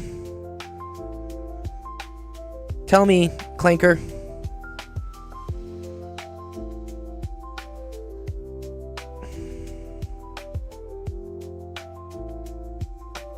Ugh. Ow. Here we go.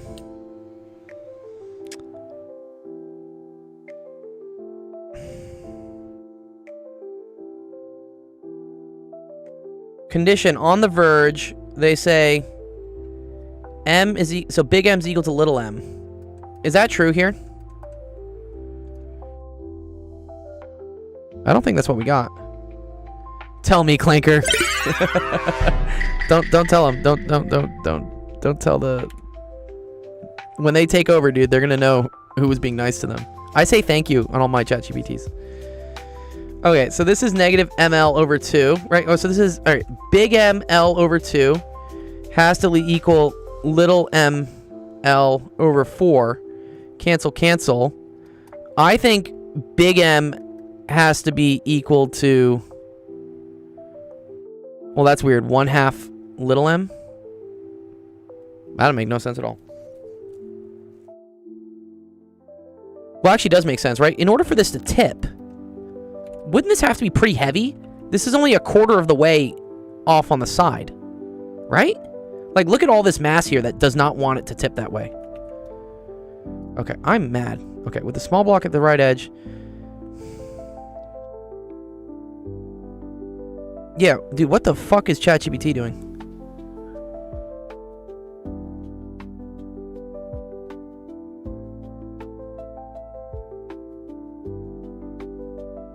Big M L over 2. Yeah, this is it toppling to the left. It can't topple to the left. No. It can't topple to the left. Wait, what?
I'm gonna debate with ChatGPT.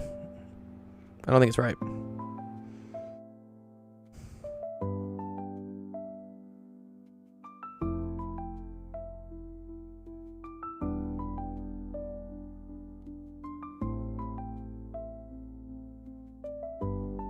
Yeah, the pivot's at the lower right edge. I mean, yeah.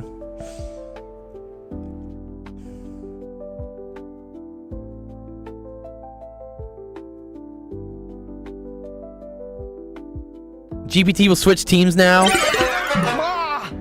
Dirty, disloyal, cheating Clanker. Do y'all know about that meme? I love this. What was it? Stack Exchange. Chat GPT meme. This is my favorite meme. Where is it?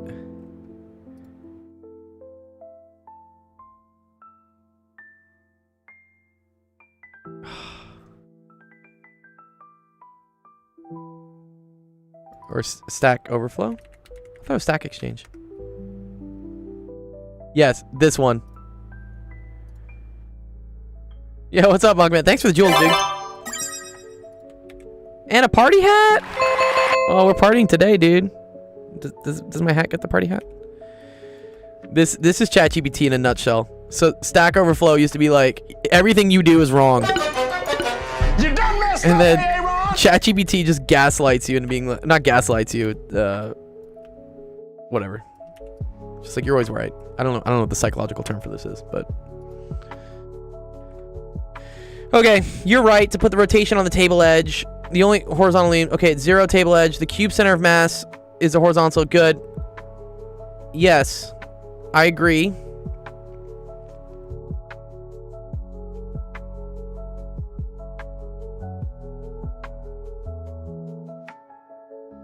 Or sorry, it's negative L over 4. Oh, okay, maybe I did mess up here. Okay. Yeah, sorry. This is located L over 4, not L over 2. Okay, so now this is the same. Oh, okay, cool. Okay, great. So yes, big M equals little m. Okay, cool. All right, sorry. Clanker was wrong about the reason why I had the right answer, but okay. All right, cool.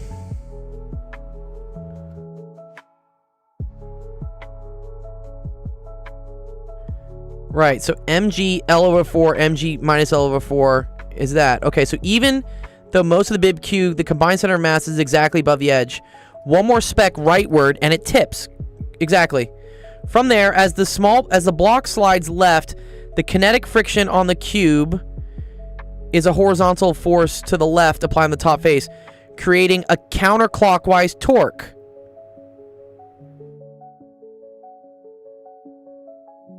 Wait, okay. So how does that cause it to tumble, though?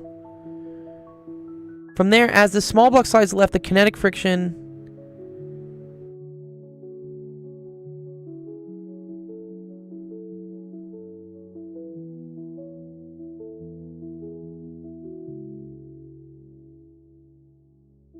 This is just funny.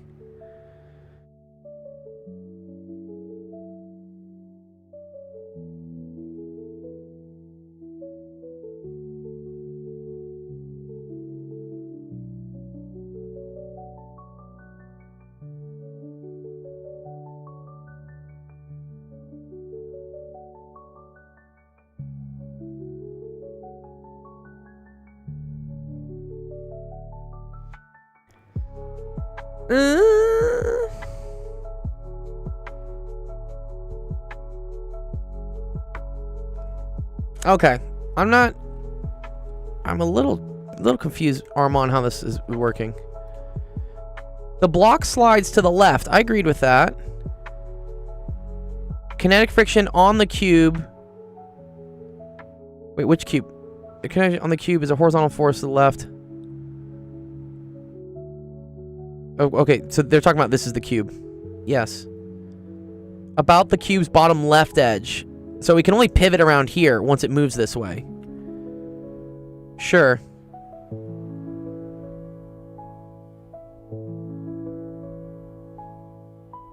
So its weight gives no stabilizing moment around the left edge.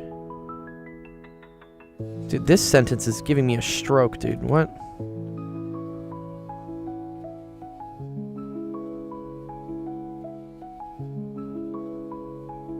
Right, and then when it's here...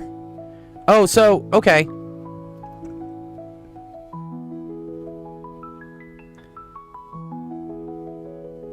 So when they talk about any rotation, it's funny enough, they're talking about this rotation. They're talking about the box moving, like, this way. Which I agree, it could.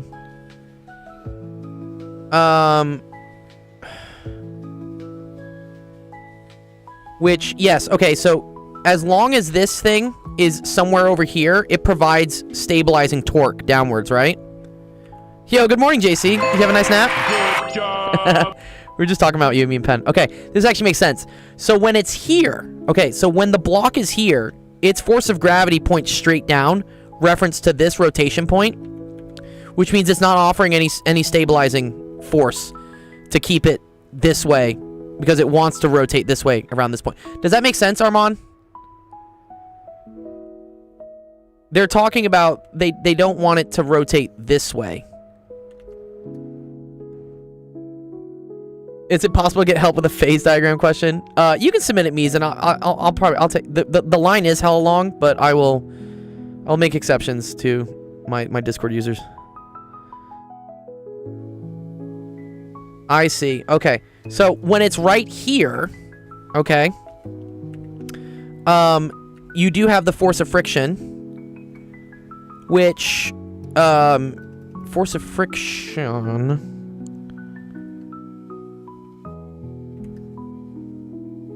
So this has to equal this torque. Okay. Oh, very cool, actually. So this is now L over 2 away, big M. So you have big M G L over 2 needs to be equal to what this torque is pushing it this way, which is the force of friction, which is,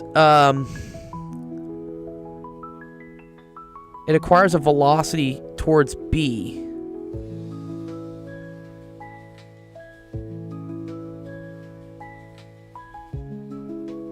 Do they give me any mu? What is the maximum coefficient of friction? Oh, okay. But the maximum coefficient of friction is equal to mu k Fn for the small cube, which is mu k little mg. Okay. G's cancel. So mu k has to be less than big ML over 2.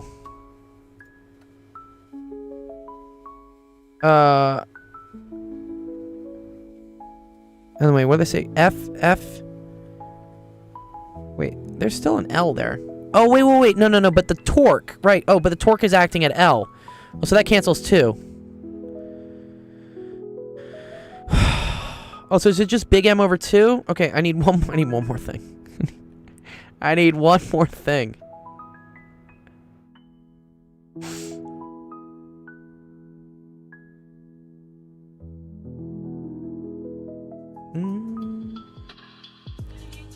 I'm close. MGL over 2. Where are they getting this FL?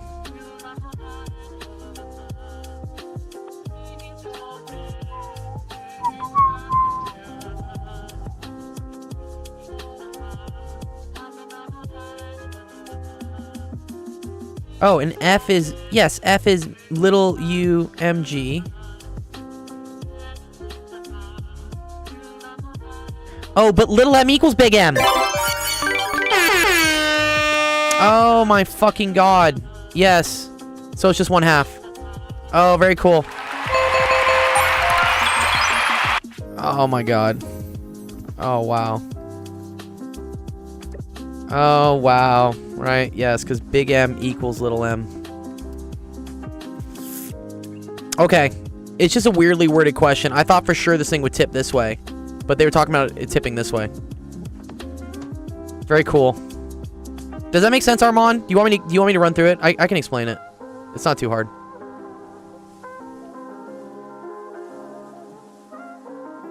Did Armand die on us? Come on, Armand. Come back to life, dude. You got it? Okay, cool. Excellent. Okay, very cool.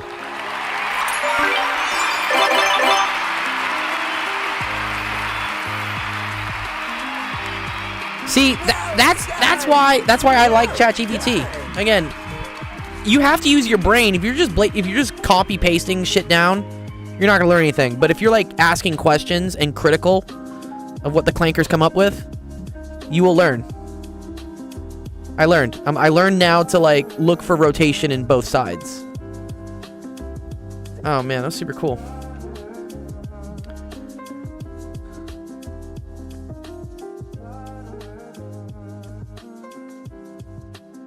Alright, where's all the questions? See, everyone gonna assume it's gonna topple off to the right. I agree too. Yeah, but I understand now. It's a shit... Okay. Regardless, it's a shit question the way it was worded. Sorry, I'm trying to find... Where's my cue? Yeah. It was a shit question how it was worded.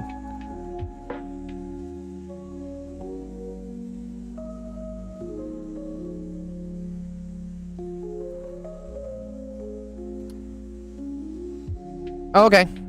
You're good. You're good, Miza. You can drop your question. I'll do it right now. Just drop it. I'll look at it real quick. Ooh. Ooh, we're up to 10,200 followers on YouTube. Nice. Great, we keep going up. Sorry, I was trying to like download this question for Armand real quick.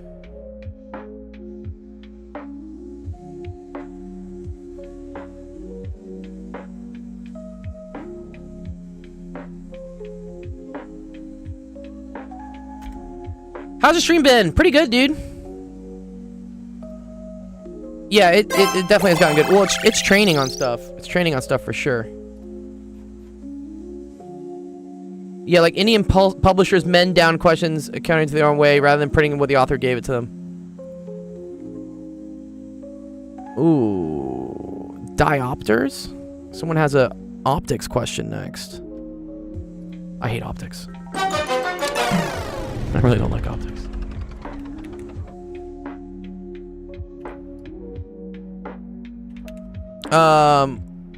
Without wearing, the farthest she can stand from a sign on the wall is 38 centimeters. She found a pair of sunglasses she likes, and the lenses will sit 2.2 centimeters from her eyes. What should be the power of the lenses rounded to the nearest quarter of a diopter so that she'll be able to clearly see distant objects? Hint, in this constant, distant means infinitely far from the lenses. The answer should be stated in terms of L and X, though not all of these are needed. As part of the representation, make sure to include a diagram containing the eye, the lens, the object, the image, and all relevant distances. Okay. So, gotta draw a lens first, right? A little lens. Cute little lens. Ooh, Pen, you already have some stuff on this. Wow. Look at Pen. Pen's like, I'm not going to bed, dude. Like, I'm gonna go solve some group theory. Oh god, what's happening here? You're gonna give me nightmares, Pen, before I go to bed. What is this? Oh god. Alright. Alright. This right here is the lens. So here, we'll say lens.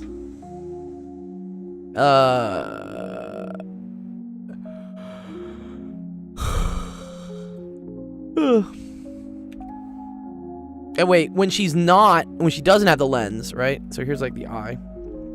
Do I have to do like the cornea? Eye. And we say this is equal to 0.022. And then, but like when she doesn't have anything, she can see 38. The furthest she can see is 38 centimeters. I think that tells me something about what's going on here. I think I want like 1 over di plus 1 over do, right?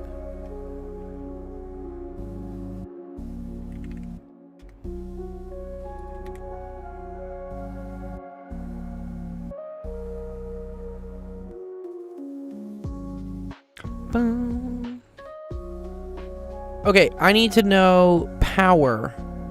What is power for lenses? What's up, Pawan?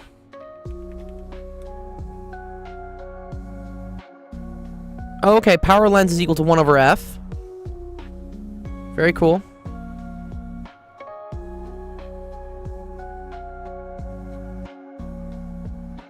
Oh, oops. Yeah, I like rotational motion.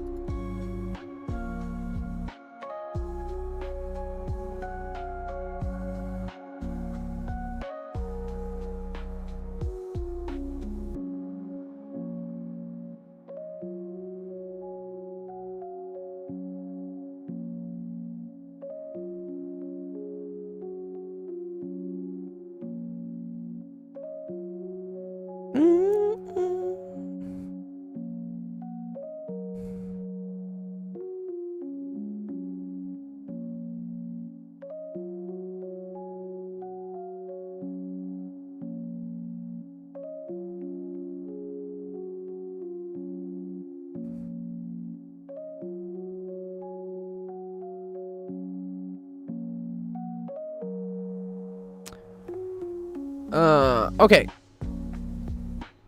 So, from the lens equation, right?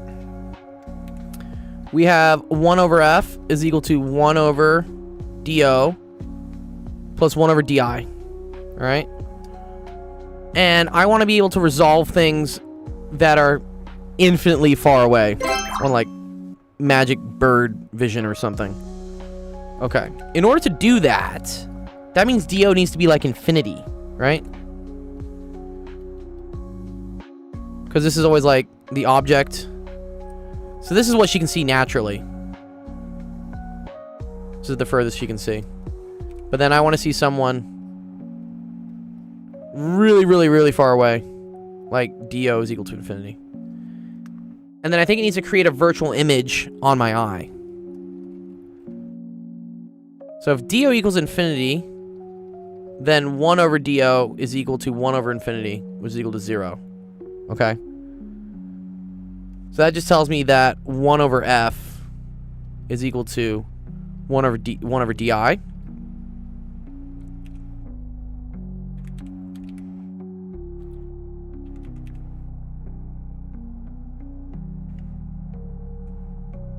Or that f is equal to di. Right? So the focal length is equal to the image distance.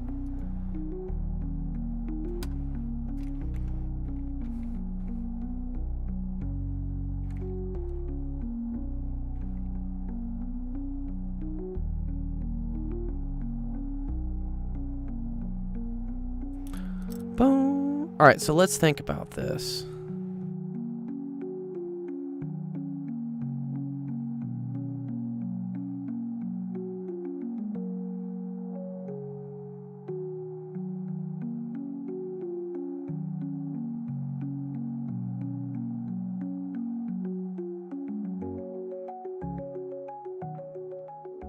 Okay. So, I need... This is actually kind of cool. I need the lens to create a virtual image that is located... So here's what happens, yeah. You have person way out here.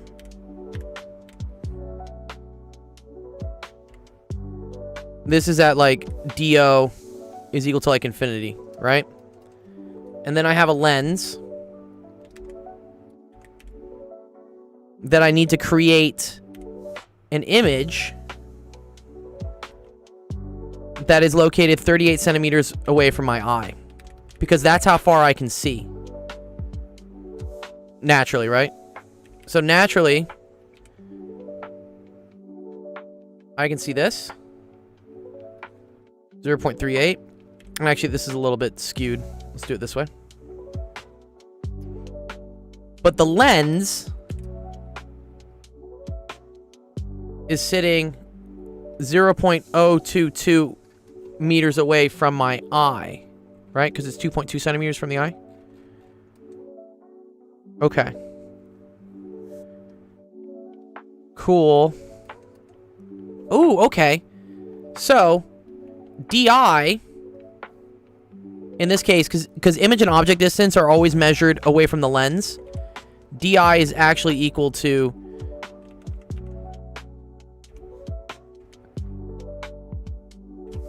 (0.38) minus 0.22.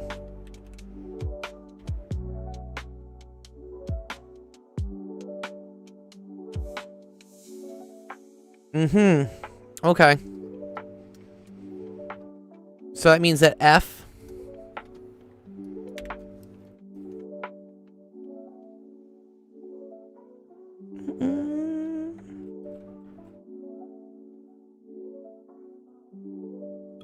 and then here's always my convention for like how the distances work. You always think about like which way the light wants to go. So for a lens, object light goes in this direction, right? So measuring out here is negative, but negative 1 over infinity is 0. It doesn't matter, okay? After it hits the lens, light still wants to move this way. So an image distance that's over here on the left is in the negative direction of what it naturally wants to propagate. This changes for mirrors, right? Mirrors, object distance is this way, but then image distance is positive this way. For lenses, object distance is negative this way. And then it's positive this way. Oh, that's cool. Actually, sorry, object distance is almost always negative, right? Because light always emanates from the object. And we measured that thing opposite to that direction. Okay, DO is always negative. DI changes from negative to positive based on whether it's a mirror or a lens. So this is actually equal to negative 0.38 minus 0.022. So that's negative 0.358.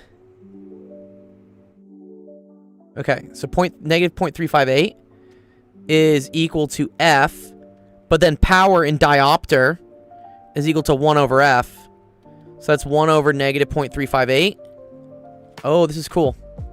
I think we're going to get a cool number here. So 1 divided by negative 0.358. That's going to be 2.79.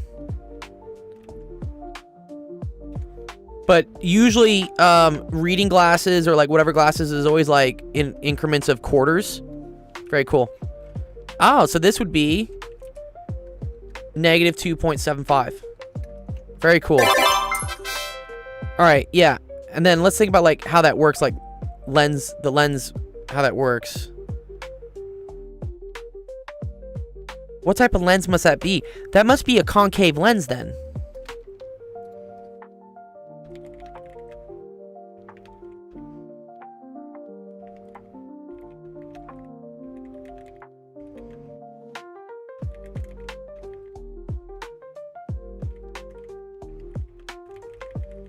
I think so.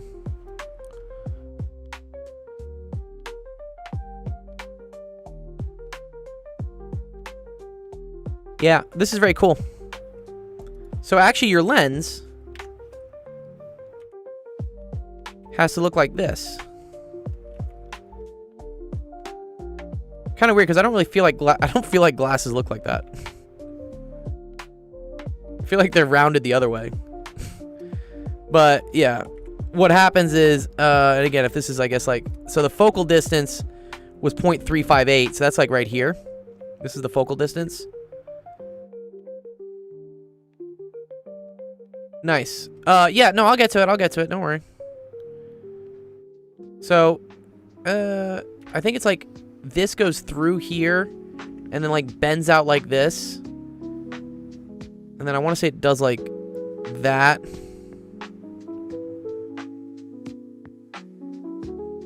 And then it's something like the back of it like becomes this.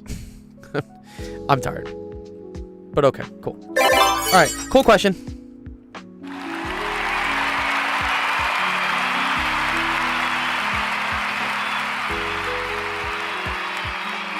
Well done! Well done!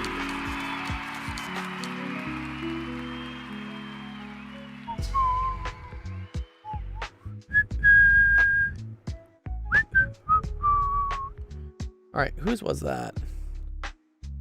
Habaka. Habaka's question.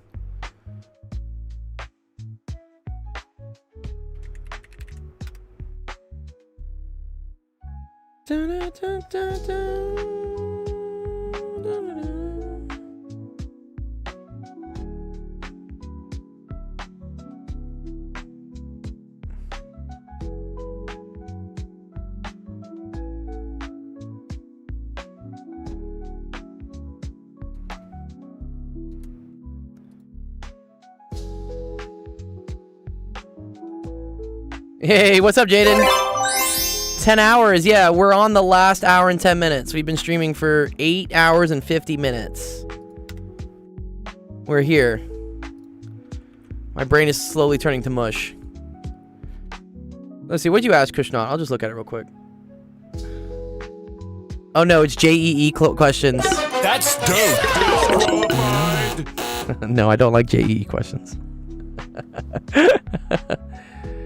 Zhangzhu, you need help with your math? Turn it. Yes, send it in. Turn up the brightness, dude. I can't even read this, dude. What the fuck? Yeah, send it in, Zhangju. I'll do it. I'll make sure I get yours done because you've been in our Discord for a while. I appreciate all the new people that have met us. Please join our Discord after you get home. Okay, you got an hour and 8 minutes before I'm gonna go. Okay, I'm trying to like read this. I feel like I'm reading like the Dead Sea Scrolls or something. A rectangle has a length that is 3 meters more than twice its width. Okay, that's correct. The area of the rectangle is 44. Okay. Yeah, this is a good way to say it. Yeah, length is equal to 3 more plus 3 than twice its width, 2w. Width is w, area is 44. So then you multiply that together. So you get 44 is equal to w times 2w plus 3. So that's 44 is equal to 2w squared plus 3w. So I think this is probably where things might be messing up. Or maybe you got it right. No, you got it right. This is all right. Yeah, because watch. 2w squared plus 3w is equal to negative 40... minus 44 is equal to 0. It's kind of a weird one, though. You need factors of 88 that add up to 3. Oh, this is actually really cool. Here, I'm going to show this real quick how this works. This is a cool method to do this. So, that and that is negative 88. Factors of that that add up to positive 3. That's going to be positive 11 and negative 8. Because 11 minus 8 is equal to positive 3. So that works. So then you put these numbers on the diagonal. These are the factors. So you say 11x minus 8x. And then you put the minus 44 on the bottom right. And then you put the 2w squared or 2x squared, whatever, on the top left. And now your job is to just factor as much as you can. So I'm going to try to factor out of this. I can factor 2x out. And then I say to myself, oh, 2x times what gets me 2x squared? Well, that's 2x times x. And then x times what gets me 11x? Well, that's 11. And then 11 times what gets me negative 44? That's negative 4. And then the cool thing is these are now your factors. So now you have x minus 4, 2x plus 11 equal to 0. And then we want the positive solution for x because that's a w, right? And so that would be this one. So x is equal to 4. And then if x equals 4, which is the width, we know length times width has to equal 44. So that tells me the length is equal to 11. And you're done. Nice. That's a good question.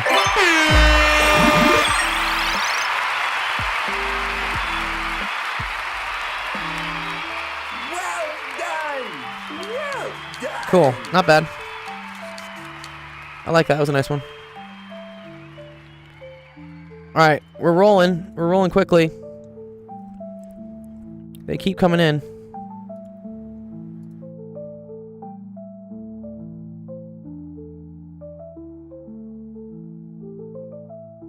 Okay, cool. Next one is from someone who said, "Answer me, boy."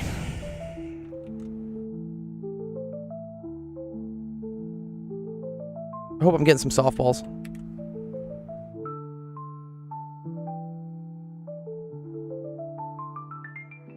Okay. Aubrey has some pennies and some nickels. She has a maximum of 20 coins worth at least 56 cents. If Aubrey has 5 pennies, determine the maximum number of nickels she could have. Yeah, Mizan, if you submit it, I'll let you skip. Just submit it. I'll let you do it. Yeah, Etienne said, or negative e plus the root of b squared minus 4ac all over 2a. Yeah, you could have done the quadratic equation here, but this is one of these cases where it's actually, it actually factors pretty nicely, so it's just nice to factor. Factoring is beautiful. Okay, maximum of 20 coins. So whenever you get these questions, always assign a variable to something. I'm going to say x is pennies and y is nickels. And so I know x plus y is less than or equal to 20, right? Maximum of 20 coins. But then worth at least 56 cents. So that means 0.56 0.05 times x, right? Because 5 cents for every... No, sorry, fuck. Oh, wait, we gotta reload. We've hit the next marker. After 3 hours, this thing gets mad at me. There we go, we're coming back. Coming back. 1 sec. Okay. Sorry. It's 1 cent per penny. So 0.01 times x plus 0.5 cents per nickel has to be worth at least 0.56. Okay, so I already know x is equal to 5. That's kind of nice. So x equals 5. So then 5 plus y is less than or equal to 20. So y is less than or equal to 15. Alright, now let's plug stuff in here. 0.05x... No, x is 5. So 0.05 plus 0.05y has to be greater than or equal to 0.56. Okay. So, I can plug that into that. Or subtract that, right? So I get 0.05y has to be greater than or equal to 0.51. And then I can divide by 0.05. Divide by 0.05. So y has to be greater than or equal to... This is like 10 point something. But you can't have a fraction of a nickel. So the minimum number of nickels is 11. But can't have fraction of nickel.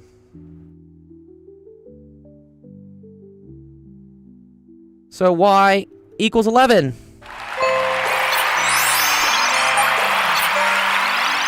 Nice. Cool question. I like that. Who is that? Answer me, boy. Okay, fine. You guys leave nice messages for your usernames for me.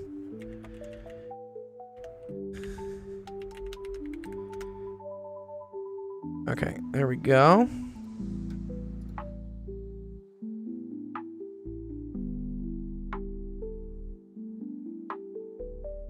Where's my post? Sorry. I'm losing my mind. Okay, we're getting down to 18 questions. And we're entering the final hour. What's up, Cold Gold? What's crack-a-lackin', dude?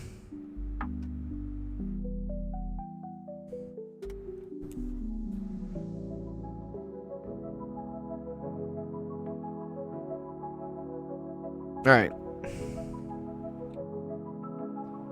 How does differential inequalities work? I'm not sure. You mean diff-EQ with inequalities?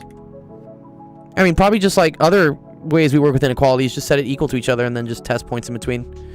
Home stretch, final hour. Good job. Yeah, we're gonna make it. I know we're gonna make it.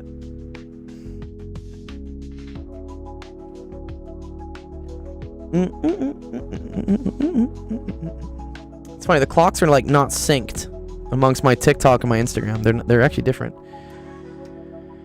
All right, Mizan, what's the question here? What the fuck is this? Looks like ooh. Where does coarse versus fine perlite form? Oh, I have seen this before.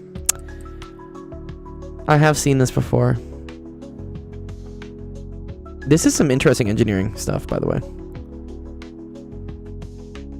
Oh, I've done this. Is it thermo? What university question is this? This is probably a college level question. Oh, it's materials. Properties of materials. So, yeah, is that engineering? It's not thermo. All right, one sec. Let me eat some soup so I can regain some knowledge real quick.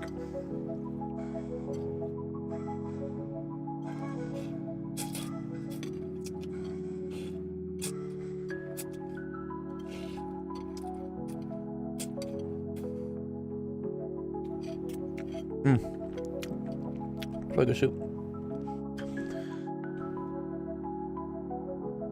Engineering materials. Okay. I'm assuming one of these symbols here is between coarse and fine perlite. Let's go find it. Etienne says, yep. This is like a diagram.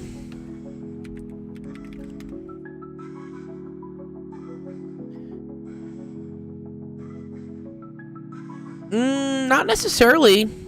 I think you have to check the bounds. Oh no, perlite.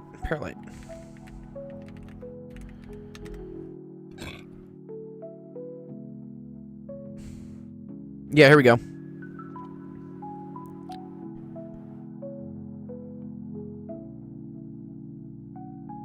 Okay.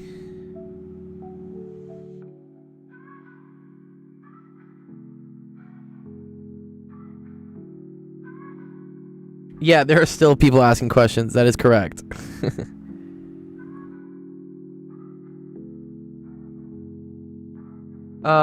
Yeah, I remember this. It's like, it's how you heat stuff and cool stuff down, right?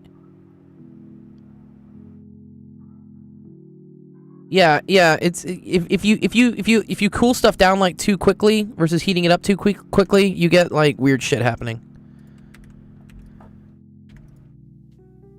Yeah. So yeah, let's go find this. Go find me this diagram. Temperature versus hardness and time or something.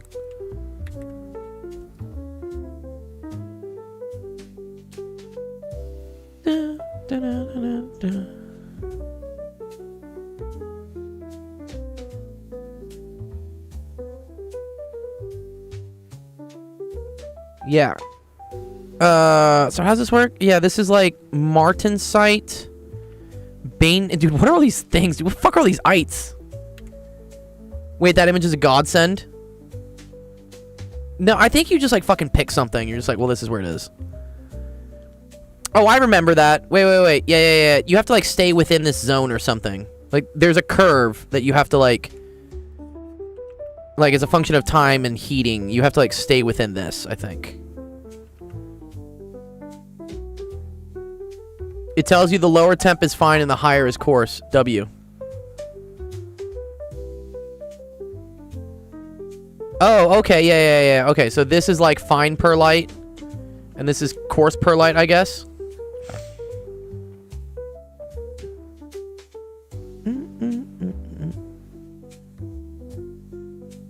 Oh, my TikTok is like screwing up.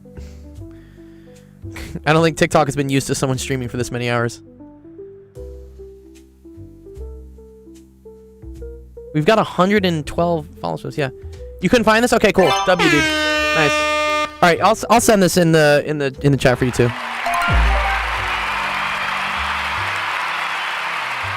It'll go in the thread. So.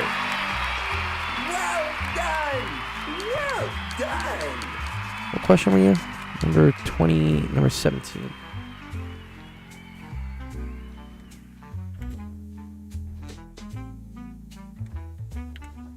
Yeah, sometimes Google's your friend. Just works. The only reason I know about this Meson, by the way, is I remember tutoring somebody literally in that class. Here. There you go. There's the diagram for you.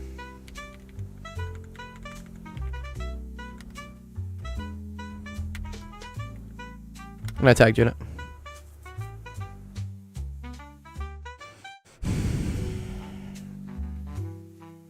Ooh. Am I like drunk, dude? How am I supposed to read this? Excuse me? Dude, what? How do you get this effect on your phone? How did you do this? One sec. I need to get my chat working again on.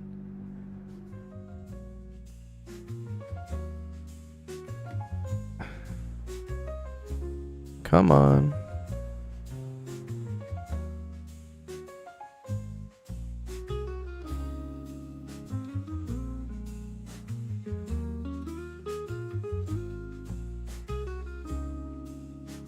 Bro's still using... Dude, Penn Center, you're still here. Go to bed, Penn. I love you, dude. That's so funny. Penn, you have a podcast to get ready for in 9 hours, 8 hours and 45 minutes. Yeah, dude, what flip phone is this, dude? What is going on here? Is it the 8th or the 3rd? What do we think? What do we think, chat? What is that? I want to say it's the 3rd. The 8th root wouldn't make any sense for 108. You can't really find 8 things that go into 108. Right? Sorry. I think this is the 8th root, the 3rd root of 108. Cool. These are called surds, by the way. So all I'm going to do is I'm just going to like break this up into a bunch of different factors. So I'm going to say 2, 54, 2, 27, 3, 9, 3, 3. This is called prime factorization. Because at the end of the day, I could also write this as the cubed root of 2 times 2. So 2 squared times 3 times 3 times 3, which is 3 cubed. That's like another way you could do it. What I like to do is, because we're cube rooting, I look for where I got groups of 3 right here. And those are going to come out as a single number 3. And then whatever is left and lonely has to go back inside the house of shame. So this has to go back inside. But these go back in as like multiplying by each other, not as like one number. So you end up getting 3 times the cube root of 4. And there you go. Nice.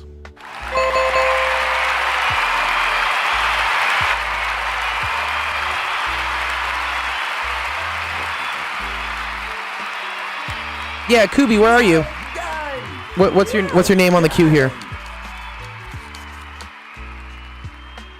I just answered a question from someone who asked it. Jesus, look at that. That's almost 6 hours ago. Kempi, okay. I'll come help you, because yeah, you are begging on my chat, I guess. I don't know. Because it's okay. I know the line is long. We're doing it. This is a special event. We've been celebrating getting to 10,000 subscribers on YouTube. So I did a 10-hour stream today, or I'm doing one. Y'all are in the final 10th hour. In 51 minutes, we will have done 10 hours. I think I could do 24. I feel good. I could do 24. I might need like a lot more coffee. I'm pretty sure I could do it. Or maybe I'm just getting delirious at the 10th. All right, Kempi, what do you got? What do you got for me? Oh, nice. Oh, these are fun. Cool.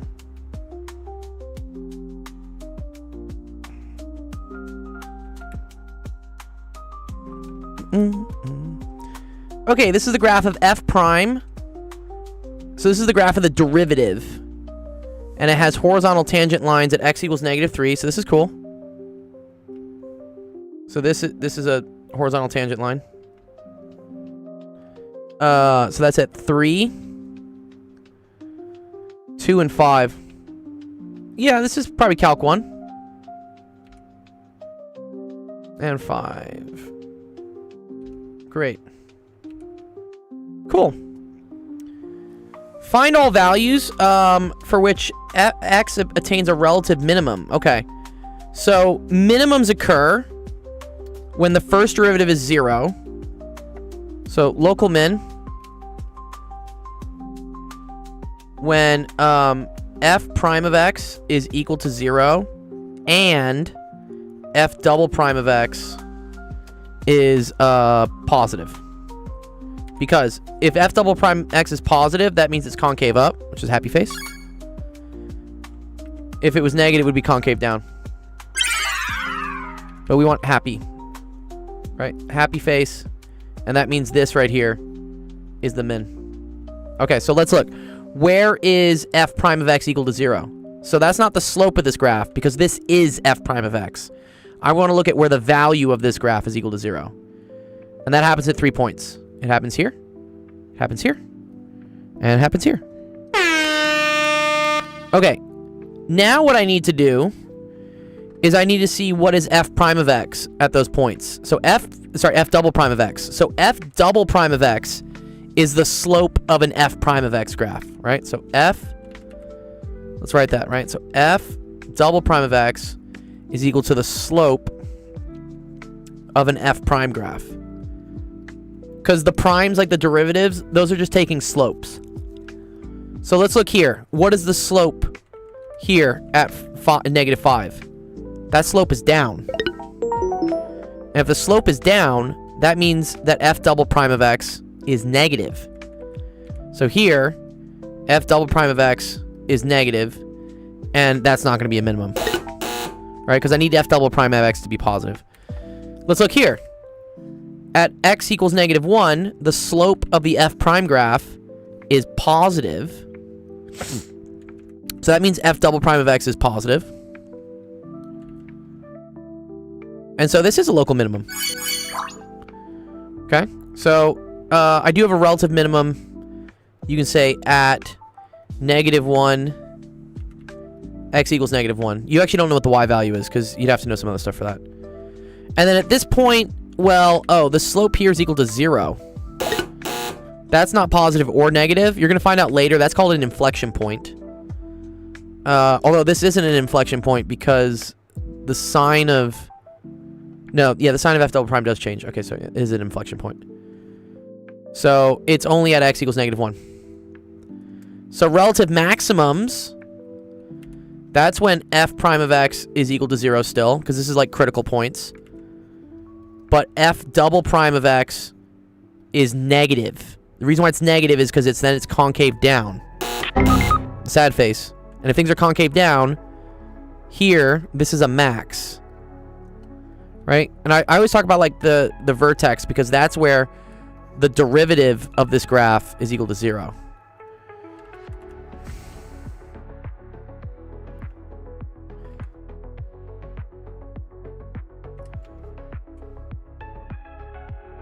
Okay.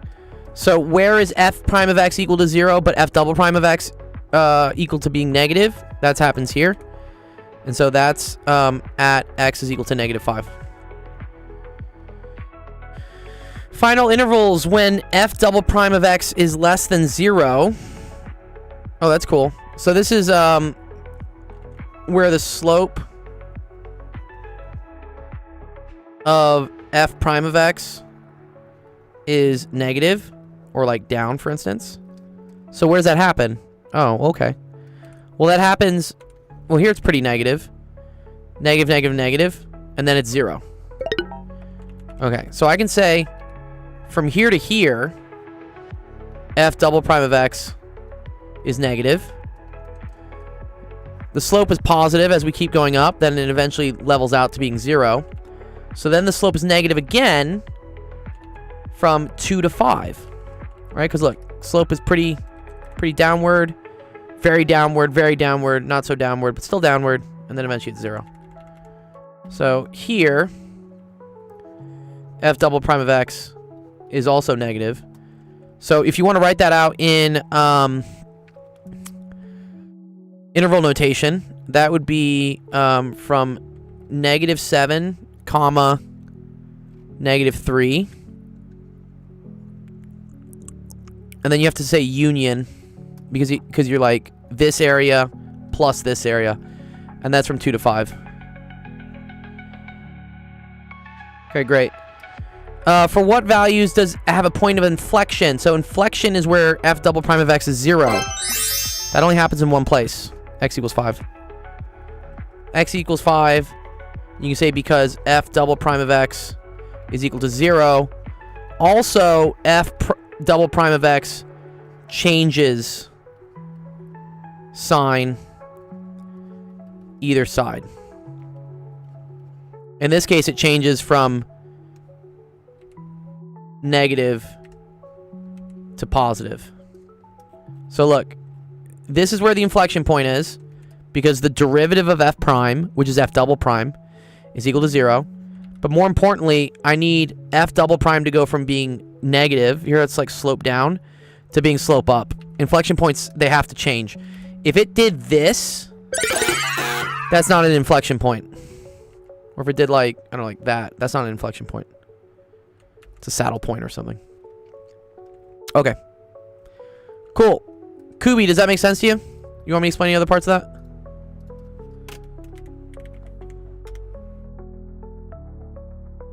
Let me know.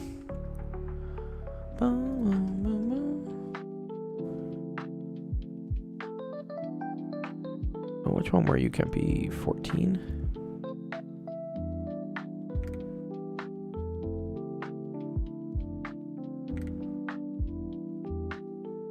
Makes sense. Very helpful. Nice. Yeah, good job. All right, cool. I'm going to send the screenshot of this in our Discord. So make sure to go join our Discord if you want to get the download for this. It's going to show up right here. So I'm going to put it in here. I'm just going to upload. Kubi. There you go, dude. There's your solution. Cool.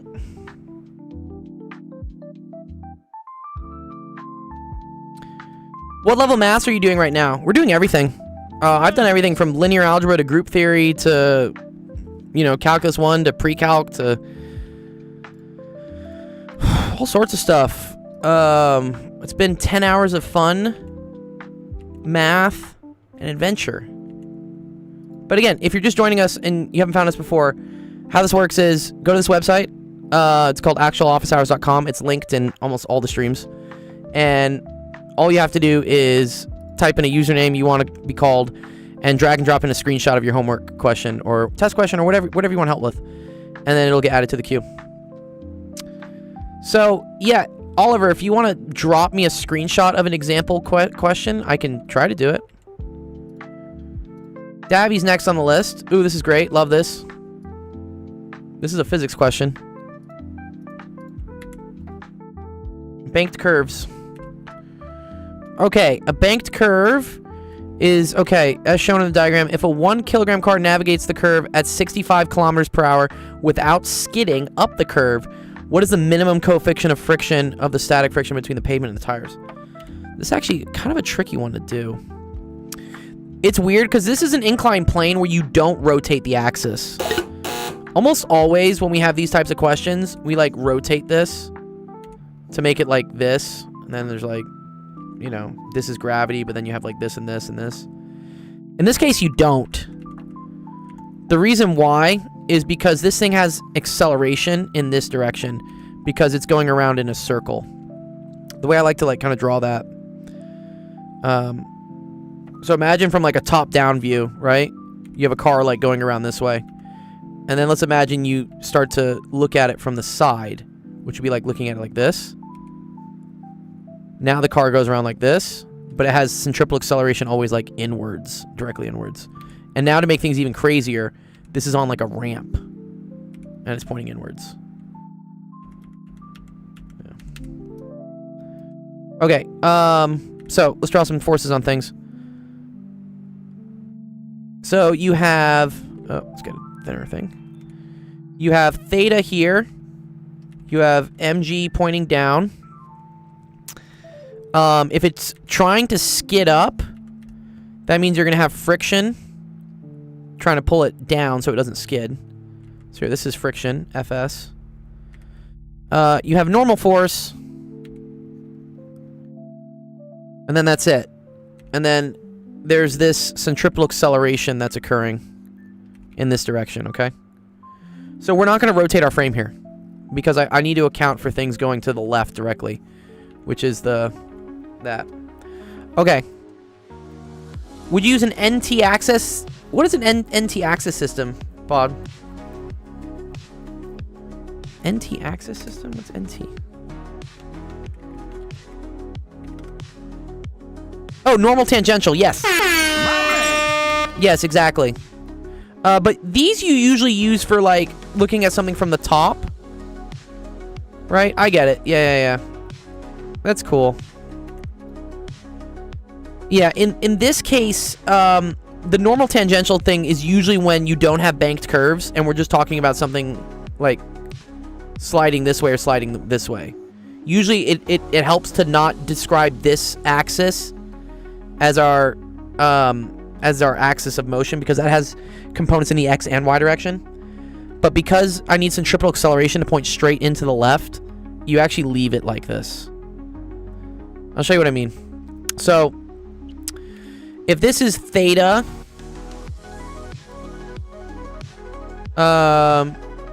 then this is also theta. Yeah, this is also theta. Right, by like, you remember transversals?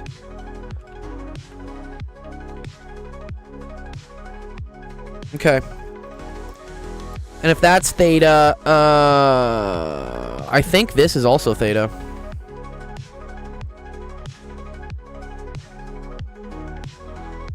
Right, because this makes a 90-degree angle. So this is the complement of this 90, but then this is also the complement of this 90. Okay, so this is theta, this is theta. The other way I always think about this is think about what happens if this theta goes down. So if, for instance, if this angle were to like decrease, then I would need the angle between my horizontal axis and my force of friction pulling me like down this way on the ramp. This would need to like close up to this, right? So as this gets smaller, this would need to get smaller. So this angle must equal this angle. And then also this would start to like right itself that way. The normal force would stop pointing at an angle, it would start pointing like straight up if it was just flat. And so that tells me that this angle must decrease as this angle decreases. That's kind of my way of doing it. All right, so let's do sum of forces. Sum of forces in the x direction. Okay, so you have this. So you have, I'm going to describe this distance as positive. This distance, this direction is negative. This is positive. This is negative. As long as you set the convention ahead of time, you're great. So Fs cosine theta plus Fn sine theta, right? Because I need the component of this that points in this direction. That makes a right triangle where this is the adjacent. That's why it's cosine. Here, this has components this way and this way. So I need the sine, the opposite of this angle.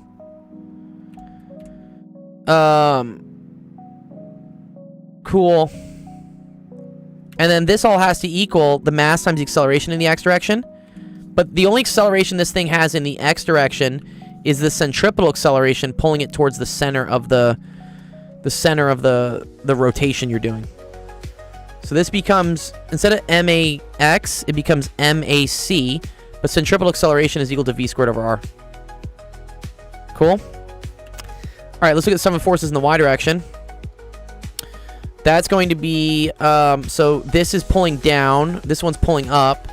So you have Fn cosine theta minus Fs sine theta minus mg, right? So I need the component of this pulling down. That's the Fs sine theta. I need the component of this pulling up, which is Fn cosine theta. And this, and then mg is also pulling down. But this has to equal 0. Good job. Because I need the car to not move up or down. It needs to stay where it is on the ramp. Okay? Now, I need to solve for mu somehow. So, where this comes into play is that Fs, let's remember, is equal to mu s Fn. Okay? This is frictional force. How fried is bro? I'm doing okay. I could do more. Alright, so we have mu s Fn cosine theta plus Fn sine theta is equal to... Alright, I solved the abstract algebra question. Okay, thank you, Pen. I'm gonna look at it before I go to bed as like a little like nightmare. No. It's gonna be a nightmare for me, dude. Thank you, Pen. I appreciate that. Okay, and then this is Fn. It wasn't too bad. Okay, then I'm gonna learn from it.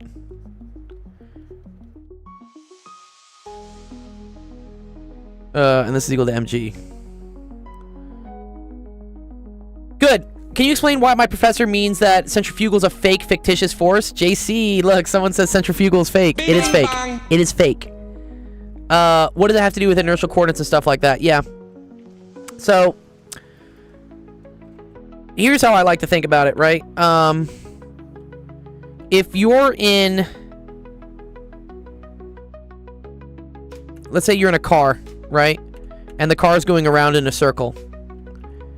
Your body, like, technically wants to keep moving in this direction, right? But in order for it to not keep moving straight, you need to have some force that provides for the centripetal acceleration towards the center, okay?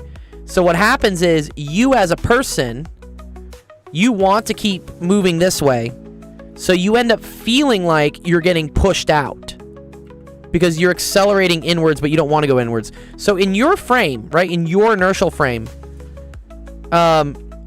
if this were like to keep, as this like moves in this direction, you feel like you're getting pushed out of it because you want to like keep going straight. So people sometimes say, oh, well, yeah, the centripetal force is then mv squared over r, right? And it's just like, no. No. The sum of the forces provides a mass times acceleration that points in that direction, but that's not centripetal force.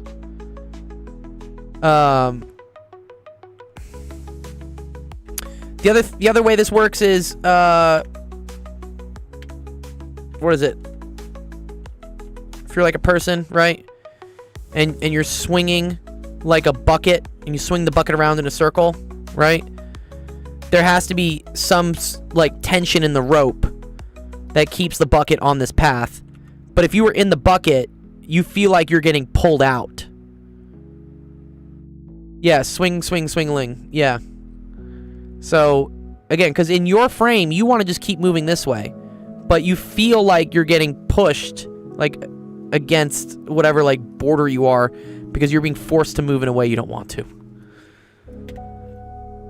Yeah, in general, I don't like, don't talk about, like, forces. Just don't talk about centripetal forces or centrifugal forces. Just talk about what forces do there need to be to provide an acceleration that points in the centripetal way that I need to move. That's how I think about it. JC, do you have a better explanation for that? About why it's like a fake force? Because nothing's really like exerting a force on you.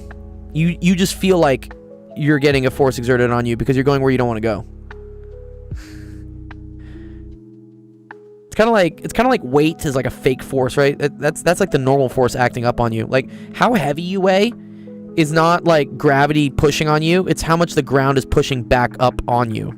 It's how much the ground is pushing on you. It's kind of weird.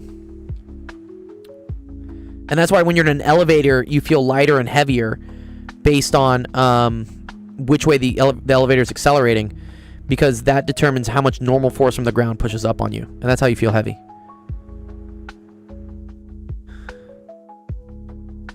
Yeah. Omcot says, you up at almost 2? Yeah, almost 2. We got 30 more minutes. We're getting there. We'll get there.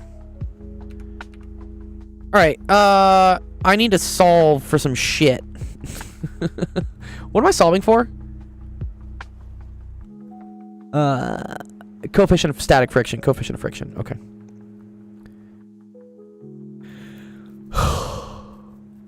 Oh, I remember what I do here. Oh, wait, do I?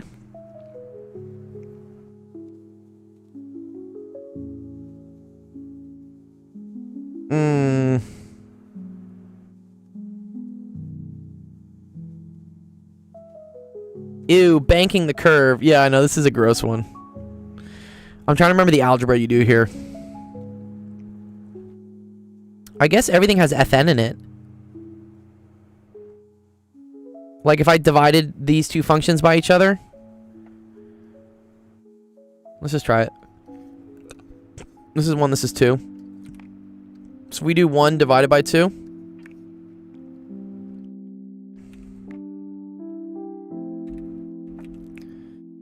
I get this. This is cool because the mass doesn't matter, actually. It's actually really dope how this works. This is why I prefer to do everything in terms of variables. I know it's very tempting, especially when they give you, like, all of these, like, numbers and shit. You're just like, oh, let me, like, start plugging numbers in. Don't do that. Because you might not need those numbers. If you leave everything as variables, you get to see really awesome cancellation happen. So watch, this is really cool. Because look, I have fn times fn and fn, fn and fn. I could pull an fn out of the top and the bottom, which means I can just get rid of it. So that goes away, that goes away, that goes away, that goes away. Cool. And then m over m means I can cancel the mass out. Right? So now I'm left with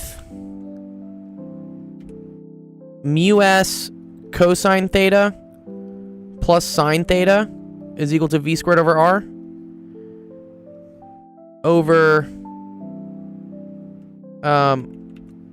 cosine theta minus mu s sine theta is all over is equal to g. So then we can just say it's just equal to gr. Okay.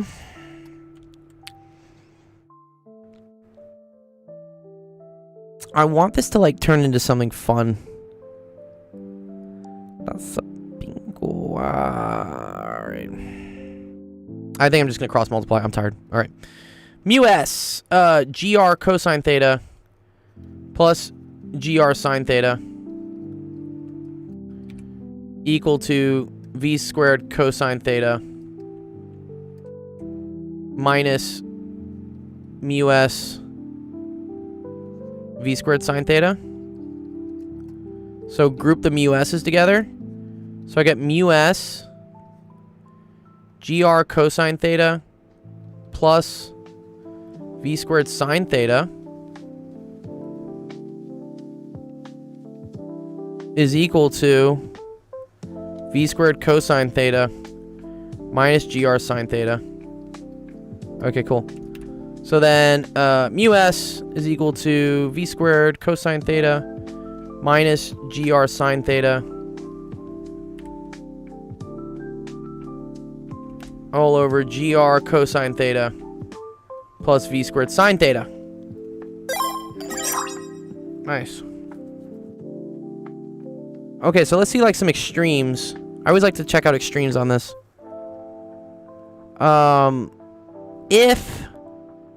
If v is very big, well, mu s is going to be very small. That doesn't make any sense.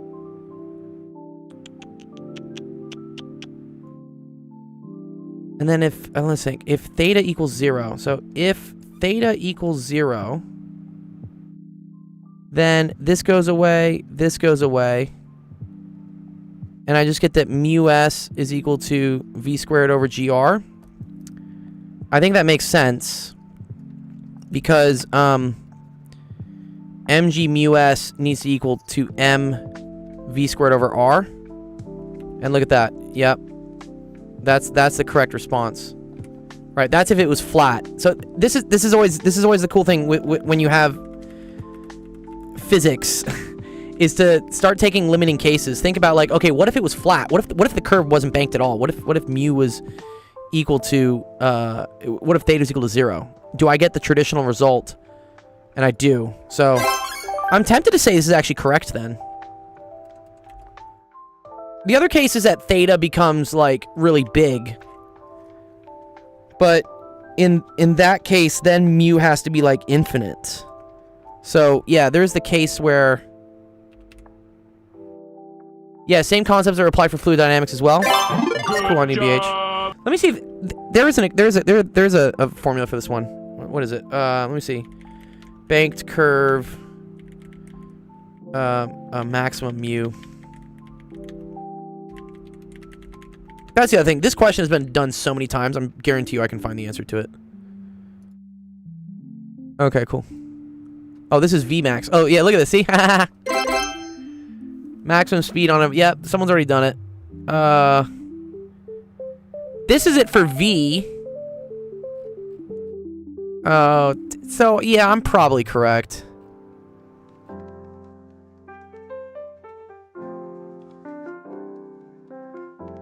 Yeah, usually you solve for the velocity, not for the mu.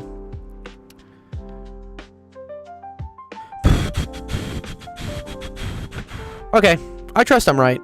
It looks pretty correct to me. Nice. Okay, so last step is you need to plug the values in. I'm gonna save that for an exercise for the reader. And notice how it doesn't depend on mass. So I never needed to know mass. The other thing you need to do is you need to convert your velocity to meters per second. So you have to say like how many meters per second is equal to 65 kilometers per hour, right? Fast conversion for that is that 1 kilometer is 1,000 meters, and then that 1 hour is 3,600 seconds. So dividing by 3.6, I think, is what does it. Yeah, just divide by 3.6. And that's equal to V. And then you should plug that in. And you should get some answers there. Yeah.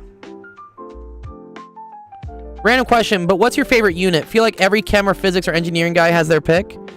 I really like E&M. I think E&M's really cool.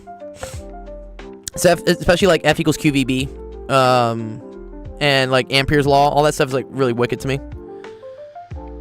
I enjoy teaching mechanics a lot, mainly because I've done it so much. I've taught so much mechanics at UCLA. I've taught so much mechanics over just like tutoring. And then I would say related rates. I know everyone hates related rates in calculus, but I really like related rates. I think they're fun.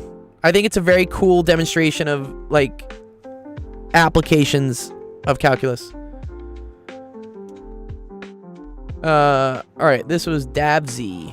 If you want to say my least favorite thing is epsilon delta. I hate epsilon delta. I think it's garbage. I don't know why we go over epsilon delta. 91 watching. Yeah, no, nice. Dude, we hit 330 the other week.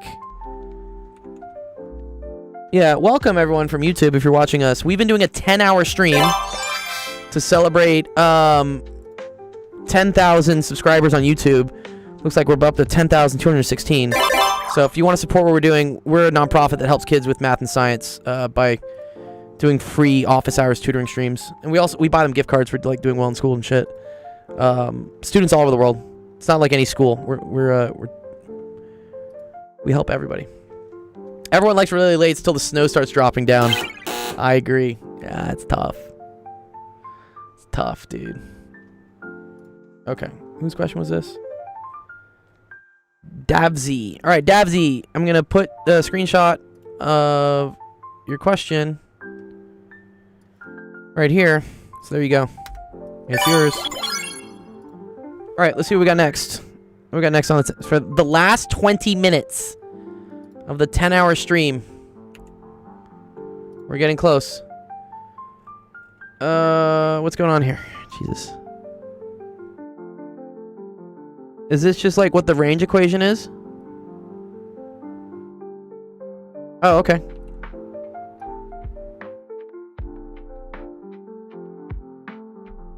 Ooh, this is actually really fun. Oh, this is actually kind of a hard one. What do you know about thermal heat transfer, boiler, and steam and gas turbines? I know you use a lot of tables. No. I've helped with that like years ago. I don't know too much of it anymore.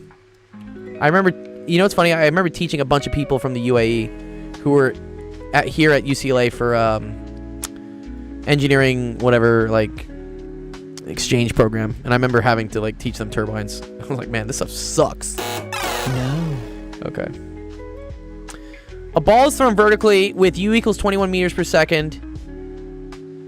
Calculated which at what wait, what? At calculate times at which the ball is 2 meters above the release point. Okay, cool. Well, this is not too bad. Thankfully, it's thrown vertically up. I thought they were gonna do this, like in terms of X and Y, and they were gonna like have me figure out where this happens. That would suck. Yeah, PV TV. Yeah, I've done them. I don't remember them. You could submit one, and maybe one of the engineers in my stream would love to help you. Do you have a friend like an energy engineer manager I can get a recommendation about my career? I would say, yeah, if anyone in chat, I know a lot of people in chat here are engineers. Help Mustafa out. Or feel free to join my Discord. I have a bunch of other people that are in various stages of their lives and careers. Again, if you're just watching, you just found us. The website, if you want to submit screenshots of questions, I can't guarantee I'll get to it because we're at the last 19 minutes. But in the future, this is how you submit screenshots for us to go through. And then also, if you want to figure out the times we stream, there's a schedule that shows all the times we stream and all the times our other awesome friends stream. And then you can also join our Discord here. Very easy. Yeah, for sure. Yeah, join, DM me or something. I can probably put you in touch with someone who's an engineer in whatever you're doing. Okay, so this is not too bad. So y is equal to y naught suvat. You know, I didn't know it was called suvat until like a couple years ago. So that was way after my PhD. I still hadn't. I'd never seen it called suvat. To me, that's kind of like a European thing. All right, v naught y t plus 1/2 at squared. Yeah. 2 meters above the release point, so that means y is going to equal to 2. Initial height we assume is 0. Initial velocity is... Oh, this is why it's suvat. Because you guys do this. S equals S naught plus... Or I think they do this. I think they say delta S, which is really y minus y naught, is equal to u plus 1/2 at squared. And then also v is equal to u plus at. Like v is like the second velocity, the final velocity. Which why is it a different letter? I like using like noughts and like 1s and 2s and stuff. It comes in handy, especially when there's more than just 2 situations. Where was that question? We did it earlier. Where's that bitch of a question? This one. Yeah, this one. So this question had 5 different situations that were happening. So in this case, I needed like V0, V1, V2, V3, V4. Because we talked about a ball like hitting it right before it hits it, after it hits it, and then like this, like hitting a spring and then compressing a spring. So in physics, when you have a bunch of different, I say like critical time points happening, a bunch of different events, you really want to be able to label your velocities as like V1, V2, V3, V4. Not like X, Y, Z, U, V, M, purple. I don't know. Like what? Anyways, okay. Initial velocity is 22, and then this is t, and then this is going to be 1/2 a, so that's minus 4.9 t squared. Bingo. Okay, this is going to be a quadratic, unfortunately. So I'm going to move that over. And I'm going to get 4.9 t squared minus 22t plus 2 is equal to 0.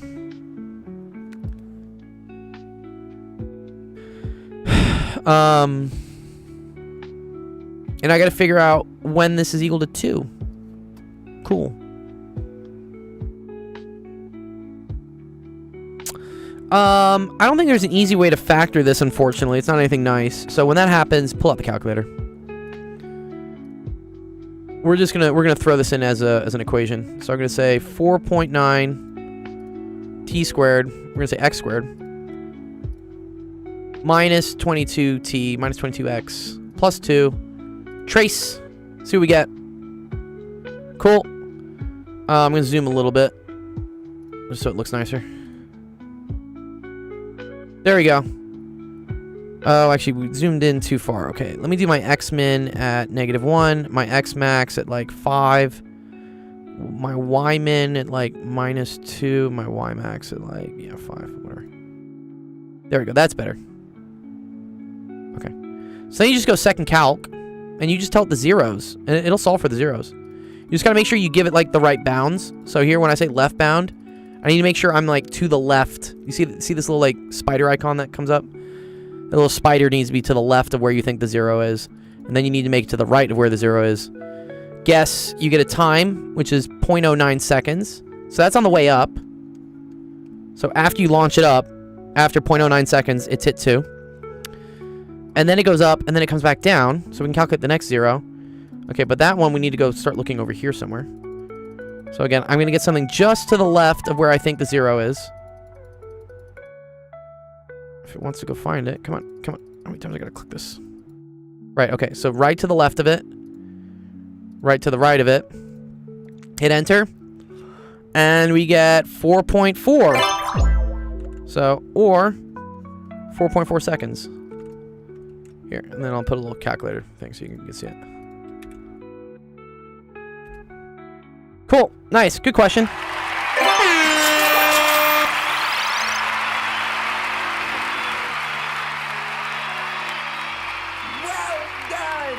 That was one Zab. Oh, you're from Jamaica, one Zab. One Zab was on here really, really late. A really long time ago. I hope he's still okay in Jamaica.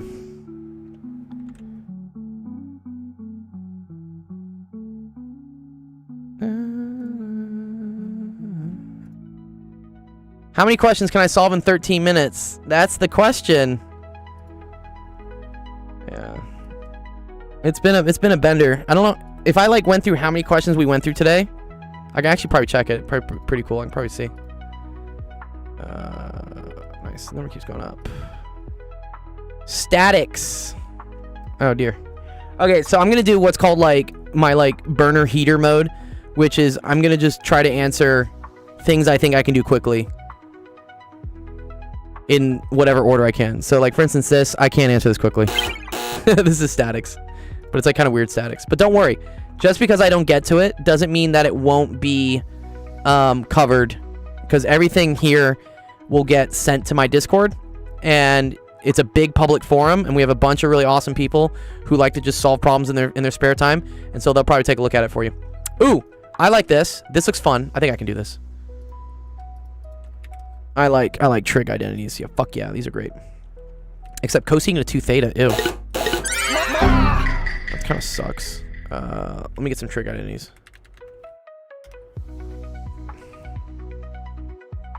This thing, whoever this is, whoever made this table, I use it so much. Bless you.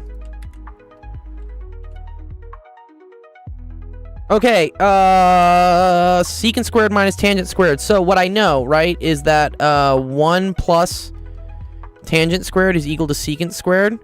So secant squared minus tangent squared is equal to 1.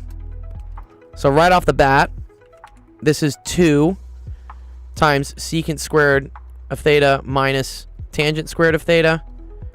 But this is 1. And then this is over cosecant of theta. Cool.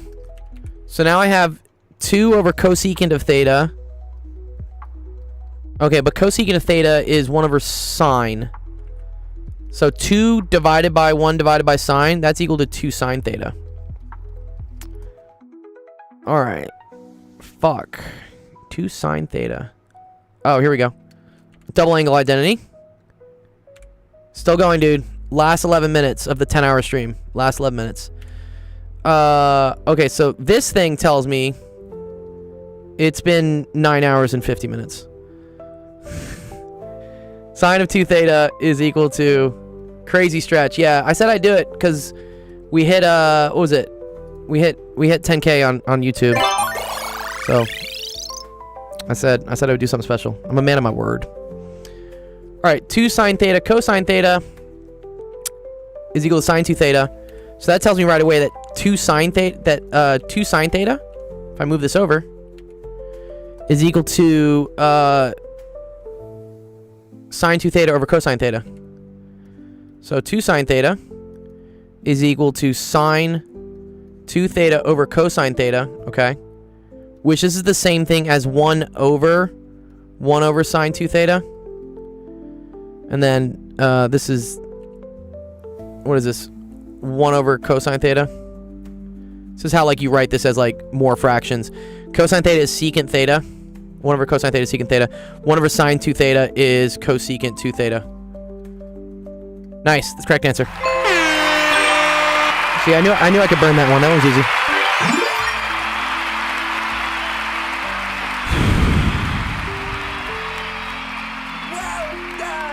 Who was that? That was Aham. Okay.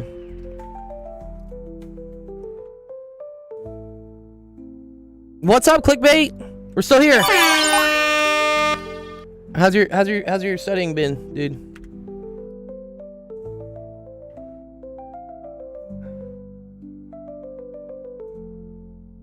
Clickbait's always doing like ridiculous like quantum mechanics questions and stuff.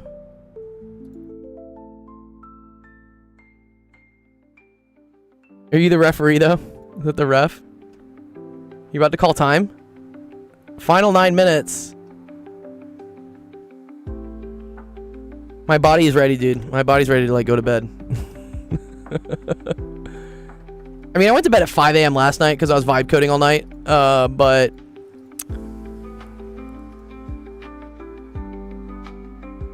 I don't think I've been using my brain for this long in a while. Okay. This I can't do fast.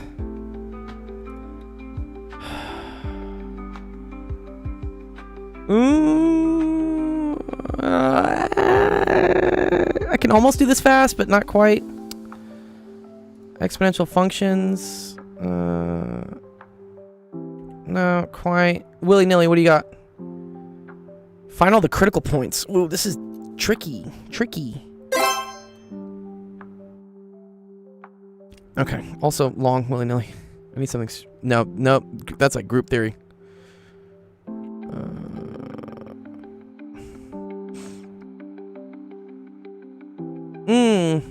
Almost. A lot of these I could almost do. I don't want to do the JEE questions, though. Oh, and then this is tensors? I love you, dude. This is funny. Okay. I think I will do this one. I've been hammering out spherical Laplacian lurking through most of your stream. You got to be cooked by now. I am slowly roasted for sure, dude. Here we go. Last 7 minutes. Okay. Find the app. So you should always check the boundary. Always check the endpoints. One is always like check endpoints. Especially if it's bounded. Okay. So f of -3. That equals -3 squared. Plus 2 times -3 cubed. So that's 9 minus 6. I was about to say -8. So that's 3 to the third. So that's 27. Okay. Let's check f of 1. That's equal to 1 plus 2 cubed. Also equal to 27. Okay, so these are cool. Sorry, check derivative. Okay. F prime of x. This is a chain rule. Because I don't know the derivative of this, of what x squared plus 2x all to the third is, but I know what the derivative of something to the third is. So that's equal to 3 x squared plus 2x to the second times 2x plus 2. Right? So I did like, okay, 3 comes down, drop the power. That's this. Then times the derivative of what's inside. And then this all still has to be equal to 0. Okay, so this gives us some cool solutions, right? So either this equals 0 or this equals 0. This equals 0 when x is equal to -1/2, which is within the bounds, so we're okay. And this equals 0. You can factor this. So this is x plus 2. So that's at x equals 0 or x equals -2. What's up, Panda? 4 hours ago. Welcome back, dude. Last 5 minutes. Still up. Still kicking. Okay, so then I could check the second derivative, but the even easier way is just check the points. Just check the y value. I think because bro is crunked. How do I mistype, bro? Yeah, I'm the one that should be mistyping. Good job. Bing bong. Okay. I always need to can I just see this? Let me just see it again. 2x plus 2. Wait, where do we get 2x plus 2? Oh yeah, I fucked up. Thank you. I'm tired. Yes. There you go. Good. Yes. I don't know why I said 1/2. Check the points. So at x equals 0, this equals 0. So that's probably a minimum. Right, so f of 0 is equals to 0. F of -2 is equal to 4 minus 4, also equal to 0. These are all probably minimums. F is equal to -1. That's kind of a weird one. That's 1 minus 2. It's -1 to the third. That's equal to -1. Oh. Right? Oh, so this is like the absolute minimum, I think. Okay. So your max oh, so the absolute max. Okay, so this is absolute minimum. Is at, so absolute min is at -1, -1. And absolute max, or global max, I guess, or whatever, like on the bounds, at -3, 27, and 1, 27. Yeah, nice, cool, nice, good question. It's fun. Love to see it. Who is that? Is Mofongo? Mofongo.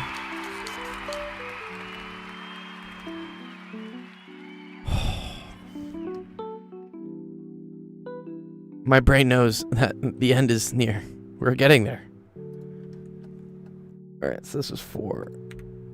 Post 4. Delete 4.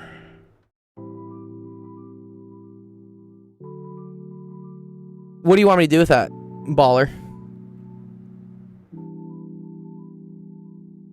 You want me to just like factor it?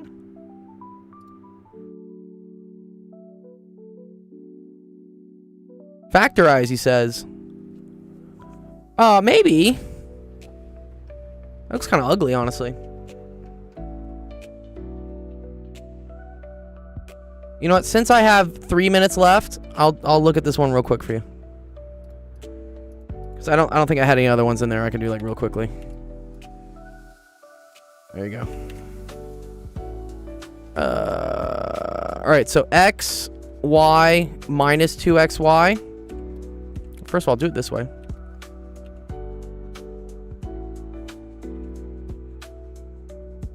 And then we're multiplying that by x, y, and minus 2. X squared, xy, negative 2x, negative 2x squared y, negative 2xy squared, 4xy, xy, y squared, negative 2y. Okay, so what do I get? I get x squared. Not in the next 1 minute. We've been streaming for almost 10 hours, so I'm going to end the stream after this. I'm tired. Oh, actually, this is 2xy and 4xy is plus 6xy. 6xy.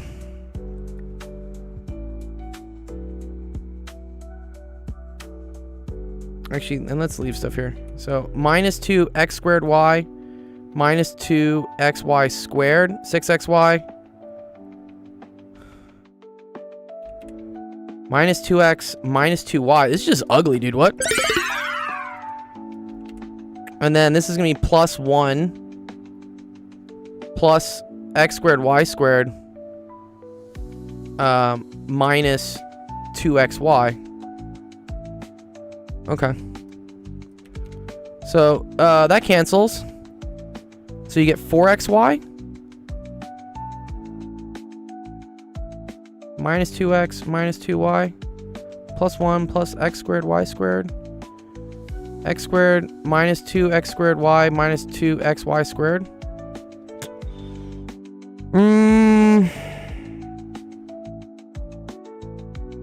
I think we do is take x plus y as a. Oh! And xy is b. Oh, so this is a minus 2b. Oh, that's actually really cute. A minus 2 plus 1 minus b squared. Oh, okay. So what is that? That's a squared minus, all right, plus 4b squared. Next special stream will be 100k subs. Yes, 100-hour stream. Oh my god, dude, I'd kill myself. It wouldn't really work. I want to see one sec. 1 squared minus 2b plus b squared. And then this is a squared, and then this is minus 2a.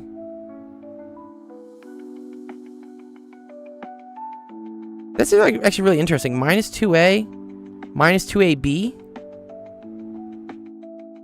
Right?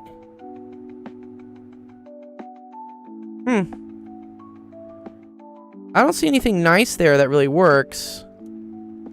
A squared plus 5b squared minus 2a minus 2b minus 2ab. You're right, 4b. Yep, you're right. Thank you, JC. Oh, okay.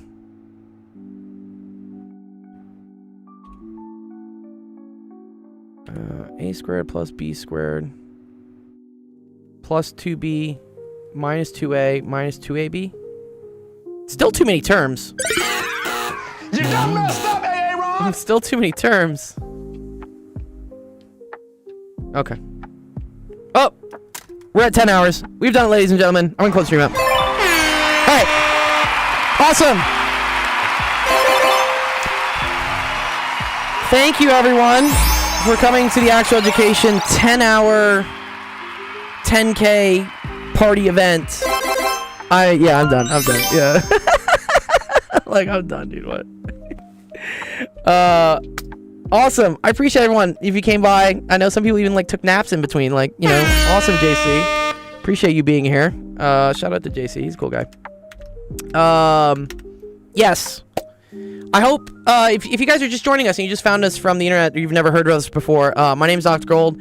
This is Actual Education. We're a nonprofit that helps kids out with math and science, and we do free tutoring a lot on live streams just like this.